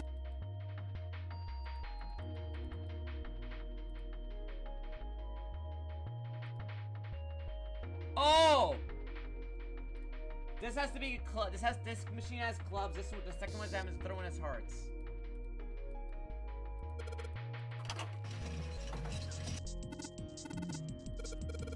To be honest, I don't know. I don't know about this next machine was going to happen. Coin got stuck.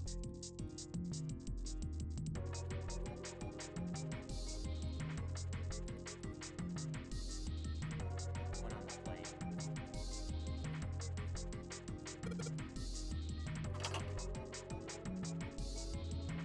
Spin.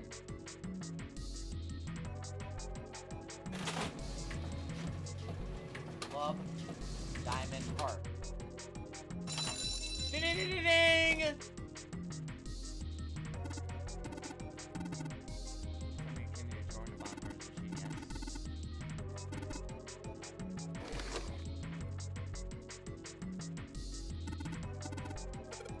Playing card with this. Venus symbol on it. Okay, we got the key.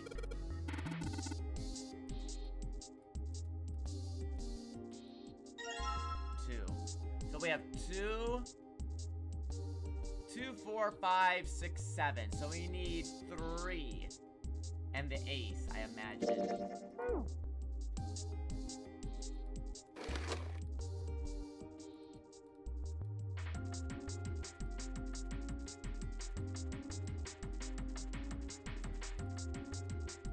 I guess we don't need this.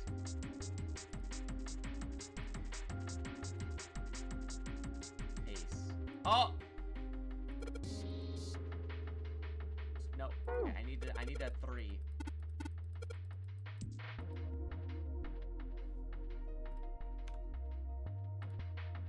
Got it! Alright, easy.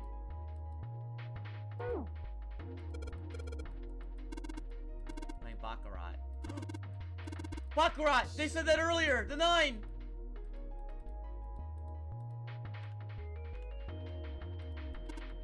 Stained glass, how beautiful. What? Stained glass and colorful glass put together in a frame. I only need to know to touch it to know. It's discern the basic structure. 2.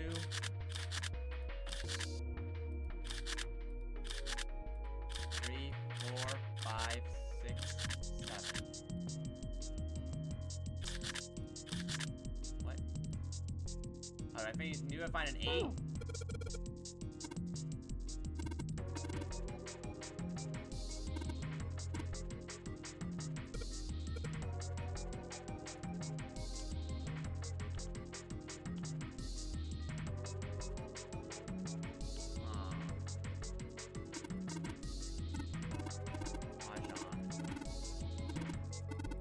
Mahjong.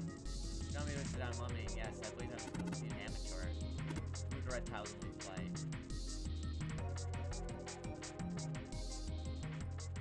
Ah, Baccarat. You ever played Junpei? Too bad, I barely even heard of the game. No, never. Alright then, how about I explain the rules to you a bit? See, Baccarat is kind of an unusual game. You've got the banker and the player. The whole point is that you guess which one's gonna win.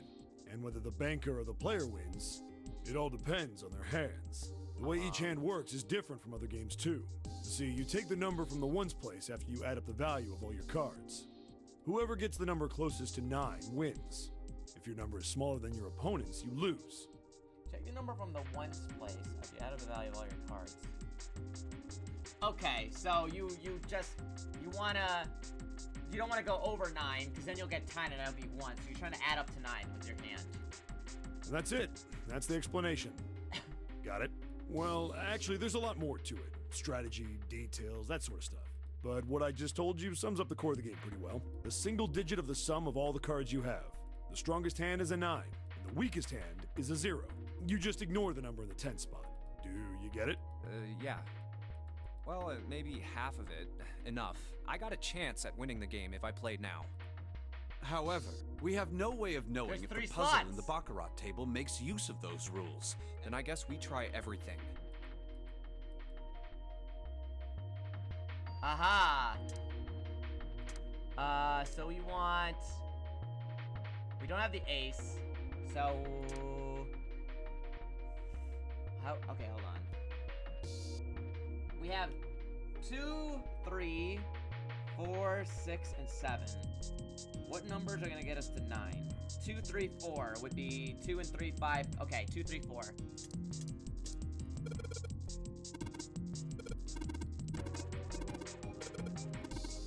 what's your opponent's number? 3 cards, yep.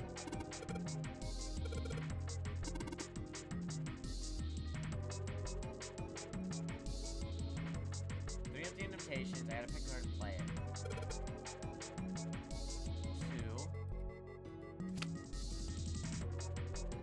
2. 3.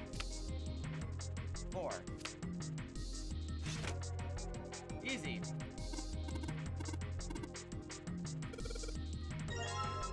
And then now we just put that, and when a 9, we're done.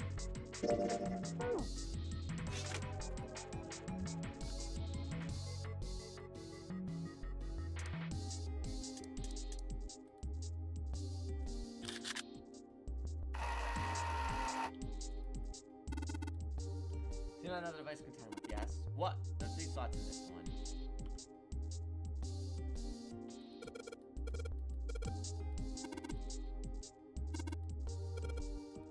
Do I need to grab the other cards?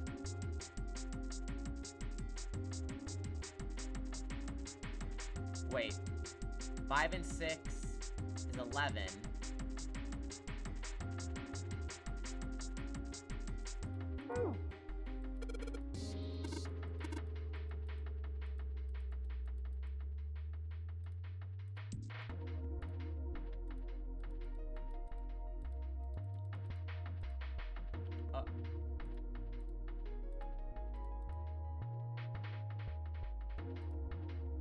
I can't take the other cards back?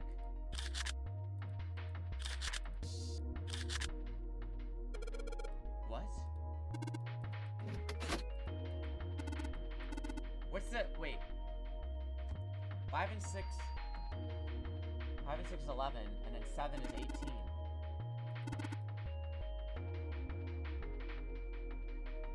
What's... I mean, why is that supposed to work? I mean, I mean, I shouldn't complain, but...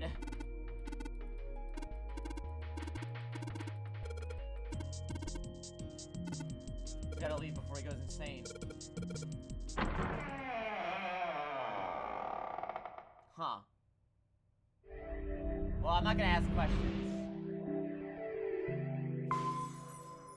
5, 9, 7, 18. I mean, yeah, that's a divisible by 9, but I thought for Baccarat rules, you gotta get 19, whatever, it's fine. We solved it. In fact, I had seen it once before. A little surprised I'm there. Never knew it. This way. Iron Gate stood in place. The keyhole with the Venus symbol. The Venus and key this is why it was should work unlocked here. when the other ones, because they unlocked this one. This one I put it on each other into the keyhole. It sounds like it did. All right, let's get this thing open. No problem. Let me help with this one. June Baker had the hand on the left side, 7 chick on the right, and they signal and push. You got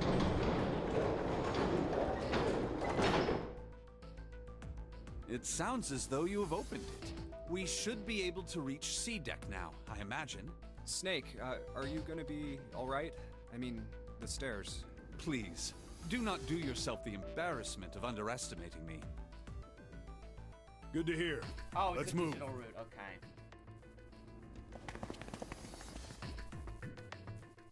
There's not really find ourselves on C deck. Everything looks okay here.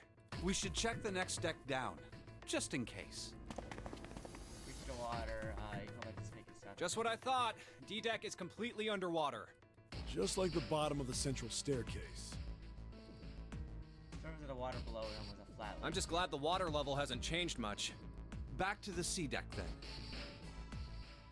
Now, how about we check out what's here?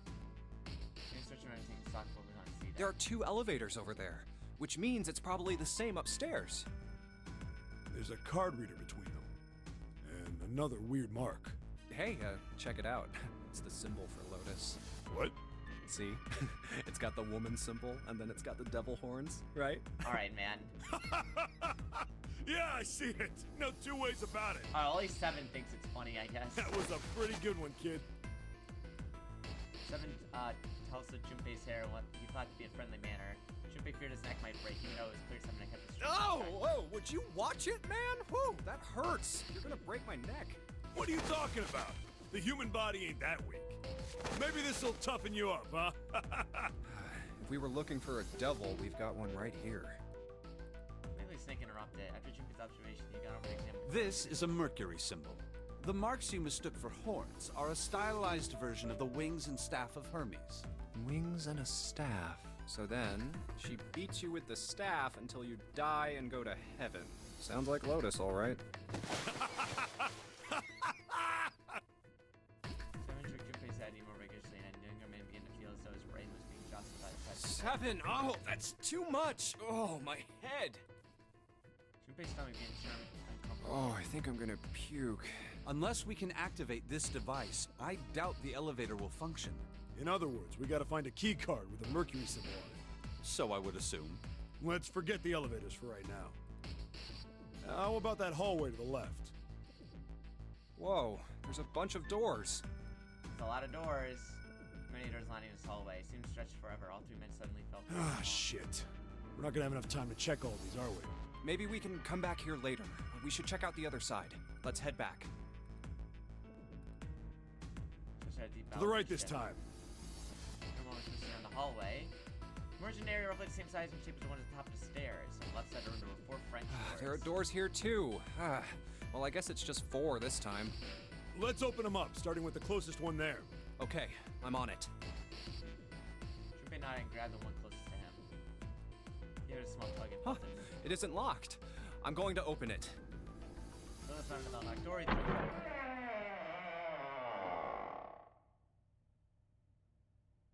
Junpei didn't know what to make of what he saw. What? Ah. Okay, so then we're back here. All right.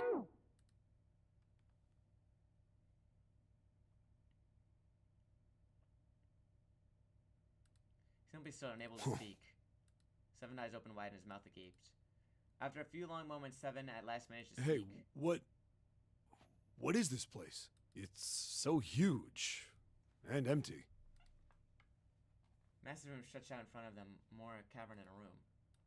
What up, John? Yeah, I guess they combined the first 2 games, called, in one package. I think it came out in 2017? It's not empty, however. The entire room was filled with lines upon beds. They're simple things, a little more than pipe and thin mattresses. There are beds everywhere. Is this a hospital? The harsh scent in the air is reminiscent of antiseptic solution. I think so. There are shelves in the center of the room with medicine and surgical tools. Hey, look there. The 4 doors at the end.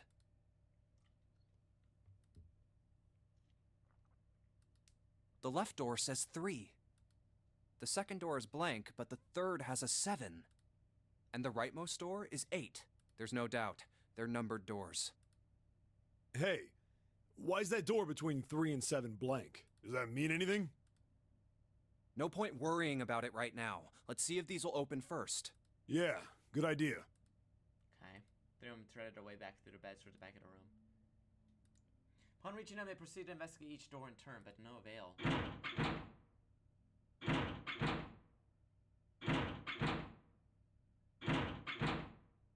Yep, locked. Just like I thought. Naturally. After all, there are rules to the nonary game. And to allow these doors to open easily would violate those rules. Unless we can authenticate ourselves with the red, the numbered doors will... Whoa, check this out. Suddenly, Seven spoke up, interrupting Snake. Look at the red. There's nothing on it. Huh? Don't you remember the red back at the main staircase? If there wasn't anyone in it, it said vacant on the little screen, remember? Yeah. Oh, yeah. Yeah, you're right. But this one... There's nothing. Right? You think it's broken? Only one way to find out. No, nothing. Junpei and the others put their hands on the panel. Nothing happened. The red refused to change. Tried pulling the lever and still nothing. Soon they discovered it wasn't only the red on the door 8, it seemed to be malfunctioning. How about the red on door 7?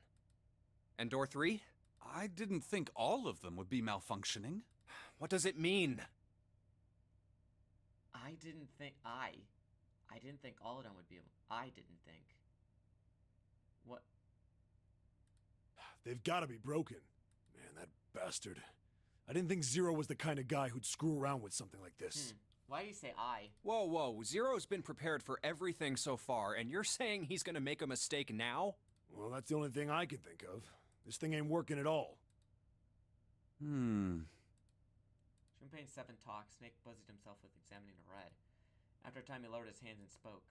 It seems as if some of the internal hardware has been removed. Internal hardware? That is what I said. Take a look at the underside of this red, if you please. The bottom? Junpei obliged and bent over to look at the underside of the device. Huh, there's a thin slot here. I think it's a slot for something. Probably electronic.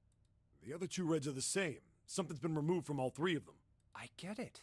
So the reds aren't working because somebody pulled out their guts. So I assume. But why? And who? I mean, it really doesn't make sense. I have no idea. Why on earth would I know something like that? Okay, man. Oh, what now? Three of them turned and saw. It's everyone else. Akane. Oh no, Junpei the. She stopped short, surprised to see them, and was very nearly bowed over by the rest of her companions who were coming through the door behind her. Ace! Santa! Clover! And Lotus! Guess everyone's here. Junpei 7 were for the moment at loss. What are you guys doing?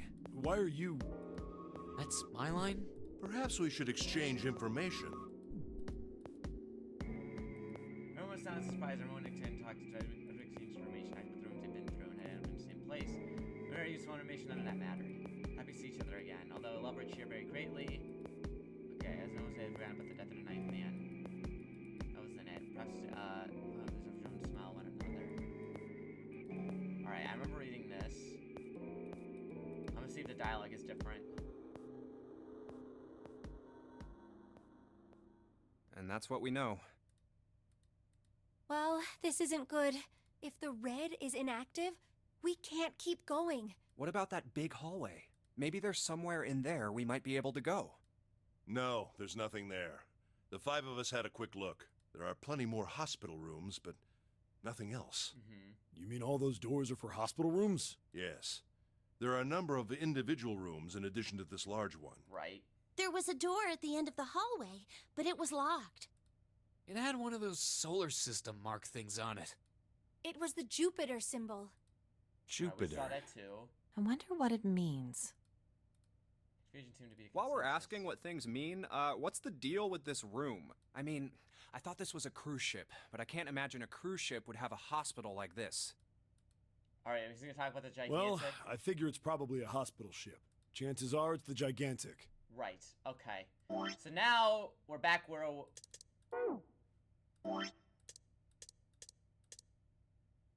I can't skip this, huh? I guess it's technically new. The gigantic? What is this gigantic? The gigantic. She was a sister ship to the Titanic, built in the early 20th century. Okay, Actually, they entered the British Navy. At some point, she ran. What happened? One theory seemed like that Trump. Soon enough, which was the gigantic. And then the Lord who So bought you're this saying is the this guy who's Lord killing everyone on the Gourdain ship. bought Lord this Gourdain ship? is the killer, right? Yeah, at least I think I am. That's impossible. No way we're in some boat that's almost 100 years old. Pipe down, just pay attention. What, that's it? Well, have you got any proof? Proof? Proof that this ship is really the gigantic. Well, this ship's got stuff that's like the Titanic and a hospital ship. Oh, for goodness. No, I... Like? Well... I don't remember, right? I don't know. I guess your memory isn't back yet, is it? Yeah, sorry about that. Right, yeah, now there's no line about him being like, oh! A bell being a ring from far away. A bell? It sounds like the clock in the main stairway. Oh boy, 3 a.m. 10, 11, 12. Huh, 12. Oh, never mind. 6 hours. It's midnight. Then we've still got 6 hours left, right? Let's get going. We gotta find the missing parts for the Reds. What do you mean, find? How on earth do you propose we do that? We've looked everywhere in this room, I'm examining the room as they but talk. we haven't found anything. Right. That only leaves one place to look. One? Well, not just one. Uh-huh. I don't think there's an actual timer, Loki, so I don't Wait. think it matters. Don't tell me you mean we need to search all of the other rooms. Well, I'm assuming... Well, I'm assuming the other doors have different times, but yeah, I don't think there's like an actual timer. Well, you already checked some of them out before you came here, right? We each checked a single room, so 5 rooms in total. All right then, that's 5 rooms we don't have to search. We just have to split up the rest between the 8 of us. If each of us can do 6 rooms apiece, we'll have the other 48 rooms cleared in no time. There are 48 other rooms? This next game beside better prospect. 7 fidgeting nervous corresponding. Maybe? Huh. Alright, so I'm gonna be hanging out with June again. Alright, so everyone knows which area they're searching? Yeah. Yes! Terminator will return to report their findings. We'll all meet up when the clock goes off again. How about in that room with all the beds? Yeah. Sounds straightforward enough. Alright. I'll shout if I find any of the components we need. I hope we can find them within the time limit. If we can't, then we'll just have to come up with another plan. Right. Then let's do this. Alright, everyone splits up. I'm with Akane.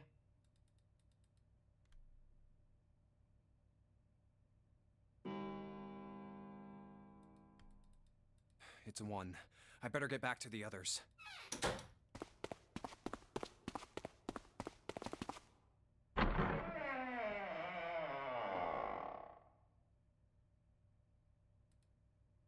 Alright, Huh? now Snake's missing.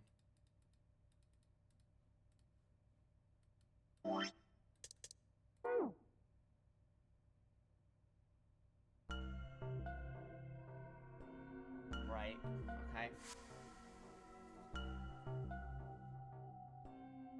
Everything's fixed. Snake somehow went through door 3.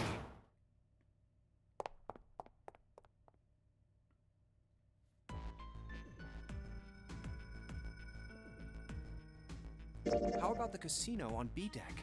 Okay, let's go, Jumpy. Hey, what do you think you're doing? Isn't it obvious? I'm looking What if for I Snake. don't talk to them? I'm just not seeing it. Really? Maybe you need to look harder. I don't think that's the problem. Oh, by the way, I've got a proposal for you two. Care to hear it? No, that's all right. Let's go, June. Was that okay? You don't think we should have listened to her? No, I've got a pretty good idea what her proposal would have been. We should be looking for Snake. Huh. Well, where should we go next? Let's go back downstairs and check out that hallway What with if I all don't the talk doors. to anybody? Oh, it's Ace. Ahead of them. Oh, he's spotted Hey, me. Snake! Where are you? Answer me if you're there! Why don't we just leave this area to Ace? We can go somewhere else. I don't mind. But where? Well, let's see. Um, Let's go take a look around the casino. Okay, let's go. Let's try some. wait. Let's go take a look at the first class cabin. It's really close. Right, that's where she's crying. Someone told you Mayclora was in the mood to talk. Maybe we should leave her alone. Yes, I think you're right. We really need to find Snake, for Clover's sake. So, where do you... Okay, back to the room. Let's head back. All right. Hey, wait. Santa? Alright, I doubt we'd learn anything from him anyway. Jumpy? No, nothing. Let's go, June.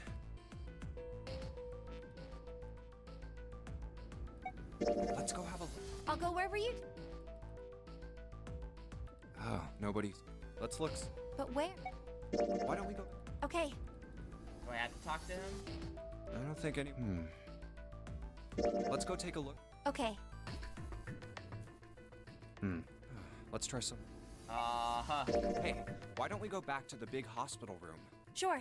Let's... I don't think anyone is here. What next? What? Why don't we go check out the... All right. No one's here. Maybe we'll... But where? How about... Let's go take... Let's try some... Alright, I guess we go back to the Sure. hospital room. I don't think anyone is here. Did I finish searching? Okay, never mind. Everyone's gone! Snake hasn't been anywhere we've searched. And we can't keep looking for him. Wherever he is, it's not here. Alright, well, here we go.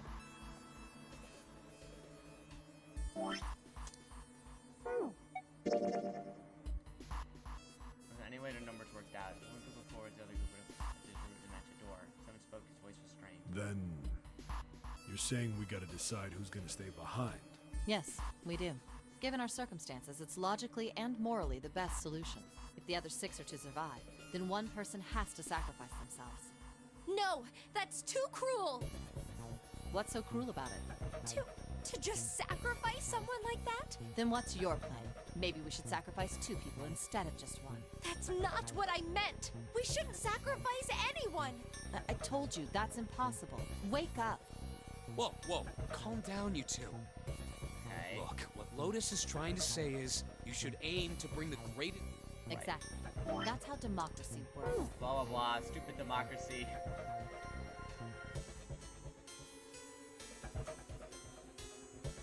Right. Ace fucking passes out.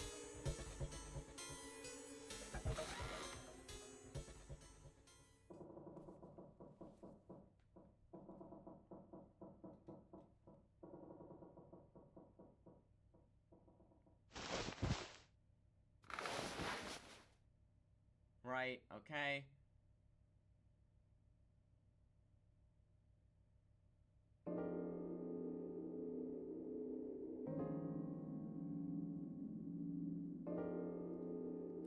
Here we go.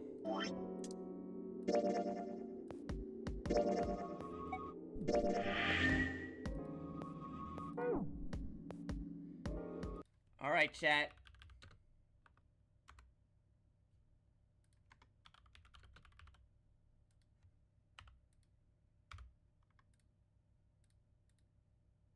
You get to decide. Which one are we doing first? 7 or 8?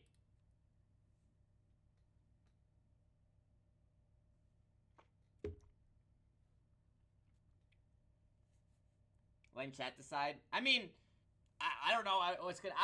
I've already I already picked the one that I would have chosen. So 9. Let's just leave. Yeah, right.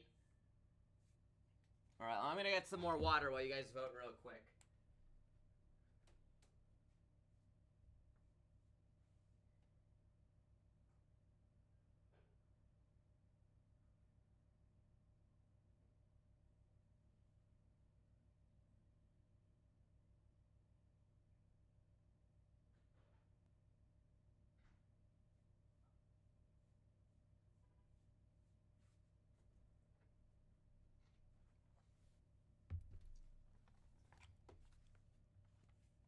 Since 7, 8, 9.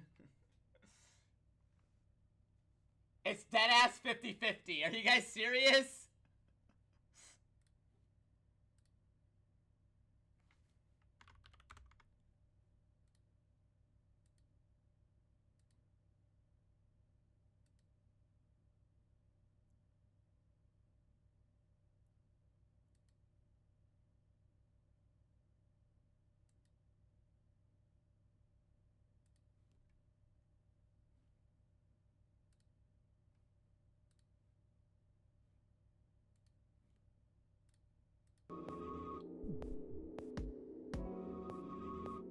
What are we at?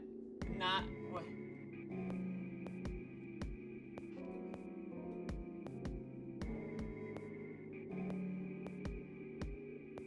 Fine, let's just leave. All right, I guess we're picking door 8.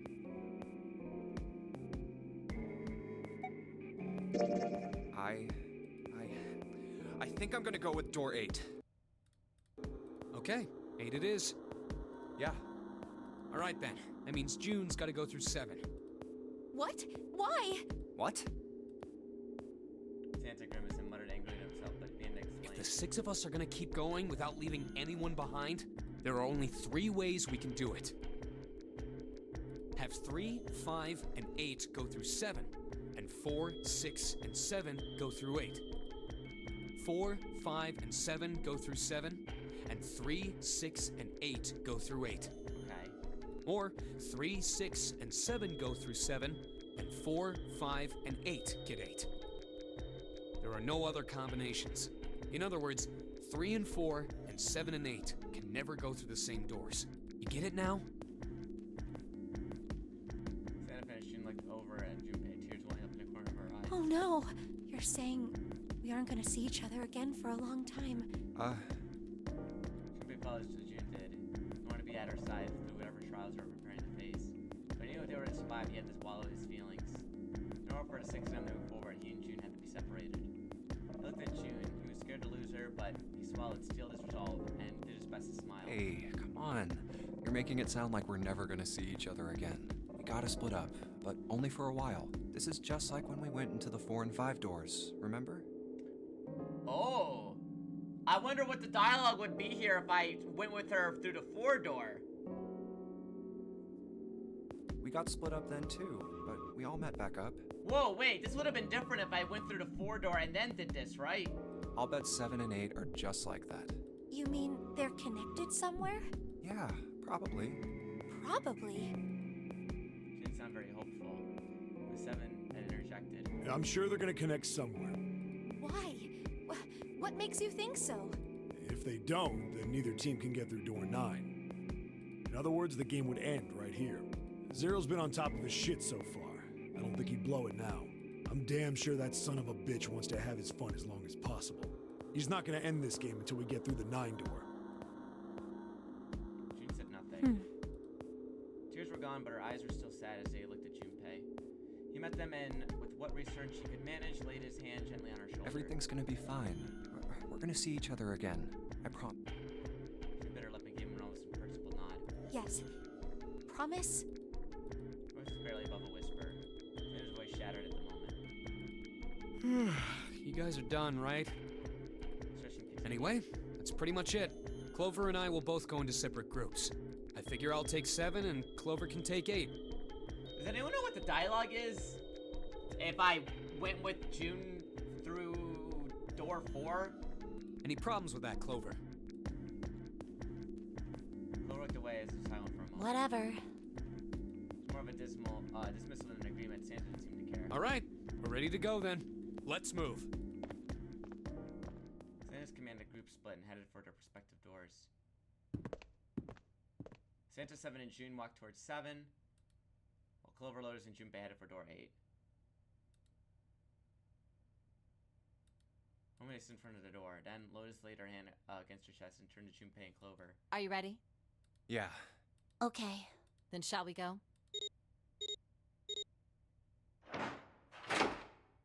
Go back to that branch on the flow chart. But that was the. It's open. Okay, so wait, how would that work? I have to pick the left path on the flow chart, and then it would go in, right? Narrow hallway stretched out before. Okay. Hurry! The moment they did, their bracelets beeped. Detonators in their bracelets had been activated. Junpei stepped forward to follow them. He was about to step over the threshold. He stopped. He looked to his left, towards door 7. June stood there, a mirror image of Junpei. She turned and looked toward him. Their eyes met. June. Jumpy. They nodded. Their farewell took almost 1.5 seconds. What the hell are you doing? Somebody threw hell with Jim's arm, holding bodily through the door. He heard the sound of the numbered door slam shut behind him. His bracelet gave a cold electronic beep. 81 seconds left. Hurry! Lola snapped at him and ran to the dead. Yeah. Junpei and Clover followed her as best they could.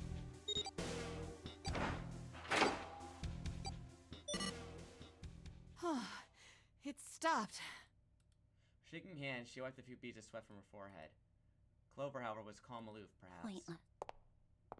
pointless. She muttered to herself without emotion and began to walk down the hallway, leaving behind a confused Junpei and Lotus. Lotus watches the girls receding back with a mixture of frustration and curiosity. What an unpleasant girl.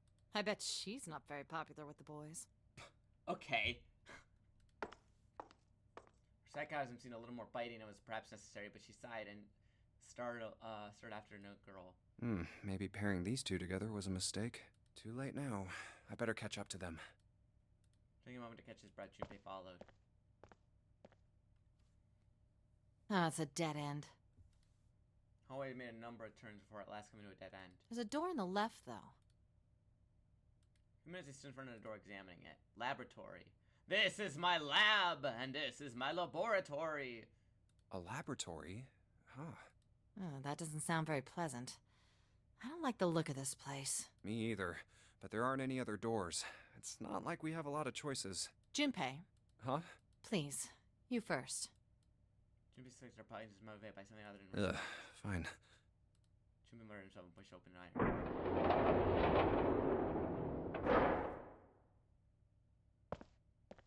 Oh no, back to the lab again. You messed up! His first steps inside were tentative and careful, but as he examined the room, it became clear there was no imminent danger. Lotus followed him in, and Clover brought her up to the rear. The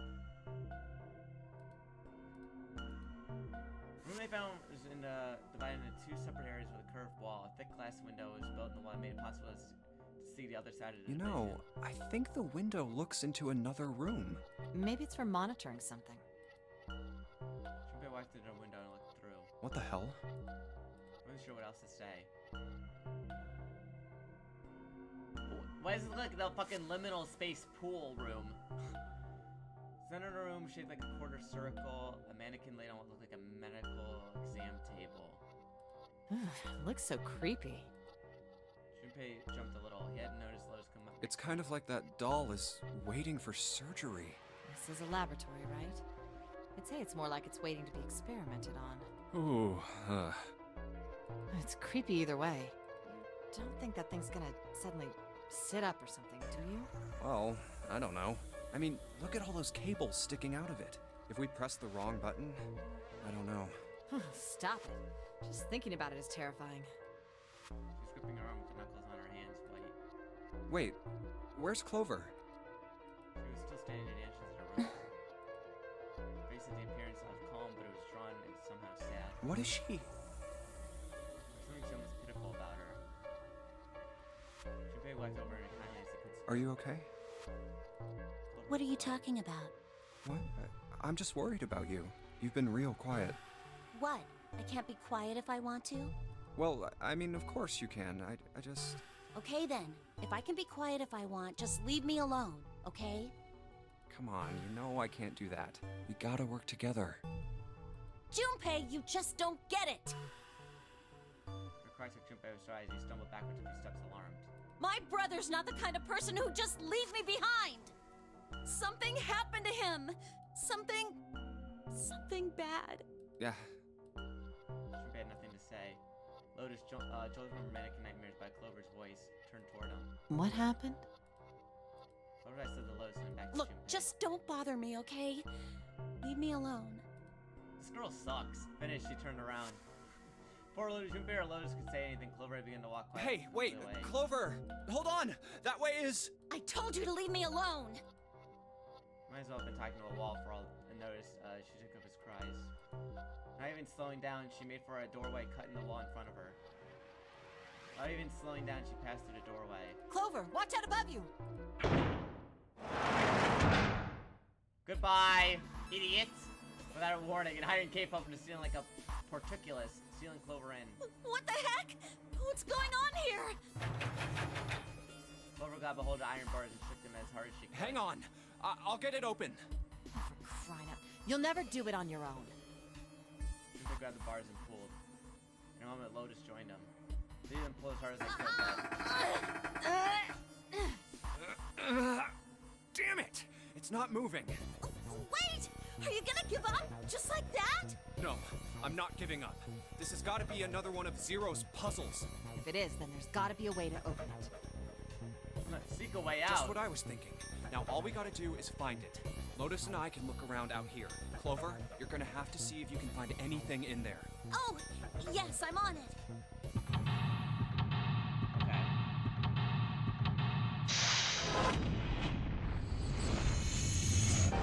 Secret way out. Okay.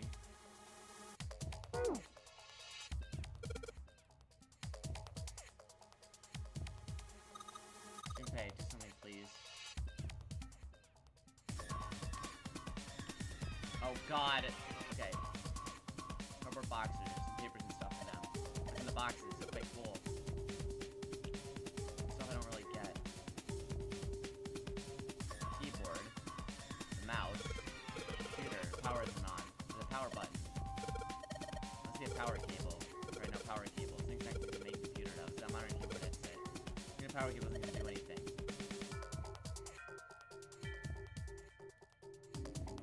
Okay.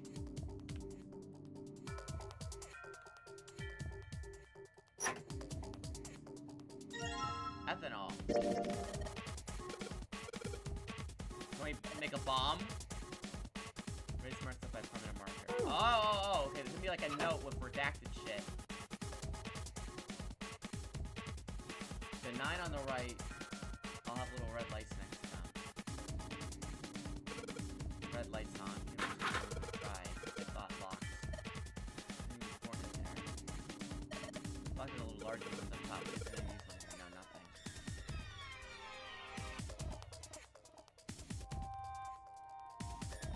Power cable. Oh, cables. Which one? On top of the power cable. Power cable, huh? There we go.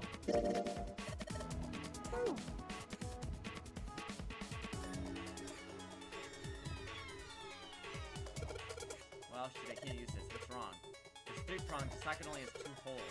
It's not gonna fit is what I'm saying.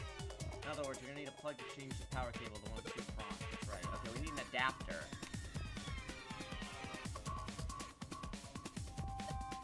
And the clock to stop moving. Clock to stop goes on. Let's go around. Let's be able to connect to. One side is the room with us. Send to the laboratory of Clover is. Oh, the console problem is connected to the device in the laboratory. Keyhole. Okay, keyhole for activation key. Doesn't appear to be doing that. I wonder how we're supposed to turn it on. Buttons don't seem to do anything. Okay. 2 levers. Maybe activate something once you move one. Alright, give it a try. Nope. Doesn't look like anything happened.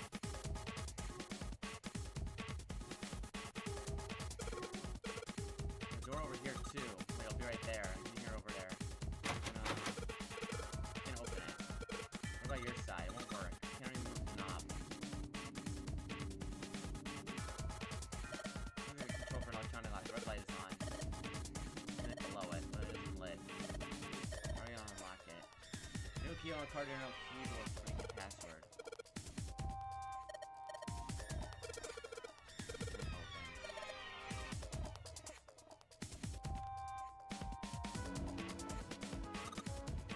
Oh, you can pass me something through here. There's a pen line here, so I'm used to make the table black. You can erase it? Yeah, sure. Permanent marker. Should we not erase the permanent marker? Here it is.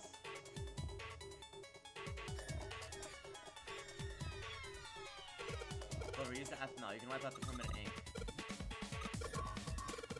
Please don't look at me like scaring me.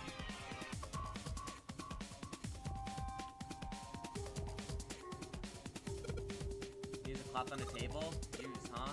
So you can ethanol, use to wash all this stuff with permanent marker. Right, okay. Cook with ethanol. But the cloth seems to be having a little trouble with the bottle of ethanol. Well, she's ready. I should ask her to get to work on the stuff on the table.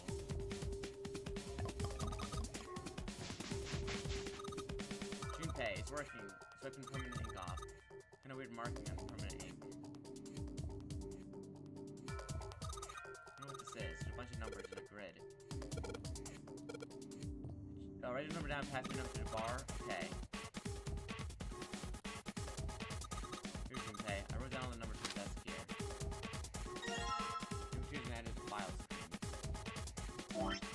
Photocopy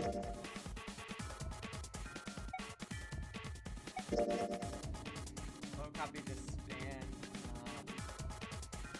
Cells. Okay, let me draw this. So it's tic-tac-toe. 3, 4, 1, 2. Okay.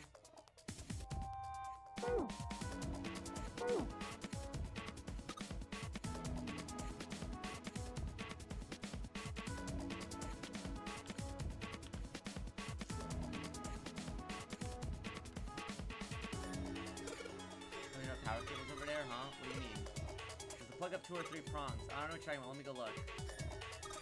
Cable on the monitors has two of those metal things. What does that mean? That's it. Okay, can you unplug that cable and bring it over here? Okay, but well, I can unplug it, but it's connected to the main computer. I can't take it over to you. No good then. What is the plug? What? Plug? More like a connector? The sort of thing that has the plug, 2 metal things, 2 metal things. It's still useless. Not useless. That's what we were looking for. Okay, it's the adapter. Alright, unplugged. All I had to do is bars. There you go.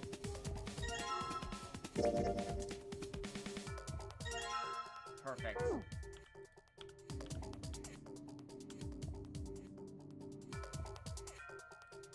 Under desk I go, let's plug it in.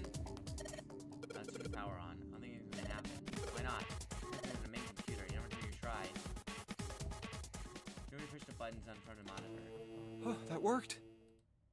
So I'll tell him it turned on. Updating NSF file, or our RSF file, make dir, make BC, 2.73 seconds start. What? Hope it would turn on, but I hadn't expected this. It's running on its own? It certainly looks like it. Isn't that kinda weird? What? Well, it's not connected to the main computer, right? There's just this keyboard and monitor. The only cable connected to this thing is the power cable we just plugged in. So, why is it working? Maybe it's a wireless display. Really, it's a reasonable explanation. A wireless display? Yes, it connects to your computer wirelessly. Hence the name. Have you been living in a cave, Junpei? Most certainly had Is not, that but... normal? Dude, was that technology really that crazy back then? Yes, at least where I worked. Oh. Worked? Oh, it stopped. Wait, you're a dancer. What do you mean? Pass with a colon. Looks like we need to enter a password. Again? There must be a hint around here somewhere. Could you go take a look? Yeah, I'm on it. What are you going to do? I'll see if I can do something about this on my own. On your own? Yep, on my own. Okay, sure, Lotus? lady. Lotus pulled over to the nearest chair and dropped herself onto it in front of the keyboard. For a second, she stared at the screen. She needed her hands, knuckles popping. Her hand twisted back and then right. All right. God damn! Let's kick some ass. Hacker woman, I'm in! Lotus smiled to herself and rubbed her hands together in anticipation. Then before Junpei had time to blink, she was typing incredible speed. The keys running like a machine on fire. What? Junpei was at a loss for Didn't words. expect that, did you? I thought she was a dancer, not a fucking gamer. Of course I didn't! You're typing so fast, I can't even see your fingers. What kind of job do you have? What are you? I'm unemployed at the moment.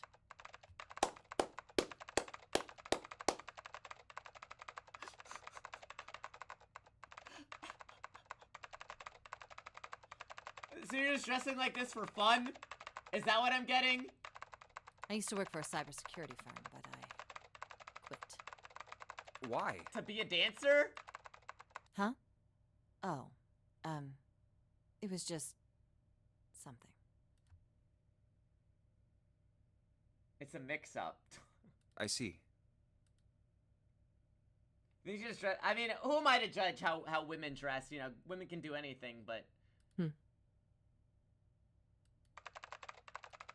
Listening to me to move again and taking back up to speed. She typed more letters and symbols that meant nothing to Junpei. Began to pour across the screen. Oh, what are you doing now? I'm going to try and brute force it. Brute what? A brute force attack is... Well, the short version is that I just attack the thing head on. The long version? It's called a... It's not mashing, it's a barre, okay? Without looking it up or slowing down, she began to explain. A brute force attack is one of the simplest ways to break a cipher. It checks every possible combination until it finds the right one. For a complex cipher, it can take a very long time. I'm writing a program that would run an attack like that on its own. How are you writing a program like that on the computer that you're locked out of? It's not the most elegant solution, certainly. But given the circumstances, there isn't much else I can do. She's just hacker woman. And she talked to keys, never slowed or missed a key. Junpei couldn't help but feel a little odd. But back to what we were talking about earlier. What were we talking about? The wireless display. It's kind of strange if you think about it, isn't it? How do I put it? Well, let's say you write a program that calculates an addition problem for you, all right? So you enter 1 + 1. The screen will show you 2. See? Isn't that strange? No. Not really. Oh, come on now. Of course a caveman like you would think it was strange. You said so just a minute ago. You're just not getting it, are you? Who calculated 1 + 1? The main computer, right? Yeah, but someone who grew up in a cave wouldn't know that, right? They'd probably think that this thing here, the monitor, is doing the calculating. And once they've decided that, they'll start examining this monitor. They might poke the screen or something. Ah, I see the color changes when I press it here. What are you Then talking they might about? investigate the hardware on the inside. Oh, I see. So this wire supplies the power. Eventually, they might even cut the wires. Ah, yes. Just as I expected. When this wire is cut, no results appear. Therefore, it must be this device which does the calculations. Oh. But the truth is that, just like you said, the computer is doing the calculating. But these cave people wouldn't know that, because they have no idea that the monitor and the computer are connected wirelessly. So, what are you trying to say? Nothing, really. It's just, I thought maybe, what if the relationship between human beings and our brains is like that? What? What does that have to do with anything? Huh? Well, let's say you stick a bunch of electrodes into parts of the brain. Yes? A scientist examining the signals they send out might say, interesting. So stimulating this part of the brain causes the person to see colors. That must mean this neuron cluster controls that function. Okay, what does that have to do with the morphogenetic field and telepathy? This is where you're going with this, right? Let's see what happens when I cut out this part. Ah, just what I thought. Cutting off this part causes that function to cease. Therefore, human thought processes must occur in the human brain. See? Doesn't it sound the same? Maybe the brain is just an output device, like this monitor. Maybe our thought processes actually occur somewhere else, in a main body. What are you talking about? We just don't know it. We never even think about it.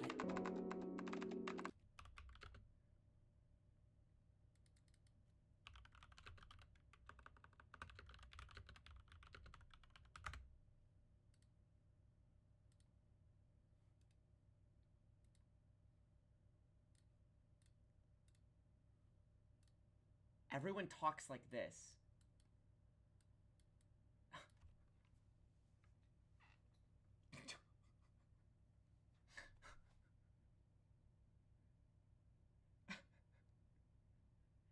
Like, yeah, okay.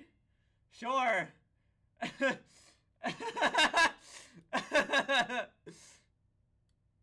Oh my god. What are you talking about? You have that to be on speed dial. Just like those cave people wouldn't know about wireless communications, we can't imagine that there's some unknown medium that transfers information into our brains, where we experience that information as thoughts. I didn't say anything. This much because he had no retort. No, are you just seem silly and like you're surprised to be hearing something like that from her? The brain is just an output device. Human thought actually occurs somewhere else. That's just crazy talk. Will Lois really think that, you wonder? A little creepy, Junpei thought. It sounded altogether like a bizarre cultish religion. Maybe that's the cause of Seven's amnesia. If memory is actually stored somewhere else, in some sort of main body somewhere, maybe he hasn't forgotten anything at all. He's just having a difficult time accessing his memories because the monitor, his brain, has been damaged. Huh. I suppose that would explain. Is my mic a bit low? I could turn it up. Is that better?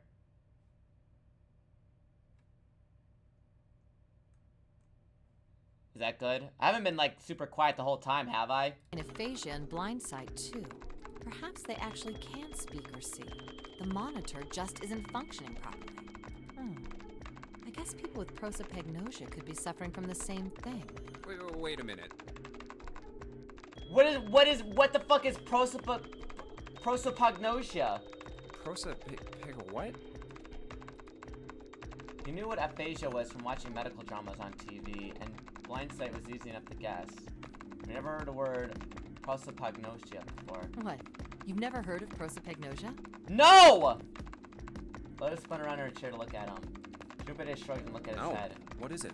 Well, put simply, it means a condition where the mind can't distinguish between human faces. In other words, my face would look the same as Clover's or even yours. So they can't remember faces, which is how most people recognize each other. That means that people with prosopagnosia have trouble recognizing even people they're close to. Uh-huh. Usually they can make do by associating people with other things. Their voices, their clothes, their hair. Does that mean other people's faces look like... No, I don't think so. Well, you've seen monkeys, like in a zoo, right? To you and me, all the monkey faces look the same, even though they've obviously got faces. It's almost impossible for a human to distinguish between them. What? The zoo staff that works with them would learn to identify different monkeys eventually. But you or I couldn't, unless one had a scar or something else to set it apart. But that's how people would be to someone with prosopagnosia. Prosopagnosia? Huh. I didn't even know that kind of thing existed. Junpei did his best to act as though the entire lecture had gone into a highlight. And, what were we talking about? What does that have to do with anything? The idea that your brain is just an output device, like a monitor. Are you serious about that stuff? Not really. I was just kidding for about half of it.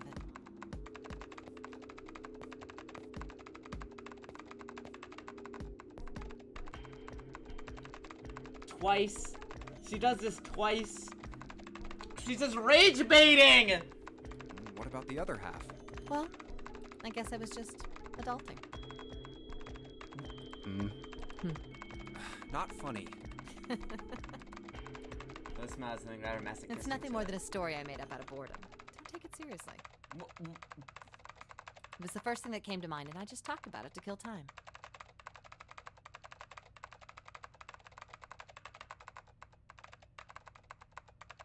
There's like, we're gonna die in 4 hours! But, looks like I don't need to talk anymore. Why? I don't have to kill time any longer.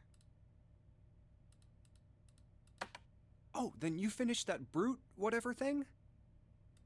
Rage baited with Wikipedia articles? Yeah, man.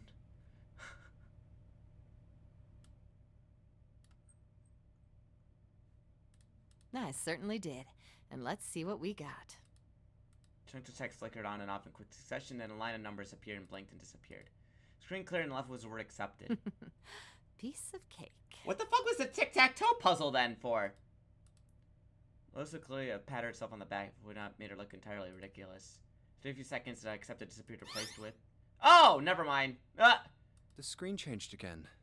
No idea. Looks like a puzzle. Suddenly, Lotus stood up. Huh? Aren't you gonna, I don't know, do more computer stuff? No, I can't do anymore. It won't let me do any more programming. See? The keyboard. Nothing. So, there's nothing more I can do. Well, I guess I'll leave this to you then, Junpei. What? Let me take a break, alright? I did my part. Well... She doesn't have done her part. In fact, the others would probably have been completely aground. Shouldn't rely on other people so much, Junpei thought to himself. I guess you're right. Thanks, Lotus. No problem. And make sure you know when you should thank people. Now, I better take care of this myself. No more relying on anyone else. Junpei crossed his arms and stared at the puzzle shown on the screen. Okay. 1, 2, 3. 1, 2. 1, 2. Whoa! Oh, I'm stupid. 1, 2, 3, 4. Okay. Alright, I solved it. Did I hear a puzzle just now? Yeah, I did. It sounded like something unlocking. Where'd it come from? Look, Junpei, the lights in the lockers are green. One key is seen here. One is small, looks like it goes to some sort of machine. The other is the Earth symbol. The Earth symbol matches the keyhole on the A deck. Well, if that's the case, we probably don't need the Earth key right now. Alright then, Earth key. I'll just tuck you away deep in my pocket. For the other key, activation key. In a moment, I heard a voice behind him. With Clover. Hey, Junpei, do you have a minute? Put the puzzle aside for him and walked over to Clover. What's up? I wanted to ask you something. Hmm? Junpei, you went into door 5 with my brother, right? Oh shit, wait, I wouldn't have gotten this dialogue if I picked door 4. Wait, what the fuck? Did you hear him say, like, anything weird? Huh? Why she asked me this, Junpei wondered. The more I thought about it, however, the more it made sense. Snake had been gone for a long time. Clover was quite attached to her brother. Of course, she would have been worried about him. Well, let me think. He's gay! He thought back to when he got through door 5, hoping he might remember something, even a small something that would help her. However... Sorry, Clover. I can't really think of anything. I mean, he did mention that his hearing exceeds that of a regular person, or something like that. He also said he could beat me in a fight like he's fucking Daredevil. That's about it. Okay. Clover's words are barely audible. She nodded vaguely to Junpei and turned to walk away. Hey, wait a minute. Hmm? Look, I don't know if I should ask you things, but if you don't mind, I was hoping you could tell me if, is Snake, I mean, was he born... Was he born? You're talking about his eyes? Yeah. No, he wasn't born blind. When he was a kid, he got in an accident. A really bad car accident. He couldn't see after that. And his arm. His arm? Yeah. He has prosthetic arms? My brother's left arm is, it's not like a normal person's arm. It's fake. It's not a real arm. The accident hurt him really bad. To save him, they had to cut off his arm.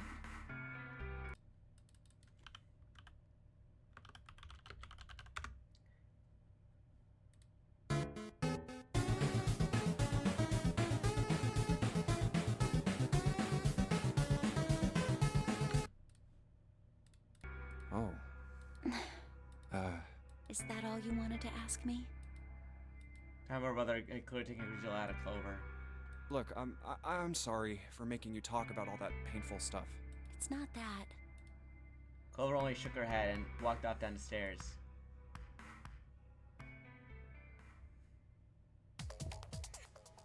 Okay. Oh wait, the key to that fucking device. There we go. My monitor's turning on now, and it's full of letters. Going to a warning, power stored experimental device, emergency system will activate in the event of abnormal subject behavior.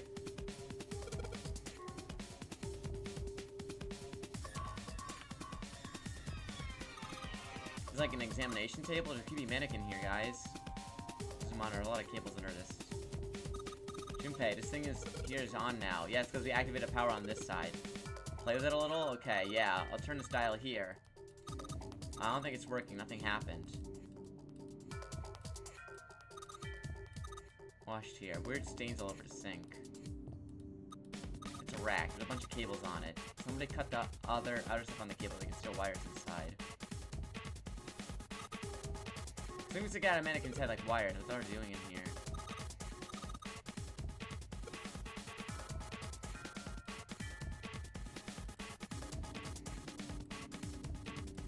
Do I gotta pass or something? Junpei, thank you so much for everything. I'm sorry I messed up. I'm talking to when you're out, okay?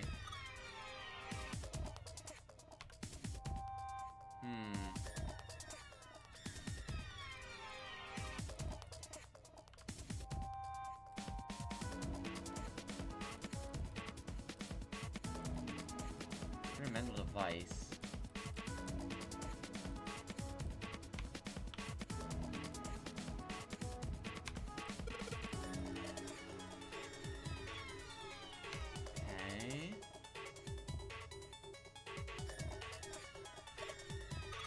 Increase the voltage. Max voltage? Hey, wait. Oh shit.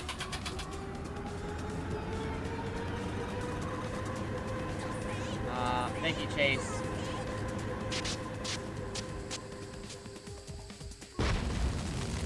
Oh! Oh my god, the mannequin's head exploded. Sounds like a fire alarm. What the hell? Fire detected, emergency system will be activated. Evacuate the room immediately.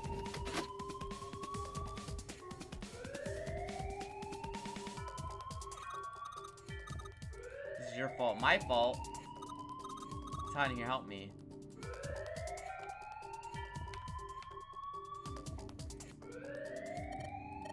The screen is all red. Malfunction detected. Current disconnected. Emergency system is inactivated. Oh, hey! The door's open. Emergency activated. Disable the lock. Now we can save Clover. Junpei, come on, kid. Jump. She's safe. Smoke some serious minutes. Time to close the door again. Clover, are you okay? Are you hurt? Dangerous copy starts. You can't even talk. Of course I'm not alright. What the hell took you so long, you big jerk? I'm almost dead. Sorry, I was going fast as I could. We can do this later right now. We need to get the hell out of here. Probably not gonna stay in that room forever.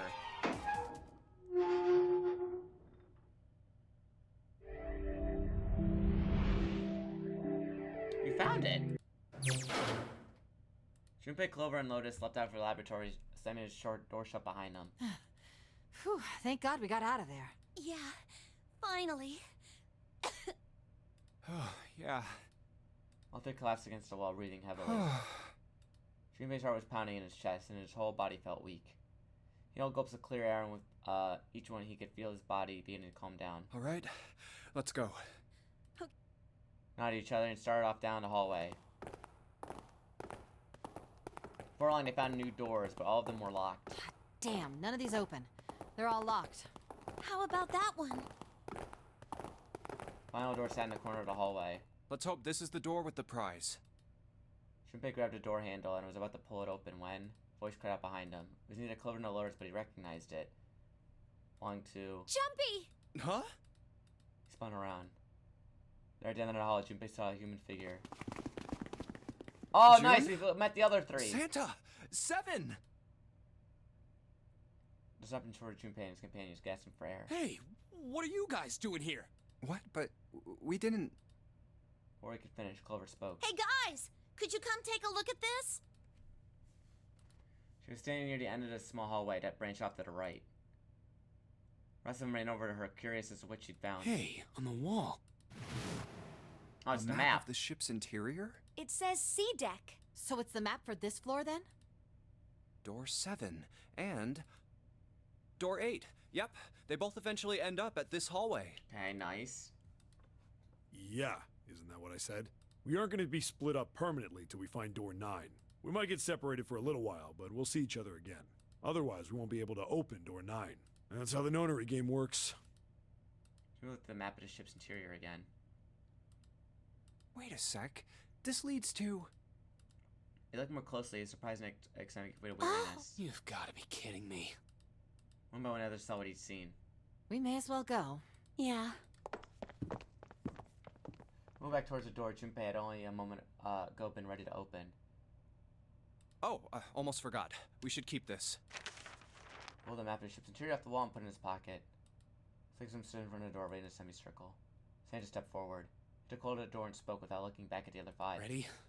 I'm gonna open it. Down under silence. Deep breath, Santa threw the door open.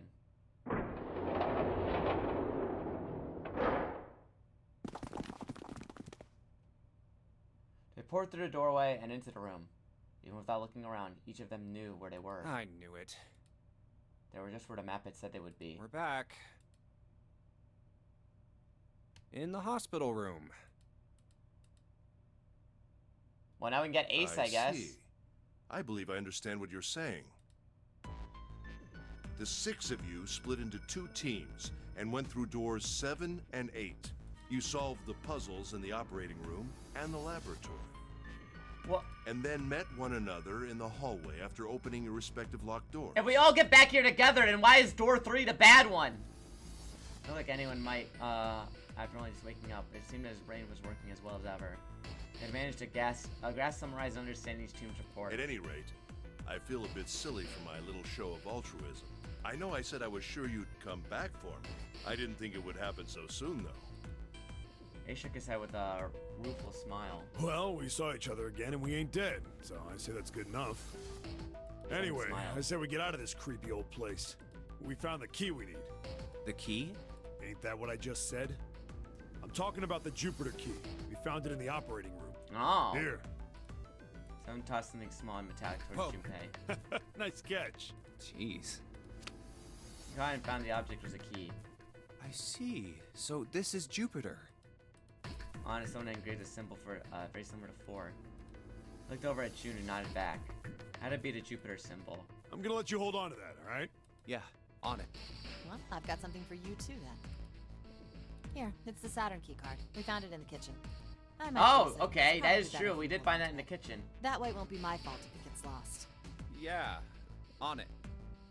Yeah, you in your bountiful pockets, lady. But actually pressed it in Junpei's head. Felt slightly less than honor. So how many unused keys do we have now?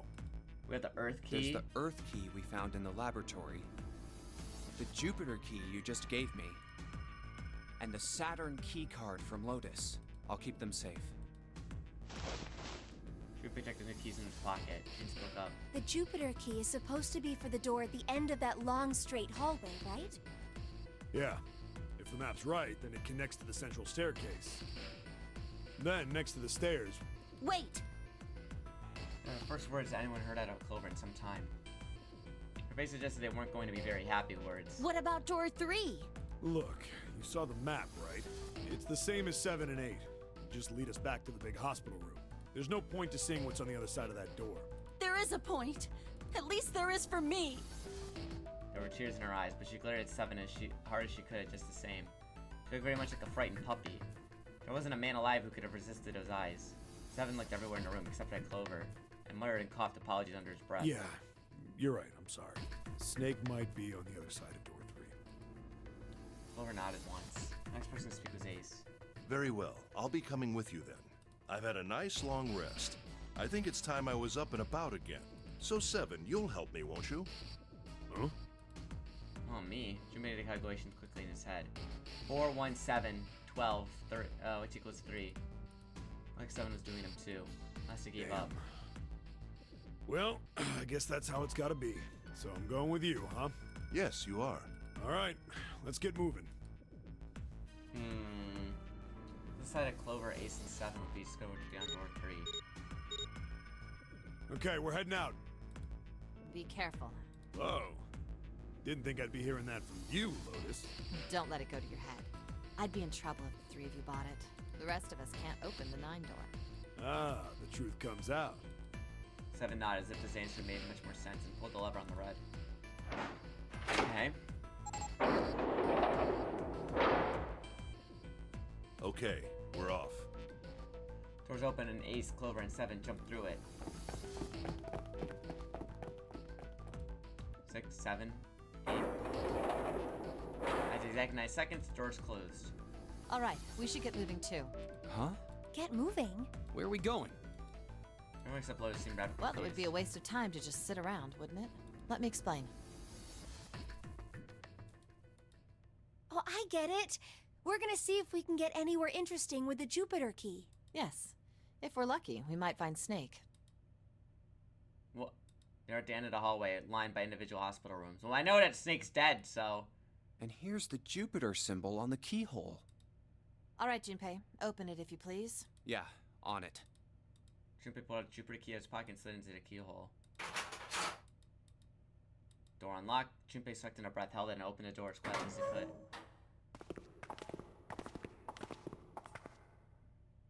So that's exactly what he expected to see from the map of the ship's interior. They were in a tremendous hall, almost like a ballroom, with a massive central staircase. Great, back to the beginning. You sure this is a good idea? What do you mean? Well, we already searched every inch of this room, didn't we? Wait. Where was Santa during that whole exchange? Huh? I'm asking you if there's any reason we came back here. Where did you come from? Of course there's a reason. Man, sometimes I can't tell if you're smart or just lucky. Huh? This. June wants some things out of his pocket. The Saturn key card. And the Earth key? I'm lost. Santa cocked his head to one side like an inquisitive bird and looked at them. After several long moments during which it became apparent that Santa had no idea what the cards meant, and June took pity on him. Don't you remember, Santa? On C deck, where we are now, there was a big elevator behind the stairs, remember? And next to the elevator, there was a card reader with the Saturn symbol on it. And on A deck, on the door to the left, there was a keyhole with the Earth symbol on it, I think. So the two keys that Jumpy has? Should let us use the elevator and the door on A deck. Huh. Yes, that's right. June smiled, pleased with herself. So did Santa. All right, I got it. Let's get started then. What do you say we split into 2 teams? Lotus and I will search the Earth one, so you 2 can search Saturn, all right? Sounds good. Then you guys should take this key. Earth key to Santa. Decided their initial search should be We have brief. no idea what's on the other side of these, so don't go too far. Just search for 10 minutes and come back. Plan decided. 2 teams split it up. Junpei and June headed for the elevators. There's a card reader next to the left elevator. Then let's try out the Saturn key card. Great. Blink the light. It looks like it's working now. All right. Now, how do I call the elevator? There's a single button to the right of the elevator door. Oh, it only has the upside down triangle on it. I guess there's no up button. Well, we may as well try pushing this one. Door slid shut and they heard the grinding of the motor as the elevator car moved down.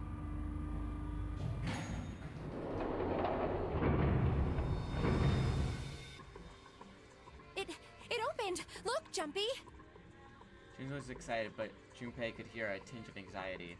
Sweet! It opened! Let's get going. He grinned at June and stepped towards the open door. As he was about to step foot in it, he felt a hand on his arm. Wait! What? I'm not really, I just, oh gosh. Junpei was at something of a loss. What could she possibly be so frightened of? She was probably afraid of... She was afraid because the only elevator button pointed down. That meant, of course, the elevator couldn't go any higher if the floor that we're on. As he thought about it, Junpei realized he hadn't seen the elevators on the A or B decks near the central staircase. All of which meant that the elevator could only convey them to the lower decks. Come to think of it, the lower floor, D deck, is completely underwater. An elevator heading to a submerged floor. That is pretty scary. Hey, wait a minute. This elevator came up from somewhere under us, right? Well, yes, I guess it did. It didn't open right away after you pressed the button. There was a motor noise, like it was moving, and then it opened. Right. Yeah, exactly. Yes. So, take a look inside. Junpei jerked his head towards the interior of the elevator. It's not wet at all, is it? The walls and even the floor are totally dry. Oh, you're right. They are. So this has to go to the submarine room, I guess, right? She looked around the elevator, slightly embarrassed. Well, let's test it. Test it? Yeah, watch this. Now, I'll just put one foot inside the elevator and look over at the buttons. Oh, there's only 2, E and C. E and C only? Alright, I'll push E. Pushed the E button and jumped out of the elevator. The door slid shut and they heard the grinding of the motor of the elevator car move down. A, B, C, D, and E. E would be under D, so yeah, it's probably where the submarine room is. I think I can hear it opening on E deck. Okay, that's done. Now I'll just press the button How again. can you hear it opening on E deck? A few moments later, the elevator returned.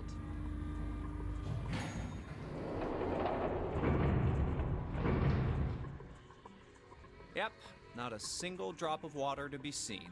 See? Junpei couldn't resist puffing out of his chest just a little bit. June, however, still looked confused. What does that mean? How can E deck be safe if the D deck is full of water? Well, here's what I think. The elevator shaft and E deck must be watertight and separated from wherever the ship's been punctured. Yeah, so it's like, that's probably that submarine room we saw. Here, let me show you. Buzz, notebook, and pen and sketched out a rough illustration. I see. So is that why the ship hasn't sunk? The shape of the inside keeps it all from filling with water? What? Yeah, I think that's what's going on. Junpei continued talking as he closed the notebook and slipped it back into his pocket. So I'm gonna go down and check it out.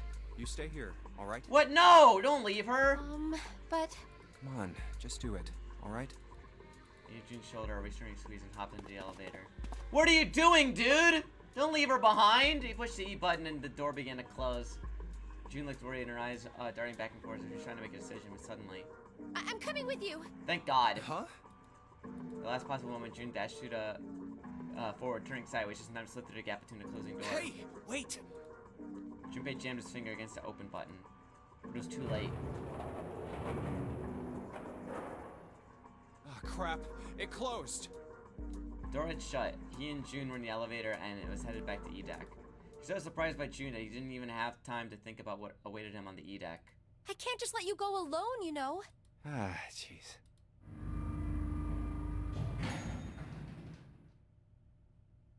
The elevator stopped and the door slid open. He tentatively stepped out and looked around. It looks normal. No fish going about their fishy business or jellyfish floating lazily through the water. There was, however, a blowfish. Or at least something that looked very much like one. June's cheeks were puffed out and her mouth tiny, intense frown. Oh, knock it off. It's just like I thought. This part hasn't flooded. Come on, just look around. There's no water here. June looked around nervously then. Oh my God. Exhale. You're right. It's not flooded at all. See? But there's a whole lot of water.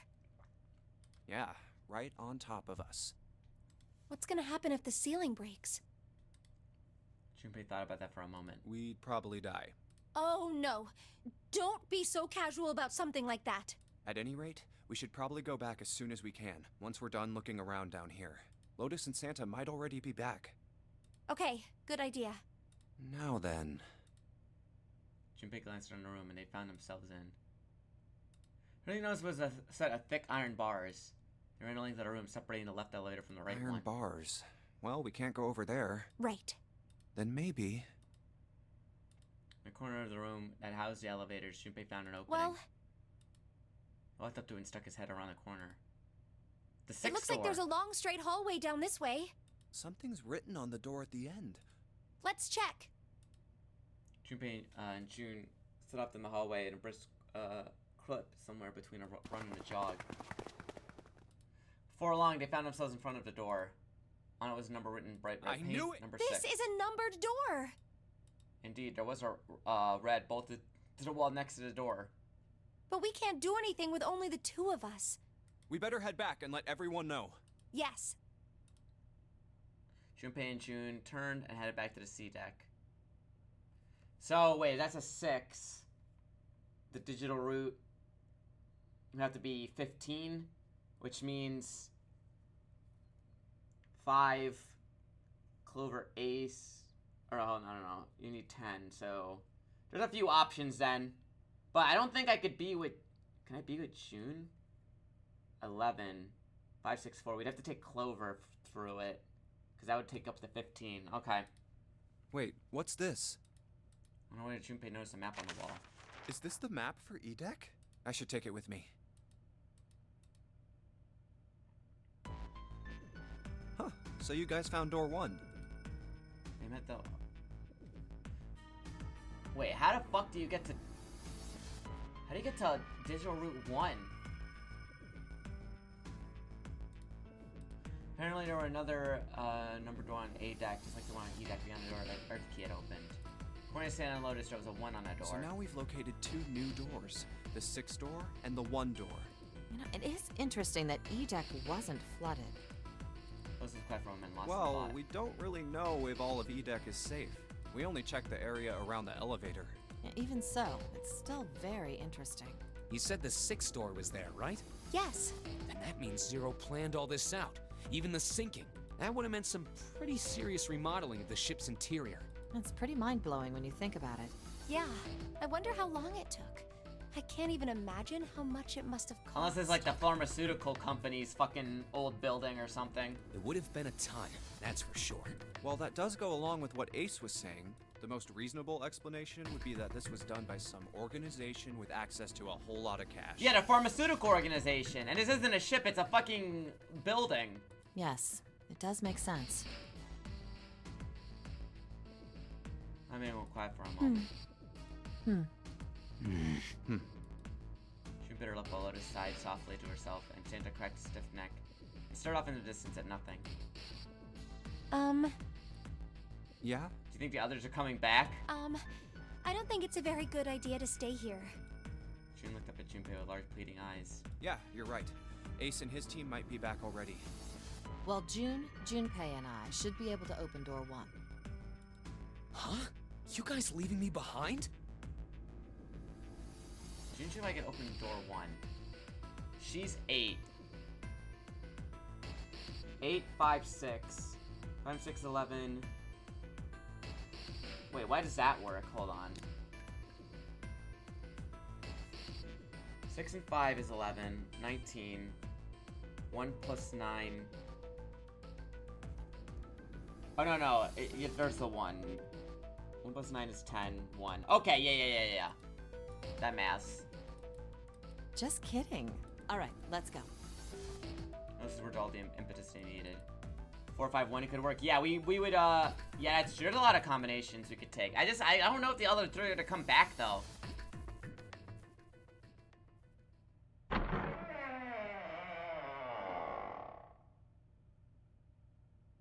moment they stepped inside, a tremendous voice echoed across the room. Hey!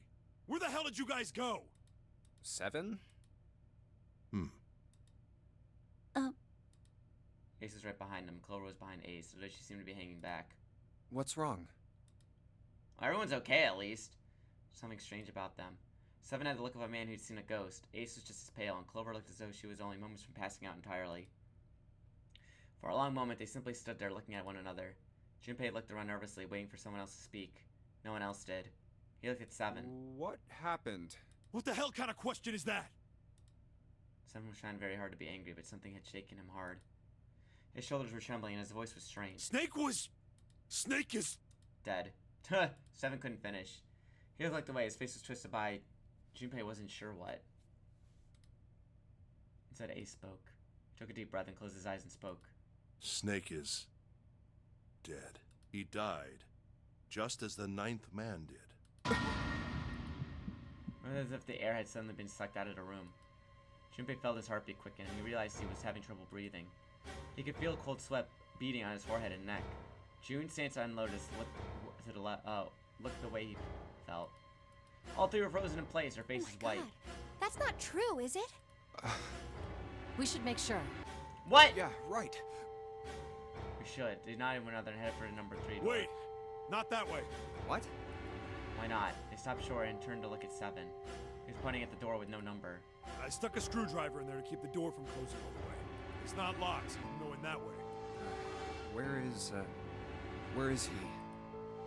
The shower room. Left side of the hallway. Okay. I put a broom in there too. Keep the door open. That means we can get in without going through the numbered door, right?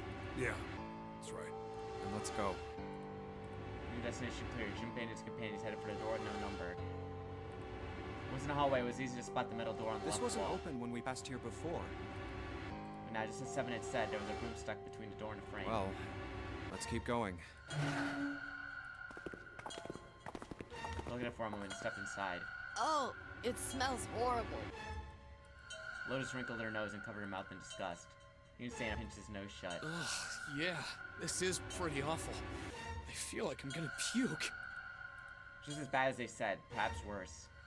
A hideous smell filled the air so thick they could almost taste it. It was sour and smelled of fish, feces, and burnt meat. It worked its way through Junpei's nose and down his throat to pound against the entrance of his stomach. He put his hands over his mouth and struggled to keep what little was in his stomach where it belonged. Where is he? Wait, no, if you Where's guys Snake? vomit, you'll get the bomb out! Are you guys stupid? You have to wonder where the body was. With blood everywhere. A few arms and a splatter were searching towards him as they walked through the door. All one had to do was follow the many radial arms to their source. The body itself was hidden behind a divider. June, you should stay here. But... Please, just do me a favor, okay? Oh, but I love Alright? dead bodies! He didn't give her a chance to say no. He put his hand on her shoulder as if to shove her into the ground like a tent pole. Turned and walked towards the end of the divider. I'm going in. Felt like it took an eternity for him to get there. Santa and Lotus followed, timid and nervous as a pair of children. Eventually, they reached the divider. Looked at another, nodded slowly. Junpei put his hands on the divider and peered around the corner. Doo-doo water? Yeah. For a moment, he forgot to breathe. He felt his heart collapse in his chest like an empty cigarette carton, and time froze. United in the instant, he would take the image before him to the grave. It was left that the body sat in a sea of blood. Chunks of flesh torn from the body sat in blood like tiny islands in a great red sea. A vast, ragged hole had been torn on the torso, of what remained of his intestines spilled out like fresh spaghetti. Spaghetti! Smaller chunks of meat splattered against the wall and become stuck there as they dried. Globules of yellowish fat left trails of tiny slugs. Okay, I read that shit before. Just like he said. Santa's voice was strange. Junpei suspected he was holding down some vomit of his own. Just like the ninth man. The detonator in his bracelet set off the bomb in his gut. I consider the explosion had been quite powerful. Oh god. The bone is coming out of his left arm. Yeah, I thought that too, Blue, but when I did this room before, I think 7 was like, oh yeah, so that could have been written like a while ago or whatever, and someone else fucking wrote it, like it was like dried, so it's like somebody wrote it before or something. Unless Snake had the fucking foresight to like cut himself open in 81 seconds and write that on the wall. But yeah, 7 said it was written there before, I think. It's definitely an open fracture. His legs are in both bent in odd natural ways, and his left arm split open, exposing the painful white bone of his ulna. His bracelet lay next to him. Seemed to have hit the hole hard enough to shatter the display, which hit in pieces. Oh, the face. It's horrible. Yeah, you can't even tell who it is. Half of his head simply collapsed. The blood coating it almost made it look like raw pizza dough covered in tomato sauce. His clothes too were covered in blood. Burgundy tie, a white shirt, jacket with the yellow piping, and the gray slacks. But the clothes are... They are familiar to No Junpei. mistake about it. It's Snake. Lotus's voice sounded naturally deep and strained, and Junpei heard it catch in her throat.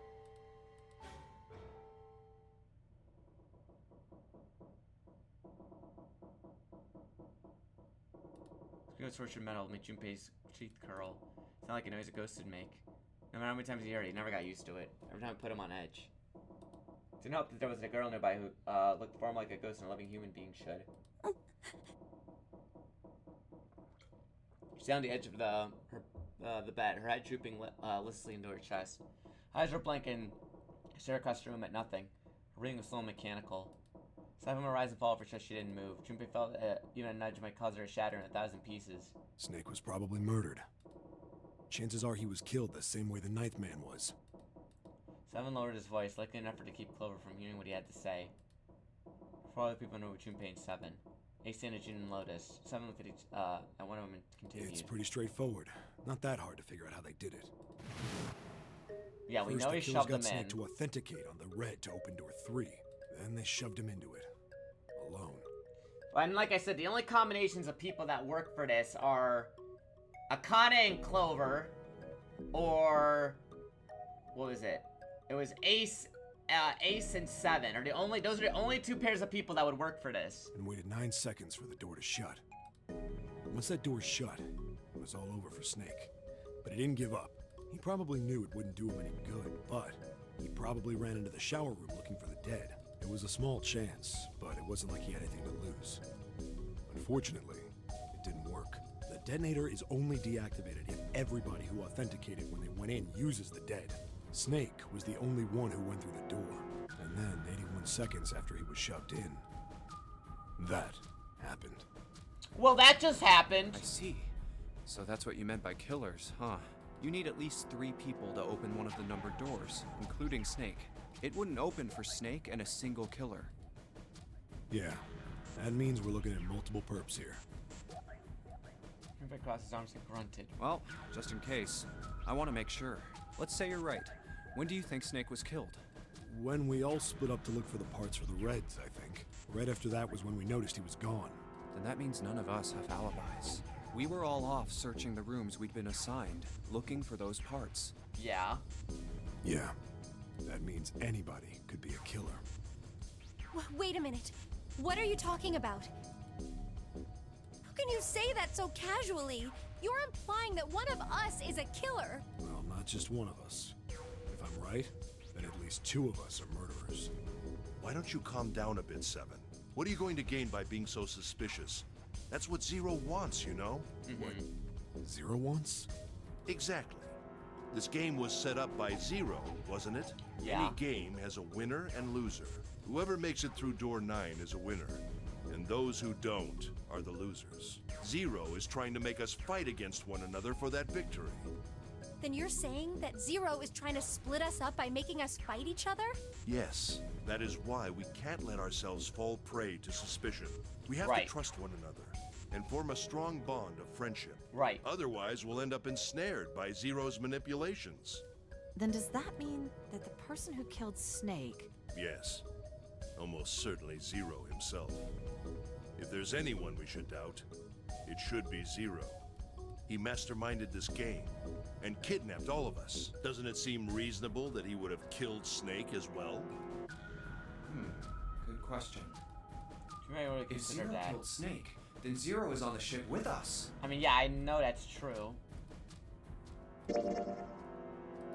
Something's still strange. What was that? Well, I'm just wondering about one thing. And what's that? How can you be so sure that Zero's on this ship?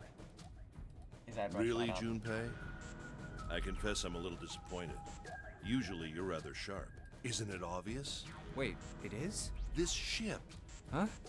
Zero said, "this ship," several times when he addressed us. Right. Yeah.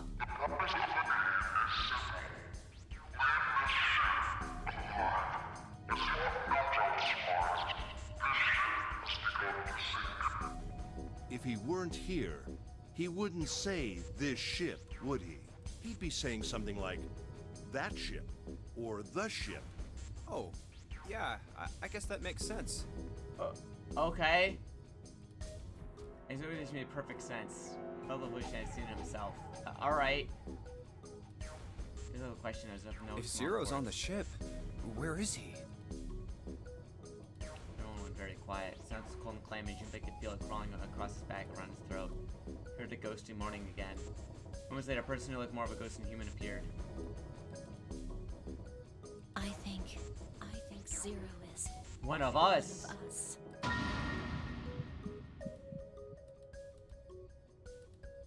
That doesn't make sense though, because you need two people to open that door, so there's gotta be two people involved. I started from face to face. One of his faces was a face or a jailer, but who? Well, that's possible. The girl reading this, true. Huh? Like Clover said, Zero might be one of us. What are you saying, Jumpy? Didn't you hear what Ace said? Exactly. I said we shouldn't suspect one another for no reason. No reason. I've got a great reason. And what's that? The bracelets. Uh-huh. Yeah, Why are the bombs in our bodies connected to the bracelets? You're all thinking Zero's hiding somewhere watching us, right? If he's doing that, then he could just detonate the bombs by remote control if someone did something they weren't supposed to. It would be a lot more precise and a lot easier. But if that's the case, then why is the bomb set off by the detonator in the bracelet? It's a wireless display! It's a wireless display! It was relevant because Zero is a telepath who sends his messages through the morphogenetic field to the detonators that can blow him up! I'm not done. Try applying the same ideas to the nonary game. All of the puzzles here run all by themselves. In other words, Zero doesn't have to be controlling them for the game to move forward. Why's that? Why would Zero bother to do something like that? We left the question hanging in the air and looked at the others. So let's say you and Clover are right. Zero's one of us. If that's the case, then it'd be really hard for him to keep track of all of us or control anything remotely. That's why all the puzzles run by themselves. That's what you're getting at, right? Yeah. Junpei nodded. Seven, when we were talking earlier, You said any one of us could be Snake's killer, right? Mm-hmm. Yeah, something like that. Alright then. I've got a question for you, Ace. You said something like Zero must be the one who killed Snake, right? Yes, something like that. I can't think of any other explanation. So what do we get if we combine those? They fit together pretty well, I think. Something like this. Whoever killed Snake is Zero. Hence, Zero is one of us. Seven and Ace's theories aren't mutually exclusive. They actually complement each other pretty well. At least they do if Zero is one of us. The faces were grim, but Junpei wasn't sure if they believed him or not. Finally, Lotus spoke up. What were his motives? But wait a minute. Ace is 1, Snake is 2, and then if there's a if there's a bracelet with a 0 on it, it's broken because that could just that would open the door. His motives? Yes, isn't that pretty important? Why would Zero want to hide as one of us? Oh, well, that's because, Junpei choked. He hadn't thought of that, and he had to be honest with himself. He had no idea. Don't know. I mean, just for the thrill of the game, I guess. For the love of the game. Well, so much for making a persuasive argument, Junpei. In other words, you only had circumstantial evidence. I don't really think that's enough to go on, you know? He was seemingly aware of the eyes on him in their disapproval. Try to find something else, anything else to look at. Then in that horrible silence. Oh boy, 3 a.m. It's 3 in the morning. That means we have 3 hours left. Then we need to move now. Seven, Clover, Junpei, I know how you feel, but you do understand that right now it's important we trust one another, don't you? You're right, but... Junpei couldn't bring himself to respond. He swallowed his words and wanted to stay inside. Seven and Clover remained similarly silent, their eyes very We far must away. go. We have very little time left. His words put the feet to moving. They all knew where they were Our going. next destination is Mercury. But maybe you and June should check it out first and then report back to us. All right, let's go, June. Right. Here it is. Sat bolted to the wall near the stairs that led to the casino, the kitchen, between 2 elevators. The Mercury card reader. We're using the card 7 gave us, right? Yeah. I found it when we were checking out the shower room. I think Seven said something like that. Yeah, that's right, it was anyway, in the train. let's see what happens. Light on the reader, turned green and made a tiny electronic noise. I guess the elevator works now. Jumpy, I know it's only the 2 of us, but let's do our best. What's with you all of a sudden? Well, I'm happy we were put together. You know it's just for searching E-Deck, right? Even so, I'm glad I'm with you. Oh. First, Thanks, we need to Luffy. find out if the elevator comes up full of water. Just like we did before.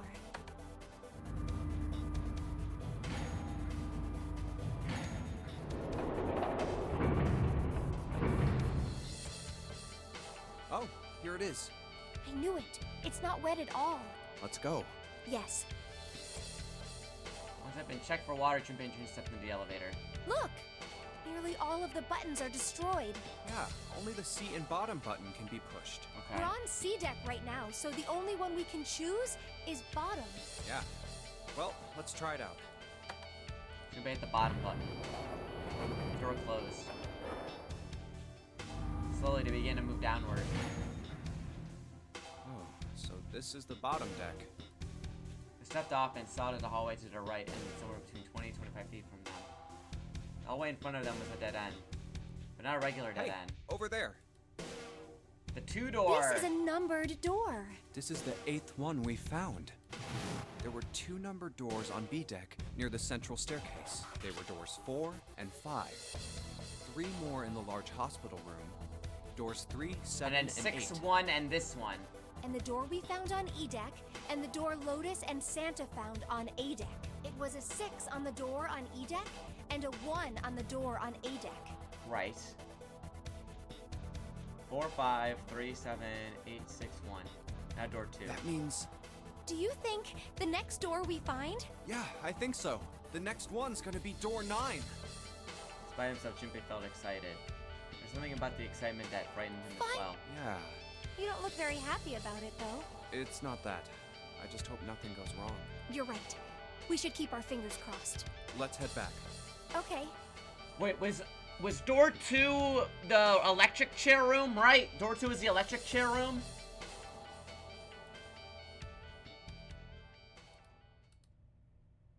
One, two, three, four. All right, 7 pieces. Yes. Okay, yeah, okay. That was the electric chair room was 2. Okay. Piece of paper they folded up on the ground next to Junpei's legs. Everyone had written on a paper pulled from Junpei's notebook in an effort to pull together a blindfold. Just double checking, but everyone wrote their code name and a door number they want, right? Yes, just like you told us earlier. Can't believe we're voting here. Why did they decide to vote that way? We need to make the whole thing fair, blah-de-blah. This is a complicated plan, you know. Hurry it up, Mr. I have a brilliant idea. Decided it wasn't fair to simply ask everyone at once. They would allow people to force others to go through certain doors. Yeah, quiet in the peanut gallery. And he had a plan. It wasn't a plan he wanted everyone catching wind of, however, so he did his best to act calm as he began to open and read a piece of paper. Let's open these up. The first one says, Ace requests door 1. Yes, I do. Would you like me to explain why? No, we don't have time for that. Sorry. Shut Let's up, keep old going. man! Go open the second one. Next is Santa. He wants door 6. Yeah, that's what I wrote. What do we do with the third, fourth piece of paper? Clover wants 1, Lotus wants 2, and 7 also wants 2. Clover wants 1, Lotus wants 2, 7 wants 2. Wait a minute. There is no way I'm going anywhere with the Elephant Man. No, there'd be no point to the voting if we let people change their choices because of stuff like that. What the fuck is your problem? But Just give it up, Lotus. It's not like I want to hang out with some exhibitionist grandma. Damn! I am not an exhibitionist. I'm wearing clothes. Barely. So, last I checked, that's not a crime. Okay, okay! We don't slut shame here, buddy. Maybe. But what about common decency? Damn, bro, what the fuck's your problem? God forbid women have hobbies. Nobody wants to have to look at a chick who looks like a half-naked raisin. What? Oh, I'm gonna kill you! Lotus's hair flared out like the mane of an angry lion, and she heard her voice. Not good. Let go! Let go of me! I'm killing him! With some difficulty, Ace managed to restrain her. Junpei, read the rest. Right. Junpei tore his eyes away and looked down at the 6th piece of paper. He opened it. June wants door 6. Yes, I don't really have a reason. I just felt like it. She's so real. All papers save Junpei's have been read. He did quick calculations in his head. So this was everyone's vote. Ace and Clover requested door 1. Central staircase. 7 and Lotus requested door 2. Door in the bottom deck. Could we usually taking the elevator? Santa and June requested door 6. There's a door on E deck. Could we reach them by taking the elevator? The door I should choose is... Took him less than a second to run the numbers. He opened the 7th piece of paper. Okay, the last one is mine. I want to go through...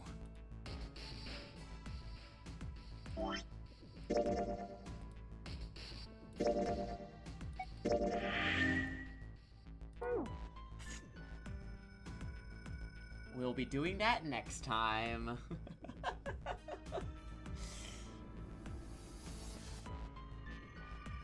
That will be in next time on 999.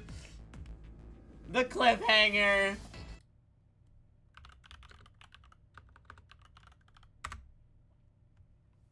Alright guys.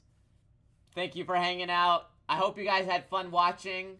I'm really happy a lot of people pulled up for this. I had a lot of people telling me that they really wanted me to play this game for a while. And I figured I could get it done before Sonic Racing because apparently it doesn't open till fucking noon Monday. So it's goated. I had a fun time. But we'll be going through the other routes tomorrow. And then I'm playing Mario Party with KZ and friends as well tomorrow. So, alright everybody. Thank you for hanging out. Go give Hunty some love. She's playing through Detroit Become Human. Oh, no. Alright. Goodbye, everybody. Have a good night.